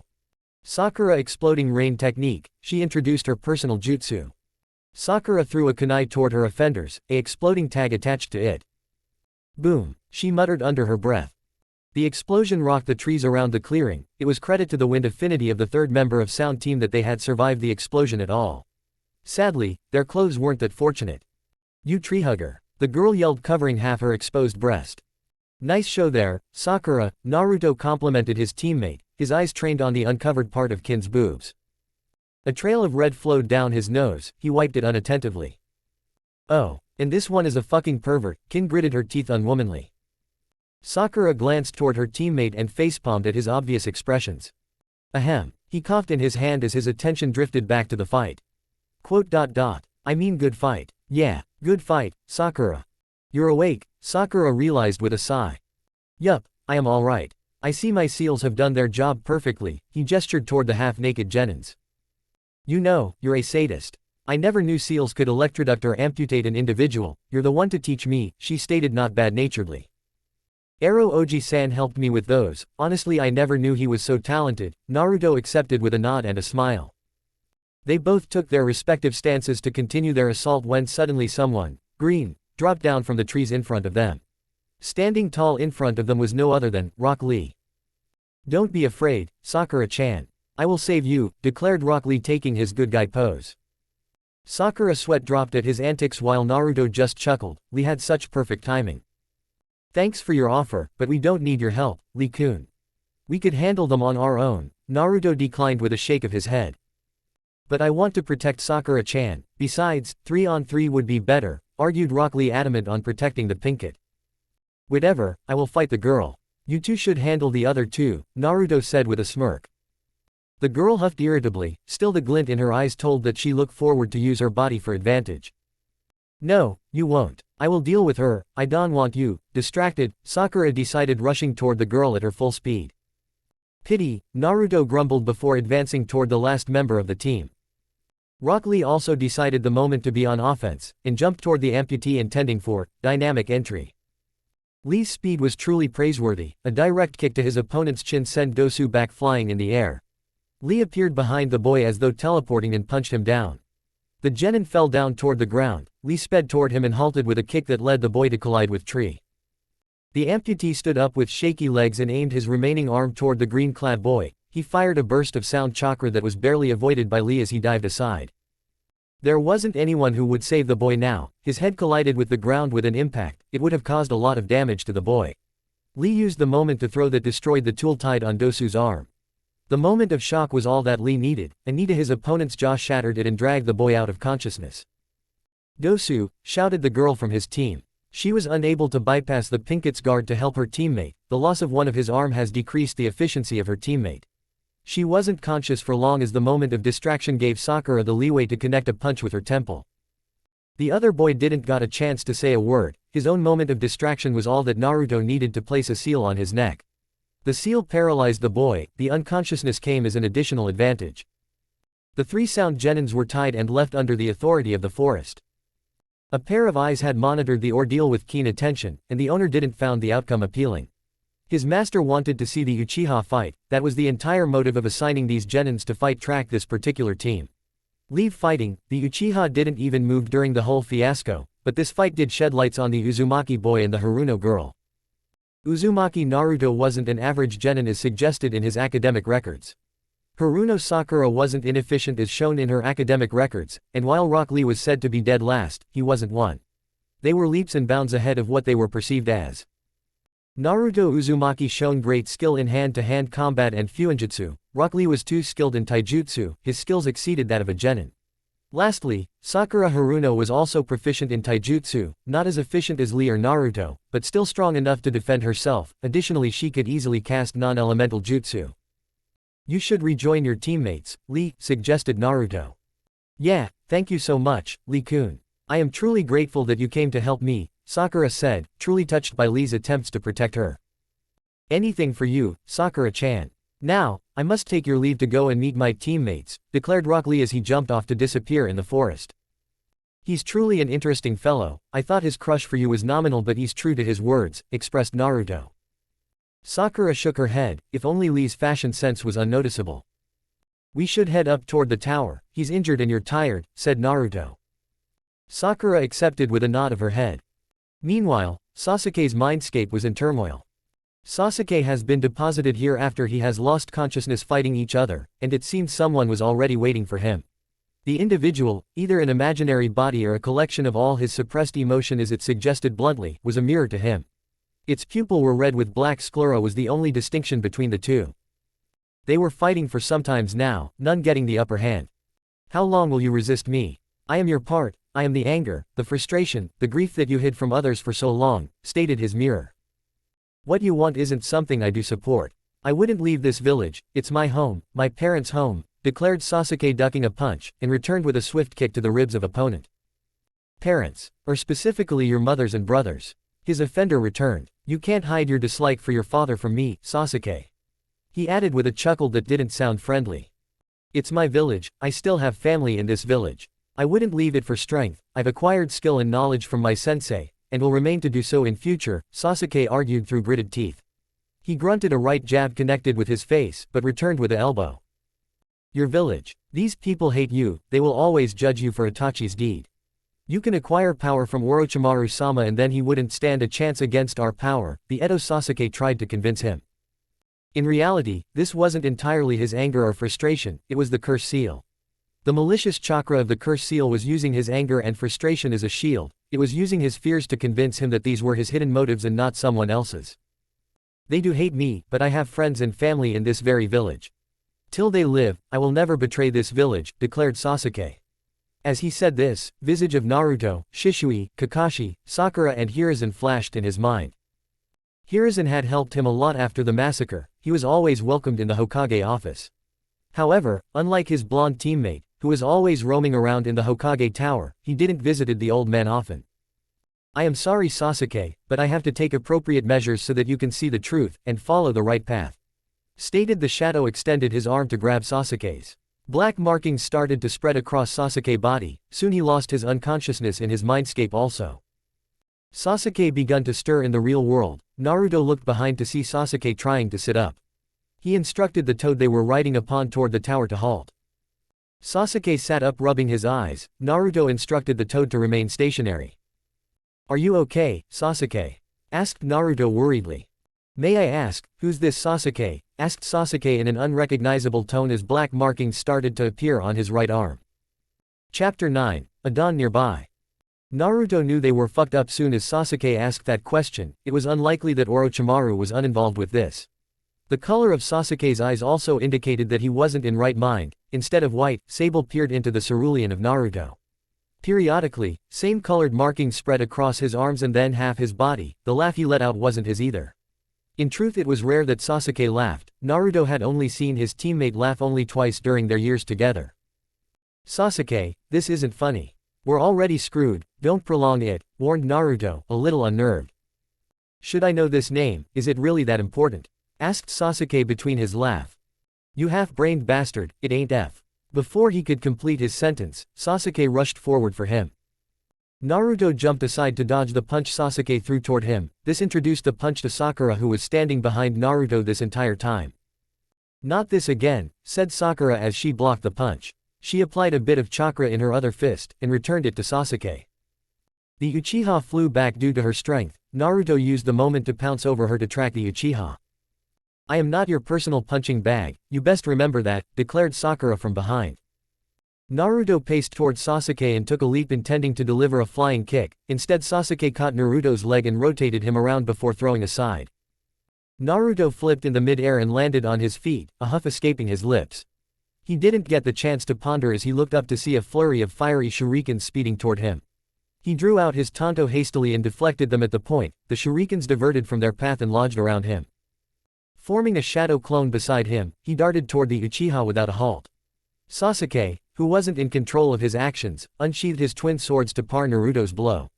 Naruto stepped back and returned with swing from right. Sasuke blocked it accordingly.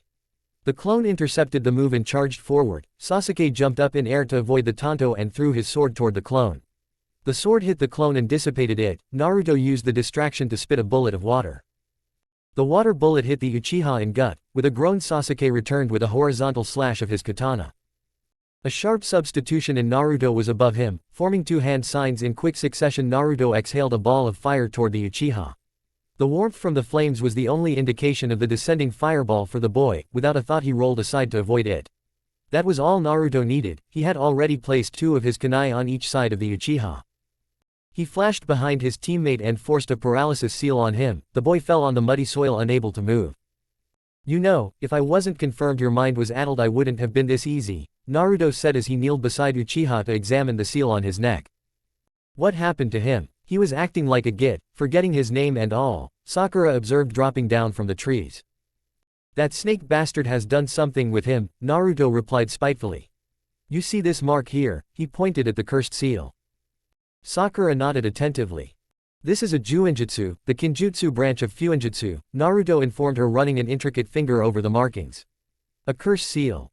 Without any further preamble, Naruto delivered a chop to the back of his neck, rendering him unconscious. "Can you remove it?" Sakura questioned with concern. "No, I am not a seal master. I have studied Fuinjutsu, but I am still a novice." Naruto hauled the Uchiha over his shoulder. "What should we do then?" she asked as Naruto climbed on the toad. She soon followed him. The toad took on hopping toward the tower at a steady pace. "Tie him. I would interchange the seal on him with a powerful one," he instructed, rummaging through the storage seal on his arm. Sakura nodded, and tied Sasuke with ninja wires. At last he found the seal he was looking for. This particular seal was the strongest in his arsenal currently. It wasn't his work though, he wasn't even able to comprehend half of kanji used in it. It was an emergency seal, gifted to him by his godfather. Jiraiya had developed this seal, taking Naruto's one-tail form under consideration. It was designed to suppress the foreign chakra brimming inside a host system. Although it had failed to stop the influx of chakra from the beast, it still could minimize its influence on the host.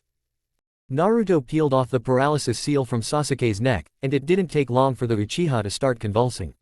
Naruto applied the second seal as quickly as he can. He did not want the Uchiha to regain consciousness yet. Distinctive black markings started to overlay previous markings. Sasuke's body was covered in markings. In spite of his unconsciousness, Sasuke felt pain, excruciating pain. It was coursing throughout his body but was mainly focused on his neck.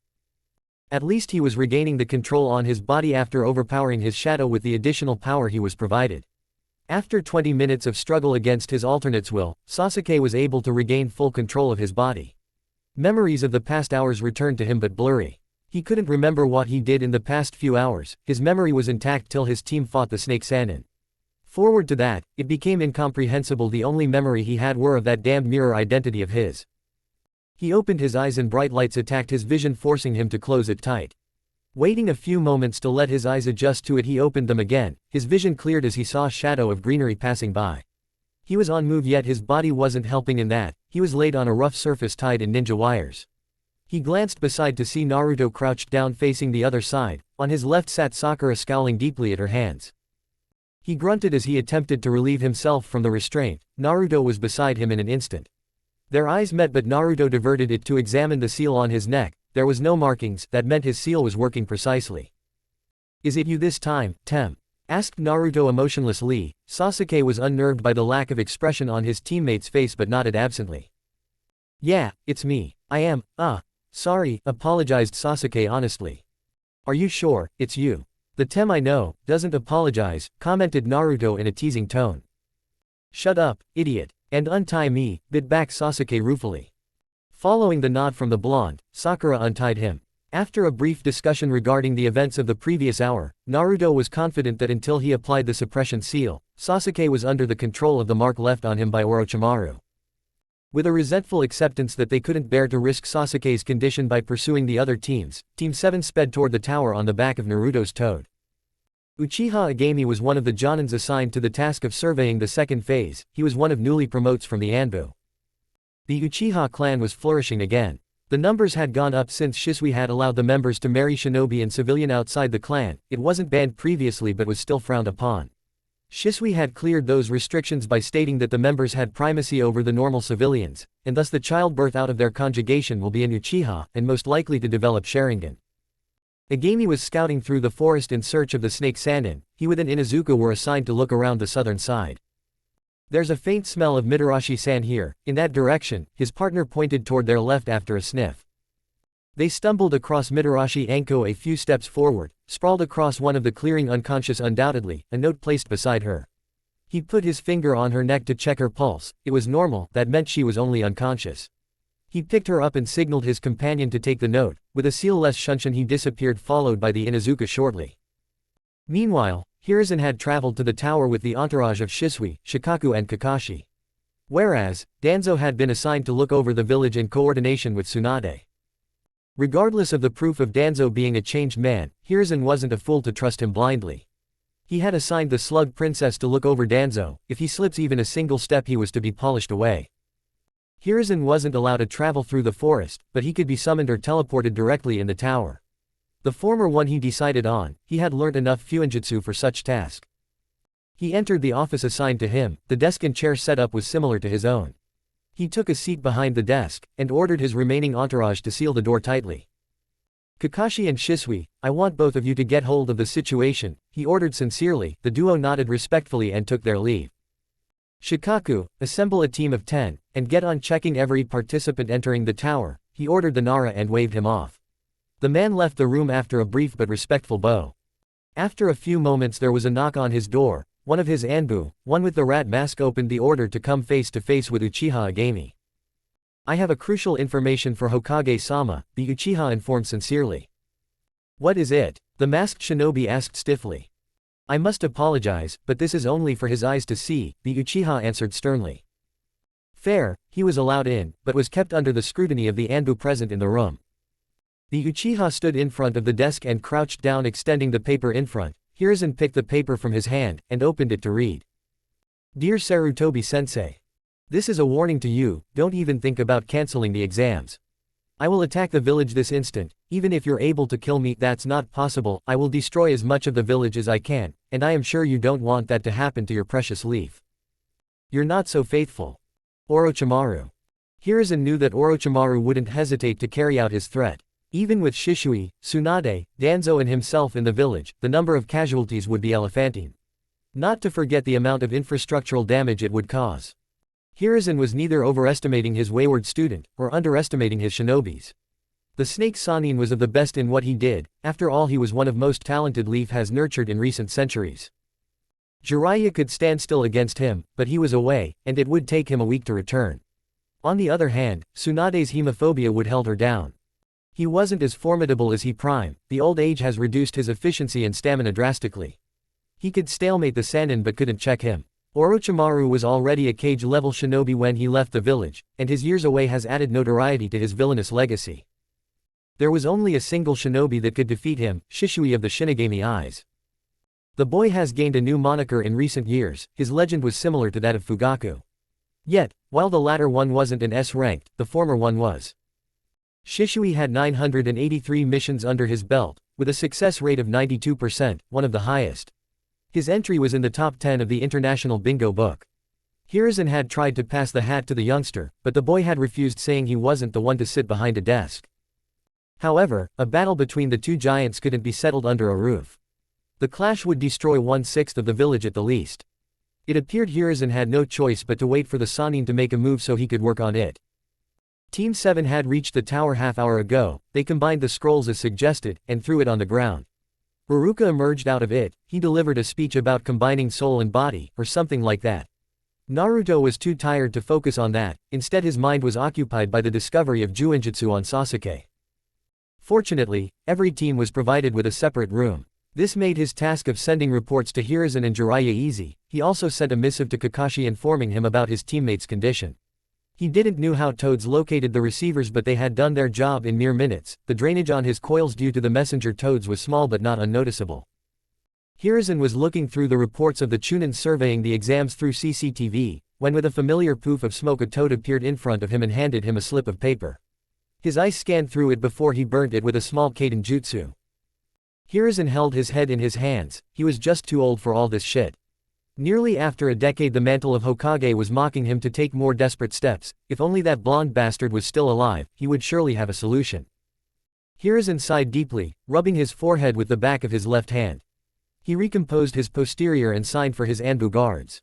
Sandame-sama, the rat-masked Anbu dropped on his knees in front him. "Bring me Shisui, Kakashi and Shikaku," ordered Hiruzen, as the Anbu shunshined away. After a few minutes there was a brief knock on his door before the three he called for entered his temporary office. They bowed respectfully in correspondence. "You called for us, sir?" Shikaku asked, following the adequate protocols. "I did, and not with a good news, I'm afraid." Hiruzen shook his head before looking toward Shisui. He was closest to Sasuke, the boy was a brother to him in all but blood. His eyes then wandered to Kakashi. He'd never envisioned that the cold Anbu could connect with someone easily. Yet he had all but adopted his sensei's son. It was clear as a day that Naruto looked up to his Nisan.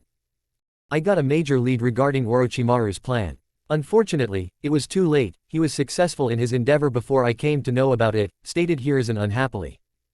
"That's disturbing news, Sandame-sama," Kakashi responded, not happy with the situation. "You don't know how bad it is, Kakashi," Hiruzen replied with a heavy sigh. "With no less regret I must inform you that Sasuke Uchiha has been marked by Orochimaru," he stated bitterly. Three pair of eyes widened at the revelation. This wasn't certainly expected, neither comforting. "I apologize for my transgression, Hokage-sama, but are you sure that's what happened?" Shikaku questioned, not with a happy face. Suddenly, the whole room was flooded with killer intent. The aura was suffocating. Even the Anbu present in the room had to drop down to the floor in attempt to not faint straight away. That would be embarrassing surely. They could feel the anger and frustration in the intent. They knew only two shinobi present in the room were capable of such. Such was the killer intent of Uchiha Shisui. Even Kakashi and Hiruzen had to accept that the Uchiha patriarch was exceptional with his intent. On the other hand, Shikaku was feeling suffocated under the aura. He had seen his share of S-ranked shinobis, yet Shisui's level was higher than average. "That bastard, I will skin him alive," Shisui declared with gritted teeth. How dare he puts his hand on Sasuke. He'll regret doing so for what's left of his short life. His eyes swirled into the menacing pattern of the Mangekyo.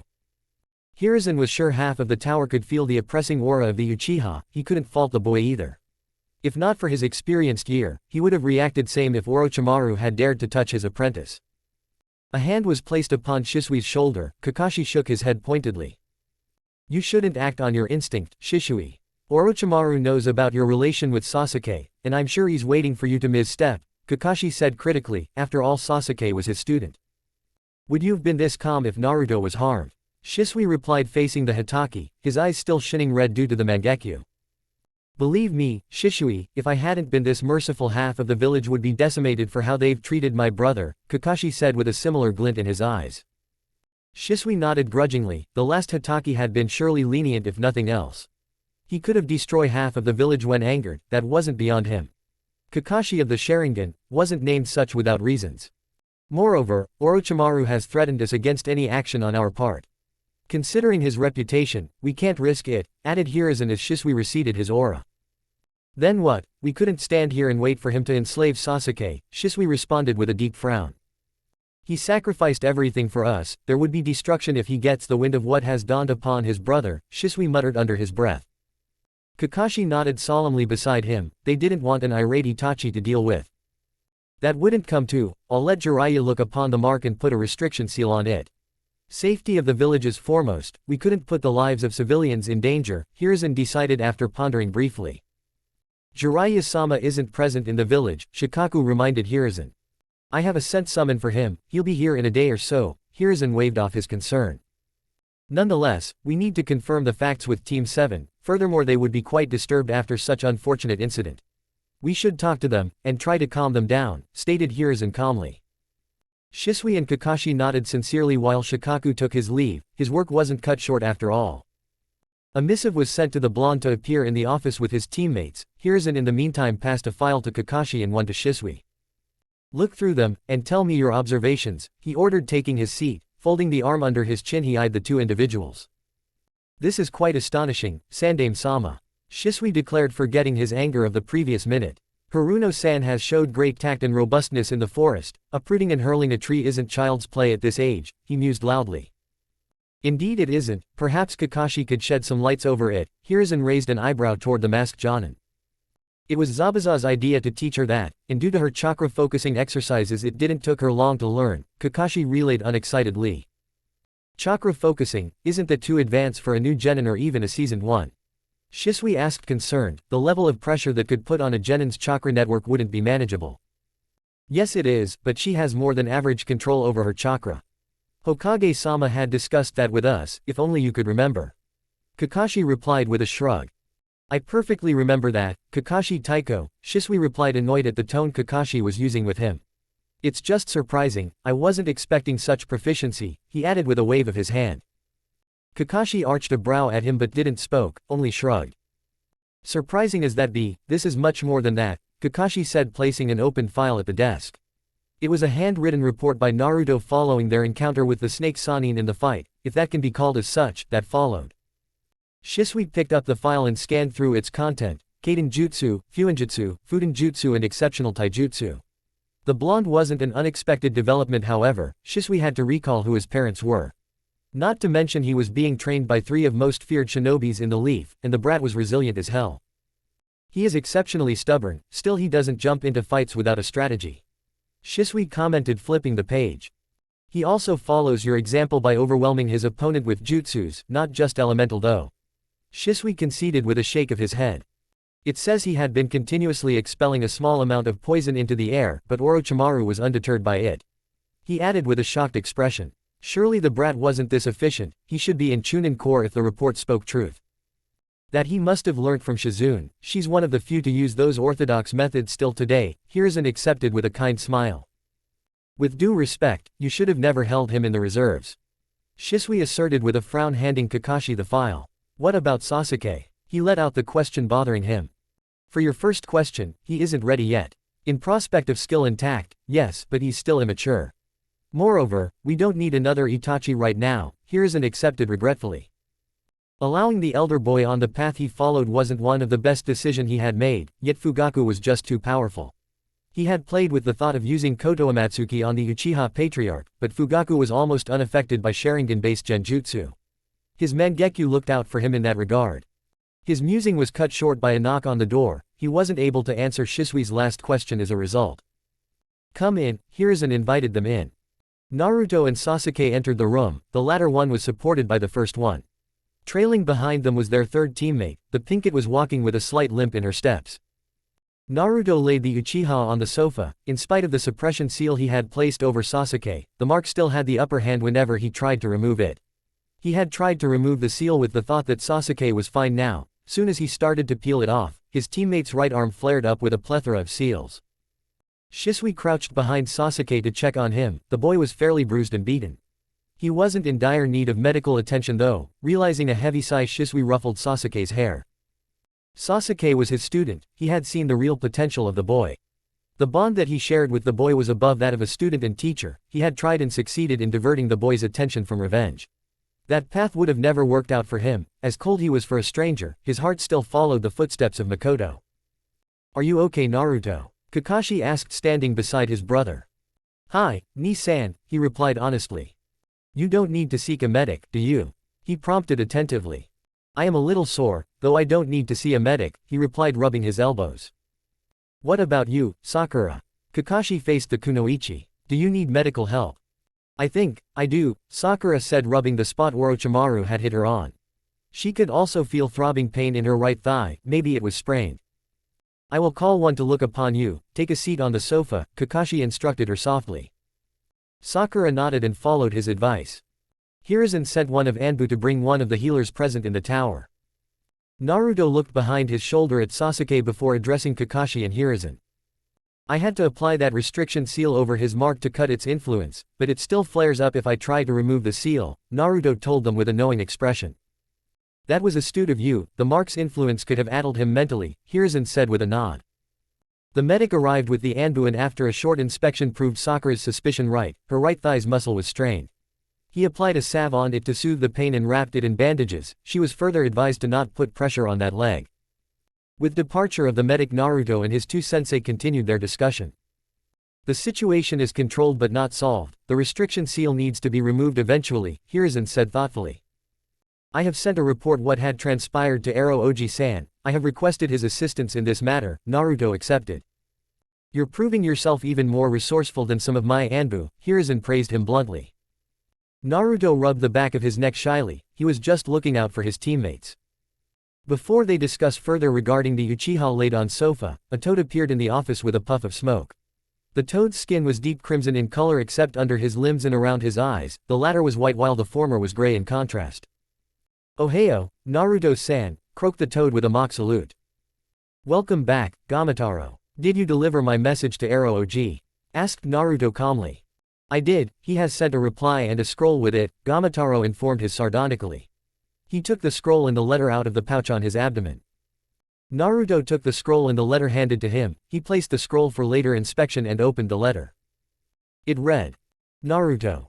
The scroll I've sent you stores the seal that could restrain Orochimaru's curse mark's influence for time being. I had developed that after researching Anko's mark, but I wasn't quick enough. Sensei had drew a restriction seal on her before I could.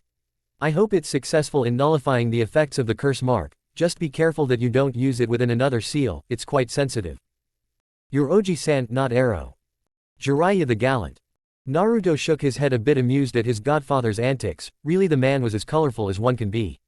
However, a thought struck his mind due to a single line written in the letter. There's curse mark on Anko-ne-san. I had seen an inking on her shoulder, but it was quite different from Sasuke's. I always thought it was a tattoo. Naruto frowned deeply before he opened the scroll to see the seal. The seal was a distinctive one, to be fair. Some of its components were new to Naruto, while some were known. A single stroke, however, was more pronounced for his keen eyes. The stroke was hindering the seal from performing at its full potential. He filed it away as another test of his godfather. Jiraiya hands him various incomplete seal tags to test his knowledge in their free time. Maybe this was one of them. He rubbed the line to erase it and handed it to Hiruzen, who after a prolonged inspection nodded his approval. He returned the scroll to Naruto. If Jiraiya was confident in his godson, why should Hiruzen disagree with him? He would but talk with his student about ignoring his summon. He looked up at his sensei expectantly, who shrugged at him unconcerned. He could surely copy it, but he had to be as cautious as possible. He couldn't afford even a single mistake, neither extra length of a line nor miss a point. Another issue was the suppression seal on Sasuke. He had to remove it. He couldn't let that old seal interfere with the new one. Each must be taken after mused upon in such delicate situation. I am honored that you deemed me worthy, sensei. Yet, I must request you to choose someone else to do this. It's a crucial decision to make. Naruto tried again. Hiruzen wasn't moved and a stern glance toward Kakashi stopped him too. Hiruzen had full confidence on Naruto's skill of seal drawing. We aren't proficient with Fuinjutsu, Naruto, Hiruzen lied through his teeth. You should do it, for Jiraiya had entrusted you with it. Naruto didn't dare to trust his words. It wasn't possible that he didn't had experience in the art. He was the professor, after all, as they had dubbed him, Kami no Shinobi. Still, as his sensei had trusted him with the task, he would do it. He unfurled the scroll and placed it on the table beside the sofa. He reassessed the seal and nodded his head. Could you cast a minor genjutsu on him, Shisui-san? Naruto toward the older boy expectantly.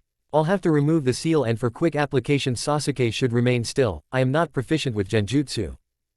That wouldn't be a problem, Uzumaki-san, Shisui replied not unkindly. Seeing he had already applied the tag on the curse mark, Naruto had to resort to a paper medium to draw the seal. The seal paper could be dissolved into the skin with a single hand signs. Jiraiya had provided them in a number for practice. A tap on the seal on his arm provided him with a paper and writing material. He placed it on the table and begun copying the array cautiously. 4 unhidden pair of eyes followed his each stroke attentively. His writing was flawless. It showed that he had practiced it well. They were examining each of his strokes and movement. His writing style seems familiar. The curves and the length of his characters doesn't resemble Sensei's though, Kakashi suggested with a raised brow. For the moment, it doesn't, Kakashi, Hiruzen accepted, peering deeply at his student's handwriting. It's striking how his writing style follow his mother's, since he is taught by Jiraiya. It doesn't has any resemblance to that of Sensei's, expressed Kakashi, adjusting his Hittite to reveal his Sharingan. He just wanted to memorize the moment, after all he was proud of his younger brother. It does reminds us that in spite of his blonde locks, his Uzumaki genes are much more dominant than we anticipated before, mused Hiruzen scratching his chin. Suddenly, a thought struck Kakashi's mind. If Naruto's Uzumaki genes were dominant, then he could manifest something that could rival the Mokuden itself.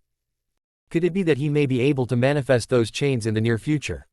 Kakashi questioned, keeping his eyes on Naruto's work. Hiruzen shook his head after pondering for a moment. Chances are that he won't, since adamantine chakra chains are particular to Uzumaki females, males aren't known to develop them.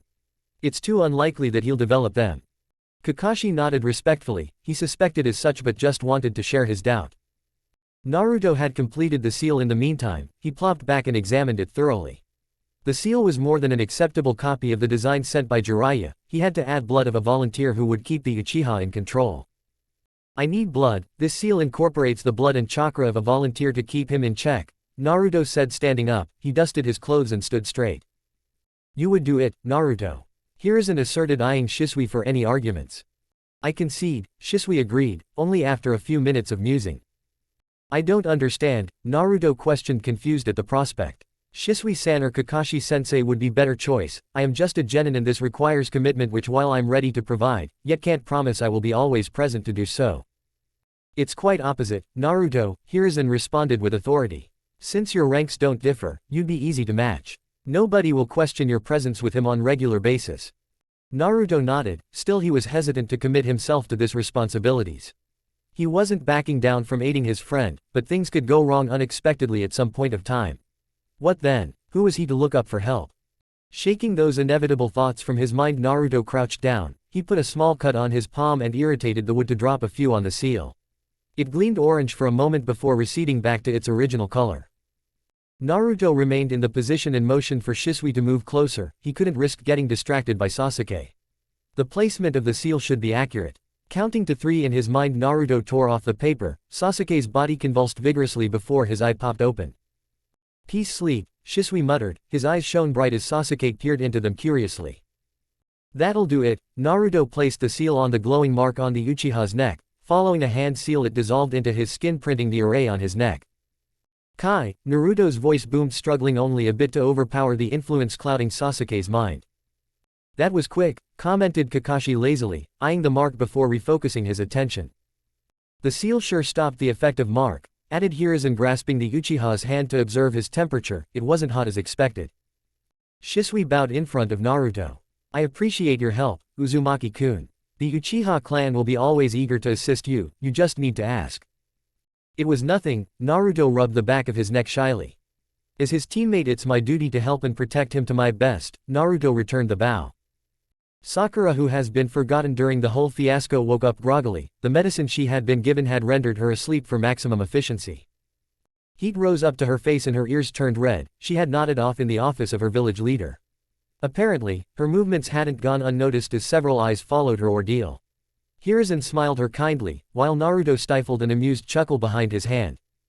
I apologize for my carelessness, Hokage-sama, Sakura bowed hastily, truly ashamed.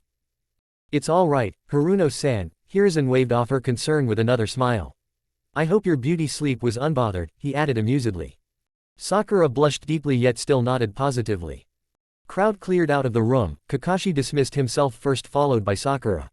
Shisui took the responsibility to carry Sasuke to his bed. Only Hiruzen and Naruto remained in the room. Even the Anbu stationed in the office were dismissed before the whole ordeal concerning Sasuke. I can't express how proud you've made me, Naruto, Hiruzen begun as he took his seat, sighing pleasantly. Arigato, sensei, Naruto smiled shyly, basking in the compliment. Now, you must return to your teammates, sighed. They need you the most right now, Hiruzen said, dismissing the boy without saying so. Sensei, I have a request. It's regarding a kunoichi. I'd encountered her in the forest. Naruto begun. Her name is Karen, she is an Uzumaki. She had left her village and want asylum in Leaf. Hiruzen nodded thoughtfully. An Uzumaki female would be a great addition to roster. Her heritage would allow Leaf to shelter her without any effort. Uzushio was Konoha's ally after all. Moreover, he couldn't deny that the prospect of 3 Seal Master residing in the village wasn't salivating. I will see to it, Naruto-kun, Hiruzen smiled at him before filing through the papers. Taking it a sign of dismissal, Naruto exited the office after a short bow. He encountered Kakashi just outside the room, leaned against the wall. "Ni-san," Naruto addressed, as he got in steps with him. "You did an admirable job there," the one-eyed Jonin praised. "It wasn't my design but it was Ero Oji who did most of it," he denied, shaking his head. "As it may be, yet, you did provide some support," Kakashi asserted, giving an eye smile.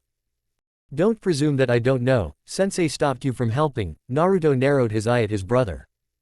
"He is the leader, I can't not follow his orders," Kakashi said with a shrug. The blonde sighed at the acceptance. Why didn't he himself drew the seal? "I don't think Sasuke is expendable, it could have been a mishap." "He trusts you, Naruto. He knew you wouldn't misstep." "I can't say I was that trusting with your skills," Kakashi apologized, rubbing the back of his neck. "Don't overthink it, you aren't familiar with half of them," Naruto waved off his concern with a wave of his hand. "Aren't, as in there are a few still unknowns about you?" Kakashi asked, clearly surprised at his remark. "I can't say forth, since I'm under an order," Naruto answered cryptically. Kakashi nodded his head in understanding, still not satisfied with his declaration. "Say, Ni-san, do you know where Ankone-chan is?" Naruto asked, the questioning running inside his mind. "Third floor, second room from left," Kakashi whispered and walked off with a mock salute. "John A." Naruto shook his head, Kakashi was just too colorful sometime. Hiruzen signaled for his Anbu, instantly one stood in front of his desk. "Hokage-sama," he greeted with a bow. "I want you to inform Tsunade that the leaders of Kusugakura are to be monitored," he ordered. The Anbu dismissed himself after a short bow. The remaining days flew by like a breeze, and soon the day of end of the second phase was on horizon. The speakers fitted into every room across the tower came to live. After a brief disturbance, an unfamiliar voice spoke. "All the qualifying teams are requested to gather in the main hall down on the first floor, while the disqualified teams, or members of former teams, are requested to leave the tower through the back door down the stairs to their left." All the qualifying. Naruto and his teammates among the first to enter the room. The Sand team and a team from Kumo were the only present in the hall. Team 7 took a corner, keeping an eye out for the other teams. They hadn't encountered either one in the forest. The blonde Kunoichi from Kumo was eyeing him cautiously, more than Sasuke. That was alarming. Did she knew about his abilities? Had they been spied through their venture in the forest?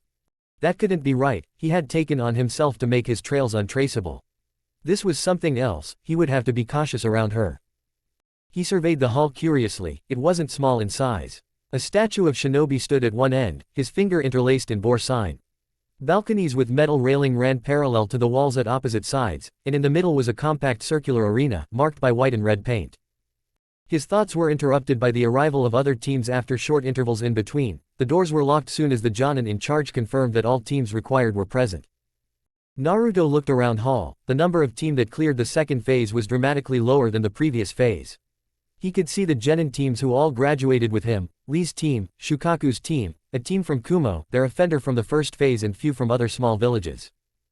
It appeared that the Forest of Death has succeeded to live up to its name. It eliminated out a number of teams from competition. The room was silenced as Hiruzen stood up and walked to the front of the hall. He was seated in a cabin at a higher level than the arena.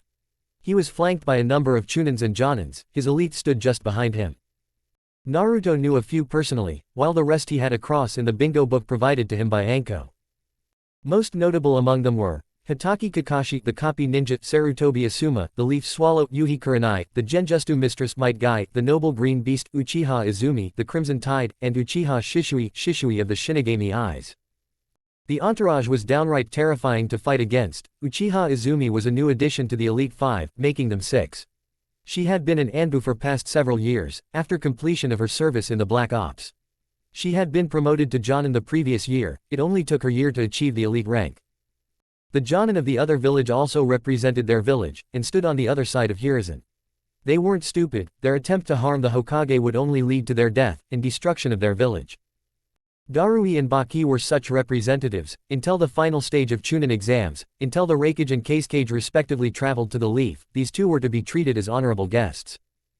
"Congratulations, you all have qualified the second phase of exams," Hiruzen addressed the gathered crowd in his old but deep voice.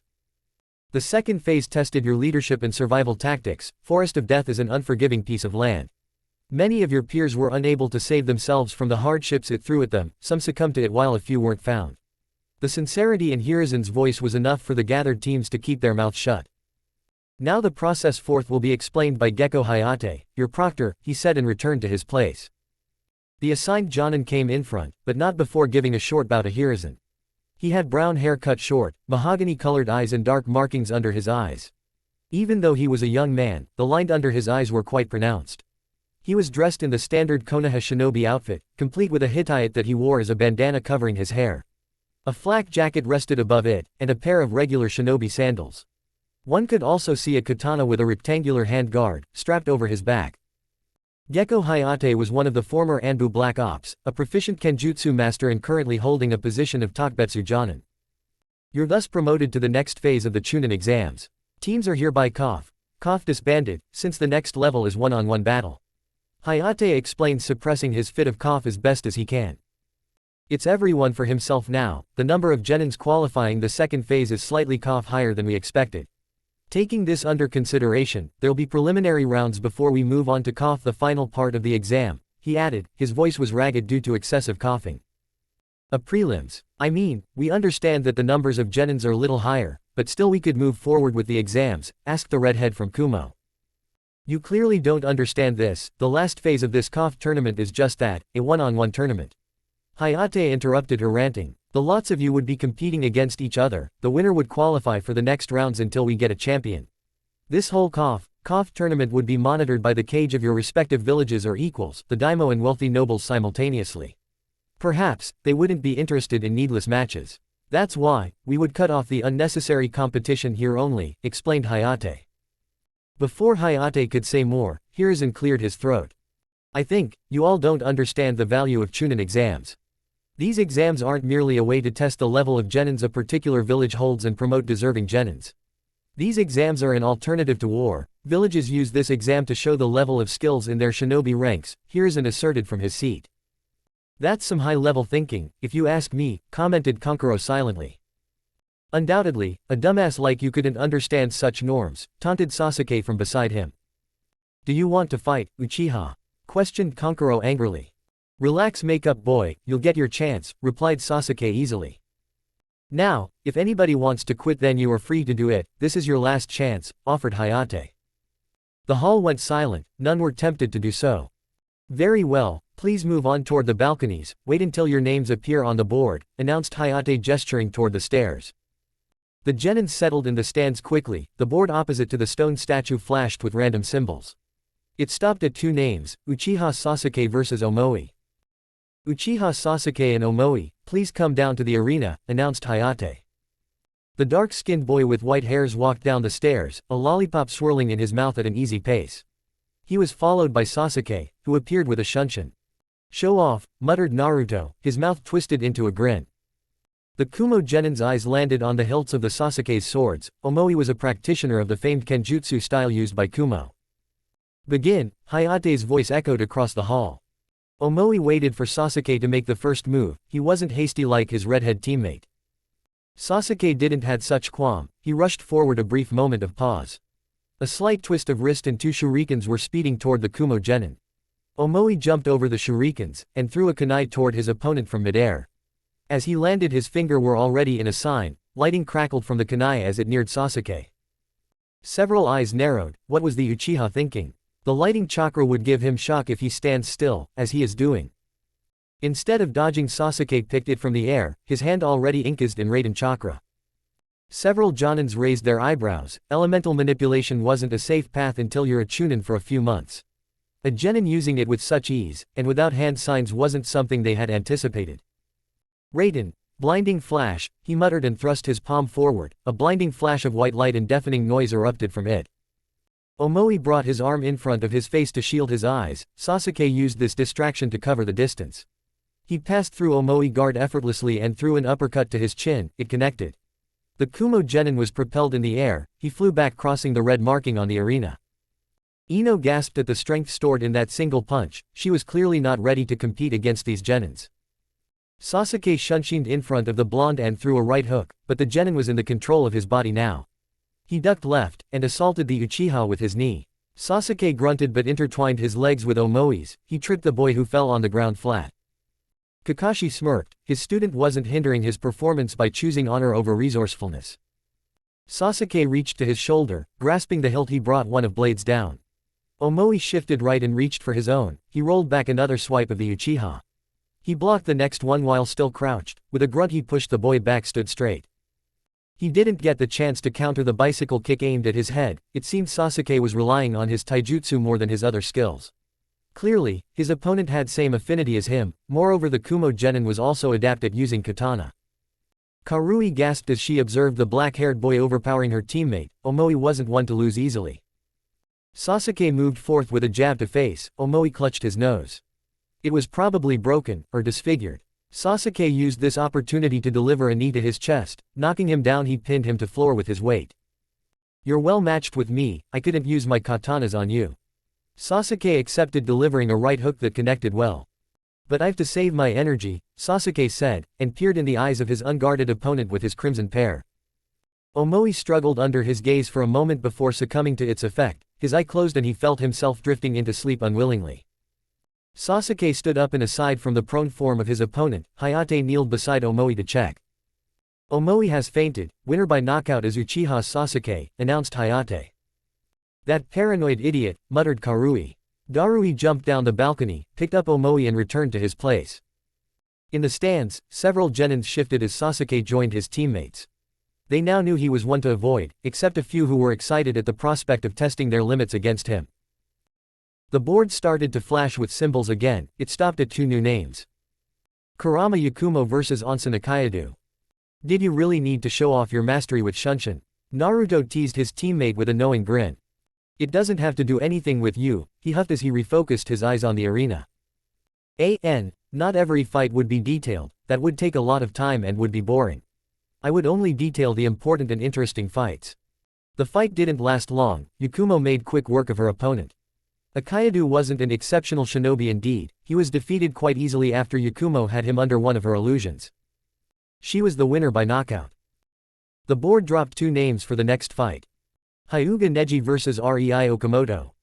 The Taki genin had nothing against the Hyuga, moreover he had made the mistake to engage the Hyuga in taijutsu. Neji didn't struggle even minutely under the barrage of attacks thrown at him, he accepted them, and returned tenfold. The Taki's genin was defeated before he could understand his mistake. 2 new names came forth. Haruno Sakura vs Yamanaka Ino. Sakura stood in the ground soon as Ino walked down the stairs, the blonde was nervous. It was her team that had been spying on the presumed strongest team from their year, what they discovered was in simple words exhilarating. After Sakura joined her team, she didn't got spare time to mingle with her friend, as constant team trainings and missions held her back from her best friend. Both fighters cough ready, begin, shouted Hayate bringing his arm down. Sakura bolted forward without a stray thought, she decked her fist back and stored her chakra into it. Luckily for Ino, she decided to avoid the attack by jumping back instead of taking it head on. The punch connected with the floor, dust and rubles flew around for it created a small crater in the middle of arena. Even the proctor had jumped back to avoid the rubbles and dust cloud. Ino gaped at the strength of her friend, the ruthlessness Pinkett was showing wasn't present through their school years. Yugito and Tamari were also stunned at the show, the former was now determined to not underestimate any of the Leaf genins. First the Uchiha and now this Pinkett, what was the Leaf feeding their genins? Such strength, muttered Tamari silently. Learn to observe, Tamari. The girl wasn't looking harmful, yet, you can see the destruction a single punch of hers has done, her sensei spoke beside her. She could only nod in acceptance. On the opposite side of the hall, Kurenai was gawking at the kunoichi. That was Tsunade's famed strength, albeit at a much lower level. Exceptionary chakra control was the major requirement, this was simply overwhelming. Ino gulped down the saliva rising to her mouth to ease her nervousness. Kakashi has done a great job with her training. If all plans carry off without any hindrances, we'll see another formidable kunoichi, mused Hiruzen, a smile tugging his lips. Ino would have taunted her friend on her forehead, but after the show of her strength, it'll be foolish to anger her. She loved her body too much to see it caved in some parts. Sakura dashed forward and swinged a right hook, Ino ducked and pushed a solid punch to Sakura's gut. Sakura stood her ground unflinchingly, instead she grabbed her offending arm and closed the gap with a punch to her right cheek. Sakura hadn't applied additional chakra to her punches, but due to her constant practice with the heavy sword, it had become an unconscious habit to channel fragment of chakra in her arms constantly. Ino was thrown back, she flew a distance before falling to the ground. However, it wasn't enough to put the Yamanaka down, she stood up again with shaky legs. Such strength, don't tell me we were underestimating your genins, Kakashi, commented Kurenai from beside Asuma. Kakashi again smiled, refusing to answer. I wouldn't make the mistake of undermining your abilities in close combat again, Haruno. Ino said pained, gasping between the words. Long range is my speciality, I will use it to full extent for my benefits, declared Ino, and formed a distinctive seal with both her hands. Yamanaka style. Mind transfer jutsu, yelled Ino, her body fell limp as Sakura felt a foreign presence in her mind.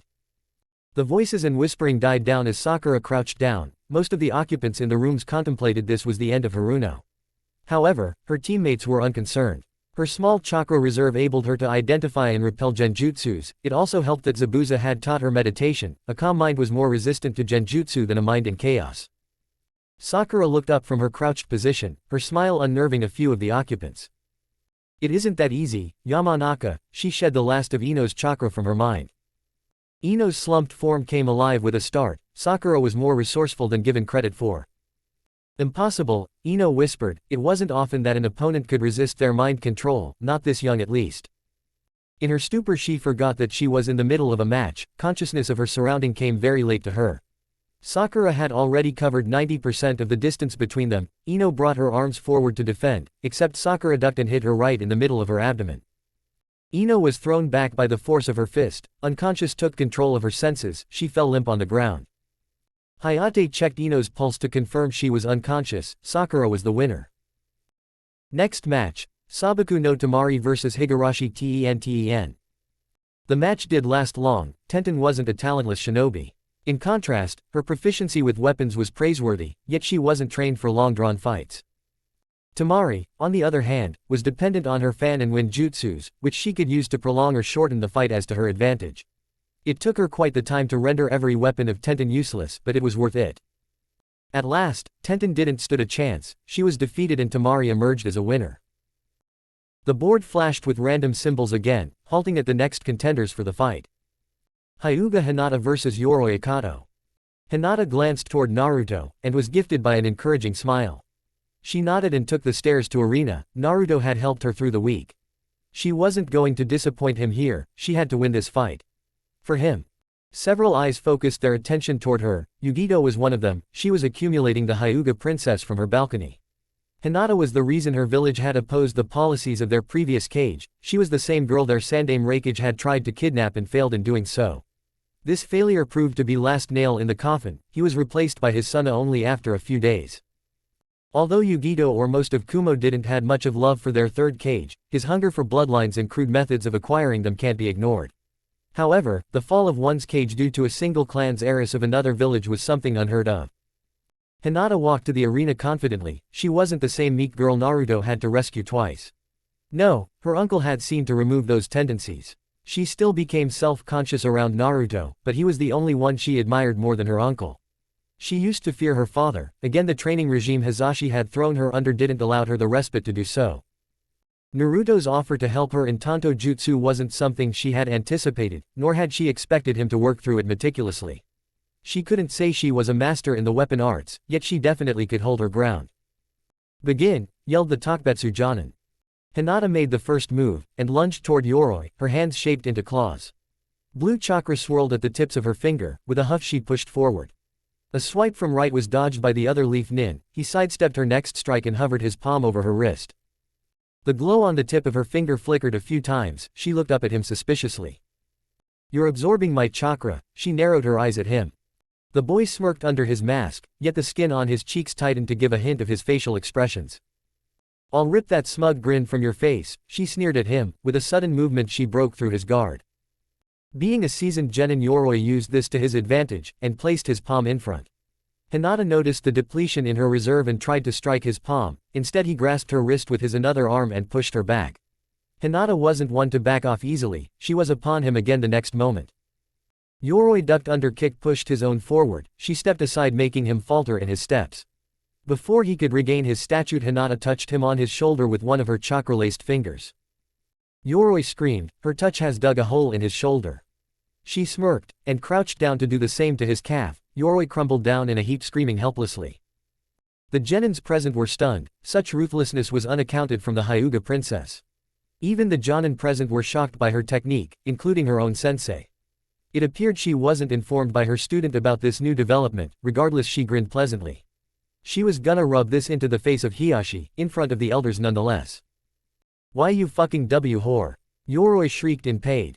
Hinata kneeled beside him easily, with a flick her dagger was in her hand. Surrender, or I'll ensure you suffer worse, she threatened, placing the dagger in the middle of his palm. And never, you sack of shit, Yoroi spat venomously. With a grunt she pierced his palm, pinning it to the ground. The boy cried in pain, blood flowing out of the hole in the middle of his palm. Most of the genins had closed their eyes at this point, the screams alone were unbearable and gut-wrenching. Neji heard Rock Lee gasp beside him. He wasn't faring better if truth's to be told. He had never envisioned his cousin could be this merciless. It was the opposite quality of hers that had seen her being disrespected by the clan elders. Naruto flinched at her deed. Well, it was he who had beaten the fact into her that mercy had no place in battlefield. He had berated her, told her that she couldn't save her sister from her clan elders if she hesitated to carry out her responsibilities. Maybe she had taken it to her heart. The Hinata of 2 weeks ago wouldn't even think of doing such.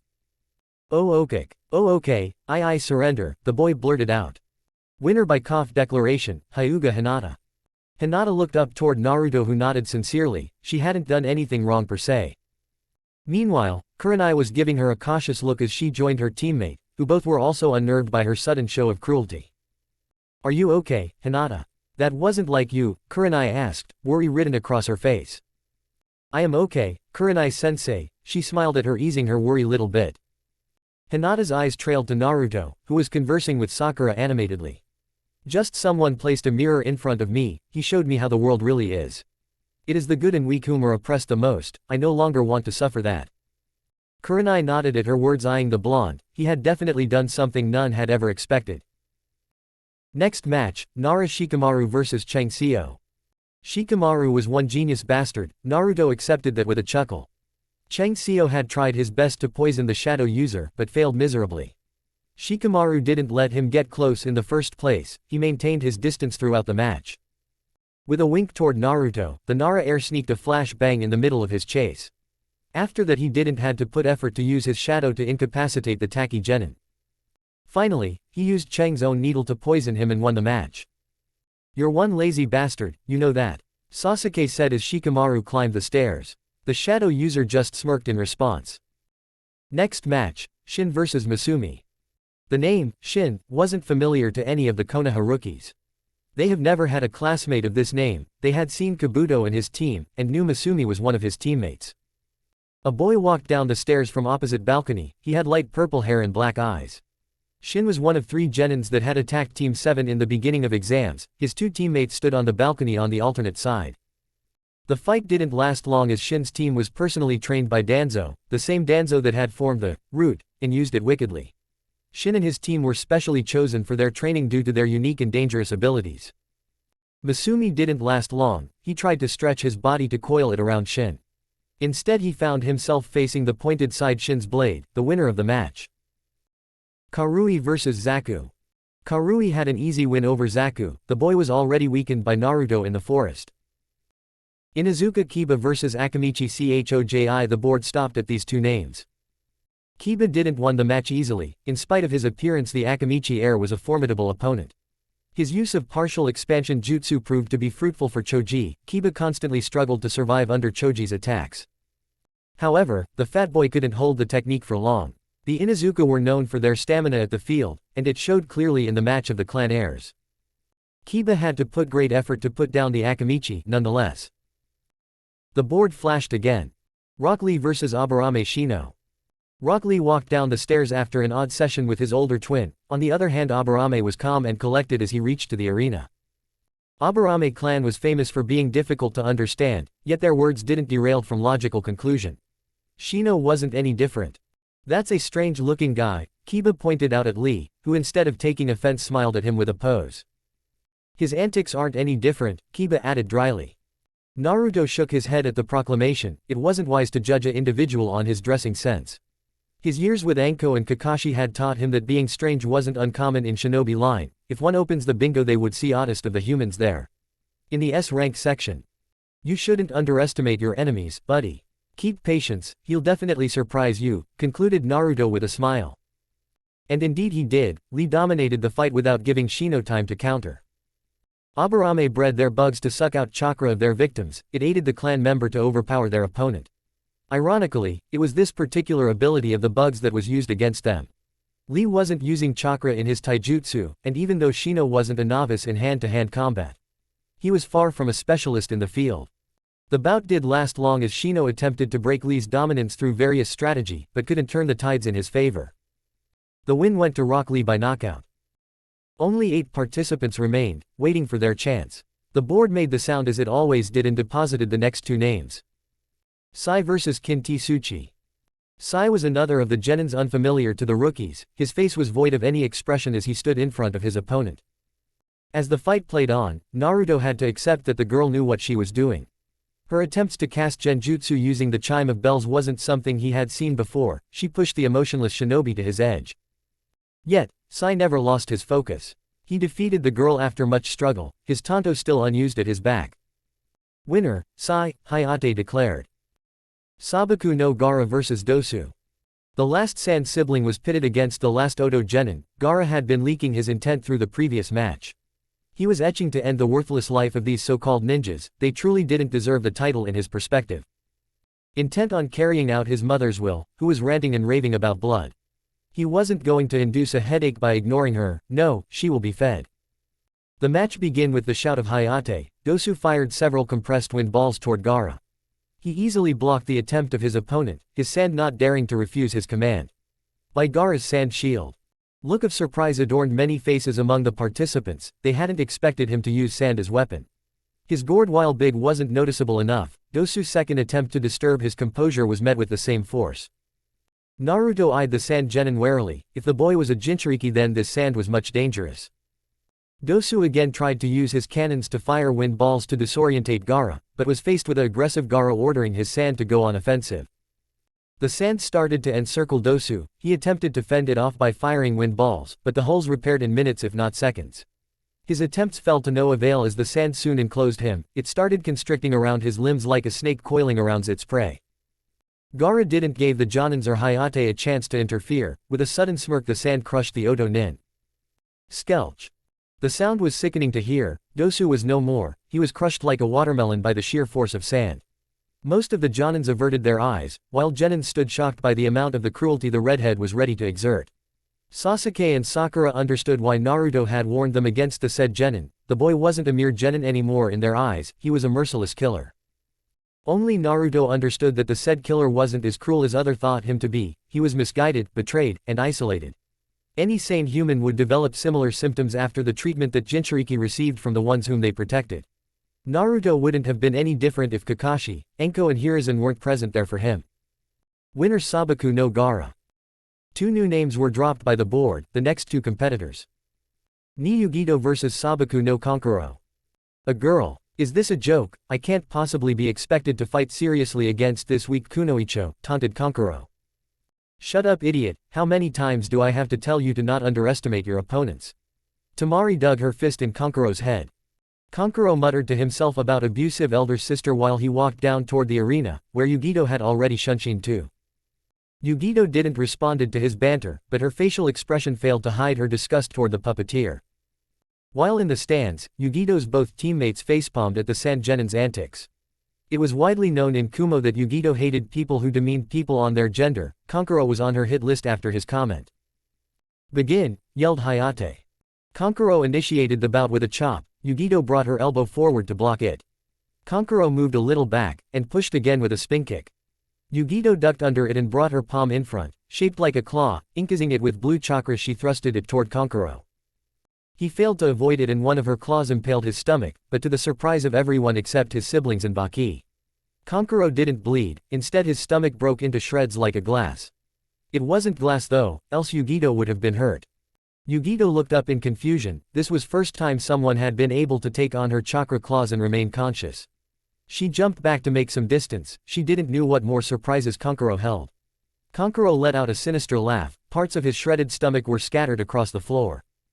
What happened, Blondie? You look as if you've seen a ghost. I am not that terrifying, am I? Leered the elder Sangenin. What the hell are you? You aren't a human, are you? Yugito scrunched her face. Instead of replying, Kankuro lunged forward, his two hands divided into 6, 3 on each side.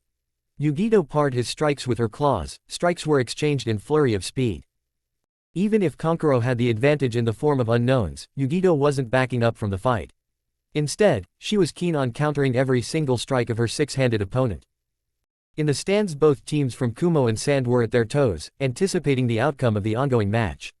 Tamari and Baki were surprised at the skill the Kumo genin exhibited. On the other side of the balcony, Naruto now knew that there was another Jinchuriki in the tournament. Kyuubi stirred a little when Yugito used some of Nibi's chakra. It was enough to push Naruto's mind in action. A punch from Yugito shattered the fake face of Kankuro, which now revealed a wooden structure sporting 3 eyes and a slit for mouth, a puppet. Kankuro was an emerging prodigy in puppet art. Unlike his sister who had strong wind affinity or his brother who had his infamous sand techniques, he didn't have any such gift from birth. Instead, he had developed his skills, particularly in the art of puppetry. That's a nasty-looking face, no guess he hid it with makeup, commented Kiba, a frown marring his features. He wasn't mocking the Sand genin, he was just trying to hide his observation with his sarcasm.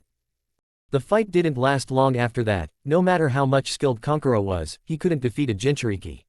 A Jinchuriki had massive reserve of chakra with them, moreover they usually acquire some distinctive abilities from their respective bijus.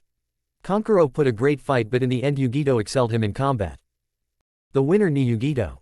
The last match was due, last two competitors eyeing each other, Naruto Uzumaki and Kabuto Yakushi. This is the last match of today's KOF tournament. Uzumaki Naruto vs Yakushi Kabuto. Chapter 10, Commencement of Conclusion. Kabuto vs Naruto. The fight between Kabuto and Naruto begun with the shout of Hayate. Naruto sped forward throwing kunais from both sides, his opponent moved swiftly to avoid both. It was just a distraction, Kabuto didn't take that in consideration. Watching as the medic trainee drew closer, Naruto let out a stream of fire toward the young trainee. Kabuto countered the fire with a jet of water, steam arose around them blocking their visibility.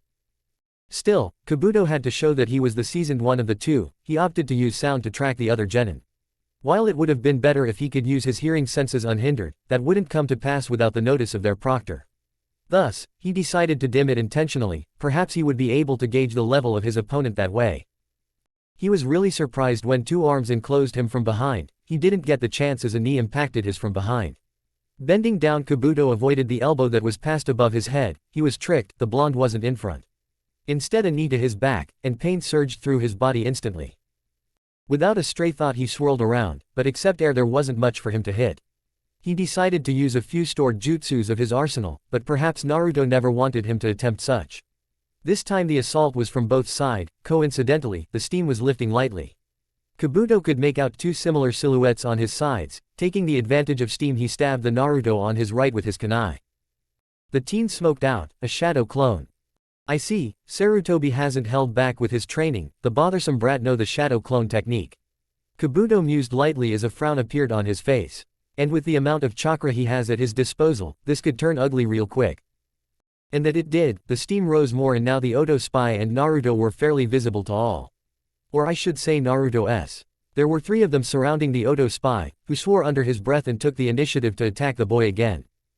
The onlookers were really surprised to see the brat use a kinjutsu. Even Kakashi had wide eyes as he saw the blonde using his clones to sink his attack.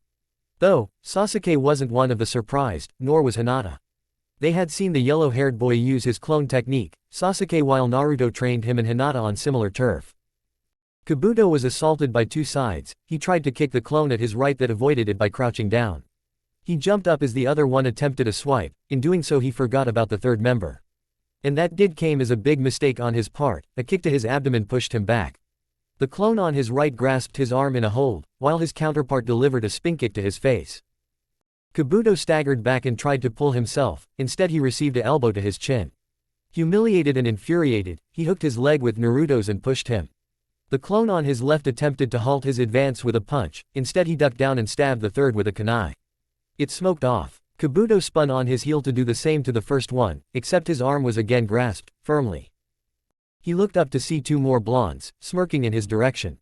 He didn't get the chance to taunt him though, as one of them latched to his other side. Ninpo, clone exploding technique, the third one voiced, a grin tugging his lips. He felt the pain and pressure on his chest, he could have avoided it. But doing so would have exposed him, that he didn't want right now. Kakashi glanced toward Hiruzen with a questioning gaze. Was it him that had taught the blonde this explosive jutsu? The Hokage shook his head, he wasn't the one. Then, who? His eyes wandered across the hall until it finally settled upon the smirking face of Anko. That woman. There was a reason Hiruzen and himself had held themselves from teaching the blonde any explosive jutsu. He was prone to them, and his jutsus tend to overpower. On the opposite side of the stands, Niyugido was impressed by Naruto's show. She wasn't inattentive or aloof, even if she carried herself as such. Her suspicion of the boy being more than he showed was proving true. Here he was throwing jutsus without halt. His taijutsu wasn't something to ignore either, it was exceptional if not perfect. Yet what transpired next wasn't something she would have trusted if she didn't saw it with her own eyes. Kabuto flew out of the smoke. After skidding on the floor his body stopped. He rolled over, his body was going to be sore for next few days, he was sure of that. However, he knew this fight wasn't over, not until either he declare or the blonde knock him unconscious. The answer came as his eye caught the sight of the kunai thrown by Naruto in the beginning of the round. Yeah, this was one of those damned kunai. He waited for the substitution and it did occur. The blonde materialized in front of him with a proud smirk. He never saw Darui and Baki shuddering under their cloaks. The airy similarity between the father and son surged his profile by several folds. Kabuto sighed lightly. At least Orochimaru had got what he wanted, indicated by the slight nod of his head from the stands. Surrender, Kabuto-san, Naruto demanded, placing the blade of his tanto on the back of his neck. Kabuto nodded stiffly. He will take his revenge on the blonde at the right time. No one dared to demean him like this, and walk away unscathed. Arkoff winner, Uzumaki Naruto, Hayate declared. The 15 genins who had qualified the prelims were called down to stand in the arena. The list consisted of Uzumaki Naruto, Hyuga Hinata, Haruno Sakura, Uchiha Sasuke, Niyugido, Nara Shikamaru, Rock Lee, Hyuga Neji, Sai, Shin, Kurama Yakumo, Sabaku no Gaara, Sabaku no Tamari and Karui. These were the contestants for the final round. It was evident that the finals were going to be tough. With elite genins from every village except Rock and Mist, it was no secret that the major villages will not hesitate from displaying the prowess of their shinobi by any margin. All the qualifying participants, please, stand in a line, ordered Hayate, waving in the genius gathered around the arena. Now Anko-san, could you please bring me that glass ball from over there? Requested Hayate, politely pointing toward the ball of glass placed on a table at a distance. With a nod, Anko brought the ball and handed it to Hayate, who then proceeded to station it on a stand. Now each one of you will come forward and take out a paper from the ball, take it and hold it until I instruct you further, ordered Hayate. The participants one by one, as their names were called, collected their respective papers and stood aside, except Hinata, who was unable to acquire a piece of paper. Now, open your paper and shout out the number written on it, one by one from left. The only other genin with the same number will raise their hand, instructed Hayate, and the genins did as he said. Sakura and Tamari got one in the same order. Number 2 were Yugido and Kiba, number 3 Lee and Neji, number 4 Naruto and Karui, number 5 Gaara and Shin, number 6 Shikamaru and Sai, number 7 Sasuke and Yakumo, and Hinata was given free pass for the first round of the third phase. Considering this as an end for the second phase, Darui and Baki collected their genins and bid their goodbye to the Hokage. The Leaf had arranged for the training of the genins from the other villages, yet the relationship between the major villages wasn't steady enough that they'd accept that proposal. Each of the genins, from the infirmary too, were released after quick inspection. While the genins moved out of the arena and eventually returned to the village, accompanied by their respective sensei. The genins joined Hiruzen toward the Hokage Tower for quick debriefing, leaving the genins on their own accord. What you say, Shika, we should celebrate our success through a small treat in Choji's restaurant tomorrow evening, shouldn't we? Asked Naruto, nudging Shikamaru, while his arm hung over Sasuke's shoulders. Sounds troublesome though. Who all are to be invited? Asked Shikamaru lazily. Team 7, 8, 9 and 2. You're all invited. It wouldn't be much of a party with only a few people, said Naruto. I'm afraid that I won't be available for your get-together, Uzumaki, refused Neji, as he simply didn't want to join them. No problem, Neji. Anybody else who wouldn't be available? Asked Naruto, eyeing everyone. None objected. They accepted on the next evening in Choji's family restaurant. After brief chorus of goodbyes, the genins moved on toward their houses, too tired and broken to argue further. Naruto took a step back and joined Hinata. She was walking toward her manor alone as Neji had already taken his leave. Naruto's feet synced with that of Hinata. They didn't utter a single word as they moved toward Hyuga Manor. The path would further lead Naruto to Senju Manor. "So, you're coming tomorrow, right?" Naruto broke the silence. "Oh, of course, I will, Naruto-kun," smiled Hinata. Again, those cute facial features of Hinata disrupted his thoughts completely. He couldn't think straight when he was around the Hyuga heiress. It was a new feeling for the blonde. He felt similar when Tsunade hugged him, or when Kakashi and Anko ruffled his hairs. To feel this way by simple smiles of the pearl-eyed girl wasn't normal, for Naruto that is. A child who didn't have a mother who would have taught him manners, a mother who would have helped him solve his internal turmoil, could make him understand the feeling of a genuine crush. "That's nice, Hinata," were the last words of Naruto as he dropped the Hyuga heiress in front of her manor and rushed off towards Senju Manor. The next evening saw all the invited genins gather up in one of several restaurants owned by Akamichi family, after they met up collectively in the park near the restaurant. They acquired a table in the corner of the restaurant to avoid interruption. Naruto, Shikamaru, Kiba, Choji and Lee all seated at one side of the table in the respective order, while Hinata, Ino, Sakura and Tenten took the seats on the other side. Barbecued beef and soft fizzy drinks were presented. It wasn't like anybody would stop them from tasting alcohol, except Choji's father, Tsunade, Hiyashi or Hizashi, Sume and Inoichi. Contrary to popular norm that, if a shinobi is ready to kill, then they are surely ready to drink, Tsunade and Sume would beat the shits out of their wards, while rest wouldn't hesitate from punishing their wards in other ways. Discussion sprouted with simple words, that changed into arguments and then to jokes. It wouldn't be wrong to say that the genins enjoyed their time in the restaurant. Ino, Lee and Tenten were new to the group, but the rest didn't let them feel it. Naruto and Kiba were trying to rile up the Uchiha throughout the party. It stopped when the Uchiha at last frustrated bonked them several times.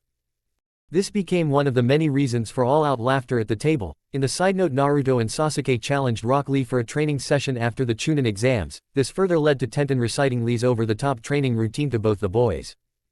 Hinata found herself stealing glances toward her crush constantly. It didn't help that she caught Naruto staring right back at her quite a few times. Ino and Tenten both noticed that the group didn't have a rigid pattern like others, where a leader would lead the group. Instead, everyone was equally important. As a result, Lee quickly found his place in the group. He wasn't made fun of by his new mates. Lee had been always made fun of, from his academy years to his genin days. Even his teammate, Neji Hyuga, didn't respect him. But Naruto and his friends accepted him as quickly as he had joined them. They accepted his choice of clothing and didn't ignore him in any way. He was happy. After a long time he was truly happy. Not the occasional fake deceptive grin, but a true happy laughter came out of his mouth as Kiba praised his taijutsu skills. Like all the good things, the evening came to an end. Everyone was full. The bill was distributed evenly as each paid their fair share of the amount. The group exited the shop and took the route toward their respective homes, some individually while some in pairs. Likewise, Naruto again found himself walking beside Hinata. Naruto had kept a keen eye on her for the whole evening. She was dressed rather cute but moderately, as the party was rather stationed as a small get-together. Naruto himself wasn't in a much lavish attire. Instead, he and all his friends had chosen casual wear. "It is beautiful, isn't it?" Hinata's soft melodious voice interrupted his ongoing thoughts. She was gazing up at the sky, her eyes fixed on the white globe of light, the moon. "It is," replied Naruto, eyeing her fondly. He wasn't interested in the moon. It couldn't match to the sight in front of him. Half of Hinata's face was adorned by the white light of the moon, her pearl-like eyes tallying with the complexion of the moon. She looked like the most beautiful girl he has ever seen, even more than Haku. His awestruck stare didn't went unnoticed by Hinata, and it did uplifted her confidence. She gave her best smile to Naruto, and it did the intended. Naruto stumbled on his footing.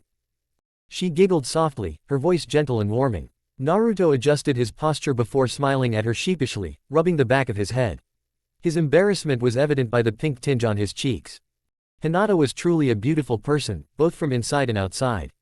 And Naruto was discovering it again and again. Unfortunately for the duo, this lovely ordeal was cut short, as in their crushing exchange, both of them failed to notice that they had reached the Hyuga Manor. Hinata made her departure after saying goodbye to Naruto. The events could have been slightly different if any of the two had courage enough to accept their fondness for the other, out loud. Regardless, Naruto moved on toward his house, a gentle smile on his lips. The next morning Naruto woke up to familiar voices. The voices were coming from the ground floor. He completed his daily routine and climbed down the stairs to enter the living room. He was welcomed to the scene of Jiraiya being punched in the face by Tsunade that threw him to the wall. "Good morning, Ba-chan," greeted Naruto with a dry look toward Jiraiya. Truly he was so stubborn sometimes in his perverse nature. "Good morning, Naruto. It's just the promise between us that allows Jiraiya to enter the house. His perverse activities ought to keep him out forever," said Tsunade, rubbing her knuckles. "I don't take responsibilities of his actions," clarified Naruto, picking the glass of juice from the table. "It tasted cucumberly, if that's a word." "Ah, don't be like brat," whined Jiraiya as he readjusted his obi, and went on to sit on the sofa chair beside Tsunade, keeping his distance. "Whatever," replied Naruto as he took a seat on the other side of Tsunade. "So, I was informed that you've qualified for the third phase of the examination. Congratulations, Naruto," Tsunade said, smiling at him proudly. Naruto nodded his head while sipping the last of the juice. As Jiraiya opened his mouth to say, the doorbell rang abruptly. "I'll see to it, I've to take this to the sink anyway," Naruto said, taking the glass with him. He opened the door to see Hiruzen standing with two Anbu at each of his sides, and a mop of red hairs peeking from behind him. He welcomed them in and directed them to the living room where Tsunade was. "Sensei," greeted both Tsunade and Jiraiya, as they stood up to greet their sensei. They didn't fail to notice the girl standing beside Hiruzen, striking red hairs, smooth silky locks, red fiery eyes and a pair of glasses on them. The girl wasn't too healthy as surmised by her skinny arms and equally lean facial structure, but by the color of her hair and eyes, she was definitely an Uzumaki, a pure-blood Uzumaki to be more precise.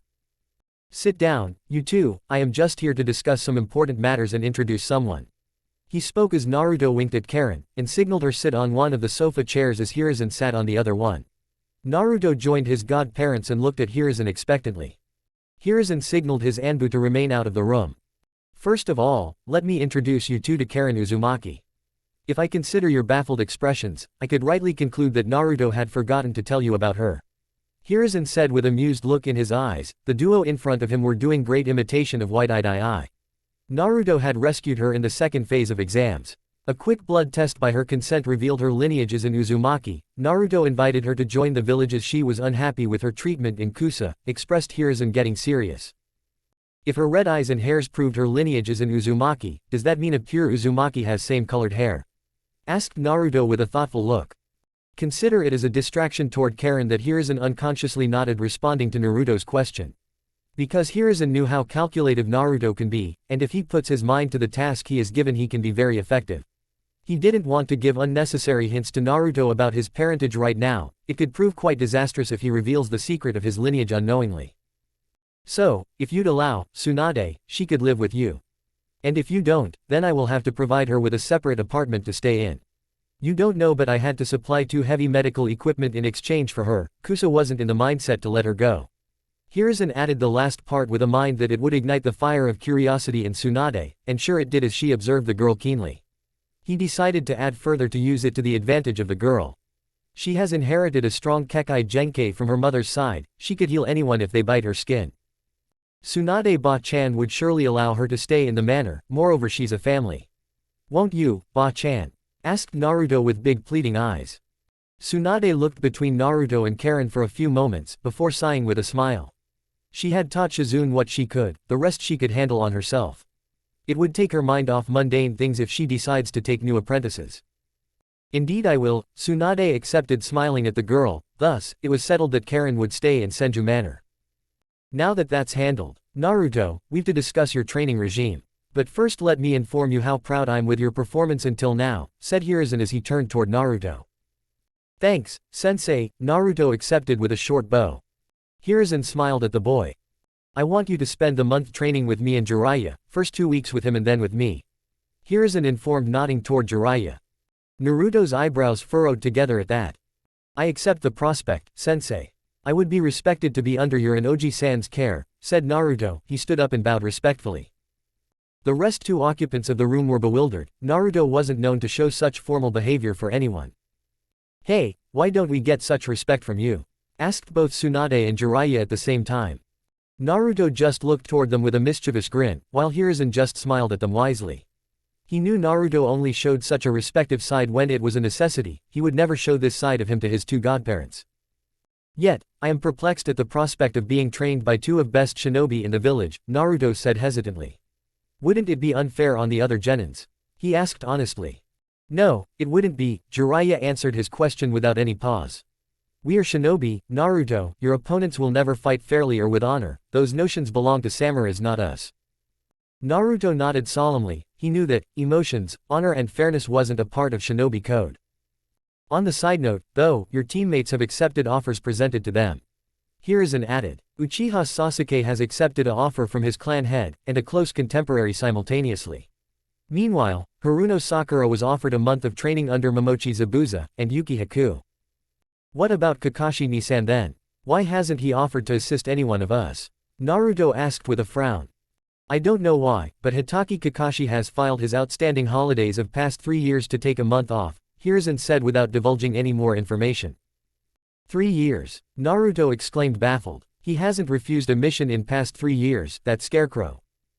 Tsunade swatted him on head for his language, while Jiraiya laughed at his antics. Keeping that aside, from tomorrow onwards you're to report at our training ground sharp at 9 in the morning. We will have a session till 12, then I will look after village issues, we will continue it from 5 to 8 evening after that, instructed Hiruzen. That'll be your routine for 2 weeks, until Jiraiya begins his training. Naruto nodded, Hiruzen stood and took his leave from the house walk, his Anbu guards walking securely beside him. He didn't had much of time for pleasantries, he had to prepare for the last phase of Chunin exams in a month's time. The rest of day remained uneventful, considering this Naruto chose to meet Sasuke at his home. They made further plans for a dinner in Ichiraku's, it wasn't until late night that they decided to return to their respective houses. As both Senju Manor and Uchiha compound were in the same direction from Ichiraku, they were walking together in comfortable silence, they were about to turn at the corner that separated their paths into two. They noticed a shadow pass above them, considering it a regular duty Anbu they ignored and moved forward. But before they could walk more than 3 steps, 2 more shadows crossed in haste. They became suspicious as the Anbu always patrolled in pairs, maybe the one that crossed before was an infiltrator. Naruto looked toward Sasuke before they jumped on the roofs and took off toward the direction that the first shadow took. They tracked the shadow to a training ground, but the 2 chaser couldn't be seen around.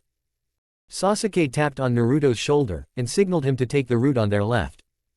As they closed in on the training ground, the 2 of them noticed a familiar face, their proctor from the second exam leaned against one of the trees in the ground. 2 more figures emerged out of the shadows, and before Naruto and Sasuke could decipher the situation, one of the figures fired several wind blades toward Hayate. Considering it as an enemy attack, Naruto quickly formed 3 hand seals before raising his hand as he muttered, Doden, mud wall. A thick wall rose out of the ground, it shielded Hayate, blocking the wind blades. Sasuke took the initiative and moved past Naruto while forming several hand signs. Kaden, fire shurikens, yelled Sasuke, but his shurikens only lodged into a log of wood. Substitution, Sasuke signaled him. Naruto with a nod revealed his kunai and threw them around the training ground, making it a favorable turf. The shorter shadow observed the kunais before signaling his partner to retreat. The blonde has changed the turf too much for their assurance. Naruto rushed toward Hayate and sat beside him. He checked his pulse to find Hayate's heartbeat a little strained, but not anything more than that. He had several cuts along his body, not fatal but still critical. Sasuke instructed him to pick up Hayate and jumped toward hospital. He would inform Kakashi and Shisui about the incident. Naruto did as he was told and went on rush toward the hospital. Sasuke too shunshined out of the ground.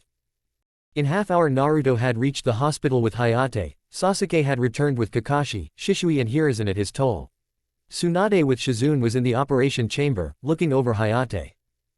Shizune started operating on Hayate's wounds, and Anbu with cat mask and purple hairs was sitting on the chair outside the room, her head in her hands. Sasuke had informed 2 pairs of patrolling Anbu about the incident, and urged them to look out for such individuals as he moved toward Kakashi's house. Hiruzen had allowed both the genins to remain in the hospital, as it was due to them only that Hayate was alive today. They had the absolute right to know about his state, it'll reflect good on their shinobi record. Both of them had displayed immense courage and high level of intelligence during the whole situation. As the days went by, the duo was gaining more experience and praise from the high-ups. In spite of them being trained by some of the most powerful shinobis they didn't have the arrogance that most of other capable shinobis developed, nor were they boastful about their achievements. It was true that Naruto was living up to the names of his 2 sensei and parents, while Sasuke too wasn't shortcoming on Itachi's reputation of being a powerful and highly intelligent shinobi. These 2 could be the future of Konoha. If directed correctly they could even surpass their parents, and their sibling in case of Sasuke. Hiruzen knew whom he could trust to nourish them into powerful yet kind shinobis. In contrast to others in the same line of work, Hiruzen didn't believe that feelings weakened a shinobi. He believed that those same feelings prevented a shinobi from becoming a monster. Tsunade walked out of the room with Shizune following her. It appeared from her expression that the operation was successful. This was confirmed as she nodded toward the female Anbu and patted her shoulder and moved toward Hiruzen. The Anbu stood up and went inside the operation room hurriedly. She surely had deep connection with Hayate. The man is a tough bastard. He had been suffering from chronic cough and signs of mild tuberculosis. If he hadn't been treated soon, his life would have been cut short due to several diseases that he carried. Tsunade shook her head tiredly. He is stable now, but I'd advise him against rejoining his shinobi duties for a month's time, Tsunade said calmly. I'll see to it, Tsunade. Can I talk to him? He had informed me that he had some concerning news for me, questioned Hiruzen. Before Tsunade could answer him, a female voice spoke from behind. No need to worry, Hokage-sama. I have collected that information. Whenever you need, I'll tell you all about it, said cat-masked Anbu coming in front. We'll talk about that, Neko, but first instruct Guy to remain by his friend's side. Hayate was in purge of some highly sensitive information. The owner would do anything to erase any proof, said Hiruzen. He further instructed her to collect Jiraiya and report to his office in 30 minutes. Naruto and Sasuke were dismissed for the day. Their training would start from the next day. All the needed personals were present in the chamber: Kakashi, Asuma, Shisui, Jiraiya, Tsunade, Shikaku, Danzo, Neko and Hiruzen. Guy wasn't called as he wasn't strategic type. He would most likely break through walls to kick his opponent than entering the area through a door. A storm that caused ruckus wherever it went. So, we have gathered to discuss on a very concerning news. And the meetings went by, plans were made and discarded. The meeting went on for the next 2 hours, each course of action was discussed and agreed upon.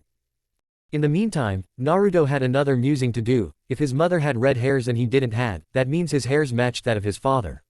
And in hindsight there weren't many blondes in the village history, he would surely find about his heritage. He didn't consider the fact that the blonde shinobi should be connected to Jiraiya, as for Jiraiya to be his godfather. There was only one blonde shinobi under Jiraiya tutelage. It wouldn't be long until he figures that out. Gaara didn't hated his sister as much as he hated his village. His sister was always kind to him. But he wasn't sure if it was due to fear or love. After Yoshimaru's death he didn't dare to trust another person and would never, so for him it was probably the former reason, fear. They had reached Suna, the three of them. Kankuro and Temari with Gaara. Baki had left them on the border of Sunagakure to return back to Leaf to meet a spy. He would return in a week's time, after he had discussed and planned every step of their attack on the Leaf. This attack, or more to be called as an invasion, would strengthen their village. Konoha had been snatching many missions from Suna's areas. This invasion would weaken Konoha and this would prove quite fruitful for the sand. Hitaki Kakashi was breathing heavily, sweat trickled down his nose as he pushed his chakra out once again. His usually covered eye was unveiled for the world to see, but it wasn't the red iris or 3 tomos that observed the mountain peak he was climbing onto. No, it was black, unlike his silver one. He had asked Jiraiya to help him with the problem of constant drain on his chakra by the Sharingan. The old pervert had tattooed a seal on his left temple near his eye. The matrix was connected to his eyes, only his chakra or touch could activate or deactivate it. It was deactivated for now and helped him like that. His chakra reserve after a decade of constant drain became a vast sea rather than a small pond like an average shinobi. And it was filling to limits now that the source of the constant drain was no more. But Kakashi didn't aspire to leave it as such. He would keep his Sharingan active for 3 weeks out of 4 while he trained. This training regime was going to be rigorous. It was planned by his father and grandfather. Ryao Hitaki was a famed shinobi of Nindaime Hokage's era. Keeping his Sharingan active through 3 weeks of this regime will increase his reserve dramatically. It was the same set that his father had used to earn the skill that had made him a monster of shinobi arts. And Kakashi aspired to do just that, for the safety of his younger brother and his village. He sighed lightly as he climbed the cliff finally. Looking down the cliff was a medium-sized mansion of Hitaki clan. The area on far left was covered in snow. The cliff descended down into a tropical forest. It was one of the holiday mansions of his clan, that hasn't been used since the decline of Hitaki clan in the Second Great Shinobi War. You know, Scarecrow, when you invited me over to one of the properties of your clan, I thought it would be a dating month, on a beach in Nice hot sun, but this is better, Anko's voice called from behind. Kakashi sighed. What had encouraged him to take her with himself for the need of a partner, he didn't know. But he was rethinking on his state of mind. Even Guy would have been better. No. Enko is far better than that green-clad beast, now that he recalled why he chose her, because the only other prospect was Guy. A month later. Konoha was budding with energy, since groups and groups of shinobis from several small and big villages were roaming throughout the village. The crowd was particularly aligned toward the paths that led to the main stadium in which Chunin exams were to be held on the day after tomorrow. Almost a month has passed since the prelims. Each and every qualifying genin of Konoha had been training meticulously. Qualifying genins from other villages were to return to Konoha for the finals. Taking this under consideration, all the shinobis of the Leaf were ordered to be more vigilant. Though, they knew Orochimaru had already infiltrated the village during Chunin exams, ignoring the tight security, still they couldn't let that knowledge leak to the general public. That would cause unwanted chaos. Besides, this time the village was much more secure than the last time, as the higher-ups knew about Orochimaru's previous voyage, and the additional information from Genma cleared all their confusion. Naruto sidestepped the sword of stone Jiraiya brought down on him, his eyes narrowed at his godfather before shooting 2 fireballs at him. Hiruzen had versed him in using a single-hand sign for Kaiten and Fuden jutsus. The log caught on fire, a substitution. He was propelled forward by a stream of water that hit his back. But the blonde dissolved into mud. Before Jiraiya could acknowledge Naruto's quick thinking, he had to defend himself from the stone spikes that erupted around his feet. He wasn't given a minute respite as the blonde himself closed in the distance with his bow in his hand. Jiraiya ducked from the bow, another swing and he caught it in his side. Without a thought, Naruto grew spikes on its end, forcing Jiraiya to relieve his hold. But the blonde had miscalculated the speed that Jiraiya could achieve. A kick to his sternum threw him back several meters, dislodging that particular motion. Naruto was like a bag full of surprises. Every time Hiruzen allows Naruto to try something new on his own, he was surprised by his determination and efficiency. Even if Naruto had same skill sets as his father, his personality was more inclined toward Kushina, and Hiruzen was thankful for the same. He didn't want to see in the eyes of another blonde shinobi that can mask his emotions completely. The fact that Minato could switch his personality from caring, happy-to-go family man to a cold, unforgiving and emotionless mercenary in a millisecond was still a surprise for Hiruzen. It wasn't like he didn't know about other shinobis that could do the same, or he himself was incapable of such. It was just a little surprising to see Minato do it with unhindered fluidity. At the end, he concluded that he didn't need another shinobi whose demeanor he couldn't read. That's all for today, brat. I can't say about Sarutobi-sensei, but I am content with what I can teach you in a month's time. Jiraiya said, vanishing his stone sword. As you know, the Chunin exams final are to be held on the day after tomorrow, and I want you to be on your best health for the tournament. So don't drain yourself, it'll reflect bad on my reputation, Jiraiya warned him with a grin. Naruto mumbled something that sounded, but it's already ruined, you old pervert. Jiraiya ignored that in favor of jogging toward the route that led to the public spa. Yeah, the old pervert will never change. Naruto sighed before exiting the training ground. He was in need of a quick shower before he could get the dinner. His walk through the streets of the village went unnoticed. None had the time to stare at him, as the sudden influx in the population had increased the trade in village and distracted the villagers. As he roamed around the village, he could notice the happy faces of the civilians as their business bloomed, mothers carrying their young ones and showing them places. His path was about to separate from the main market toward the Senju Manor, when he noticed a streak of yellow hair. At first he didn't recognize it, but after few moments he recalled the blonde Kumo Kunoichi that had defeated the puppeteer from Suna in the prelims. A more focused gaze revealed 2 more shinobis walking beside her. It was apparent by her appearance that the convoy from Kumo had arrived earlier that day. As they crossed paths, the redhead from the group, who was Naruto's next opponent, scrutinized Naruto up and down. Restraining himself from commenting something cheeky, Naruto ignored them and focused on his way. He was strongly advised by Hiruzen to not argue with any of the foreign ninjas, as it would render a bad image of Konoha. Naruto decided in that moment that it was time to go underground. He will not be seen in the village for next 2 days. Meanwhile, the convoys from other villages arrived in Konoha during these next 2 days. As the number of foreign shinobis increased, one could feel tension brewing in the air. Number of visible Anbu patrolling the village increased by several folds. Jonins and Chunins went on high alert. Moreover, the regular genin squads were restricted from taking up unnecessary missions.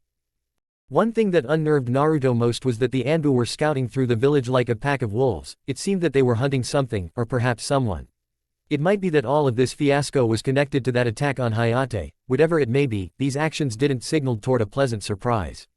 It didn't help that Jiraiya had been present in the village for the month, unlike his traveling self. Finally, the day of Chunin exams arrived. Naruto started his day by engrossing himself into his daily chores. After a quick shower, he went on to wear the new outfits brought by Tsunade specifically for this event. A black full-sleeve t-shirt settled admirably with same-colored trousers, loose at the sides. An orange full-sleeve jacket was adjusted upon the tee, and he rolled the sleeves to his elbow for better movements of the wrist. Orange fingerless gloves on his hands and black boots for his feet. All the accessories he needed were sealed inside his multi-layered sealing tattoos on the inner side of his forehands with his weapons. He was ready for the finals of Chunin exams, and with a mindset of a proud win he exited his apartment, taking the route of the roofs. He arrived at the stadium in 10 minutes' time, as he didn't travel through the crowded pathway. A specific gate was reserved for cages, daimos and the participating genins. He climbed the stone stairs to reach what looked like a lobby with a balcony that opened in the arena. All the competing genins were already present there. He scanned through the group for familiar faces and wasn't disappointed. He saw Sasuke, Sakura, Hinata, Kiba and Lee gathered up in one side of the stand, while Neji stood alone.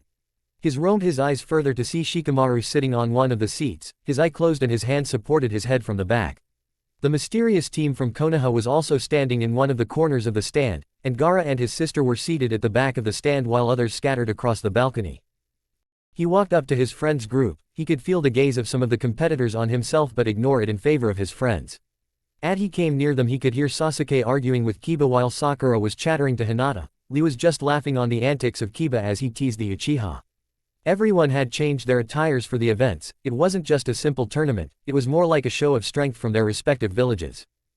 In the cage booth, Hiruzen was seated in the middle of the 3 cages, one guard at his each side similar to his counterparts. Both of his guards' faces weren't visible behind the veil covering their faces.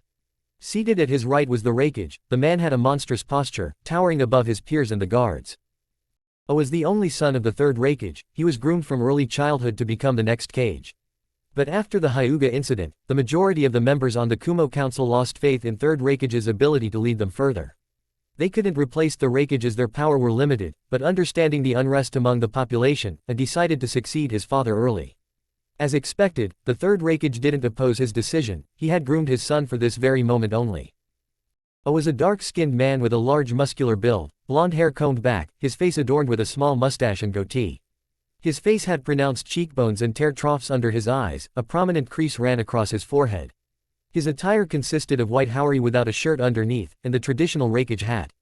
He had black Fuma shuriken tattoos on both shoulders, and wore large golden vambraces on his wrists. He also wore a gold belt around his waist with a boar's face engraved in the center, black pants with torn ends, Kumo's regular shin guards, and shinobi sandals.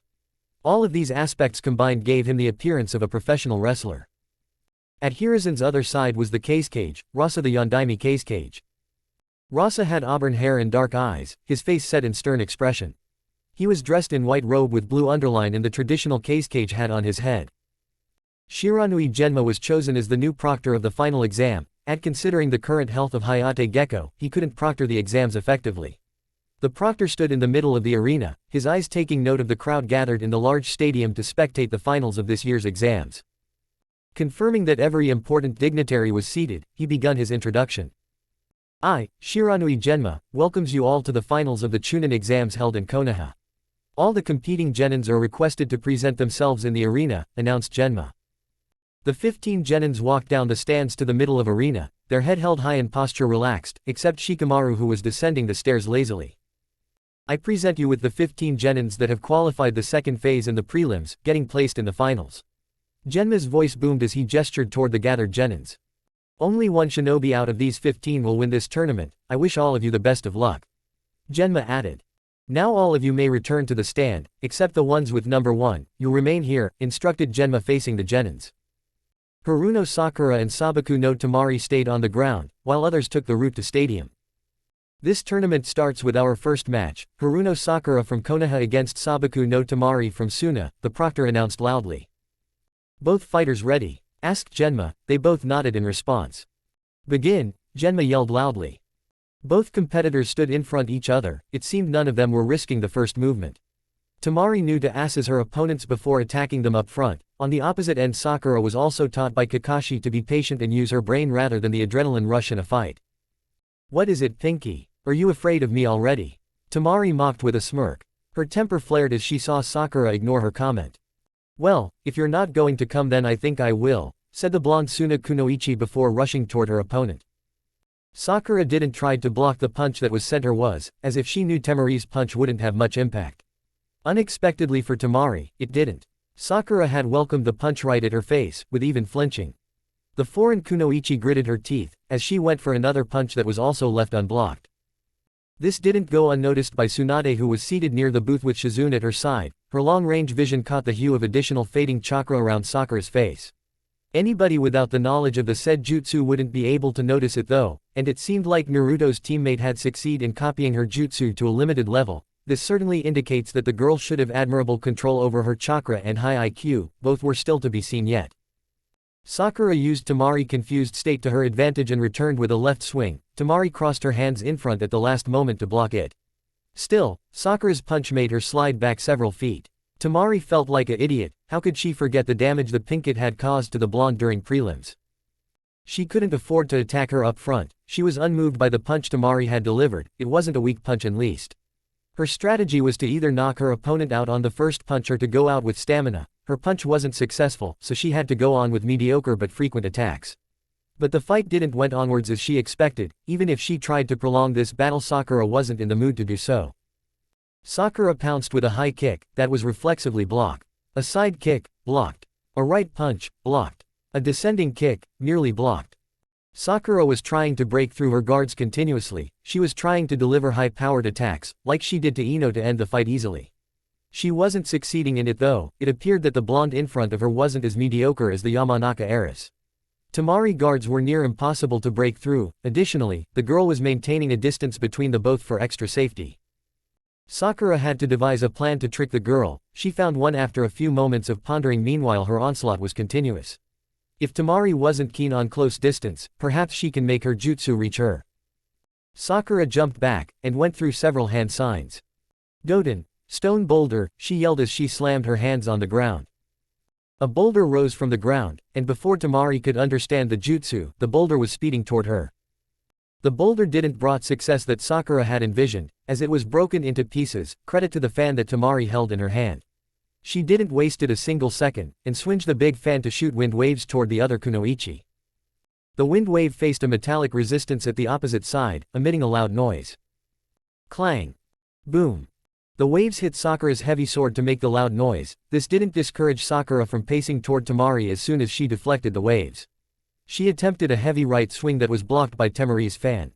Neither Temari nor Sakura were fully adept with their respective weapon, as both of them had acquired their weapons in the near past. In the midst of their fight, it wasn't clear when Sakura started to outmaneuver Temari. Their constant fro and back with weapons presented Sakura with a small gap to hit Temari with a chakra-enhanced strike. Temari disorientation gave Sakura time to form two hand seals quickly. Immediately Temari's legs were restricted by a structure of stones and mud. As soon as she looked up, a punch hit her face, knocking her out. The match went in favor of Sakura. The level of skill Sakura had displayed was unexpected. Many individuals including Asuma, Tsunade, Rasa and A were impressed. Tsunade could bet that Sakura had the capabilities to become a strong kunoichi, if trained properly. That was terrific, Sakura, complimented Naruto as Sakura walked up the stairs toward the stands. In the cage booth. Well, that was unexpected. I didn't know Konoha was trying to nurture a second Tsunade, voiced surprised at the level of the skill that the pinkett displayed. We don't want her to become a second Tsunade, it is her own choice to follow the footsteps of Tsunade. Given her abilities and mindset, I would be surprised if she doesn't reach Tsunade's strength level in next 5 years, replied Hiruzen. Such confidence in one of your genins, Sarutobi. If I am not wrong, Haruno clan doesn't possess any Kekkei Genkai, does it? Asked Rasa. If you may know Keisuke Dono, I, personally doesn't favor Kekkei Genkai users. And no, the clan doesn't possess any such abilities, but still she is capable enough to earn the mentorship of the copy ninja. Was Sarutobi's final answer.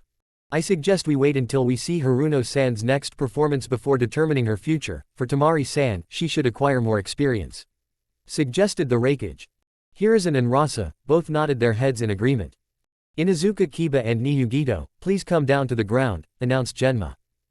Both competitors walked down the stairs one after another. Yugito and Kiba took their respective place in the arena waiting for Genma's signal. Neither had the mindset of restraining from the first move, or strategic planning. Yugito's Jinchuriki status uplifted her chances in any fight, and Kiba was an Inuzuka, that's all he needed. As soon as Genma said, begin, Kiba rushed toward Yugito, his face morphed into a smirk, putting his canines on full display. He covered the distance in no time, and begun his onslaught on Yugito. Punches were thrown toward her at a rapid speed, continuously. Since Yugito wasn't the one to stand down to such tactics, she worked on the gaps between her own guard to deliver occasional kicks and punches to Kiba. This frustrated Kiba to no end as he wasn't able to cause much damage to the Kumo Kunoichi. He jumped back a little, stopping his onslaught to do something about it. He smirked as he put his hands inside the long pouches at his sides that were connected to the belt that he wore. As his hands came out, Yugito and most of the crowd could see a 13-inch claw attached to them. This changed the turf of match for Kiba slightly. He rushed back at her again at a much higher speed, his claws pointed forward. She jumped over him to avoid the claws like a matador. But unlike them, she revealed her own set of claws from her fingernails to slash at Kiba's back. The slash inflicted 4 straight-lined cuts on Kiba's back. He howled before kneeling on the ground, his back throbbing with the painful sensation. He knew he was fucked. Charging head-on toward the Kumo girl wasn't the most intelligent thing to do. This sudden turn of events sorely disappointed Konoha genins, especially Naruto and his group. Kiba stood up with shaky feet. He turned around to see a ball of fire speeding toward him. Before he could think, his claws came in front to protect his face as a reflex. The result didn't come as he expected. The claws were able to successfully protect him from the fire, but it also heated them up due to the intensity of fireball and iron being a conductor of heat. Ouch, ouch, ouch, he repeated as he threw his claw aside. You should forfeit, Inuzuka. You're both hurt and lost your weapon, suggested Yugito smugly. I will decide what should I do, Kiba growled at her. In an instant Akamaru appeared in front of him. He had instructed Akamaru to stay out of the fight as long as he doesn't signal him to do otherwise, and the howl was just the needed signal. He hastily tossed a pill to Akamaru while he took one himself. The cut on his back sizzled before closing, his fang and hair grew by a definitive margin and the burn on his hands started to fade. Meanwhile, Akamaru's coat took a red hue and his size increased a little bit. Inuzuka style, fang over fang, he yelled and pounced toward her with Akamaru. The duo started to spin at one place, forming what looked like 2 small typhoons.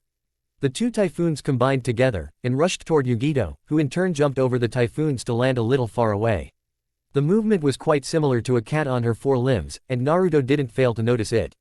The duo tried to get her between the typhoons several times, but she continued to jump around like a cat. Eventually, Kiba and Akamaru separated to attack her from both sides. This couldn't be avoided. Kiba had already cornered her against the stadium wall. As a result, she couldn't jump back to avoid the attack. Additionally, the boy and his dog were much faster than her after they had consumed that strange pill.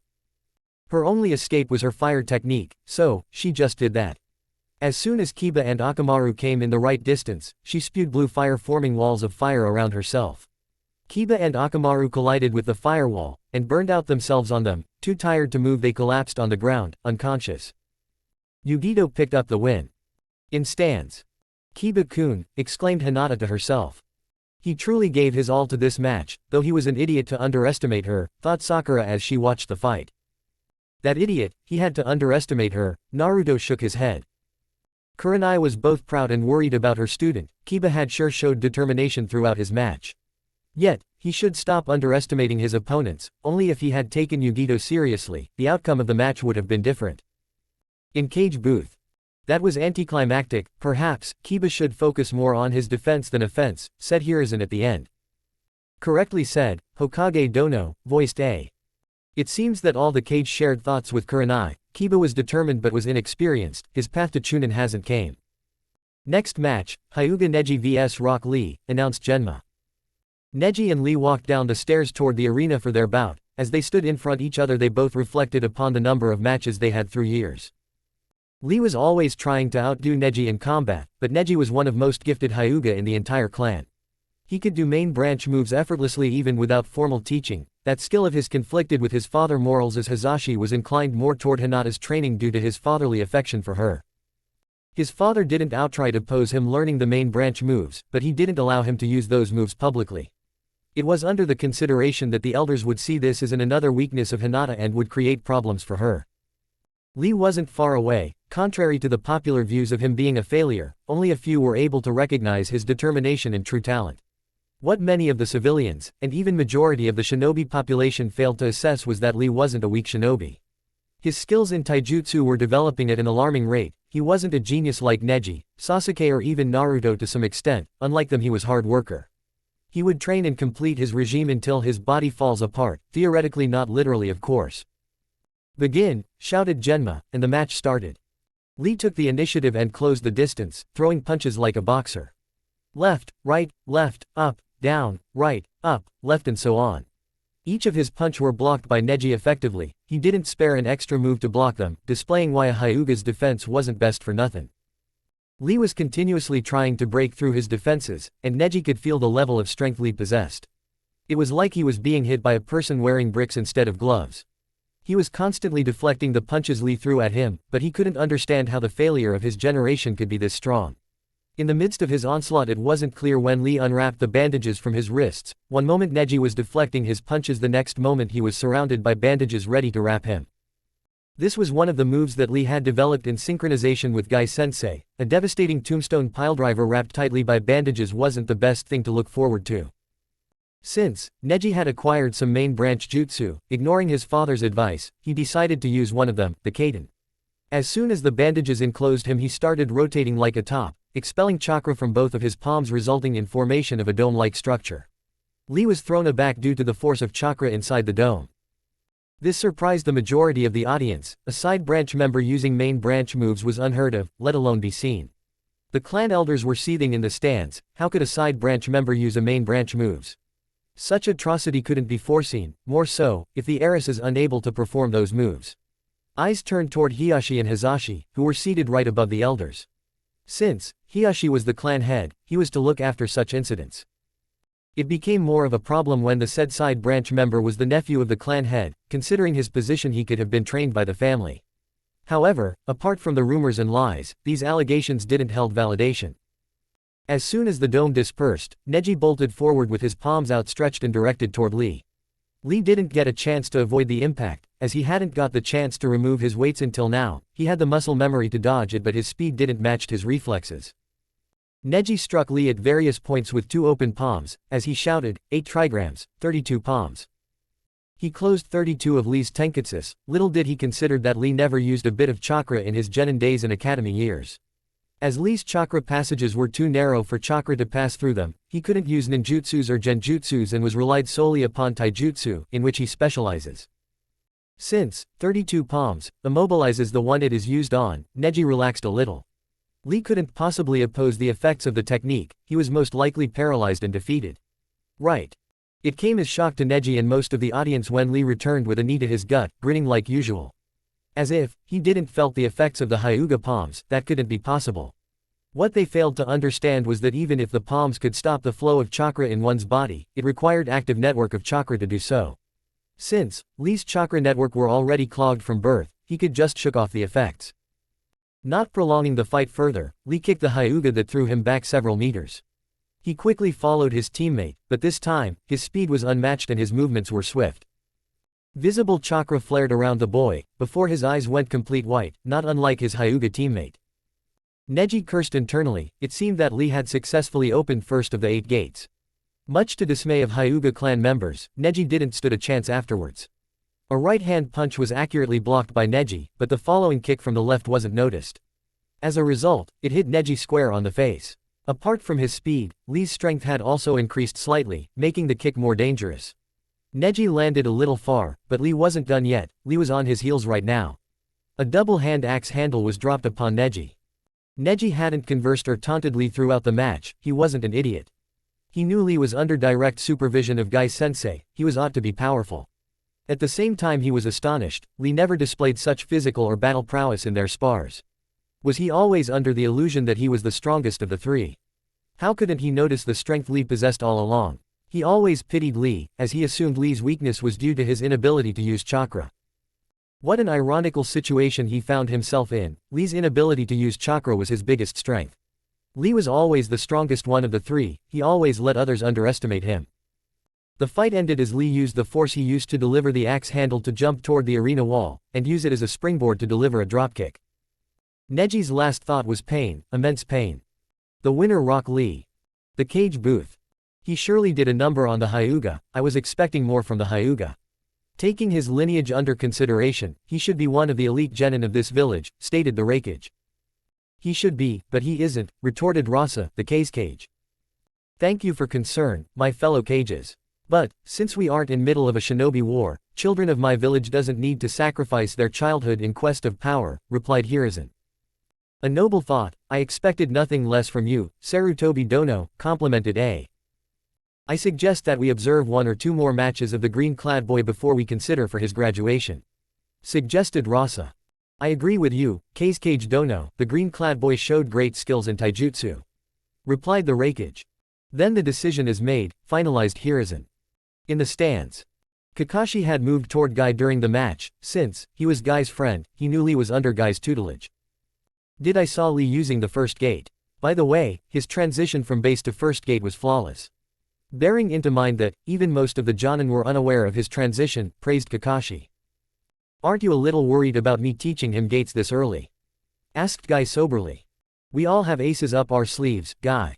Given, he can't use ninjutsu and genjutsu, I had presumed that you would share your knowledge of the inner gates with him. Replied Kakashi neutrally. Did you observe his style and speed? He isn't a failure as others expect him to be, voiced Sasuke as he stood beside Naruto. It's no surprise, after all how many times were the villagers correct about us? His background isn't that different from us, and as such, we should support him, replied Naruto. Sasuke nodded without looking toward him, before he returned back to his place. The next match, Uzumaki Naruto vs Karui, announced Genma. Chapter 11 The Finals. Karui vs Uzumaki Naruto. Both of them walked down the stairs to the arena. Karui looked over the blonde critically to assess his abilities. Karui was a practicer of single-sword kenjutsu, much like the major popular of Kumo. She was proud of her skills with blade. Given her proficiency over kenjutsu and proud nature, it wouldn't be wrong to assume her a little arrogant. Call it her cocky nature or self-confidence, but she couldn't hold herself from taunting her opponent. Blondie, you still have time. Forfeit and I will show you mercy. The arrogant smirk on her face amused Naruto. The girl was in for a surprise. I appreciate your foresight, Kunoichi-san, but I'll take my chances, he returned with a grin of his own. Pity, I was ready to allow you to leave the arena with some of your dignity still intact. She returned, getting in her taijutsu stance. Start, yelled Genma, and Karui didn't miss a second to rush forward. She came with a right hook and followed it with a roundhouse kick. Naruto used his left forearm to halt the kick after he had dodged her punch. He never expected the amount of strength her kick could carry. Contrary to Karui's lithe body structure, her kicks were astonishingly strong. She stepped back before returning with a packed punch, ready to deliver it to Naruto's gut. Naruto jumped up, and flipped in the air to land a little far away. He moved as soon as his legs touched the ground, lessening Karui's recovery time. A swift right hook kick was blocked without much effort. He followed with a straight kick that was pushed down. The kunoichi wasn't a slouch in taijutsu, there was no question in that, but was she in par with his Uchiha teammate? With a single hand sign he expelled a copious amounts of poisonous gas in the air, not lethal. It wouldn't be fun to defeat her without any effort, it was a poison he has learned from the toads. They used it to train their tadpoles to check every food before consuming. Karui's eyes swelled automatically, tears streamed down her cheeks. She had done a grave mistake by underestimating the boy, as she was nearly blind due to the poison. She failed to stop the side kick to her gut. She coughed due to the pain it caused, inhaling more of the poisonous gas. A short mumble some meters away and a wind blast propelled her far away from the poison cloud. She landed on her feet but crouched down to vomit the content of her last meal this morning. Ma, Kunoichi-san, I was in illusion that I was at your mercy, Naruto teased from his place outside the cloud. Bastard, you'll pay for that, she wheezed out between her coughs. She unsheathed her katana and rushed toward Naruto. With a wink Naruto touched his forearm and his bow appeared in his hand. Naruto used the bow as a pole vault to jump above her sword strike. With a quick maneuver he brought down the bow on her. Karui blocked the strike with her sword, but she was shocked at the amount of strength the bow let upon her.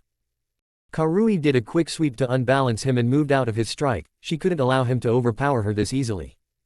She moved forward aiming at his face. He countered her attack with his bow. He couldn't accept that Karui was unskilled with her choice of weapon, though her kenjutsu wasn't fully mastered yet. Still she can outmaneuver Sakura in kenjutsu with little effort. As she moved forward for another swing, she applied some of her lighting chakra to her katana to make it a bit shocking for the defender. Naruto noticed the hue surrounding the katana, and did what was needed. He applied his wind chakra to the bow, dissuading the shocking properties of her sword. Karui quickly noticed that her strikes weren't gaining any results. The blonde had wind affinity to her bad luck, her lighting affinity working against herself. She decided to save her chakra and use it too efficiently. With a good rotation she took his bow head on, and returned with a swipe that drew blood from his left cheek. The boy didn't respond even minimally, instead broke into her guard to receive another slash to his gut. He was fortunate but his t-shirt wasn't. Karui instantly recognized her mistake when his high kick connected with her face, drawing blood out of her nose. Naruto pushed further into her guard to twist her hand, her katana flying out of her grip. It flew up in the air and landed beside Naruto, embedded in the ground. She staggered backward, attempting to hold the blood leaking from her nose. His taijutsu was better than hers, she couldn't find a gap to push around effortlessly. With her katana gone and her taijutsu being ineffective against the blonde, she chose ninjutsu for further bout. It was a grave mistake on her side. Not only Naruto's natural wind affinity gave him advantage over her natural lighting, but Naruto had been also trained to use the other elements. Karui wasn't an idiot but the humiliation of losing her katana was enough to blind her battle-honed senses, rather she was fighting on her impulses. Raiden. Electromagnetic murder. Electricity traveled through the ground toward Naruto at a great speed. Genma moved back to avoid receiving shock, he didn't want to get in midst of crossfire. Futon. Bursting air pockets. Naruto fired the balls of compressed wind toward the electric currents. The pockets exhaled just as they neared the current, the wind blast dissipated the electricity back to the ground. Bingo! Whispered Naruto to himself. The Jonin stand. Naruto's wind affinity holds advantage over the Kumo Kunoichi's lighting affinity, she should try another strategy, if she doesn't she will lose, contemplated Asuma as he lit another one of his cigarettes. Zabuza chose that moment to walk up the stair with Haku in his tow. Did we miss the brat's match? He'll pluck out every single strand of my hair if Haku isn't present during his match due to my tardiness, drawled Zabuza nudging Kakashi. Well, you certainly did miss Sakura's match. Zabuza cringed at that, his student will surely punch him into oblivion. And half of Naruto's match, if you look down you could see him in the arena, replied Kakashi nonchalantly. Zabuza groaned, turning an annoyed eye at the masked shinobi. Don't be such upright, Hitaki, you've to still provide the details of yours and Snake Lady's tirade. Ma, you don't need to advertise it, Kakashi replied lazily, ignoring the curious faces of the other Konoha Junins. It was a popular opinion that Hitaki Kakashi didn't date, hell, he didn't even participate in one-night stands. Hitaki Kakashi and Mitarashi Anko in a single frame was just too shuddering thought on its own.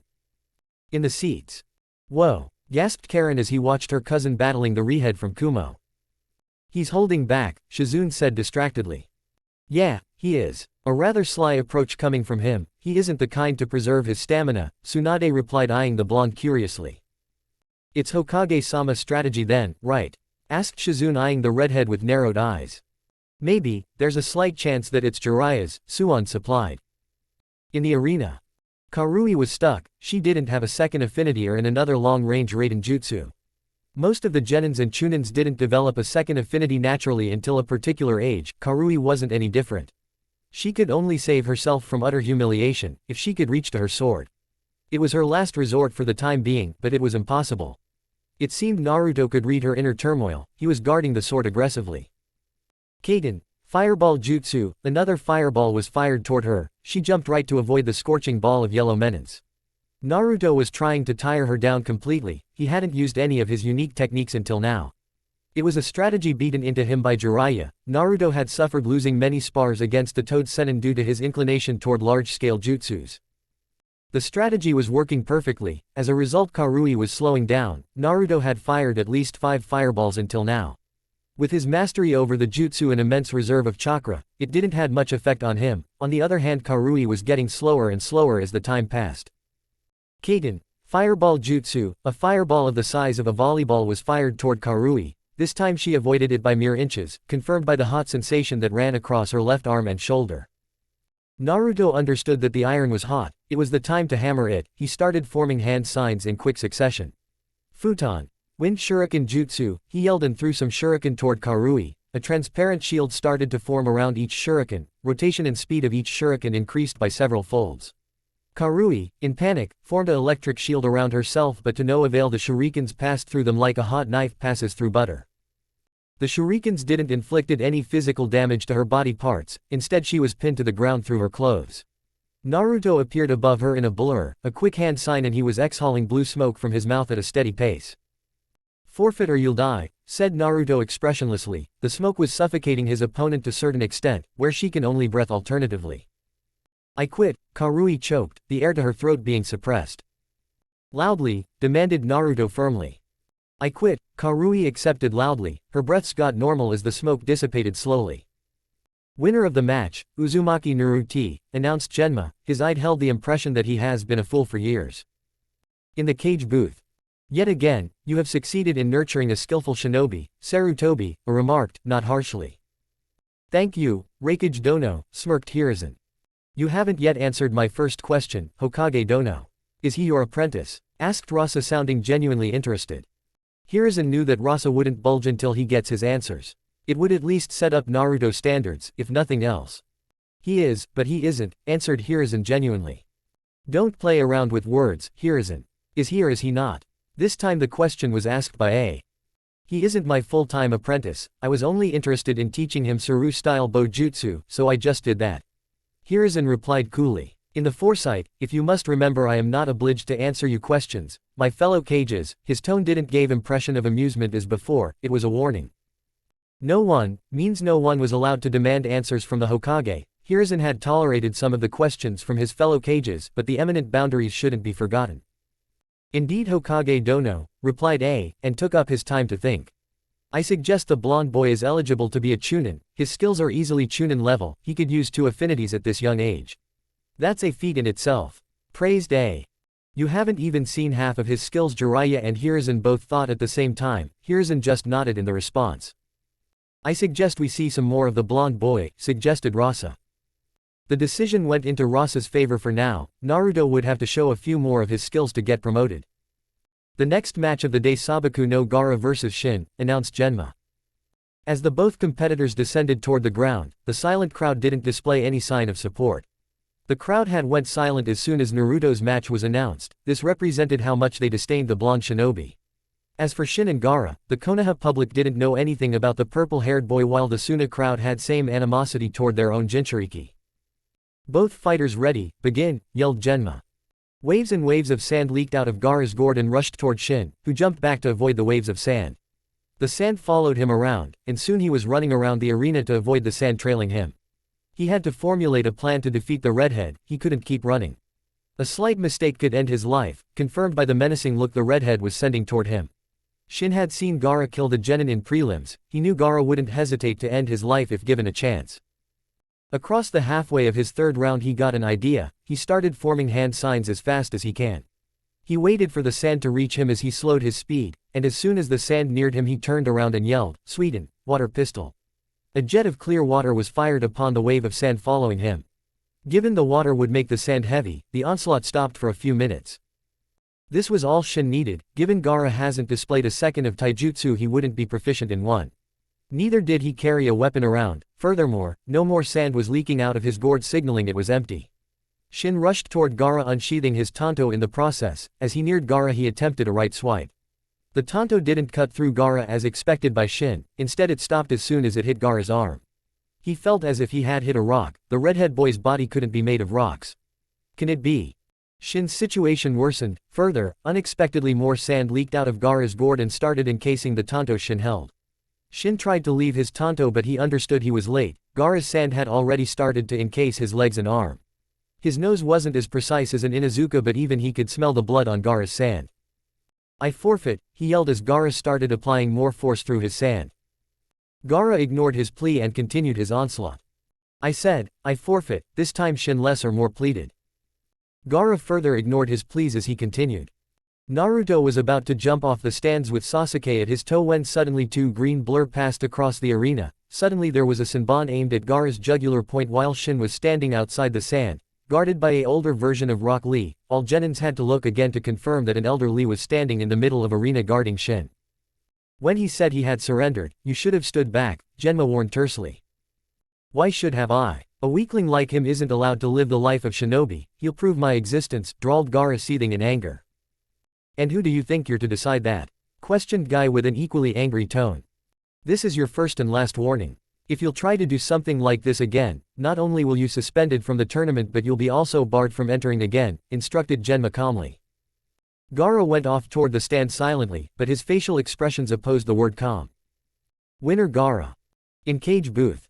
Your ward needs to have control over himself, Kage Dono, warned A. Correctly mentioned, such lust for blood couldn't be tolerated, agreed the Hokage. He was merely trying to complete his match. I must deeply apologize for his behavior, said Rasa ruefully. Internally he was seething in anger, his idiot of son never did follow his instructions. He had warned him against any rogue behavior, the day was too important for their village's future to handle him and his insane tantrums. Well, Rasa knew he was also partially responsible for his son's bloodlust and rebellious nature, but that particular thought was buried deep inside his mind. He was accustomed to blame his mishaps on his younger son, only if he deems him to be one of his offsprings. No comments were passed after that. The next match was revealed as Shikamaru vs Sai, another of the Danzo's genin. Shikamaru was reluctant to set foot in the arena, he simply didn't want to move her forward from here. The sudden drive that had inspired him to participate in the tournament in form of Naruto had worn off. He strolled down the stairs toward the arena where Sai was already waiting for him, although his lack of inspiration or excitement didn't mean his desire to win has also dimmed. He was surely determined to win the match at the hand. It only meant that he didn't want to use much of his physical prowess during the match, rather he would take a more sly approach. Shikamaru started to devise plans as soon as he reached arena. It wouldn't be wrong to assume whatever tactics Shika will make the competition interesting for Sai. Begin, yelled Genma. Sai and Shikamaru stood at their place even after acknowledging the command, neither one of them was a fool. Taking his shogi tactics under consideration, Shikamaru knew that whomever chooses to take the first move couldn't acquire upper hand. He waited for quite some time, at last Sai's patience ran out and he paced forward, unsheathing his tanto in the process. Shikamaru didn't fail to understand Sai's tactics, he unsheathed his chikudo and blocked Sai's first strike. Eventually, strikes were being exchanged continuously, neither of them seems to have upper hand. In midst of the sword fight, Sai jumped up in the air avoiding Shikamaru's swing and unhooked one of the scrolls attached to his waist. As soon as he landed he started drawing something on the scroll. Ignoring Sai's tactics, Shikamaru pounced toward him adjusting his chikudo for a downward flick. Before the sword could disturb Sai, he had completed his jutsu. Shikamaru's strike was blocked by a black figure. The figure emerged out of the scrolls in form of a beast that held Shikamaru chikudo firmly in his mouth. The figure was that of a fu dog. A medium-sized fu dog made up entirely of ink, stood beside Sai holding Shikamaru's chikudo in its jaw. Shikamaru jerked his sword a little to successfully relieve it from the dog's jaw. As soon as the dog lost the sword it pounced forward toward Shikamaru, who jumped back and paced off to shake the dog off his tail. A quick step back and a slash cut the ink dog in half, but as he looked up to check on Sai he saw two more lion dogs standing beside Sai ready to attack. He groaned internally, what the fuck were these dogs? He had never seen or heard about such animal jutsu. He rushed toward the dogs, as soon as he reached his range he slashed the air and muttered, shadow slash. Sai was confused, was the Nara idiot? That wasn't what he had heard about the black-haired boy. Shikamaru Nara, as suggested by Danzo-sama, was one of the usual genius produced by the renowned Nara clan. He had the highest IQ out of his academy batch. Sai, Shin and Yakumo Kurama were the genin squad under Shimura Danzo for past 3 years. They didn't attend academy, instead they were handpicked by Danzo due to their special abilities. The three of them were informed about the teams competing in Chunin exams this year from Konoha. They were instructed to look after several individuals, like Uchiha Sasuke, Nara Shikamaru, Haruno Sakura, Hyuga Hinata and Uzumaki Naruto. He soon found that two shadows of Shikamaru's sword were racing toward him. He turned his body just to avoid them, but his dogs weren't that fortunate. They were sliced in half. He had learned about the ability of Nara clan to use shadow as a weapon. But he had never foreseen such deadly jutsu from the ability. In the Jonin stands, Shikaku Nara was shocked, his mouth agape and his eye widened to size of a plate. He knew his son was a genius, nothing different from him, but to able to use shadows with a sword, now that was something new. He side-glanced toward his son's sensei, Sarutobi Asuma. He was standing across the other side of the Jonin stand. His face didn't show any signs of surprise, that meant he knew about Shikamaru's abilities. It was Asuma who had came to Shikaku with a proposal that Shikamaru should learn kenjutsu. Well, he wasn't wrong in that conclusion. Shikamaru did show much interest in weapons training, that itself wasn't like his lazy self. The results were pleasing and surprising at the same time, surprising because Shikaku knew about his son's tardiness. In the cage booth. That was unexpected, I didn't knew Shikamaru possessed such abilities. While the Nara clan is known for its shadow morphing abilities, none have shown such affinity before, vocalized Hiruzen. Trulu said, Hokage Dono. The other boy isn't any less either. I haven't heard of ink controlling abilities before, does he belong to a clan? Asked suggestively. Hiruzen arched an eyebrow. What was the fascination of other two cages with Kekkei Genkei and clans? I don't think so, Sai isn't from a specific clan as far as I know, clarified Hiruzen. In the arena. Sai quickly drew two more Fu dogs out of his scroll. In retaliation Shikamaru sent two shadow slashes his way. Sai avoided the slashes, but again his ink dogs weren't that fortunate, they came in direct contacts with the strikes and fell victim to them. Before Sai could contemplate more, Shikamaru threw his sword up in the air. Sai's focus diverted toward the in-flight sword, trying to assess Shikamaru's strategy. He never noticed Black Shadow leering toward him at an alarming speed. According to Sai's mind, he had calculated the range of Nara clan's shadow technique, so the incoming technique never fell to his notice. Soon the shadow constricted his body tightly. It appeared Sai's calculation had left out some points. Nara clan's shadow technique could extend its range if it can capture a few more shadows in its path. The limitations of his shadow techniques had fallen under notice of Shikamaru in his training sessions. He intentionally threw his sword up in air, both as a distraction and a medium. A distraction because Sai, as calculative as he seemed, would surely get confused at his abrupt movement. A medium as he had noted Sun's position in the sky and had moved accordingly and situated his opponent in the same manner. The sword's shadow gave a push to his technique that he used to constrict Sai. Shadow constrict. It would be wise for you to surrender now. Killing you would be troublesome but not far-fetched, warned Shikamaru with calm demeanors. I forfeit, accepted Sai in neutral voice. Winner of the match, Nara Shikamaru, declared Genma. In the cage booth. A rather deceptive and sly approach, so expected by a Nara, commented Rasa. Precisely, it is to be expected by a clan full of sharp minds. I propose to look after a few more matches of Nara-san to promote him, proposed A. Agreed, responded Hiruzen in a word. Rasa nodded as a reply, accepting the Raikage's proposal. In the arena. Next and last match of first round, Uchiha Sasuke vs Yakumo Kurama, announced Genma. Both the competitors stood in the arena facing each other. Accounting Genma's voice of begin, Yakumo focused all her chakra to her brain, and pictured a wall of inferno surrounding Sasuke. Suddenly, fire erupted around the ebony-haired boy of nowhere, forming a wall of fire around him. Sasuke was taken aback by the sudden appearance of red and yellow walls of inferno surrounding him. He quickly started forming hand seals. Sweeten. Water pellets, bellowed Sasuke as he fired several small-sized balls of fire toward the fire wall. It wasn't enough to extinguish it completely, but gave Sasuke enough time to jump out of the fire circle. Just as he jumped out of the fire, Sasuke's limbs were constricted firmly by tentacles of mud emerging out of ground. Sasuke tried to slither out of the tentacles, but it didn't seem in mood to lose him anytime soon. Yakumo rushed toward Sasuke. In a few moments, flurry of punches were hurled upon Sasuke. Yakumo wasn't as skilled as Lee in taijutsu, but still she didn't need that much skill if she could simply restrict her opponent's movement. A sudden movement by Sasuke and she missed. Her fist collided with one of the mud tentacles and cracks spread through the tentacles. A little force and Sasuke broke out of that particular tentacle. Instantly he cocked his fist and punched Yakumo on face with blinding speed. A few of the more experienced occupants in the stadium were able to note the spark that erupted out of the punch. Yakumo staggered backward. Benefiting himself from the slight distraction, Sasuke shunshined himself out of the tentacles with one hand seal. Before Yakumo could regain her composure, Sasuke appeared behind her and kicked her. The strength of his kick launched her forward as she landed on the ground, after crashing through the formation of tentacles. Kaden, fireball jutsu, yelled Sasuke, and fired a ball of fire toward his opponent. Yakumo glanced toward the fireball coming in her direction and muttered something. As Sasuke had been practicing with his Sharingan for the last month, his reflexes and response time had increased dramatically. He activated his Sharingan to understand her wordings. Megan, waterfall walls, was the exact words whispered by Yakumo. Megan, a genjutsu couldn't possibly protect her from fire, could it? Sasuke thought to himself. The answer came as a surprise when a wall of water erected in front of her and extinguished the fire. It was beyond apprehension of Sasuke. How could the girl cast realistic genjutsu?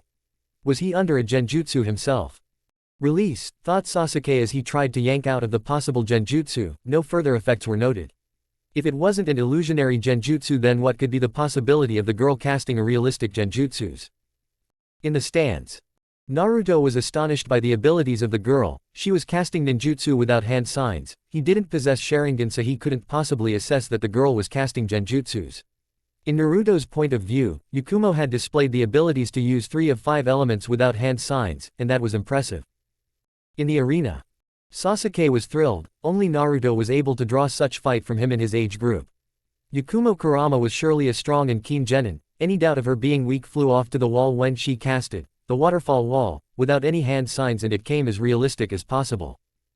He was in desperate need to formulate a plan if he wanted to defeat the kunoichi. She was proving to be quite dangerous for an unknown genin. As far as Sasuke remembers, there wasn't any genin in the academy in higher class or his class named as Yakumo Kurama. Furthermore, her last name sounded familiar to Sasuke. He had surely read about Kurama clan in last semester of academy, he just needed to focus on his memory to recall it.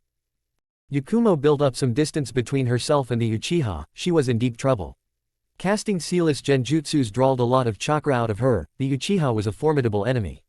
Danzo-sama had advised them to be wary of certain individuals, and all of them were displaying a lot of talent in their respective fights. The Uchiha was not only able to deflect her attacks but also able to drain a lot of her chakra in defending his attacks. She couldn't allow herself to reach her chakra limits. That could be disastrous for her. If she reached her limits, the other one would be able to influence her. Given her painful acquaintance with the other one in past, she wasn't looking forward to another confrontation. Sasuke activated the second level of Tomos in both of his eyes for better understanding of Yakumo's genjutsu tricks. He moved forward, unsheathing one of his katanas. Considering Yakumo was deep in her thoughts, Sasuke sliced at her thigh, drawing blood out of her skin. Yakumo growled in frustration as she clutched her thigh and avoided Sasuke's second strike by ducking under it. Sasuke spun 180 degrees on his heels, and aimed the sword at Yakumo's neck. But this time Yakumo was ready for his move. She quickly diverted her eyes towards Sasuke's arm that was holding the sword. Fire engulfed Sasuke's right hand. Alarmed, he jumped back and ripped off the sleeves from his shoulder. He didn't have the chance to extinguish the fire. He glared toward Yakumo with full intensity. Recalling his prelim fight, she diverted her eyes away. Sasuke was trying to find a loophole in her techniques. He couldn't just let her cast genjutsu after genjutsu.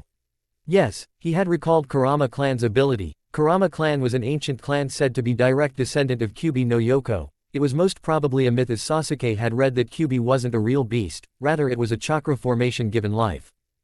Kurama clan had a unique Kekai Genkai that let them cast genjutsu fluidly. After every 3 generations a certain member of the clan developed this Kekai Genkai to a higher level where she can cast realistic genjutsu. Yakumo was this particular individual. She can cast realistic genjutsu, but it certainly should have a drawback. Coating the Uchiha's arm in fire did have its drawback. Yakumo was now feeling the presence of the other one in her mind. For nearly 6 years she had it locked up in the deepest corner of her mind. Its presence couldn't be beneficial for her or anyone near her. Desperate to get rid of its presence, she looked up frantically. Sasuke reflexes built up and he quickly casted a genjutsu as soon as she looked up.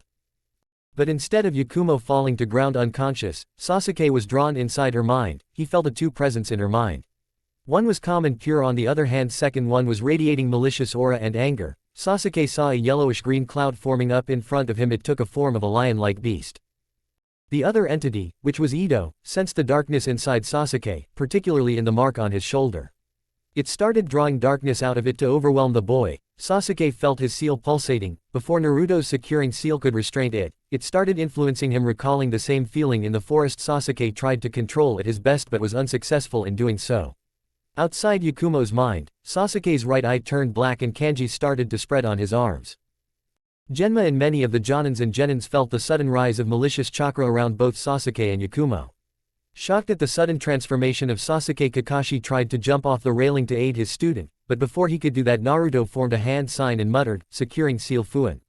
The seal drawn by Naruto over the curse mark shone bright orange, and begun overcoming Ido's influence over Sasuke. In the cage booth. Such malicious chakra, this isn't good, definitely not good. What's the matter with the Uchiha, Hokage Dono? Asked a gruffly. It's the influence of Kurama-san, and her case is confidential. It's her personal issue. Hiruzen avoided answering his questions, rather his attention was focused on Naruto, who was trying to restrict the curse mark from influencing Sasuke. In the stands. Naruto slumped down as he successfully stopped the curse mark from spreading its influence over Sasuke. He didn't understand what triggered the curse mark suddenly. In the arena. Sasuke regained his senses as the curse mark receded back to its original stage. As soon as he regained his senses, he found Yakumo's facial structure morphing into that beast inside her mind. He pounced forward and touched her forehead. She looked directly into his eyes. He simply muttered, "Megan, Sea of Darkness." Yakumo slipped down in deep slumber and fell to the ground unconscious. Sasuke was panting heavily. He glanced up toward with gratitude. Naruto had again saved him from a disastrous ending. Genma moved forward and checked Yakumo. Nobody noticed the sudden stiffness in Hiruzen's second bodyguard.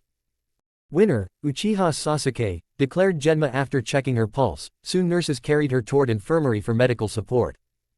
In the Jonin stand. "Did you saw her last transformation? That wasn't usual, was it?" asked Guy seriously to Kakashi. "No, it wasn't. But concerning she is under the genin squad of the old Dodger, she ought to be unusual," replied Kakashi swiftly. "Still, this much. I reckon that, don't you think Asuma?" Guy turned toward Asuma. "Reconsider it, Guy. Danzo isn't called Yami no Shinobi for nothing," argued Asuma back. "Such unyouthfulness," whispered Guy. Kurenai was being silent throughout the whole conversation between her colleagues, instead her focus was drawn upon the Kurama clan heiress. In the stands. As Sasuke climbed up the stairs he walked toward Naruto who was sitting on one side with Sakura, Hinata and Shikamaru at his side. "That was pretty ugly, I didn't contemplated she could activate the mark," said Sasuke as he sat beside Naruto. "I agree with you, her abilities in ninjutsu are remarkable. I didn't think she could contain such malicious chakra inside her," replied Naruto. "That suggests us to be more careful toward our opponent," suggested Shikamaru. "Yep, precaution should be taken by us. By the way, thank you, idiot," Sasuke thanked Naruto. "Mention not, teased Naruto lightly. In the cage booth. "I suggest we hold the promotion for further matches. Uchiha-san surely displayed some remarkable skill but he lost his control quickly," suggested Rasa. "I agree with your argument," Kage Dono supported A. "I concede with your opinion," Hiruzen said. In the arena. The first round of the final stage had ended with this match. 8 participants namely Uchiha Sasuke, Haruno Sakura, Niyugido, Rock Lee, Uzumaki Naruto, Sabaku no Gaara, Nara Shikamaru and Hyuga Hinata have qualified for second round, announced Genma. "The first match of second round, Hyuga Hinata vs Rock Lee," declared Genma. With the announcement from Genma, Hinata Hyuga walked down toward the arena. She would be lying if she denied being nervous. Lee had displayed great skills through his fight with Neji. Hinata wasn't as skilled as Neji in her clan's traditional taijutsu style. How would be she able to defeat him? Hinata knew she needed to up her confidence for the match to turn her away, but it wasn't that easy. How could it be when Hinata was always a stuttering mess until someone came to her rescue, and that someone was Naruto for most part? He was her savior until now. She looked up to him instinctively. As her eyes met his, Naruto smiled tentatively, as if saying he has full confidence in her. Her inner turmoils laid forgotten for the moment. If Naruto had confidence in her, then she couldn't disappoint him. Her line of sight also landed on Hizashi, who was sitting beside her father. Hizashi's face adorned a rare hentai smile to cheer her up. As soon as Genma said, "Begin," Lee took the initiative to advance toward her in quick strides. A right hook was avoided was Hinata, a left the next time, then again a right, and the flurry of punches went on. It seemed Lee had put a lot of time in his punches. Goken was always a dangerous style of taijutsu. Punches and kicks were more involved than grabs. Abandoning her defensive approach, Hinata stopped Lee's next punch with a half-formed claw. She used the delays between Lee's punches to hit him directly in the middle of his chest with a right-hand claw. Lee wasn't expecting it. He stumbled back. He had heard about the girl from her cousin. Neji had told him and Tenten a little about Hinata. However, Hinata wasn't the same underconfident, stuttering mess that Neji made her to be, though she had shown nervousness in first few moments of the match, but that demeanor of hers didn't last long. She had actively blocked one of his punches and went on offensive, but the most striking thing about her was she wasn't using her clan's taijutsu style, Juken. She was using another style, an unknown one to be more precise. In pursuit of his knowledge of taijutsu, Lee had read about several types of taijutsu used amongst Konoha's clans. There wasn't a single mention of a style that used claws as offense, although he could recall reading about an ancient branch of taijutsu, a mysterious one because he couldn't find much about it. Before he could ponder much on the topic, Hinata directed another claw strike toward his stomach. He adjusted his footing a little and flicked off the claw strike with his hand. He thought by doing so he could dishelve her footing, but instead she placed her hands on the ground and spun to deliver a kick to his jaw. He would have been hit if his honed instinct didn't block the kick with his forearm. Hinata regained her footing but frowned as she saw Lee standing tall as if the kick didn't even hit him. Lee smirked. "Yosh, the fire of youth burned brighter in you, Hyuga-san. I shall defeat you with same enthusiasm, and if I am unable to do that, then I'll run 100 rounds around this stadium." Hinata looked at him blankly, before nodding awkwardly. She jumped back to make some distance between them, but Lee didn't give her the chance. He closed the distance in mere seconds and followed with a swift punch to her stomach. Hinata felt the power behind the punch. She gasped in pain, but quickly regained her senses to jump back in time, avoiding a downward kick from her opponent. She took the advantage of Lee's stretched leg to strike it with her palm morphed into a claw, channeling as much chakra as she can in it. Lee struggled as he felt his knee socket get dislocated slightly. He jumped back and punched the other side of his leg to readjust the bone. The socket wasn't dislocated completely, so it didn't need medical attention. Slightly dislocated joints ought to readjust themselves if little pressure is applied to them. Converging his thoughts, he looked up from his kneeling pose to locate Hinata, but as he looked up he could only see a leg merely inches away from his face, at a speed too fast to dodge at his current state.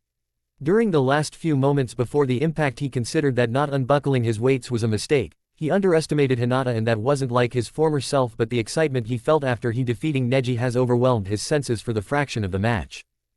A running knee was delivered spot onto Lee's face. He fell backward on the ground due to the impact. Hinata passed by him, rummaging her knee into his face in the process, but instead of laying on the ground he kicked his feet and stood up as soon as he had fell. Hinata glanced over her shoulder to see him standing. She knew she just got lucky this time. Lee had probably underestimated her to the point he lost his focus. That was really awesome, Hinata-san. You don't use Juken, but whatever you uses, it's so youthful. I apologize for underestimating you. I wouldn't repeat my mistake again. Lee praised her as he cleaned his nose off the blood. Hinata had busted his nose with her knee, though fortunately it wasn't broken. Give me a moment, my youthful opponent. I will get off these weights, declared Lee as he started to unbuckle his socks. He was using weights until now. How fast is he if he could move so easily with his weights on? I couldn't dare to slack off. He would pummel me to the ground, Hinata mused as Lee removed his weights. Lee slid off his weight and stood up to stretch a little, as he hadn't used his full speed without weights for a long time. He separated the covers of his weights, and re-wore it as shin warmers. In the Jonin stand, Kakashi's attention drifted toward the weights. As he put more focus over them, his eye widened for a fraction of a second in realization. Don't tell me Lee was fighting while wearing those weights until now, Guy. He looked toward Guy for confirmation. He surely did, my youthful rival. Guy clarified, grinning a little. What's so different about those weights, Kakashi? They must be normal weights that most of the Chunins use during training. Asuma tried to defuse the situation. You don't get it, Asuma.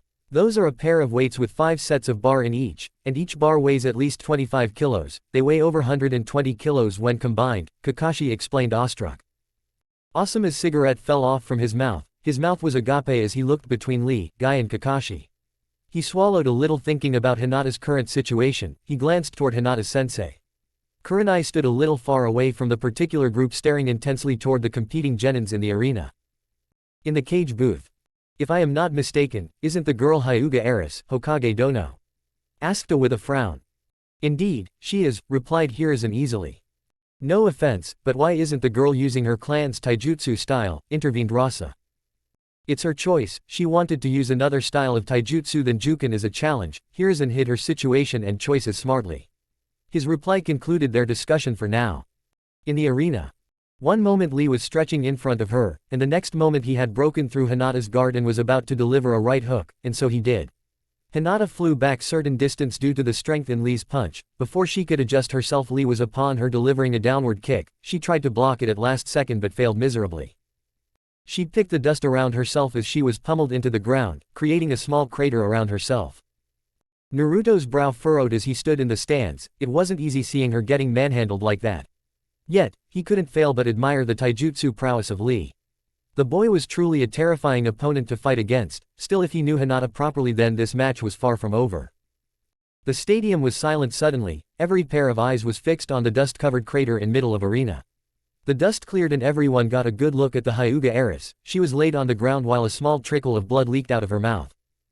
Suddenly, she sat up, blinking head eyes rapidly. She wiped the blood off her mouth and looked up toward the stands to Naruto.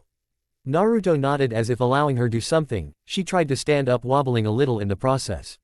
Flexing her shoulder and leg, she adopted an unknown taijutsu stance. Her right leg was stretched in front while the left one was held back, positioned diagonally. She leaned a little to put a little pressure on her knees and outstretched her right hand into claw while her left arm was situated at back. She signaled Lee to bring it on. Lee didn't miss a beat and was in front of her in a second. Hinata blocked Lee's high kick and tried to claw his gut with her left hand. Tried being the key word as Lee flicked off her claw with his left arm and moved forward inside her guards. That proved to be a mistake. With a view toward his previous moves, Hinata had predicted this move and was ready for it. She grabbed his right arm and threw him off her shoulder in a typical judo throw. He landed on the ground with a thud. It wasn't like Lee could deflect Hinata's move, as suddenly her speed has increased. He tried to open the second gate, but before he could do that, Hinata struck on his right shoulder with full force, dislocating his shoulder joint. He let out a high-pitched scream, and immense pain surged through his arm to his shoulder. Such display of strength was completely unexpected from the meek and shy girl. Many were surprised, but 2 people were nodding their heads in approval. She quickly followed with a spinning right house kick that connected with his jaw perfectly. It sent him flying. Unknown to Lee and the audience, Naruto had allowed Hinata to drop her resistance seal, increasing her speed and power 3-fold. While it wasn't as big of change as Lee's, it was still enough to surprise her opponent. "I respect you for your," grunted Lee to catch his breath, "strength, Hinata-san, and the level of taijutsu you are displaying." Lee completed his sentence standing up. He punched his shoulder to try and relocate it, but it wasn't working. The relocation didn't succeed. He needed far more strength in his punch to do so. With a thought in his mind and a glancing look toward Guy-sensei, he stood his ground and closed his eyes to focus on his inner self. "Third gate, gate of life, open," he shouted, opening his eyes. In the process, his body started to turn red while his pupils disappeared, and the hair on his head straightened up, feeding off the energy he was protruding. "The hell is this guy?" thought Hinata, alarmed. Nonetheless, she smirked as a plan found its place in her mind. She couldn't let him complete his transformation, since that wouldn't go in her favor in any manner. He shrugged his shoulder, aggressively popping it back into its place. He looked up to see Hinata crashing toward him with another roundhouse kick. With his newfound speed, he ducked a little bit to avoid the kick. Hinata slid off her kick with gleeful look and a smirk. She just wanted him to that. As she landed on the ground, Lee rushed forward. She spinned around with the intent to deliver a backhand that was blocked by Lee. However, Lee failed to notice that Hinata's second hand was too near to his stomach.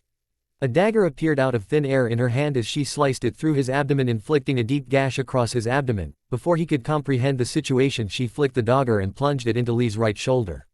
He gasped for air, agony reflecting on his face as he went on his knees due to the pain he felt. His aura disappeared as quickly as it had appeared. Hinata was already behind him without any emotions on her face.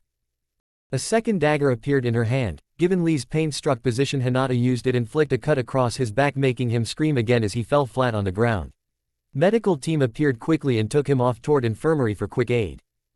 The whole stadium went silent. No one had expected such brutality from Hinata. She was known as being the kindest person in her clan. For her to show such brutality against a fellow Konoha shinobi was shocking, to say at least. As for Hinata herself, she was nervous and felt guilt constricting her senses. She didn't want to hurt the green-clad boy, but he hadn't left her with any other choice. She couldn't afford to lose this tournament. If she did, then she would be relinquished of her title as the heiress. All the responsibilities would fall upon Hanabi's shoulder. Moreover, she knew the clan elders wouldn't leave a chance to try and make her as stoic and arrogant as themselves. She had to win this tournament, if not for herself then for her sister. If that required brutality, she wouldn't hesitate to kill her nervousness and kindness to achieve that. She glanced up toward Naruto, expecting a glare of hatred, but to her surprise, his eye displayed understanding. Understanding for her courage and power. She was further pleased when she noticed the proud look she was receiving from her uncle and mentor, Hisashi. Winner of the match, Hyuga Hinata, announced Genma, recovering from his semi-shocked state. In the seats, Hisashi sat shell-shocked at the level of power, skill and brutality her elder daughter had displayed throughout her match. When Hisashi had asked him for some powerful techniques to teach Hinata, he has assumed that Hisashi wouldn't be able to teach her those techniques as she was too meek and kind to attempt them. Particularly, a single technique needed non-quivering courage to use it, but he could confirm that she had indeed changed her personality to match that of a heiress that their clan required. Furthermore, he wanted to rub this as salt at clan elders' wound to show them that her daughter wasn't weak in any way, although he could see a hint of nervousness in her face, but he knew a little motivation would rub it off through time. "You surely did manage to strengthen her," Hisashi praised Hisashi. "It wasn't just me who did this, I just provoked her with some leverage. She already had it in her, she was too kind to hurt someone, especially Hanabi. With right motivation and provocation I made her phase through that, and personally I would suggest you against interfering with her life for now. I could develop her into a kunoichi that the whole clan would fear and respect at the same time. I understand your responsibilities as a clan head, but ignore her certain actions and you would get a powerful daughter," warned Hisashi. He had become possessive of her niece. He had seen her interaction with the Uswamki boy and Hanabi. He had used the boy as leverage for her motivation and Hanabi as a provocation. "I think you're as mistaken as others, my brother," Hisashi replied swiftly, as Hisashi raised his brow. You see, I never wanted her to be a weapon. I am a father myself. Hisashi, Hinata and Hanabi are always my first priority," he admitted, while Hisashi nodded in understanding. The stoic and unforgiving leader mask I wore was for their safety. Now, when she had displayed her prowess openly by defeating a genin under Guy's Tutliga, I don't need to put up my mask in front of her, Hisashi replied calmly. I see, Hisashi shook his head chuckling to himself. In the Jonin stands. Your genin surely packed punches, Kurenai. I have never seen Lee defeated in such a way. Her youthfulness exceeds Lee's, praised Guy pumping his biceps. Commenting about a girl's youthfulness is wrong in so many ways, Guy, muttered Kakashi shaking his head. As they were about to continue their banter, Enko walked up the stairs with a stick of dango in her hands. Plans are set, take these, your locations are all marked in them. No one is allowed to move out of the circled area around their location, instructed Enko and passed parchments to the Jonins. Kakashi took up the dango from her hand and gulped it down an instant. Enko glared at him for a moment before revealing another stick of dango from under her sleeve. It was one time Hitaki, if you try to attempt such stunt again I will poison you, warned Enko. Ma Enko, don't be so rude, Kakashi shrugged her off nonchalantly. She walked up to him and pointed the stick at his chin provocatively. Don't ignore me, Hitaki, I have killed men for less than that. Kakashi didn't want to embarrass himself by showing his nervousness due to Enko's closeness, he could literally smell the dango off her breath. He slid his hand to her waist and pulled her forward. You shouldn't mess with a scarecrow, I am not even a little bit scared of you, whispered Kakashi. It was Enko time to get nervous. She started babbling incoherently. Ahem, that's too close, Hitaki. Particularly for your taste, interjected Zabuza from behind. Kakashi noticed it and let her go, but he could still smell her breath over himself. He felt something fluttering inside his stomach, an unknown and strange sensation ran through his body. Is there something I should know? Asked Zabuza mockingly. Kakashi looked toward him with uninterested eyes and flipped open his book next moment, but not before glancing a last time toward Enko whose eye were on him only. In the cage booth. I suggest we promote the Hyuga to Chunin. Her skill while handling dagger was impressive and she didn't lost her cool even after the fascinating show of strength by that boy, offered A. Hiruzen nodded absently, while he had a smile on his lips. I agree with, Reikage Dono. The Hyuga heiress surely displayed great skills. Especially, if we consider she didn't use her clan's taijutsu style, expressed Rasa. It's final then, Hinata would be promoted to Chunin, declared Hiruzen among his fellow cage. In the arena. Now for the next match, I would want to call Haruno Sakura and Ni Yugito to the ground, announced Genma. Both the girls walked down the stairs to reach the arena at the same time. Both fighters ready, Hajime, shouted Genma. Yugito bolted forward at the first chance, soon her nails grew up into claws and she attacked Sakura head-on. Sakura started dodging her swipes, she didn't expect such speed from the blonde kunoichi from beginning, that misconception of hers resulted in her incurring a few cuts across her arms. Yugito kept on her offense, however a little slip of her aim gave Sakura enough time to punch her square on the face. Sakura had applied quite the amount of chakra in her fist, as a result Yugito was thrown back quite the distance. Sakura was panting heavily from constantly dodging Yugito's swipes, she had to continuously jump and crouch to avoid getting cut at some critical part of her body. Yugito stood up shaking the dirts off her trouser, her face soon morphed into sneer as she started leaking a little of Nibi chakra. She again jumped forward, this time faster and more aggressive than before. In the Genin stands. Naruto was shocked again as the Kyuubi immediately recognized Nibi chakra and informed Naruto about it. For Naruto the tournament became more dangerous. With 3 Jinchurikis participating in the exams, including himself, the matches were surely going to be explosive. In the arena. Sakura saw the tint of red chakra leaking out of Yugito and figured that it wasn't a good signal for her. She quickly unsealed her heavy sword and the next moment Yugito was in front of her. She deflected Yugito's first claw swipe, however as Sakura warded off Yugito's strike it imprinted 3 claw marks over her sword.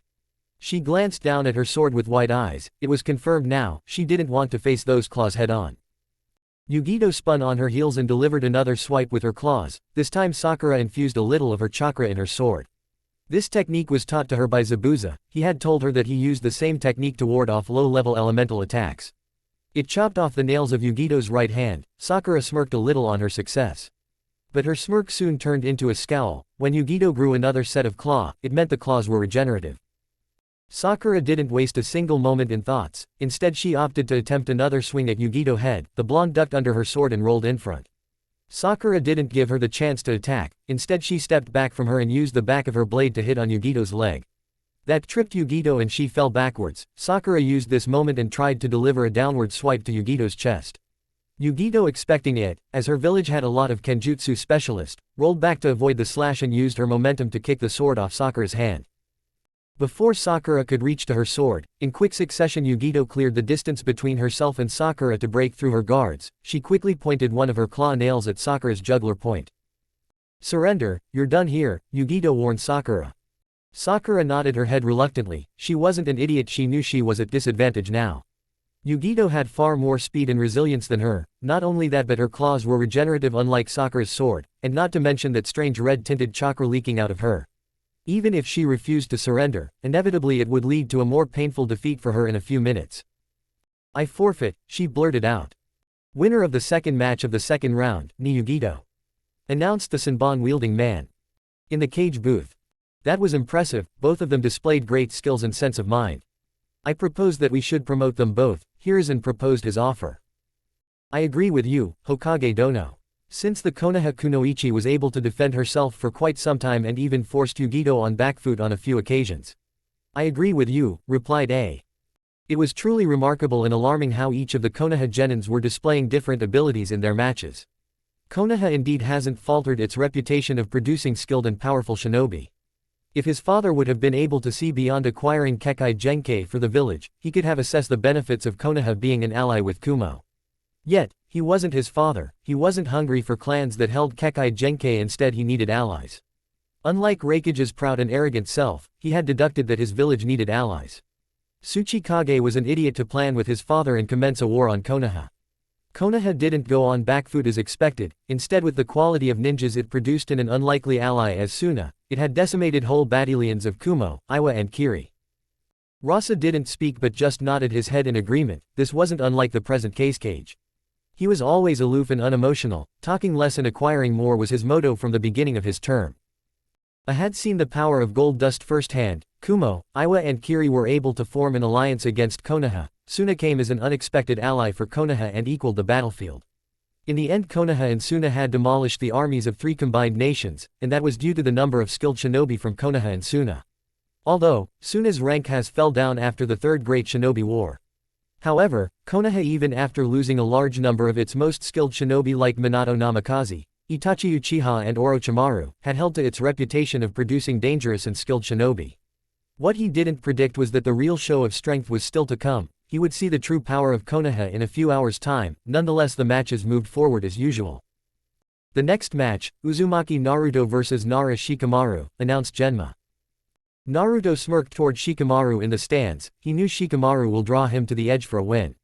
Shikamaru wasn't physically stronger than him, but his intelligence was something Naruto respected. He knew his shogi-loving friend wasn't a pushover in any way. "Why are you smirking toward me? Do you really think I will fight you? With your current arsenal of jutsu, of which half is still unknown, you would easily defeated me. I am not an idiot to challenge you, Uswanki," drawled Shikamaru lazily. "Come on Shika, don't be like that. It'll be fun, let's go," Naruto whined, trying to push Shikamaru for the match. "As I said before, I am not an idiot," Shikamaru reminded him and raised his hand. "I forfeit," he yelled from the stands, earning a few chuckle from Kiba and Lee, who had returned to the stands as his wounds were healed up by Tsunade personally.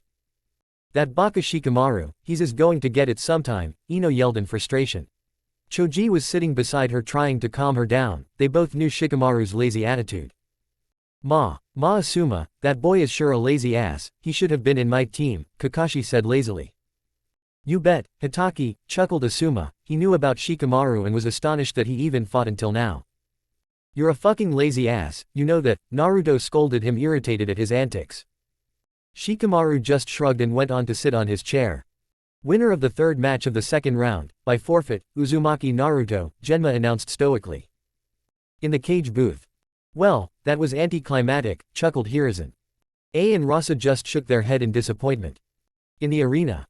The last match of the second round goes as Uchiha Sasuke vs Sabaku no Gaara, announced Genma. "Both competitors please walk down to the ground," instructed Genma further.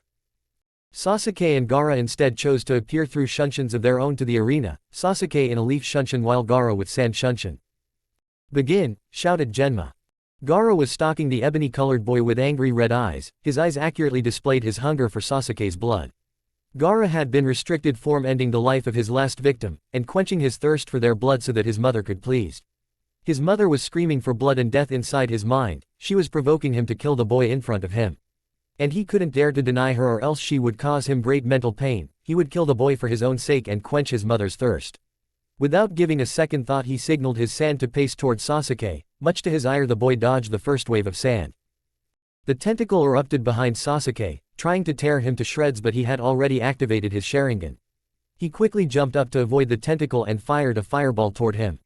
The fire wasn't hot enough to damage the sand but it did churned it a little bit, as Sasuke landed on the ground Gaara's sand was on him again. Sasuke jumped and ducked around to avoid every potential attack from Gaara. For a change of pace he quickly tricked the sand other way and moved toward Gaara. As he neared Gaara he decked a punch but failed in delivering it as Gaara's sand reappeared in front of him. Concluding his plan was failure, he tried to flee back and return with another plan but Gaara's sand didn't wanted to leave him and started trailing him. He quickly formed 3 hand signs and a clone appeared above him. Before Gaara could understand anything the clone used his full life force to exhale a huge amount of fire toward Gaara's sand. The fire was far more hotter than the previous one as Sasuke had conjured up a shadow clone and it had forced its full life force into the technique ending itself. In the Jonin stand. A shadow clone. How unlikely of Sasuke. It must have been one of the techniques taught by Naruto, mused Kakashi and looked up toward the Genin stand, precisely toward Naruto. His suspicion was proven right by the slight smirk adorning Naruto's face. In the arena. Sasuke kneeled down and started forming hand seals faster than ever, while Gaara was distracted by his headache. As Gaara's sand broke through the glass, it moved toward Sasuke and impaled him. Every person present in the stadium gasped in fear that the Uchiha has failed, even Naruto and Kakashi's eye widened in shock. However, before anybody could comprehend the situation completely Sasuke's body turned into a flock of raven that flew off in different directions. In the Jonin stand. Kakashi's jaw hung down, he had seen Itachi and Shisui using the same technique. He never predicted that Sasuke would be able to do it in such small amount of time. In a month's time Sasuke had conjured one of the most difficult techniques ever seen by Kakashi, he knew its dynamics already and understood how difficult it was. He glanced toward Shisui to see him sending a content look toward Sasuke's previous location. In the arena. The flock of ravens circled around the arena for a few seconds before they gathered at one place and reformed Sasuke's body. That one place was behind Gaara, and Sasuke had one of his katana encased in lightning chakra in his hands. Sasuke plunged the sword forward but Gaara was able to build up a sand dome around himself in mere seconds. However it didn't help much, as Sasuke's sword was encased in lightning chakra it cut through sand, like a hot knife cuts through butter, and impaled Gaara's left shoulder. Gaara let out a heart-wrenching screech just as Sasuke pulled his katana out of the dome. His katana was red with blood, he could smell the blood on his katana clearly. In the Genin stand Temari and Kankuro gasped and looked in horror as the Uchiha passed through Gaara's double defense and impaled him, they have never saw anyone else do so not even their father. Chapter 12, The Undead and a Tanuki. Gaara's scream died down as he panted heavily, he glanced at his shoulder and blanched at the red color of his blood. Someone has spilled his blood, his precious blood. Gaara looked up at the Uchiha maniacally, his eyes spoke of the fury he was feeling. Sasuke's eye widened as he took a step back in shock, the amount of killer intent the redhead was radiating was inhuman. Not as deathly as Orochimaru's, but more destructive than him. I will kill you, Uchiha. Gaara yelled in a deep voice, and all hell broke loose. Suddenly, feathers started to fall in the arena slowly. Civilians, genins and embarrassingly some chunins fell victim to the sleeping genjutsu. In the arena, Gaara was surrounded by his sand, which formed a sphere around him. Spikes grew around the dome while a single eye made of sand rose out of it to look in the arena. In the cage booth. What's the meaning of this cage dono? You've brought an unstable Jinchuriki to the exams. A storm facing the cage who was sitting silently. It doesn't need to be like that, Rasa. I am sure we could talk this out. Hiruzen gave a last attempt to peace. Katsu. The bodyguard behind cage mumbled, and the whole booth exploded into shower of fire and shrapnel. 7 shadows jumped off from the booth toward the roof, while 2 jumped down in the ground. Smoke rose out of the booth, and soon the 7 figures were facing each other. Hiruzen heard a sharp whistle behind him and smiled, his village would be safe. In the Jonin stands. Kakashi was on move as soon as he saw explosion encasing the cage booth, he jumped on the roof of the stand and whistled loudly. 28 Anbu Black Ops appeared kneeling in front of him, while 2 stood beside him. Taiko, they chorused in unison. Team B2, wake up the Chunins and Genins and instruct them to aid in the evacuation of the civilians. Kakashi ordered sternly. A team of 4 separated from the group. Team C12 and Team D1, you are responsible for protection of the foreign daimyo and other nobles. Sheep, you're the leader, the sheep-masked Anbu nodded, before departing toward the booth of nobles with 7 individuals behind him.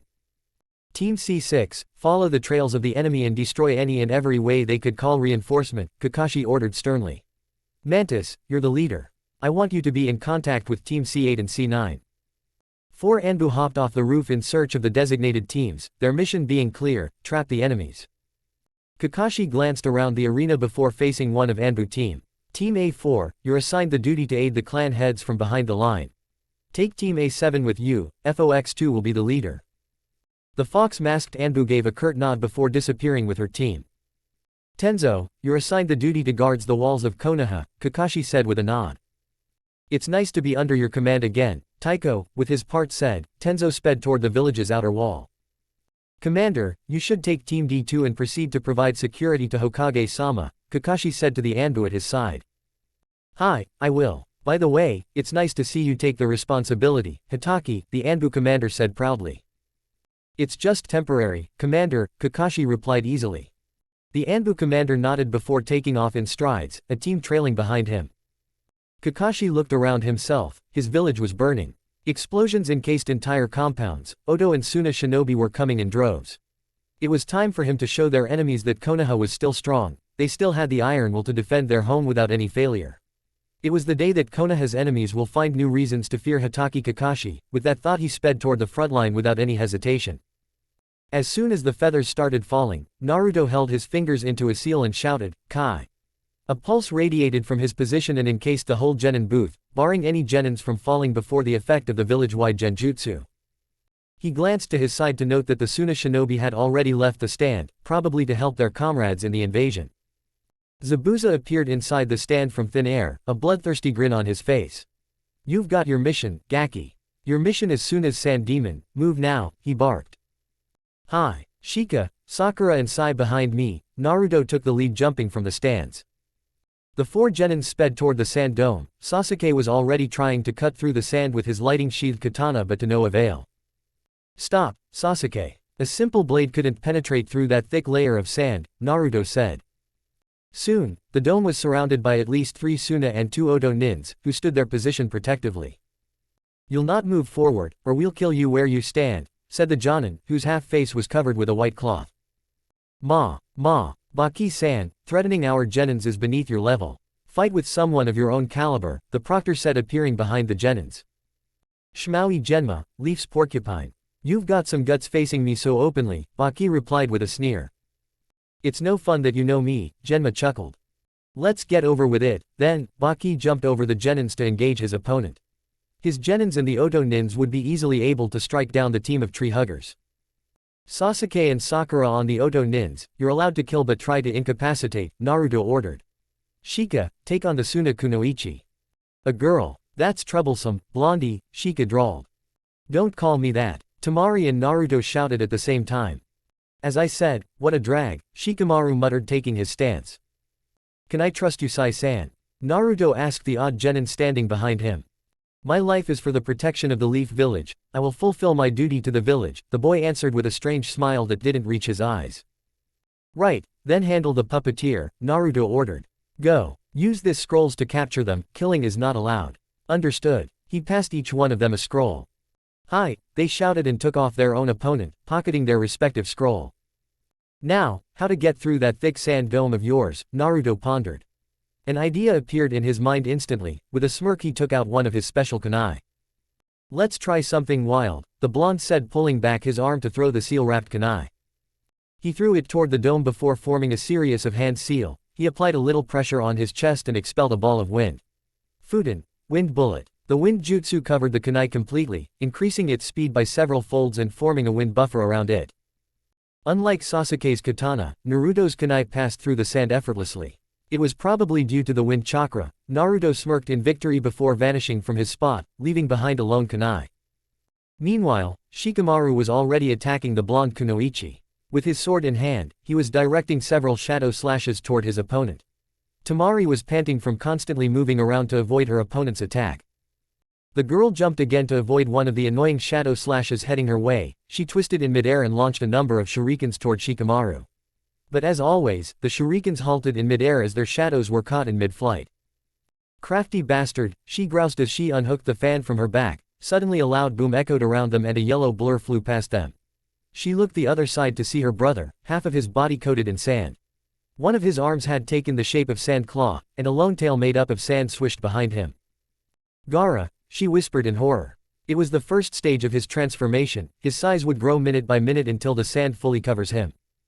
You are one tough bastard, I'll have to accept that, Naruto chuckled standing up. He wiped the blood from his lips with the back of his sleeve. He hurriedly unsealed his bow staff and rushed toward the sand jinchuriki. A tendril of sand stirred toward him but he jumped over that. That blonde would die attempting this type of stunt someday. Troublesome, her opponent said tiredly, and her focus returned to the task at hand. On the other hand, Naruto was breathing heavily as he dodged several tendrils of sand trying to wound him severely. He quickly avoided another of those dangerous sand tendrils before returning with a swift kick to Gaara's chest with the help of his staff. However, his kick didn't have any effect on the redhead. His sand armor was too strong to be countered by simple kicks. Another vine of sand moved toward him but he backflipped to avoid it. Without a second thought he threw one of his kunai behind Gaara and substituted himself with it. TCH. Sand, sand, sand. It's everywhere, Naruto mumbled to himself, while avoiding one of the sand waves. Another substitution and he was in front of Gaara. With 3 hand signs that he made in haste ejected a purple cloud of poison at his opponent's face. Take that. The poison wasn't a potent one and it wouldn't matter even if it was. Poisons were incapable of harming a jinchuriki except for a few minor effects. Gaara's eye watered as his sand was only useful for physical attack, though he never had any problems with poison. They simply didn't affect him. Naruto quickly molded his finger into a series of hand seals, sweetened, water pellets. Several volleyball-sized water balls were fired on the sand wall, drenching it and making the sand heavier. I was just waiting for you to that. Naruto chuckled, but it soon turned into a frown when his opponent didn't reply. Hey, what's the matter? Cat's got your tongue or something, Ibeo. He taunted his opponent. You'll quench the thirst of Mother, Uzumaki. You'll prove my existence. Gaara shouted as he sent another wave of sand toward Naruto. So his water pellet didn't have any effect on his opponent's sand, well that sucked. Naruto glanced up at the boy before sighing loudly. He was really upset at seeing the condition of a fellow jinchuriki. Did every other village treat their container like this? If so then the Shodai Hokage was at fault to provide them with the beasts. Meanwhile, his 2 teammates were busy handling the Oto Nins. They weren't anything special, the only thing keeping them standing was their experience.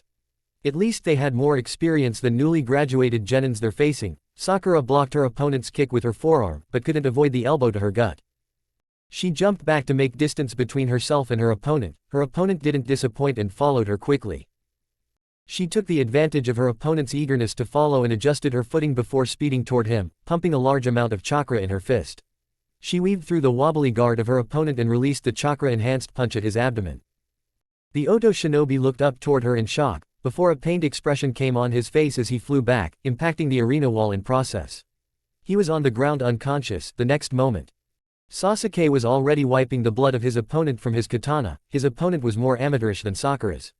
He was merely a chunin, who had earned that rank in the last exam even after being disqualified in the second round. It was clear to Sasuke that the village hidden in sound focused on quantity rather than quality. You're done. Let's meet up with Naruto, Sakura said wiping the sweat from her brow. Sasuke nodded sheathing his katana, but before he could say anything a yellow blur flew past him and crashed into the arena wall. Sand, sand, it's always with the sand. Naruto slurred as he stood up with shaky legs.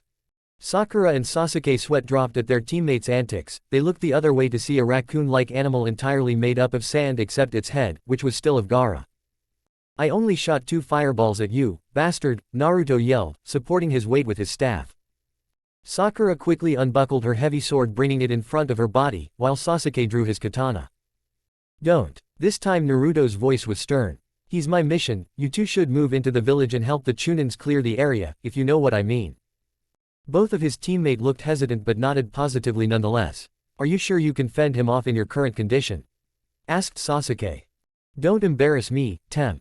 I can perfectly handle him, Naruto smirked, taking the basic stance of Saru-style bojutsu. Alright, we'll leave him to you then. With that being said, Sakura and Sasuke hurried toward the gates of the arena. But as they reached the gates, a presence made itself known by hopping down from the stands above the gates.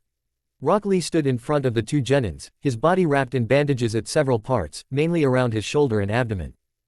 "Yash, my fellow comrade, I'm here to assist you in the fight against the unyouthful enemies who have invaded our motherland," Lee declared in loud voice. "I don't think you should do that, Lee. Not with the injuries that you've sustained while fighting Hinata," Sakura replied with a grimace. "Don't fear for me, Sakura-chan. I am fine, they're just small cuts. I will protect you from back, while you attack the enemies," Lee replied back easily.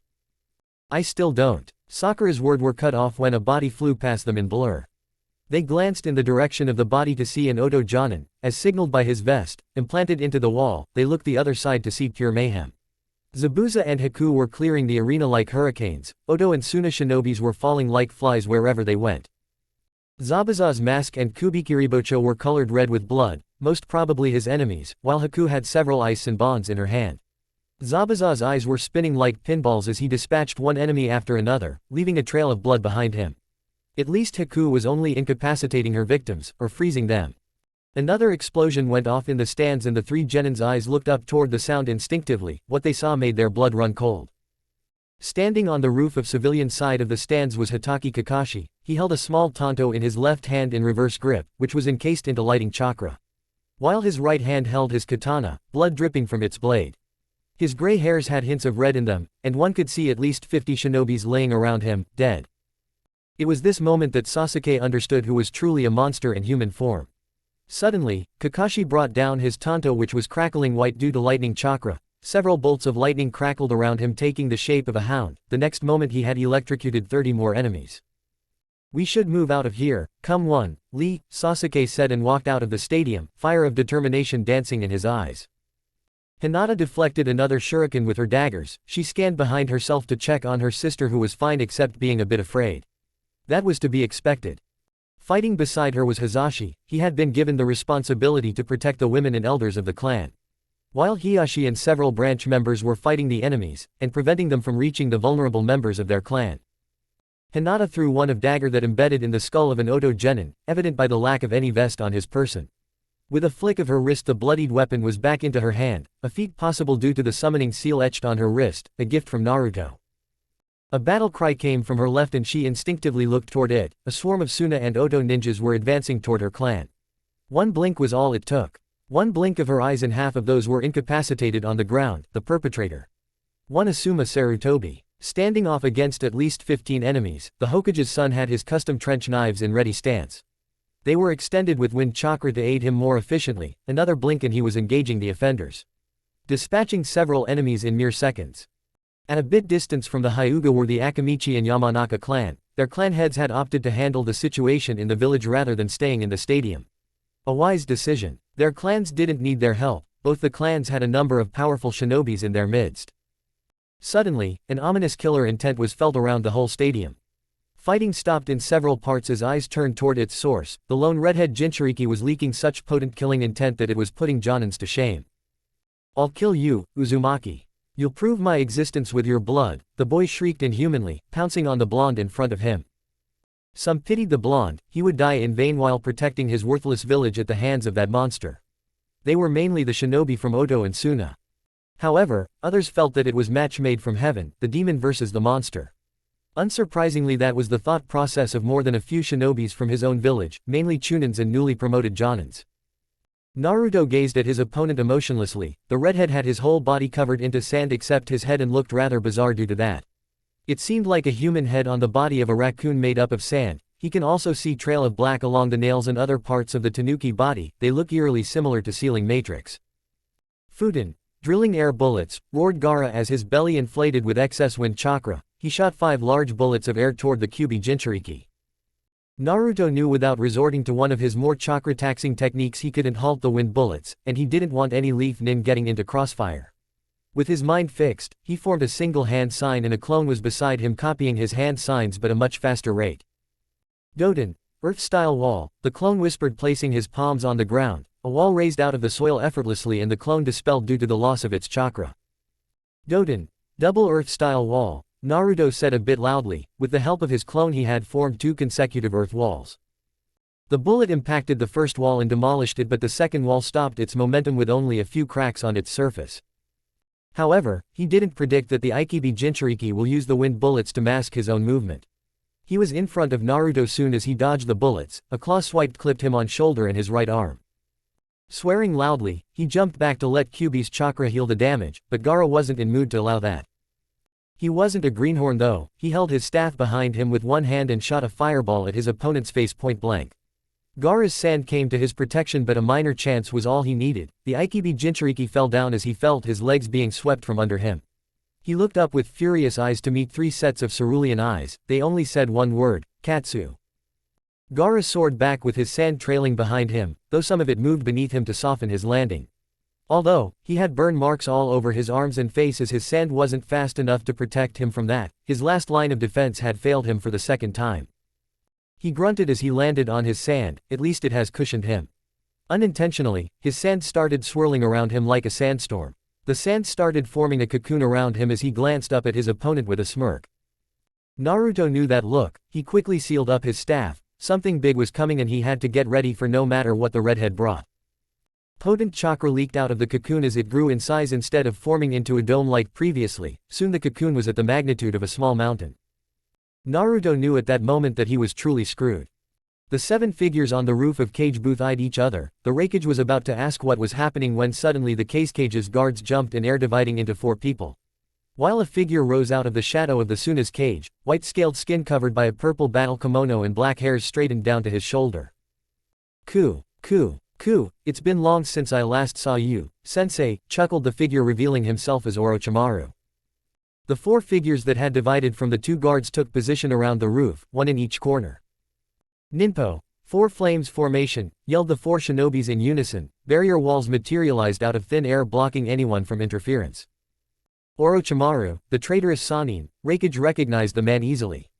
Raikage Dono, you're free to stand aside and watch the events unfold, Orochimaru said silkily. It would be bothersome to deal with the famed Raikage together with his sensei. Or you could leave the barrier. My subordinates will allow you a window to walk away. You could pick one of the Hyugas on your way out to research on the famed Byakugan, Orochimaru pressed with a smirk. Observed Sarutobi, who was eyeing him neutrally. He could take the deal offered by Orochimaru. But making enemies out of an entire village for just 1 dojutsu, that was the same kind of stupidity which saw his father outed from the office. Do you still think there's a chance for an alliance between Kumo and Konoha? Sarutobi asked carefully. A grin found its place on Hiruzen's lips. I do, it will be fruitful for both of our villages, I can promise you that. Then it's decided, I will side with Konoha. How you say it, offering olive branch of peace, or replied with a smirk. B. Tell our shinobi to aid Konoha as effectively as they can without endangering their own life, he bellowed at the top of his lung. Killer B, who was standing just outside the barrier, nodded and sent the same order to all the Kumo's shinobi present in Konoha. TCH. You're all fools if you think you'll come out alive. You've forfeited your life by allying with Konoha. You dotards, Orochimaru sneered. Although inside he knew that the presence of 2 cage-level shinobi will hinder his plan explicitly, he was here to see Sarutobi-sensei die at the hands of his predecessors, not to engage him. Is that so, my dear student? Though as I see it, it's 4 against 2. A bit overwhelmed, aren't you? Hiruzen taunted the snake Sannin. Is that so? Then I must even the grounds, nay sensei. That instantly put Hiruzen on guard. Summoning Edo Tensai, Orochimaru said out loudly. Hiruzen's eye widened. He didn't know his wayward student has gotten his hands on Nindaim's Kenjutsu. 5 coffins rose out of the ground. Only one of them was engulfed in fire before the rest 3 were secured behind a mud wall. You bastard, do you know how hard it was to get a hand on their DNA? Orochimaru gritted his teeth atop the mud wall. I know enough to understand that you've become an ungrateful monster, Orochimaru. Hiruzen replied easily. You should have let the dead rest in their graves, he added bitterly. Where would be the fun in that, sensei? Orochimaru quickly formed 3 hand seals, as the cover of the coffins blew away. Let me introduce you to the Shodaime Hokage, Hashirama Senju. First coffin dissolved to reveal a dull figurine of Hashirama that was dressed into his famous battle armor. His brother and the Nindaime Hokage, Tobarama Senju. The second figurine was revealed, that of Tobarama. It was also dressed in the iconic blue armor of the second Senju brother. Lastly, Shodime's wife and the Uzumaki princess, Mito Uzumaki, the third figurine was that of Mito, red hairs cascading behind her. It wore a white battle kimono with red lacing and a large sealing scroll was strapped to its back, while she wore 2 paper earrings reading, kanji, in each ear. Hiruzen noticed with a start that they weren't statues, but beings made up of bones, muscles and organs. He turned his furious gaze toward his former student, any warmth left in his heart for his once prized student was gone now. "You're playing a very dangerous game, Orochimaru," he said tersely. "The game has just started, Sarutobi-sensei. Hope you'll like it." With that, Orochimaru appeared behind the 3 statue, and pushed 3 kunai into their hand as if they were mere shadows. The 3 statues came to life, though their eyes got some color, but they still were under the control of Orochimaru. "I was wrong, Orochi Tem. You're far beyond redemption. I think it's time to put you down like the rabid dog that you are," a voice said. The guard on Hiruzen's left discarded his robes to reveal himself as Jiraiya. "I totally agree with you, Jiraiya. It's high time that we clean the tint on Konoha's image by killing him." The guard on the other side slid down his robes to reveal Danzo. Suddenly, his shadow grew bigger than him and a lone figure rose out of it, Shisui Uchiha. "I am always ready to serve the village as best as I can," he added. Orochimaru looked at the new arrivals with disdain. It seems killing Sarutobi-sensei won't be as easy as he had thought. "Yes, the game has just started, my former student," Hiruzen said with a smile. "Attack," snarled Orochimaru. "I'll take on Orochimaru," Hiruzen begun, but he was interrupted by Danzo. "No, Uchiha Shisui will take care of him. You should focus on Shodime Hokage, only you're capable enough to hold him down even if he's at his weakest," Danzo said firmly. "That's risky, Orochimaru is a very capable enemy," Hiruzen retorted quickly. "And do you think we don't know that? We do, and that's why Shisui will be more than happy to end his life," Danzo responded. "Okay then, Jiraiya, you'll take on Mito-sama, you're currently our best Fuinjutsu specialist," Hiruzen said without waiting for a response. He turned toward his old teammate, "Danzo, you must hold down sensei." He lastly faced a with a hopeful expression. "Raikage Dono, I will appreciate it if you could take up the job to hold down Rasa." "I will, you should focus on your fight with the Shodime Hokage. If even one of the tales I've heard about him is true, then you're going to have your hands full," he replied, cracking his knuckles. "Lariat," the mountain of a man yelled as he pounced on his opponent in a blink of their eyes. His arms collided with the chest of Rasa, but it revealed itself as a golden sand statue. Hiruzen has only turned toward his opponent when a punch rocketed him back. He adjusted his position and skid to landing before firing several bullets of fire toward Hashirama. Unsurprisingly, the man simply avoided them all and sped toward the third Hokage. Hiruzen blocked a roundhouse kick with his forearm, wincing in the process, and kicked back his opponent into gut. He followed up with another kick, as Hashirama staggered back due to its force. "Your taijutsu is better than I remember, Saru.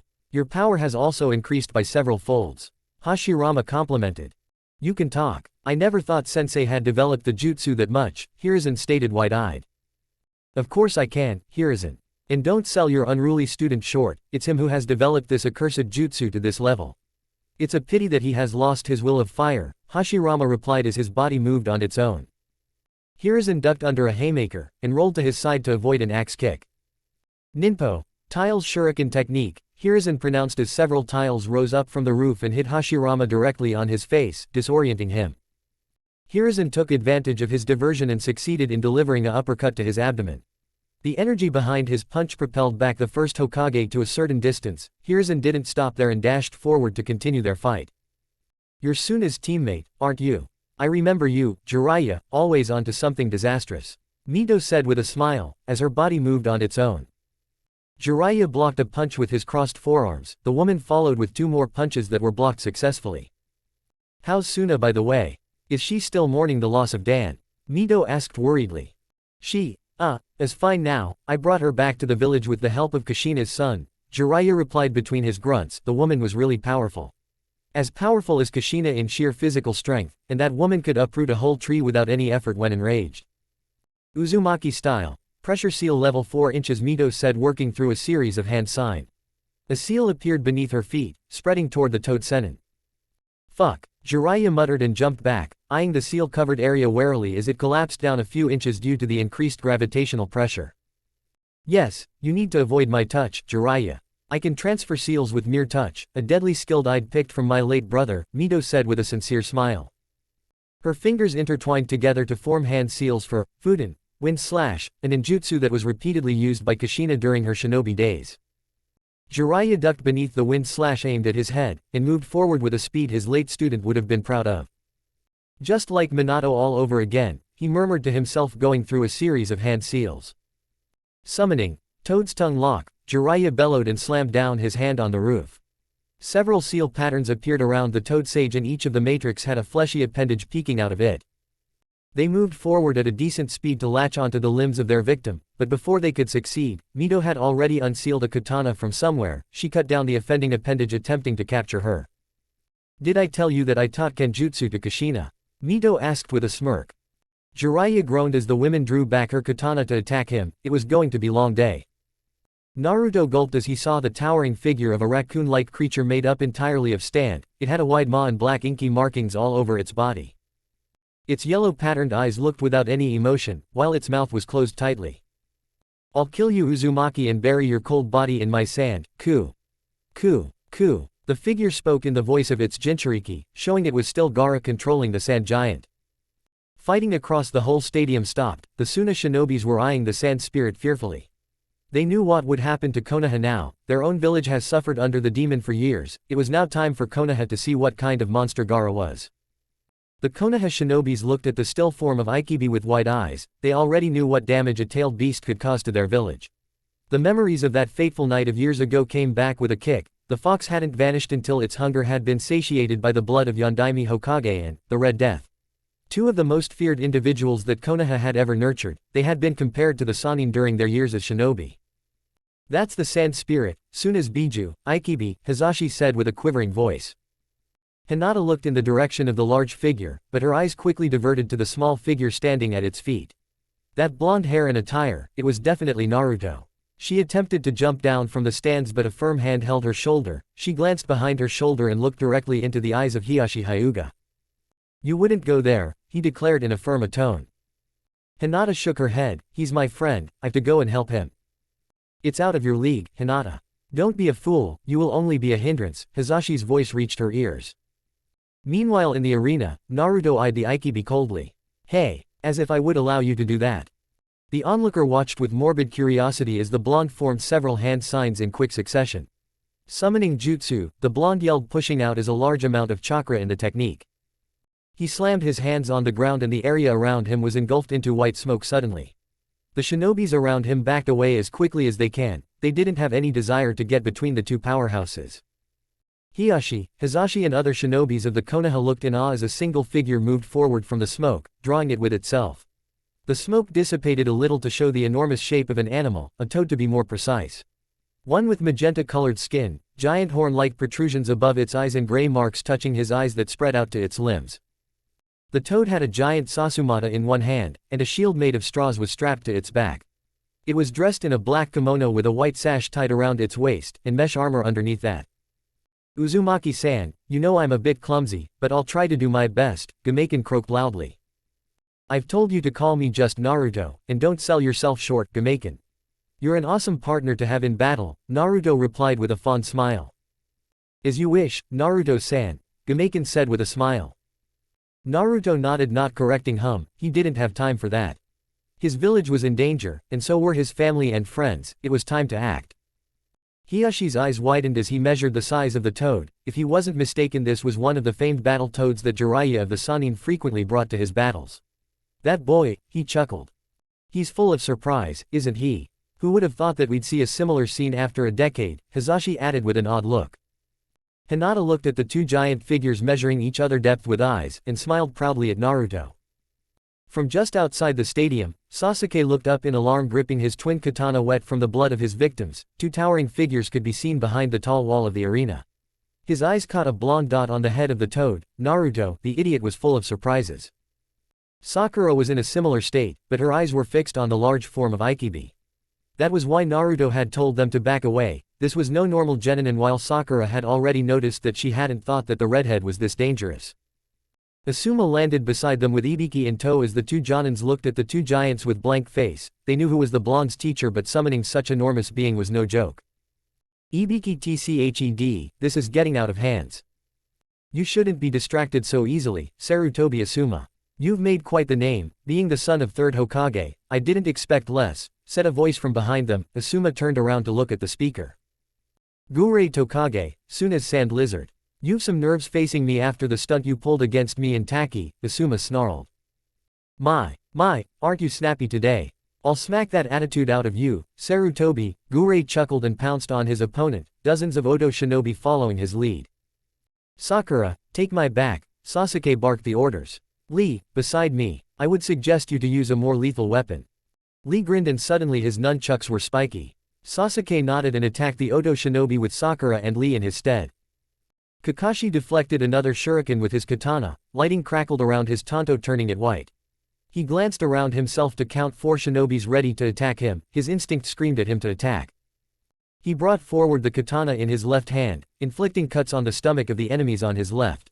With a quick jump he slashed his tanto in air, sending a wave of electricity to run rampant in the body of his enemies on the opposite side.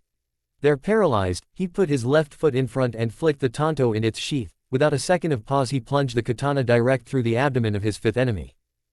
I told you this won't end in your favor, he murmured with a tight smile. He was already forming hand seals and drawing chakra from his tenketsu points when a group of Suna shinobis reached his location. Hitaki Kakashi, I've been waiting, the leader of the Suna group started to say. Kaden, Inferno technique, Kakashi expelled a wall of fire, white as snow, his opponents were burnt to crisps in mere seconds.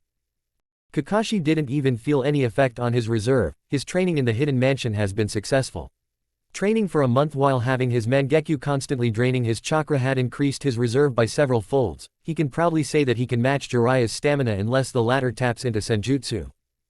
He could use the Sharingan for half the day and wouldn't drop down from chakra exhaustion, unlike before when even an hour of the Sharingan would have exhausted 90% of his reserves.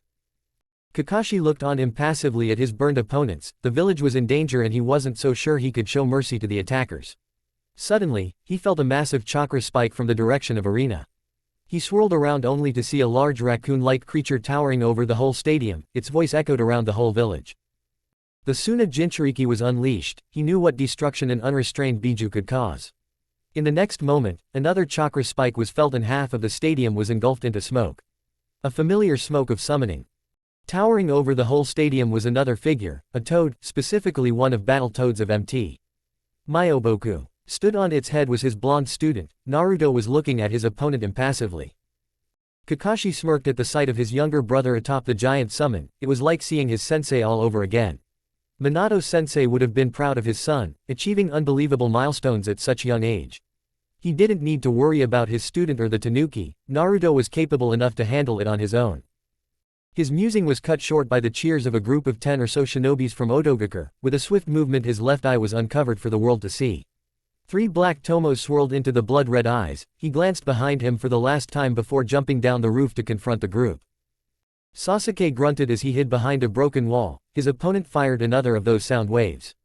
Asuma-sensei was busy handling the Suna's Jonin, and they were left to handle the Oto nins.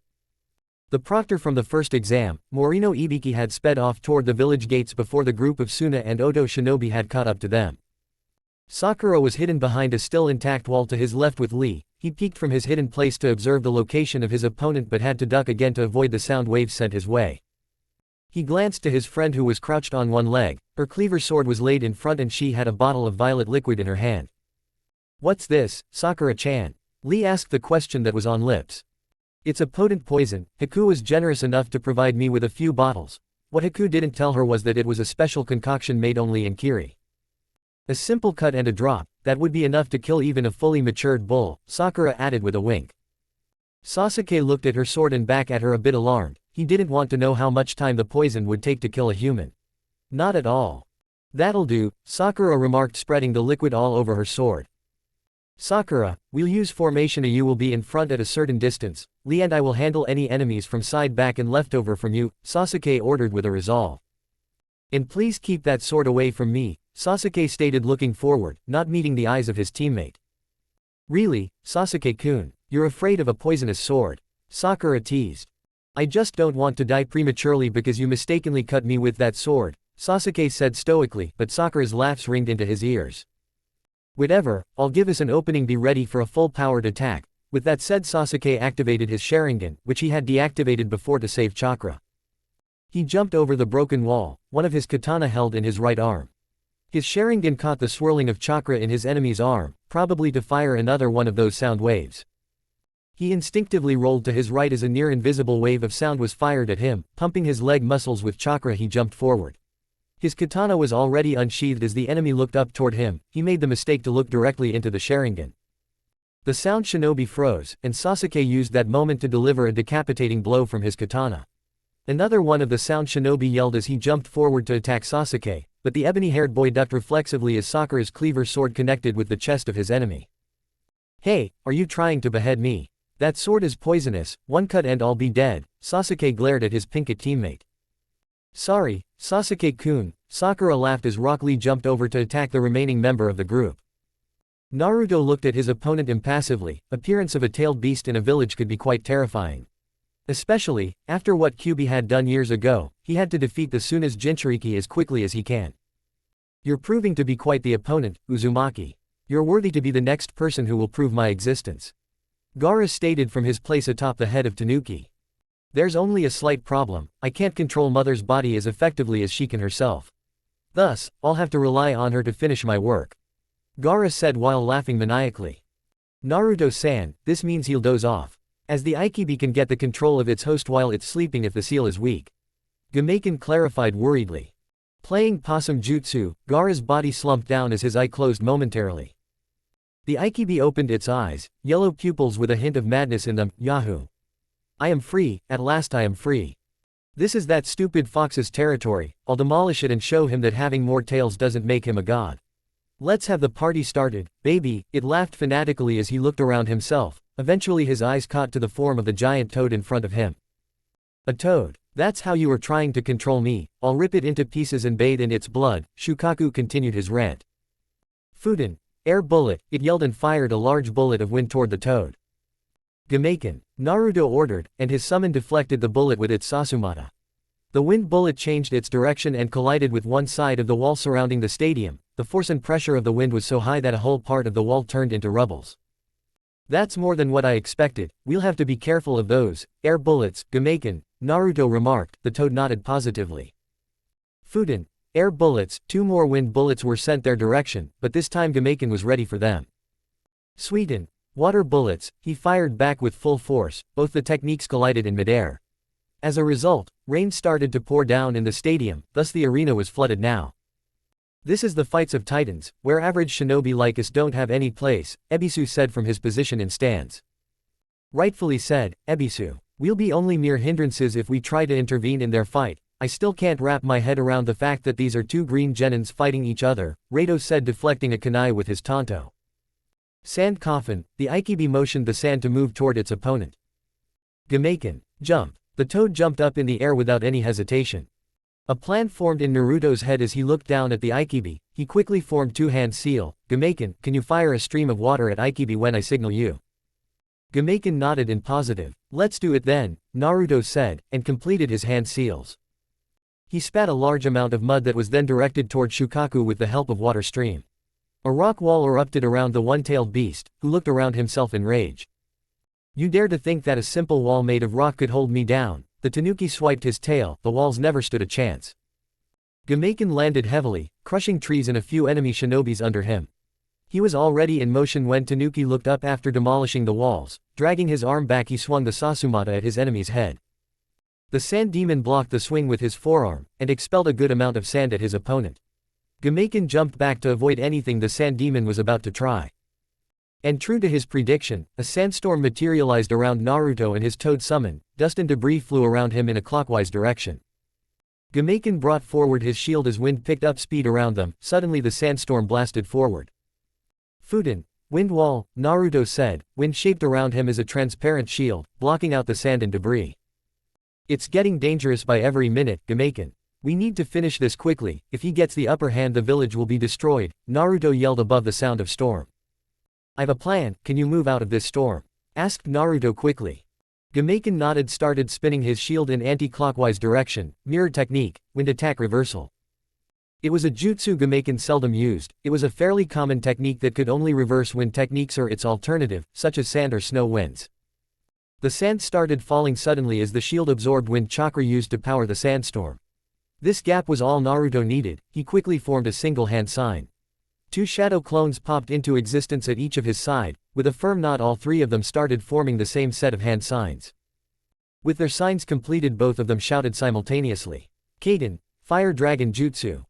Fire chakra surrounded Naruto as 2 identical dragon made up of fire were formed by his clone. The shinobi that had restarted fighting around him stopped and looked at his technique in fear and awe. Gameiken, oil, he shouted as he himself formed the last hand sign. Kaden, Fire Hydra Jutsu, he yelled, and the last dragon joined the fray. Gameiken expelled a large amount of oil in the direction of his jutsu. As a result, it became humongous. The heat from the jutsu felt raw on his skin. The shinobi nearest to him scattered, and ran over each other to save themselves from the lethal jutsu. In the arena, Zabuza eyed the 3-headed fire dragon with wide eyes. He had seen several high-ranked jutsu, and this was definitely in B-ranked, and with the combustible toad oil it was simply an A-ranked jutsu. He was never going to argue with Kakashi about the ability of his blonde student. Even if Haku and Sakura were formidable in their own right, they couldn't compete with the blonde menace. Meanwhile, the clan heads with Hisashi and Hiashi gawked at the level of techniques the blonde was using from the stands. They had always thought that being the son of 4th and Uzumaki Kushina he would be surely strong, but to handle such powerful techniques at such tender age. It wasn't simply surprising but terrifying. Jinchurikis all around the elemental nation were at a level of their own, and so was Uzumaki Naruto. With Naruto, he was having a little problem controlling the technique, though he had seen Jiraiya use a similar technique but a much smaller level. His was only this big due to the inflammable oil that the toads of Mt. Mayuboku used, and if he was to be honest, then this was his only 3rd high-level jutsu, apart from summoning in another. He directed the fire chakra to cover the form of Ikibi. The creature was made up of sand, so it should at least change a part of its body into glass. The fire hydra with all 3 of its head moved swiftly, trying to wrap all of its heads around the Ikibi's body. The beast snarled and writhed to escape from the fiery dragons. Although the jutsu was non-sentient, it tried its best to wrap itself around the sand demon. Slowly but steadily the lower part of the Ikibi solidified, and this change eventually extended till his neck.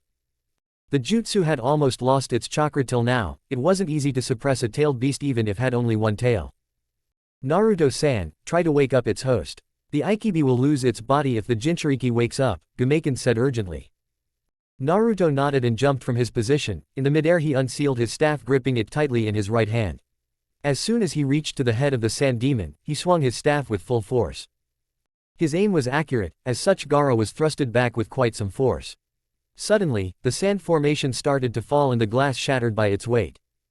No, my body, you'll regret this day, Uzumaki. I'll make your death so painful, the Ikibi yelled as his body disintegrated. Shut up, you insane Tanuki, Naruto muttered, jumping down in a crouch. Thanks, Gameiken. Without your help, I would have been dead most probably. He yelled, waving to his summon. I'm glad that I could aid you even after being so clumsy, the large toad croaked before disappearing in a poof of smoke. Naruto strode forward, determined. He would have to either kill the redhead or seal off his chakra. And from what he had learnt from Oji-san, as little politics as he could understand, killing Akage's son wouldn't be beneficial for Konoha in long run. Jinchuriki or not. Shikamaru dropped beside him, and Sai soon followed his lead. Were your missions successful? He asked without looking toward them, and received 2 nods in return.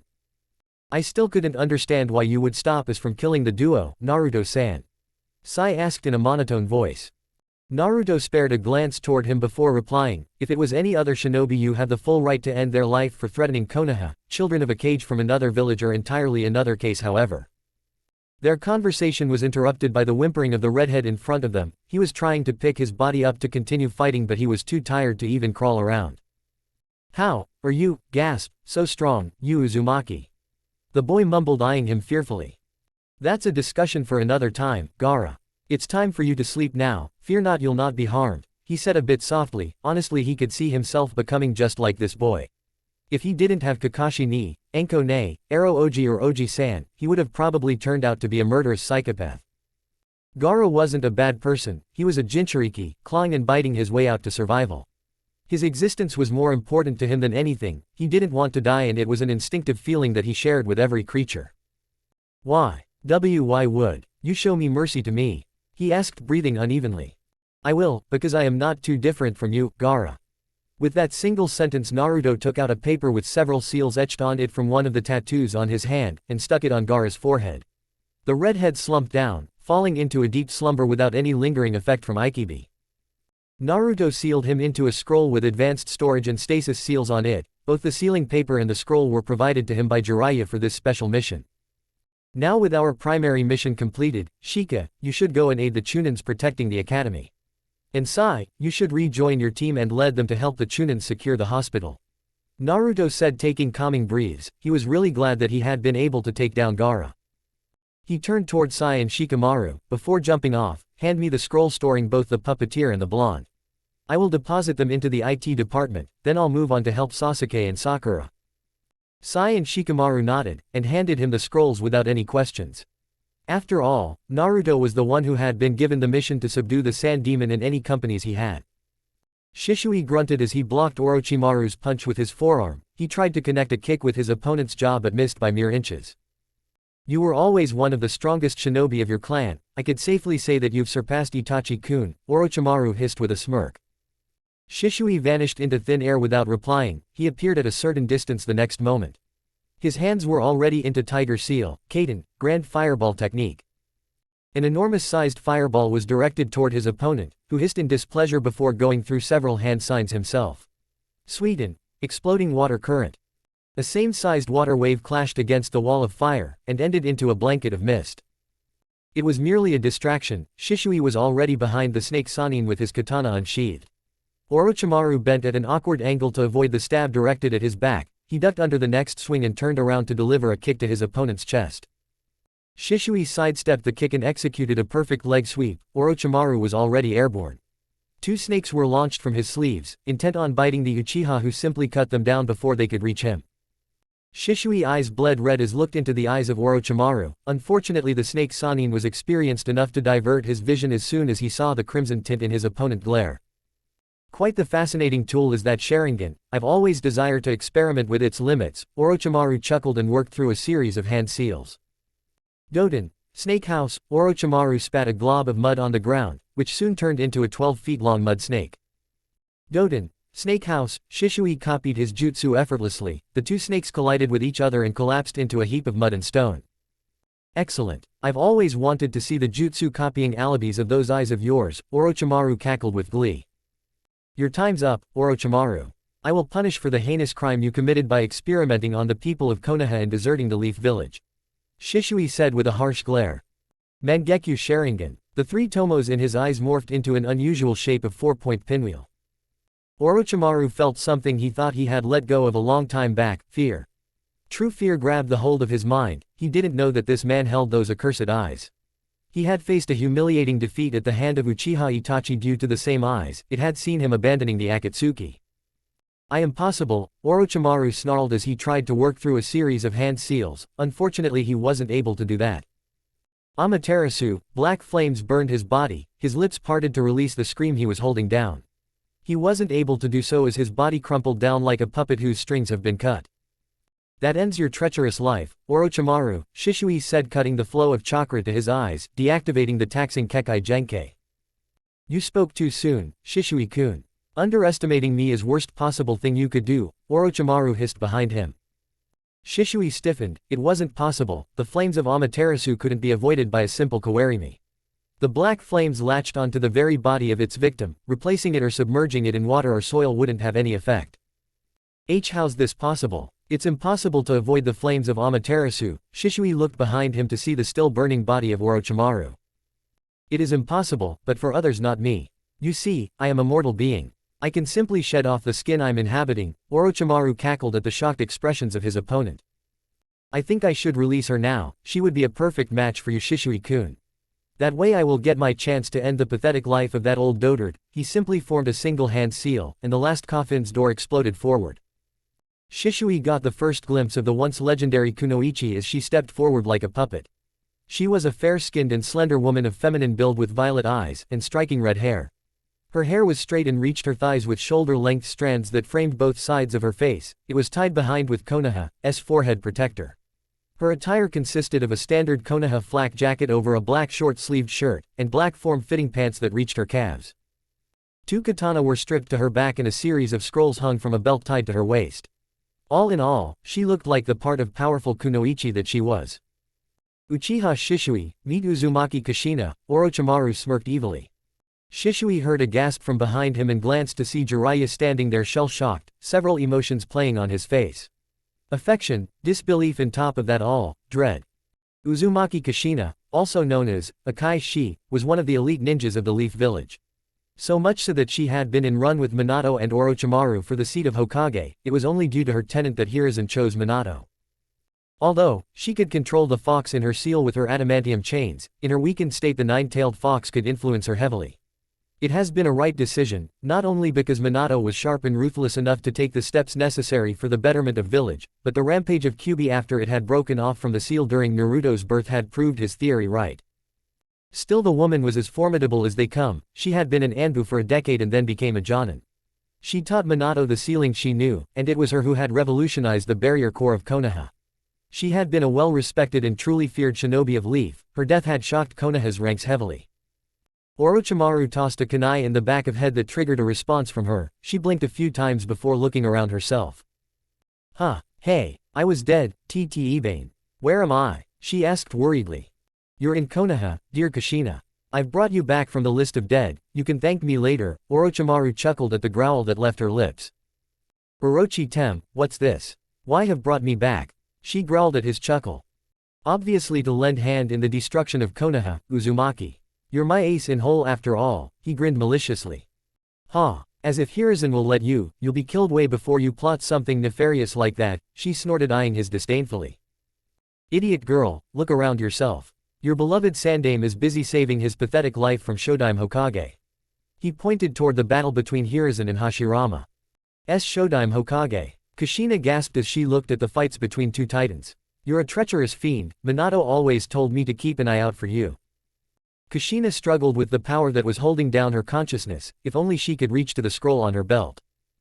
It's futile to struggles against my hold, Kushina. I know how potent your chakra was, I wouldn't make the mistake to reanimate you at even 30% of your power.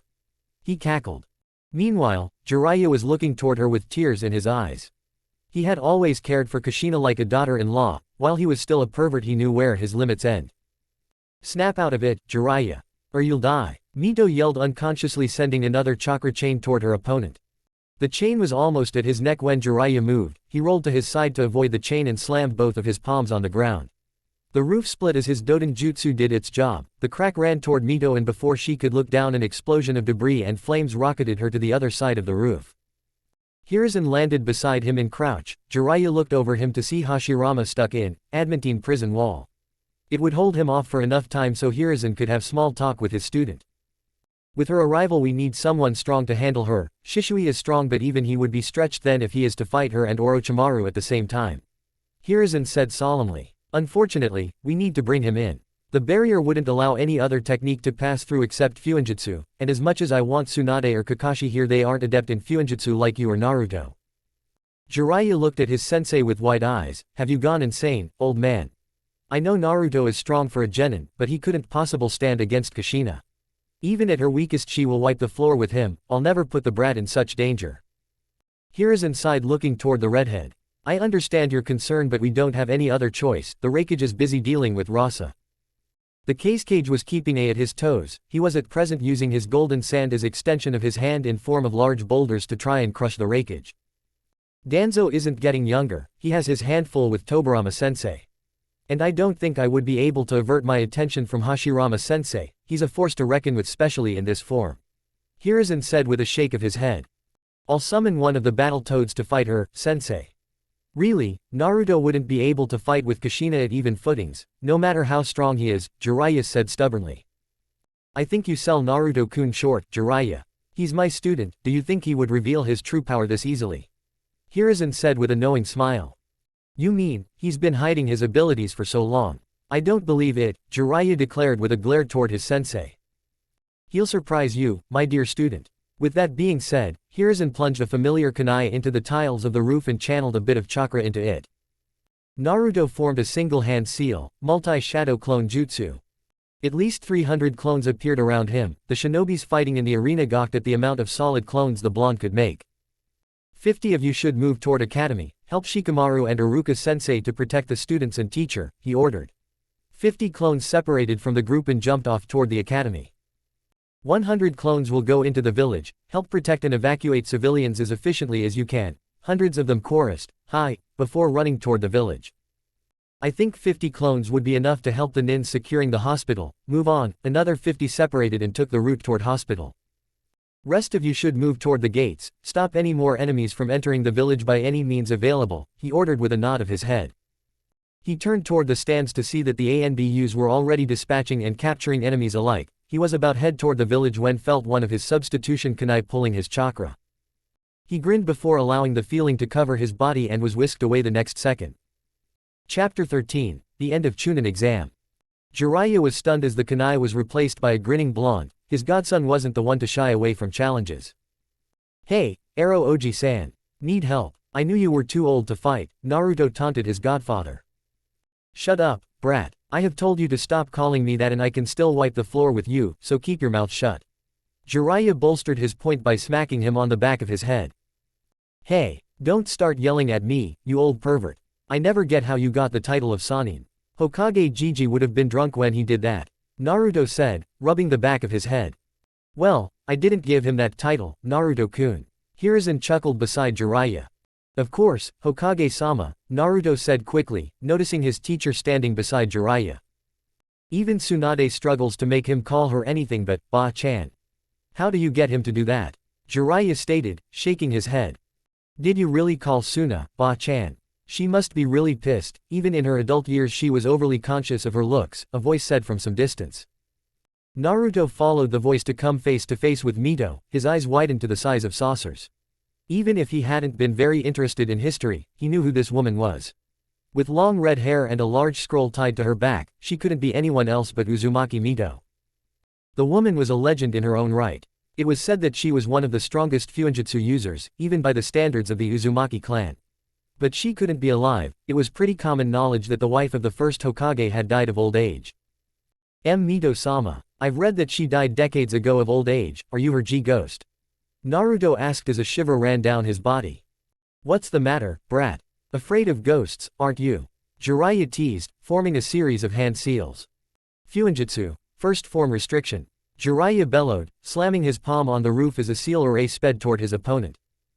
Before Mito's body could react to the matrix, Kanji started crawling up her legs and stopped just below her knees. Hashirama chose that moment to crash land in front of Hiruzen, who didn't get a chance to defend himself as a solid kick connected to his jaw. He soared back toward the barrier wall, knowing he would burn to crisp if his body collided with the barrier. He quickly formed three hand signs. Sweden, water bullet. He directed the jutsu beneath him to change the direction of his propulsion. Meanwhile, Jiraiya grasped Naruto's shoulder and looked him in the eyes seriously. You have a single mission. Fight one of these reanimated shinobi and keep them from harming others. Move toward that giant mud wall over there. Jiraiya pointed toward the wall on the other side of the roof. You'll find a reanimated red-headed kunoichi there. You're to engage her and keep her from interfering with other fights. Go. Naruto nodded without asking any questions. He knew what should take priority. He bolted toward the towering mud wall, his face a tight-lipped mask of determination. That's Kushina-chan's son, isn't he? He's so young and cute. Mito squealed as she deciphered and broke the seals of the matrix holding her in place. Yep, he's Kushina's son. It's a pity he doesn't look like her. A little redhead would have been quite the heartbreaker, if you ask me, Jiraiya said with a sigh. Your remarks. I remember you being this naughty forever, Mito snorted, drawing her sword as she moved to strike. Jiraiya's whine died down in his throat as he deflected her strikes with a kunai. It seemed that the woman had really taught Kushina if her kenjutsu was any indication. Jiraiya knew the risk of pitting the blonde against the redhead. It was quite possible that Kushina would reveal her relationship with Naruto. But Jiraiya wasn't too worried about that. Despite Kushina's notoriety, her ability, as she'd told them, was more suited to pass down to a daughter than a son. What truly bothered him was her immediate utterance of Minato's name upon seeing their son. Minato, after all, was as dear to her as Naruto. Still, he was unable to act. His opponent, too fast and formidable to ignore for a second, could kill him. He would have to trust Kushina to understand why they hadn't told Naruto of his heritage. Kakashi walked forward with his katana drawn, a trail of blood dripping from his blade.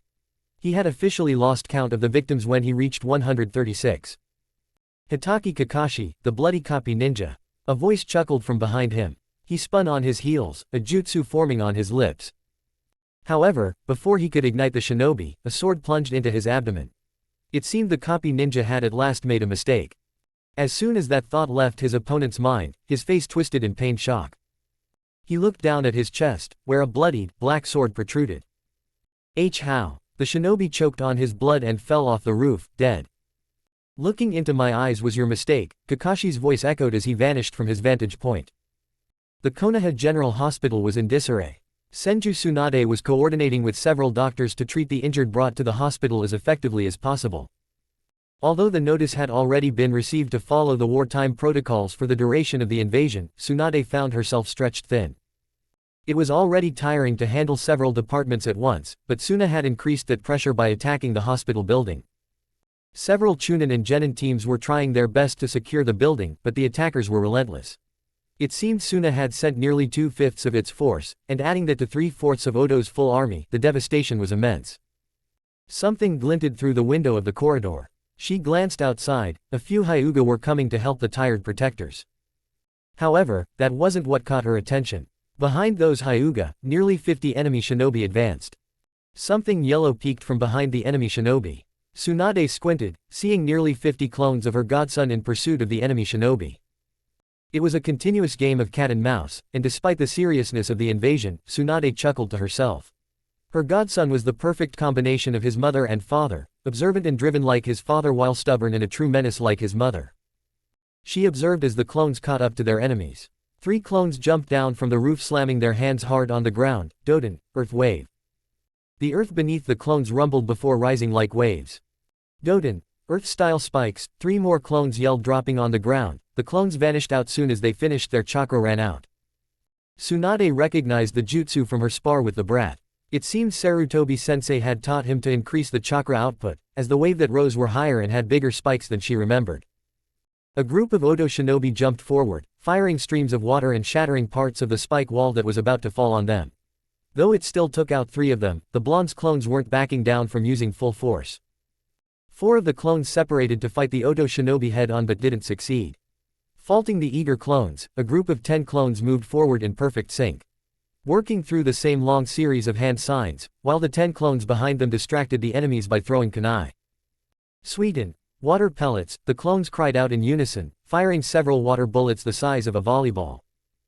The reaction was instantaneous. The shinobi at the front shrieked and scurried back, letting the most experienced among them take control. Fuden. Drilling air bullets, 2 Suna Jonins intercepted his attack, neutralizing it. Naruto's clones were so focused on the shinobi in front of them that they failed to check if anyone was in pursuit. That proved disastrous as 3 Suna Chunin silently caught up to them. The number of clones decreased to 20 in mere minutes. The Suna Jonin cleared the crowd meticulously. The clones looked behind them morbidly at the massacre of their own kind before jumping off in different directions, attempting to flee from danger and create distraction. However, only half of them could flee from the attack, but it was enough. Their main motive was to secure the hospital. Coincidentally, they saw Hyuga clan members reaching the hospital to secure it. In a last-ditch effort to take as many enemies as possible with them, the clones began overcharging their bodies with lightning chakra. It was a good tactic, as the overconfident Suna and Odo shinobi, due to their recent victory against 20 clones, rushed forward to finish all the clones. Hinata and her clan mates shielded their eyes as a bright flash exploded from Naruto's clone's position. His enemies screamed and writhed as lightning tore through them, electrocuting most. As the light faded, only burnt corpses were strewn across the area. It was a brutal massacre of at least 30 shinobi. That's brutal, but satisfying. One of her clan's mates said coldly. Yeah, it is. I think the Uzumaki kid is really ready for the post of Chunin. Hizashi said from beside her, while her eyes were fixed on the scorch marks on the ground. It wouldn't do good for her to be left behind. She couldn't repay Naruto like that. She would have to become strong enough to stand beside him in his battles, which was only possible if she trained as hard as him. Are you kidding me? He's clearly above Chunin level. First bet the Corps will take him up as soon as the Hokage gives them permission. One of the seasoned Hyugas said, shaking his head. Coincidentally, Hizashi couldn't agree more with the shinobi. Ibiki hissed as the field medic applied a bandage to his arm hastily. His duty had been to aid the Mokuden user in securing the perimeter of the village. And although it had been going well until a moment ago, now a giant 3-headed snake was looming over them. Yamato was already busy fighting a masked nin on the other side of the wall. He was a Suna Jonin, infamous for his spoils in the Third Great War. They were hard-pressed. Unfortunately, the Morino clan didn't have any summoning contracts, and Ibiki had never looked for those beyond his duty as an interrogator. He could fight regular or seasoned jonins, but a summon was just above his pay grade. He was waiting for his colleague to show up. Enko wouldn't miss a chance to pit the snakes against their own kind. But it seems she was busy somewhere else. He was probably doomed. However, against all odds, a figure rushed toward the giant snake. And before Ibiki could understand anything, 4 tentacles collided with the snake, forcing it back, while a 5th tentacle wrapped painfully around its neck. The figure's hand moved into a series of hand seal before finally settling at Dragon, Raiden, electromagnetic murder. Lighting surged through the tentacles to the giant beast, electroducting it to crisp. Yo! Welcome the mighty Killer Bee, come in here by crossing Million Sea, fool ya fool. The man rapped without any rhythm, and the cloud sign on his forehead protector was as clear as day. Killer Bee, one half of the AB combo. A shinobi said from beside Ibiki.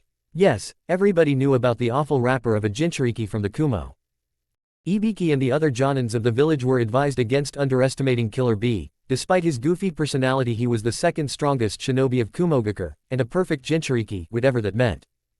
A snake. You couldn't take me down with that, you fool. He rapped, jumping away from the second snake that had appeared suspiciously out of nowhere. The snake lunged at the Kumo Jinchuriki, but he rolled out of its way, sending a flurry of kunai toward the giant summon. Lightning crackled around the weapons as they sped toward their target. However, the snake slid sideways to avoid them before focusing its attention back on B. This is a drag, but I'll beat this snake without any tag, oh yeah. Ibiki sweat dropped at the man's erratic rapping, though he knew the most powerful ninjas tend to be off. Kakashi and Guy were a perfect example, or that new guy, Zabuza.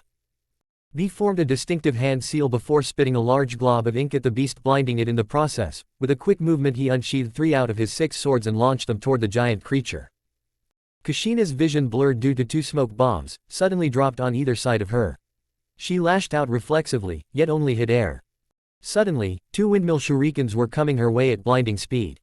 She ducked beneath them, believing she had avoided them, but instantly regretted it as they unfurled, revealing 2 identical blondes.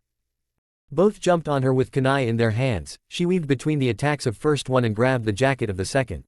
Without any hesitation she brought her knees to his sternum, but instead of a grunt of pain or the sound of breaking ribs, the blonde disappeared in a puff of smoke. She moved reflexively as a roundhouse kick struck the jaw of the first blonde, who also disappeared into smoke, revealing a clone. A shadow clone, and this young. And why did the blonde look familiar? 2 copies of Naruto stood beneath the massive mud ball, observing the struggling clones. One of them formed 2 hand seals before launching a fireball at their opponent. The clone beside him formed a hand seal, exhaling a compressed ball of wind to combine with the fireball. Kaden, exploding fireball jutsu, they chorused. The fireball collided with the redhead before exploding into a tornado of wind and white flame. To the surprise of his clones, a figure jumped out of the tornado, leaving a trail of smoke behind them. One of clones tried to climb the wall hastily while the other one rolled to side to avoid any attacks, but both got impaled by chains that seemed to be made of chakra. Naruto observed the fight from the top of the wall. His clones were being decimated like insects. Jiraiya was right, this reanimated kunoichi was pretty strong. He would have to make his next move swiftly and cautiously. Another clone took the place of the ones destroyed and charged at the redhead. Naruto took out 2 shurikens from his storage tattoo, and threw them toward the kunoichi, who had already dispatched his lone shadow clone. He formed cross-shaped hand seals before flaring his chakra. Shuriken shadow clone jutsu. 2 shurikens multiplied into 20 as they sped toward her. Kushina quickly sidestepped, and brought one of her katanas to bat off the remaining shurikens. She looked up to see the shinobi jumping down toward her from his vantage point on the wall. Naruto threw 2 kunai toward his opponent in the mid-flight before copying the hand seal from before. Kunai shadow clone jutsu. Kushina jerked forward, the kunai got swatted aside by her blade. Before she could understand what happened, someone grabbed at her shoulder from behind. She looked up to the face of Minato smirking down at her, with those cursed blonde locks and gravitating cerulean eyes. Katsu. A voice whispered behind her. He explosion blasted her back several meters. She skidded a few meters before regaining her balance. Such natural use of shadow clones, elemental ninjutsu, and taijutsu. He was surely Naruto, he could only be her and Minato's son.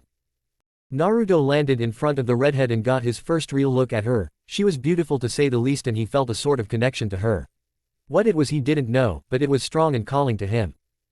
Kushina subconsciously began gathering chakra around herself, without her consent, her lips and voice box moved on their own.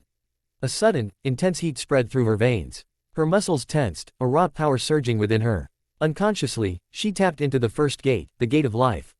Her eyes widened, a fierce determination replacing the confusion. She felt a surge of adrenaline, a primal energy coursing through her, pushing her beyond her normal limits. Gate of life, open. She yelled as her red hair began to sway, her purple pupils disappeared, and her skin turned red. Veins bulged across her body as she exhaled red chakra. That's Lee technique. Naruto's voice was cut off as a knee collided with his abdomen, he grunted in pain and spittle flew out of his mouth. Kushina followed with a high kick that collided with the side of his face, he soared back like a frisbee toward the mud wall colliding with it. Fucking hell is this woman? Naruto grumbled, rubbing the sore spot on his cheeks. Language, young man, Kushina reprimanded, looming over his still form. Shit, Naruto yelled, substituting himself with a log, as a fist met it, turning it into a shower of splinters. Naruto unsealed his bow and blocked her next punch with it. This woman was too strong to not be a cage-level kunoichi. What did Arrow Oji put me through? This is clearly out of my level, he muttered, jumping over her with the help of his bow. Arrow Oji, did you call Hiruzen a pervert? Kushina scoffed, twisting on her heels. Sensei. No, not him. It's Jiraiya Oji-san, he had summoned me, he said, jumping back from her kick. Her speed had doubled after opening the gates. Kushina looked at Naruto blankly for a second before breaking down into hysterical laughter. Jiraiya, really? It's so fitting, Tte-bane. The pervert deserves that name. Naruto smirked at her, if he ignored that she was trying to kill him, then the woman was relatively likable. Orochimaru tched as he saw the Uzumaki take on Kushina, his plan to overwhelm his sensei was falling apart by every second. His finger paused at the tiger seal as Kaden chakra coiled around his mouth, ready to unleash and consume everything in its path. Kaden, flame bullet. An enormous ball of fire rushed toward his opponent. Although his Kaden affinity wasn't as good as his Doden, but there were certain advantages of fighting alongside Jiraiya through two wars. Orochimaru looked on in satisfaction as the white flames of Inferno consumed Shisui's body, however his glee turned into horror when a green luminescent shield appeared around the Uchiha at the last second. Shisui's Susanoo materialized, a towering figure of green, its spectral hand gripping a flaming tanto. The ethereal armor shimmered, casting an eerie emerald glow across the rooftop. Wisps of green chakra swirled around its form, enhancing its already formidable presence. The flaming tanto pulsed with intense heat, its fiery aura threatening to incinerate everything in its path, a stark contrast to the Susanoo's cool, calculated demeanor. Suddenly, the flames disappeared, and Orochimaru jumped aside reflexively to avoid Shisui's inflamed tanto. I cannot burn the fire itself like Itachi, Orochimaru. But I am certain that apart from him and Jiraiya-sama, I have the strongest Kaden mastery, Shisui stated with a smirk. Without further delay, he launched into a series of sword strikes. Orochimaru had cuts and gaping wounds all over his body by the end of Shisui's onslaught. You called Hiruzen, sensei, didn't you? So you've learned something from him, correct? Kushina asked a bit curiously, still without any pupil. Her expression looked a bit odd. Naruto looked in her direction with narrowed eyes before shaking his head. Fortunately, you're dead, so I don't have any objection to telling you this, but nobody else must know it. I'm his fourth student till date, and only apprentice. The redhead looked at her son for a second before smiling beautifully, or at least that's how Naruto saw it. Really? Hiruzen took you in as a student? I mustn't be surprised, especially considering your parentage, but I am. Hold on a minute, does that mean you know about my parents? Can you tell me about them? He asked with a hungry look directed toward red-skinned woman. Naruto dived under a stream of water as her body moved on its own, a fist collided with his face as soon as he stood up, his nose started bleeding. The pupil-less woman moved for a high kick, but Naruto grabbed it with his both hand. Before she could understand anything, she was being spinned around rapidly. Naruto gave a last spin before throwing her toward the mud wall. She collided with it, forming spider webs behind herself. Are you being controlled, Tte-beo? I mean, you sound like a very nice lady, but you're helping that hubby Tem. Naruto said, forming two clones beside him. The three of them began making identical hand signs. Doden, Earth Flow River. One of the clones shouted as the ground around Kushina turned into a mud river. It swept her away and encased her in mud. The original blonde threw ninja wires in the mud, and the last clone worked through some hand signs. Kaden, Fire Stream, the clone yelled. Ninpo, Solid Earth Coffin. As suggested by the name, the fire stream was directed to the mud with the help of the wire. As a result, it solidified, instantly constricting her within it. That's easy, way too easy. Naruto was on guard. It was never easy to defeat an experienced kunoichi like her. He reflexively flared his chakra, and the scene in front of him changed. The redhead wasn't constricted behind the mud prison, instead she was racing toward him at full speed. Hey, how is that even possible? You're no Uchiha, so you couldn't cast a genjutsu with mere eye contact. And even then, I'm immune to those. How did you accomplish that? Naruto demanded, pointing his finger at her. Oh, you've come back to your senses. Excellent. Except for Minato, no one has ever recognized my genjutsu so quickly, Kushina said proudly as her body moved around the blonde's guard, punching him squarely in the face. Again, instead of blood or gore, the figure of Naruto morphed into a log. Naruto looked down at the redhead from his place on the wall. Behind him, the fighting showed no signs of stopping. Instead, Jiraiya had a massive mane of white hair around him, while Danzo had unwrapped his bandage to reveal a fully healed arm, albeit pale white. I still haven't grasped how you cast a genjutsu on me, you never made a hand sign or any other visible action. The blonde stated, rubbing the back of his head. Before he could get the reply, something massive hit the wall, shaking it to core. Soon, Naruto found his foot slipping as the mud wall started falling apart beneath him. He quickly unsealed his special kunai and threw it to the other side, vanishing in thin air without a trace before a kunai took his place. Kushina eyed the kunai with wide eyes, her posture was rigid as she squinted at it. Could it be possible that their 13-year-old son was using a jutsu so reminiscent of Hirishin? Has he developed a jutsu so similar to the legendary technique of his father? She got her answer as a tanto was placed on the back of her neck. She looked in front to see the mud wall crumbling under the force of Nindaime Hokage's mighty, water-colliding wave. I didn't want to show you this jutsu, sensei had forbidden me from using it repeatedly. But it seems you're strong enough to draw it out, Naruto whispered with a steely voice. Can I at least get your name, Kunoichi-san? He asked lightly.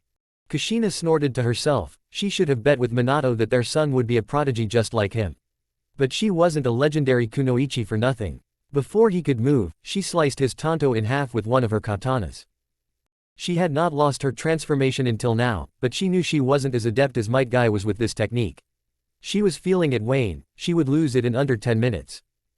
Before she could do anything, Naruto touched his left arm discreetly, and a paper with designs, which she recognized as seals, appeared in his hand. He slipped past her defenses for a second, sticking the seal on her stomach. Jumping away, he formed 2 hand seals before pointing his finger at the seal paper. Instantly, Kushina lost the flair of the gate with all its advantages. Try as she might, she wouldn't get back into that form again. This weakened body couldn't handle other gates, and she had only learnt that much from Guy. At least the seasoned Chunin was ready to pass on that much knowledge for a constant supply of restriction seals. She was still surprised that the taijutsu specialist could burn off her seals within a week. Fuinjutsu. I never knew Hiruzen had knowledge of seals. The old monkey was good with elemental ninjutsu, but I always thought he lacked proficiency with seals, Kushina stated with a narrowed gaze. He still does, Kunoichi-san. Ero Oji-san taught me Fuinjutsu. I was always interested in them after I saw him use seals so fluidly. Naruto accepted with a smile. Kushina's heart melted at that smile. Her son was the perfect combination of Minato and hers. Her body had to physically restrain her from hugging Naruto to death, no matter if he finds it a bit weird. As for your genjutsu question, I used a seal matrix to cast it on you.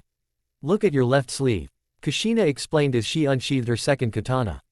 As she said, there was a seal paper stuck on his left sleeve, that by the look of it was burned out. He had probably shut it off when he flared his potent chakra. It was the same reason why Uzumaki seal masters were so feared. Some of their seals couldn't be disabled by anyone but another Uzumaki. You're an Uzumaki, Naruto stated, narrowing his eyes to slit. These seals could only be used by an Uzumaki. I am still unable to make head or tails of them. Kushina nodded with a smile, her gentle gaze making Naruto squirm. He had only seen similar emotions from Tsunade, and it was weird to get the same feeling from an enemy. You still didn't tell me your name, Naruto asked, blocking her strike with his kunai, but before their conversation could go forward a body collided with Kushina's. You holding good there, Naruto? Jiraiya asked, landing beside him in a crouch. Mito Uzumaki's chain were tangled around Kushina's form, who was trying her best to get out of those and fight her opponent. Do you know who she is, Ero Oji-san? I know she's an Uzumaki, but Naruto stopped as he peered at her curiously. I related to her somehow. He questioned. She didn't tell you anything. It was more of a statement than a question.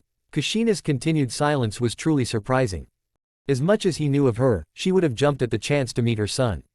She would have told him everything with a proud smile. That woman knew no bounds when it came to Minato or Naruto, even before his birth. He still remembered the dismembered parts of Iwa's Anbu that had attempted to kidnap Kushina. There was a reason that the redhead was repeatedly invited to join the Anbu Corps. No, but she seems nice by the way she talks. She also gives me that weird look Ba-chan gives me sometimes. Trust Naruto to misinterpret a look full of affection as weird. The kid was emotionally delayed, and he wholeheartedly blamed Hiruzen for that. Don't say that in front of her. You wouldn't like it when she gets angry, Jiraiya warned, a shudder running down his spine. Whatever, couldn't you just stick an anti-summoning seal on their body? They've been summoned here, aren't they? Naruto asked without any value to his word. An anti-summoning contract, that's indigenous. Jiraiya muttered, rubbing his chin thoughtfully. He glanced at Naruto for a second before nodding his head. It could definitely work. I will instruct you and you'll draw them with the help of your clones. Why me, though? You're perfectly able to draw seals on the move, the blonde whined, glaring at his godfather. Yeah, that's true, except when I'm fighting a Fuinjutsu expert. Orochimaru must have summoned Kushina at a quarter of her power, but he didn't do the same with the others, Jiraiya snapped back. Naruto nodded feverishly. No, annoying the Sannin wouldn't be a good move right now. Although he didn't fear Jiraiya as much as Tsunade, his godfather was truly terrifying when angered. Multi-shadow clones technique, Naruto shouted, forming the required hand seals. 12 clones materialized out of familiar white smoke of the technique, every one of them tapped on their storage seals to reveal their respective sealing supplies. Naruto clones at your service. They chorused. Raiden, lightning beast tracking Fang, a bolt of lightning morphed into a large canine, with red eyes and barred teeth. The beast pounced forward with great speed. His victims weren't given proper time to respond before they got electrocuted by his technique. It was truly a marvelous sight for the onlookers. Kakashi pushed more chakra into his technique and the size of beast increased marginally. Eventually he let go of the technique as the lightning wolf ran a final lap before succumbing to chakra shortage. A purple blur landed beside Kakashi as gracefully as it can. You know Hatake, you're a terrifying opponent to fight against. I'm glad you're on our side. Kakashi glanced to his right at Mitarashi Anko, clad in her usual trench coat, but with a gray t-shirt and trouser underneath. He liked her better with less clothing, but he wasn't gonna speak his mind. Ma, Anko-chan, you'll spoil me with all these compliments, he replied with a eye smile. Anko snorted, shaking her head. Don't give me that attitude, Scarecrow. I know you're a sucker for compliments, how else could you sustain that overinflated ego of yours? Huh, did you say something? Kakashi asked, sheathing back his blade. Anko narrowed her eyes at the last Hatake before grabbing his collar. Ignore me again, Kakashi, and I'll let my snakes poison your balls blue. You two lovebirds should get a room. I don't want to see you shagging each other out in the middle of the street, a voice said from the rooftops. Fuck off, shark teeth. Anko snorted. Kakashi looked up lazily to see Zabuza smirking at them. Behind him stood a shell-shocked Haku, looking elsewhere. Your daughter seems more interested in something else than being with you, Momochi, Anko replied with a grin. Zabuza turned toward Haku, following her line of sight. He gaped at the scene before him. Kakashi, noticing the shocked look on the ex-Kiri Nin, vanished in a shunshin, reappearing on top of one of the lighting poles for a better view. His lips curled upward in amusement as he observed his students' clones firing exploding fireballs at enemies. Each blonde clone was partnered with another, using a combination of great fireball technique and bursting air pockets. It was clear that the blonde's clones wouldn't stay for long as they're dispersing quickly as their chakra ran out. Still, they were doing a good job of keeping the Suna forces from reaching the underground bunkers. But what caught their attention most was Might Guy, in his fully glory with red skin and green aura around him. The Spandex clan shinobi was on the 5th gate, clearing enemy shinobis left and right without much effort. In sudden turn of events, a figure flew past them. It was Morino Ibiki, beaten and bruised, his whole body covered in blood. It put all of them on guard. Although Ibiki was a Takbetsu, his battle prowess were on par with his skills in interrogation. Their suspicion was proved right when they saw a two-headed snake heading their way, his fangs glinting in the sunlight. Sasuke gasped for breath as another scream left his lips. The shrapnel embedded in his back were being removed by his Pinkett teammate. Shut up. Don't you fucking scream like a wimp, it's all your fault we're stuck here. Sakura admonished, glaring at him. Hey, I didn't gasp, knew that the sound shinobi would collapse this building on us. Sasuke bit back with a grimace. Sakura snorted. What else did you expect? You're taunting him, Sasuke. Lee grunted in response, removing the last of the shrapnel from his right leg. His spiky nunchucks were placed beside him carefully. Sit down, Lee. I'll be coming for you after this, it's good that Haku taught me about medicinal herbs. She sighed, pulling the last shrapnel from the Uchiha's back. With careful hands she opened a vial of yellow cream, a quick dip of her fingers and the cream was spread on Sasuke's back, who hissed in discomfort. She bent down to pick up a packet of regular shinobi bandage and wrapped it around his torso, covering all his wounds. I need to learn medical ninjutsu, at least for you. Naruto's wounds heal up on its own, no matter how strange that is, it's still a promising thing, Sakura muttered to herself, tucking in the bandages before turning toward Lee. She handed him a vial of yellow cream before retrieving a plastic pincher from the ceiling tattoo on her arm. She still had to thank Naruto for that gift. Without further delay she started working on the face of the green-clad boy, who was sitting still to not exaggerate his already bleeding wounds. You're an idiot, Lee. You shouldn't have jumped in front of me to take the blunt of shrapnel. You're fortunate that I've some medical knowledge or this would have been a problem. Sakura scolded him lightly but her voice didn't held any malice. Lee smiled cheerily at the girl without any hesitation. I couldn't let those unyouthful shrapnel hurt you, could I? That would make me unworthy of your love, Sakura-san. Shut up, idiot. Sakura yelled back, yet one could see faint blush covering her cheeks. Sasuke smirked in her direction shrewdly. Yes, strange, Lee was leaving a lasting impression on his teammate. However, his smiles turned into frown as he recalled their predicament. They're stuck beneath a whole roof. We need to get out of here, Konoha is still under attack. He reminded them. Sakura shook her head sadly, but her expression brightened suddenly. Hey, I think I know just you that can get us out of there. Then, what are we waiting for? Try it, Sasuke snapped back. Keep your snark away from me, Uchiha. Use that tone again with me, and you'll know firsthand what most of the vials in my seal contains. She bit back quickly. Sasuke glanced at her wide-eyed. She was becoming bolder by each passing day. What was that Kiri guy teaching her, or was it his little apprentice? Whatever it was, the girl in front of him wasn't the same Sakura that was assigned to their team months ago. Sakura huffed before working through a long sequence of hand seals. At the end of she slammed her palms on ground forcefully. Doden, Earth-style wall. A wall purely made of rocks raised from the ground, lifting the collapsed roof with it. The wall wasn't too high as Sakura's chakra reserve weren't as big as Naruto or even Sasuke, but it was high enough. Sasuke jumped out of rubble quickly, followed by Lee and Sakura. The scene that welcomed them was unexpected. A horde of blonde shinobi were fighting against the enemy forces in conjunction with a strange-looking guy. The man was dressed into a horrid green spandex and wore orange leg and arm warmers to make it look worse. Although, aside from his horrible taste in outfit and haircut, he seemed quite competent. This guy was probably an elite jonin just like their sensei, but unlike Kakashi, who wasn't offering any mercy to his victims, the spandex-clad jonin was merely incapacitating his opponents. Naruto's clones on the other hand were doing their best to keep the enemy shinobi out of the sensitive parts of the village, albeit at the cost of their own short life. Sasuke looked beyond the scene in front of him to see a group of Suna shinobi rushing off toward the gates. Group after group of shinobi followed them. It seems most of the invasion forces had accepted that it was hard to crush Konoha as it was. The village hidden in leaf wasn't as clueless of their treachery as they wanted it to be. Hinata rounded the last corner to the hospital to come face to face with a grueling scene. The legendary Sannin Tsunade was plopped on the ground with a fearful look in her eyes. In front of her was a hospital staff, fully dressed into the garb of a medic, complete with face and hair mask. He was standing upon her with his wrist slit, drops of blood falling on the white ground. Hinata eyed the scene before her with furrowed brows. Though not widely known, Tsunade Senju of the Sannin suffered from hemophobia, a fear of blood, due to her traumatic past. It seemed the medic was attempting to exploit the Senju princess's weakness. It's pitiful that the person considered as the best medic in the whole elemental nation is afraid of blood. Ironic, don't you think? The medic drawled with a sadistic laugh. It was clear by his posture that he wasn't going to let Tsunade recover. Hinata steeled her resolve before morphing his fingers into familiar signs of summoning jutsu, kenshi. In a poof of smoke, a white tiger appeared beside her. It was slightly larger than average tigers found in the forests around Konoha. Black stripes contrasted against its white fur, and yellow eyes with round black pupils glared at the scene before them. Please support me, Kenshi-san. Hinata spoke, unsealing her twin daggers. She rushed forward determined. Of course, Hinata-sama.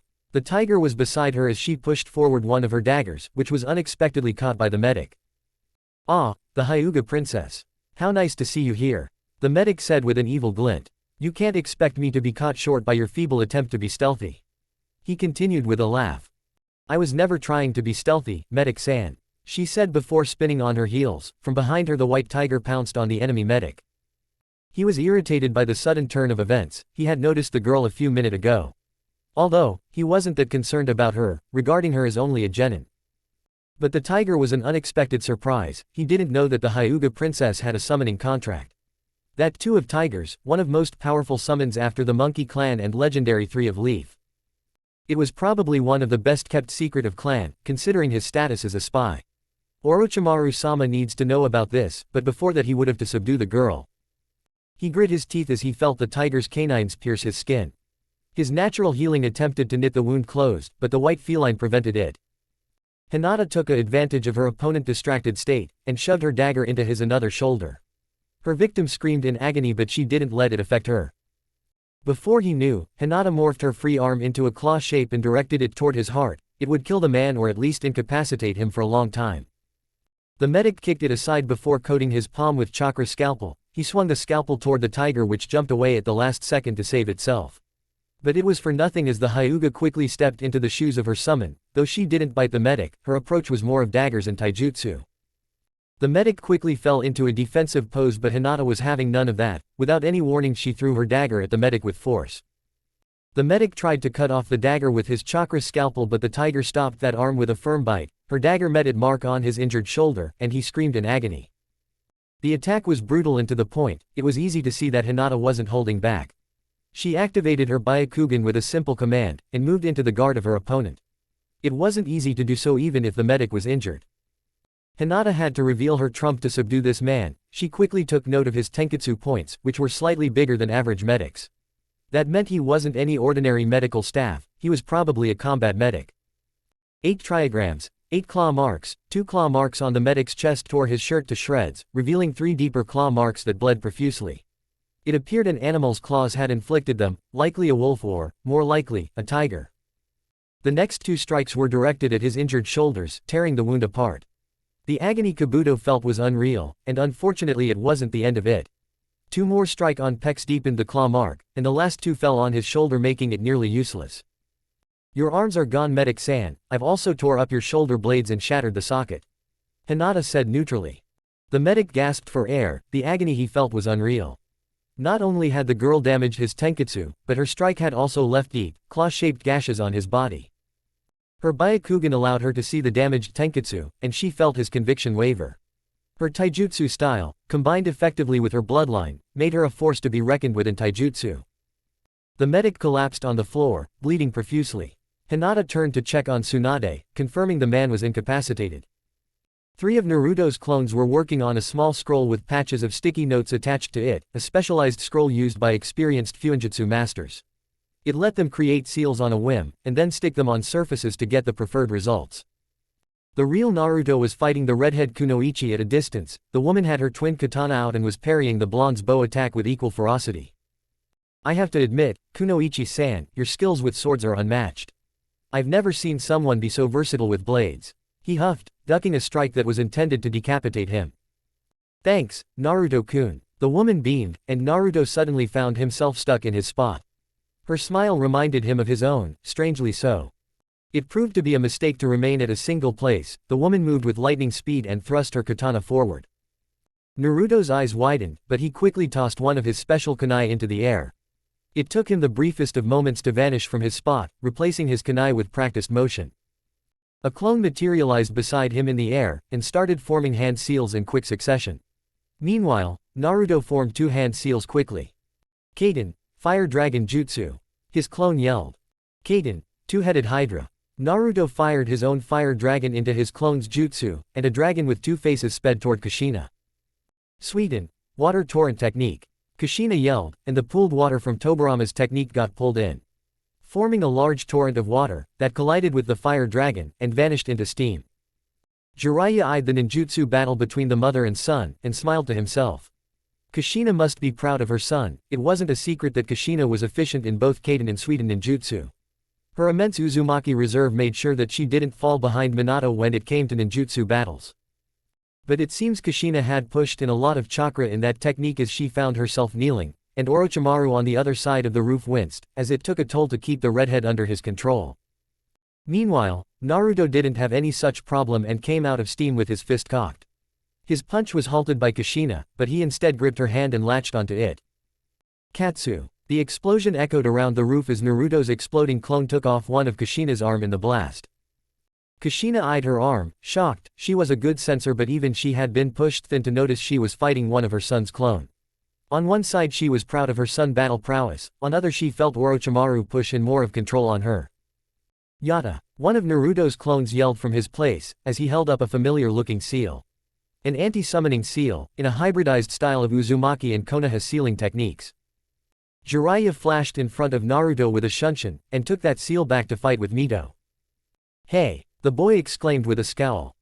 It was clear that the fight wasn't for too long, as Mito got herself freed and her soul rose from the ash that was her host's body and rose in the sky, before vanishing into thin air. Kushina pushed herself forward, gaining some control over her body. Not fully, but enough to hold a viable conversation without being interrupted. It seems my time is up, son, she said with tears falling down her cheeks. Son, Naruto gasped with shock.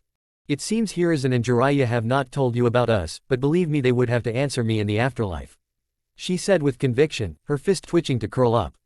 Jiraiya winced on the sideline as he picked another seal from Naruto clone, and went to relieve Hiruzen of his opponent. But believe me, I am so proud of you, Naruto. You look just like Minato. He wouldn't shut up about that, Tte she said, controlling the body that wanted to tear into the blonde in front of her. Minato? Do you mean Yondaime? Naruto asked, his eye glistening with unshed tears. Yeah, he is your father, you know. He was so happy when I told him about my pregnancy, she said with tears still streaming down her eyes, even though she had a smile on her face. I am the son of Yondaime? Naruto asked, not believing the words leaving his mouth. It felt surreal to hear his mother say that. Yeah, I think he was far more happy than I was. He always wanted a family, as he was an orphan, she said sadly. Just like me, Naruto asked as tears flowed down his own eyes. Meanwhile, Jiraiya and Hiruzen had succeeded in sealing Hashirama and were aiding Danzo to seal off Tobirama. The Raikage was still holding his own against the cage, but till when, nobody knew.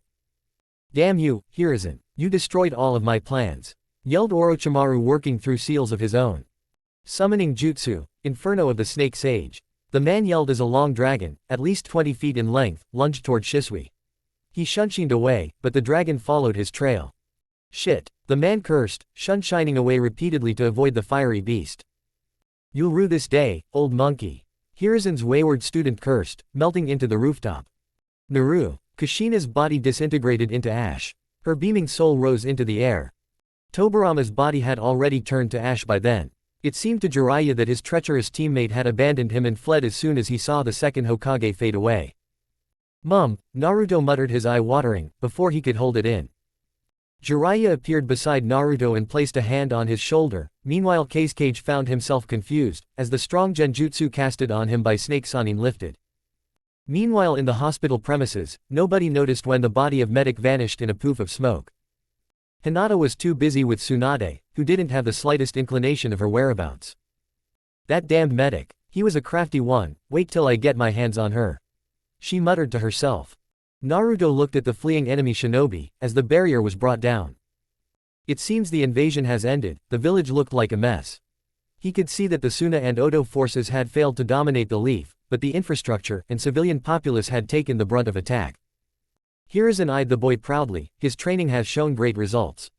Naruto was able to handle Kushina, whom Orochimaru had summoned at Jonin level, it seems. As a version of Kushina of above that level would have decimated the Snake Sanin. You're under arrest, Jiraiya and Shisui stated, holding down the cage. For breaching the agreement between our two villages, and planning an invasion against Konoha. Are you out of your damn mind, Hiruzen? Do you want a war on your hands? I am the cage of another village. Rasa retorted, his golden sand swirling upwards. Even if I conspired against the Leaf, the most you could demand is compensation. Arresting me is tantamount to declaring war against Sunagaku. Jiraiya and Shisui backed away. It wasn't that they weren't strong enough to handle Rasa, but they didn't want to provoke a war with another major village. Kage Dono is right, Hiruzen Dono. It's beyond your jurisdiction to arrest him, Raikage said. Kuma and Ant, escort Kage Dono to his room in hotel. Find his children and make adjustments for them to stay with him, Hiruzen said as two kneeling Anbu appeared. Suddenly in a bright flash appeared Hitaki Kakashi, his gear painted red with the blood of his victims. Hokage-sama, my mission was completed. Rise up, Hitaki. You've done a great job, please search for your team and report their status. We will talk about this more privately. Hiruzen replied. Kakashi glanced at Naruto for a second before vanishing again. Jiraiya and Shisui were given similar mission to scout out their close ones. Naruto, go back to hospital and check on Tsunade. Keep her secure, we'll talk about what you've learned soon. Naruto nodded, jumping down the roof. He is an exceptional shinobi, Hokage Dono. Nothing less to expect from an apprentice of yours, Raikage said. Hiruzen didn't reply as Danzo joined him. We need to gather the council. I don't think with our current economic prosperity renovation would be an issue. Hiruzen nodded and signaled him to go forth. He stayed with the Raikage. Gather your kin, Raikage Dono. The Leaf is thankful for your help. We will draw up an agreement between our villages in near future. Till then enjoy the hospitality of my village. Hiruzen said, signaling a group of Anbu to escort Ai.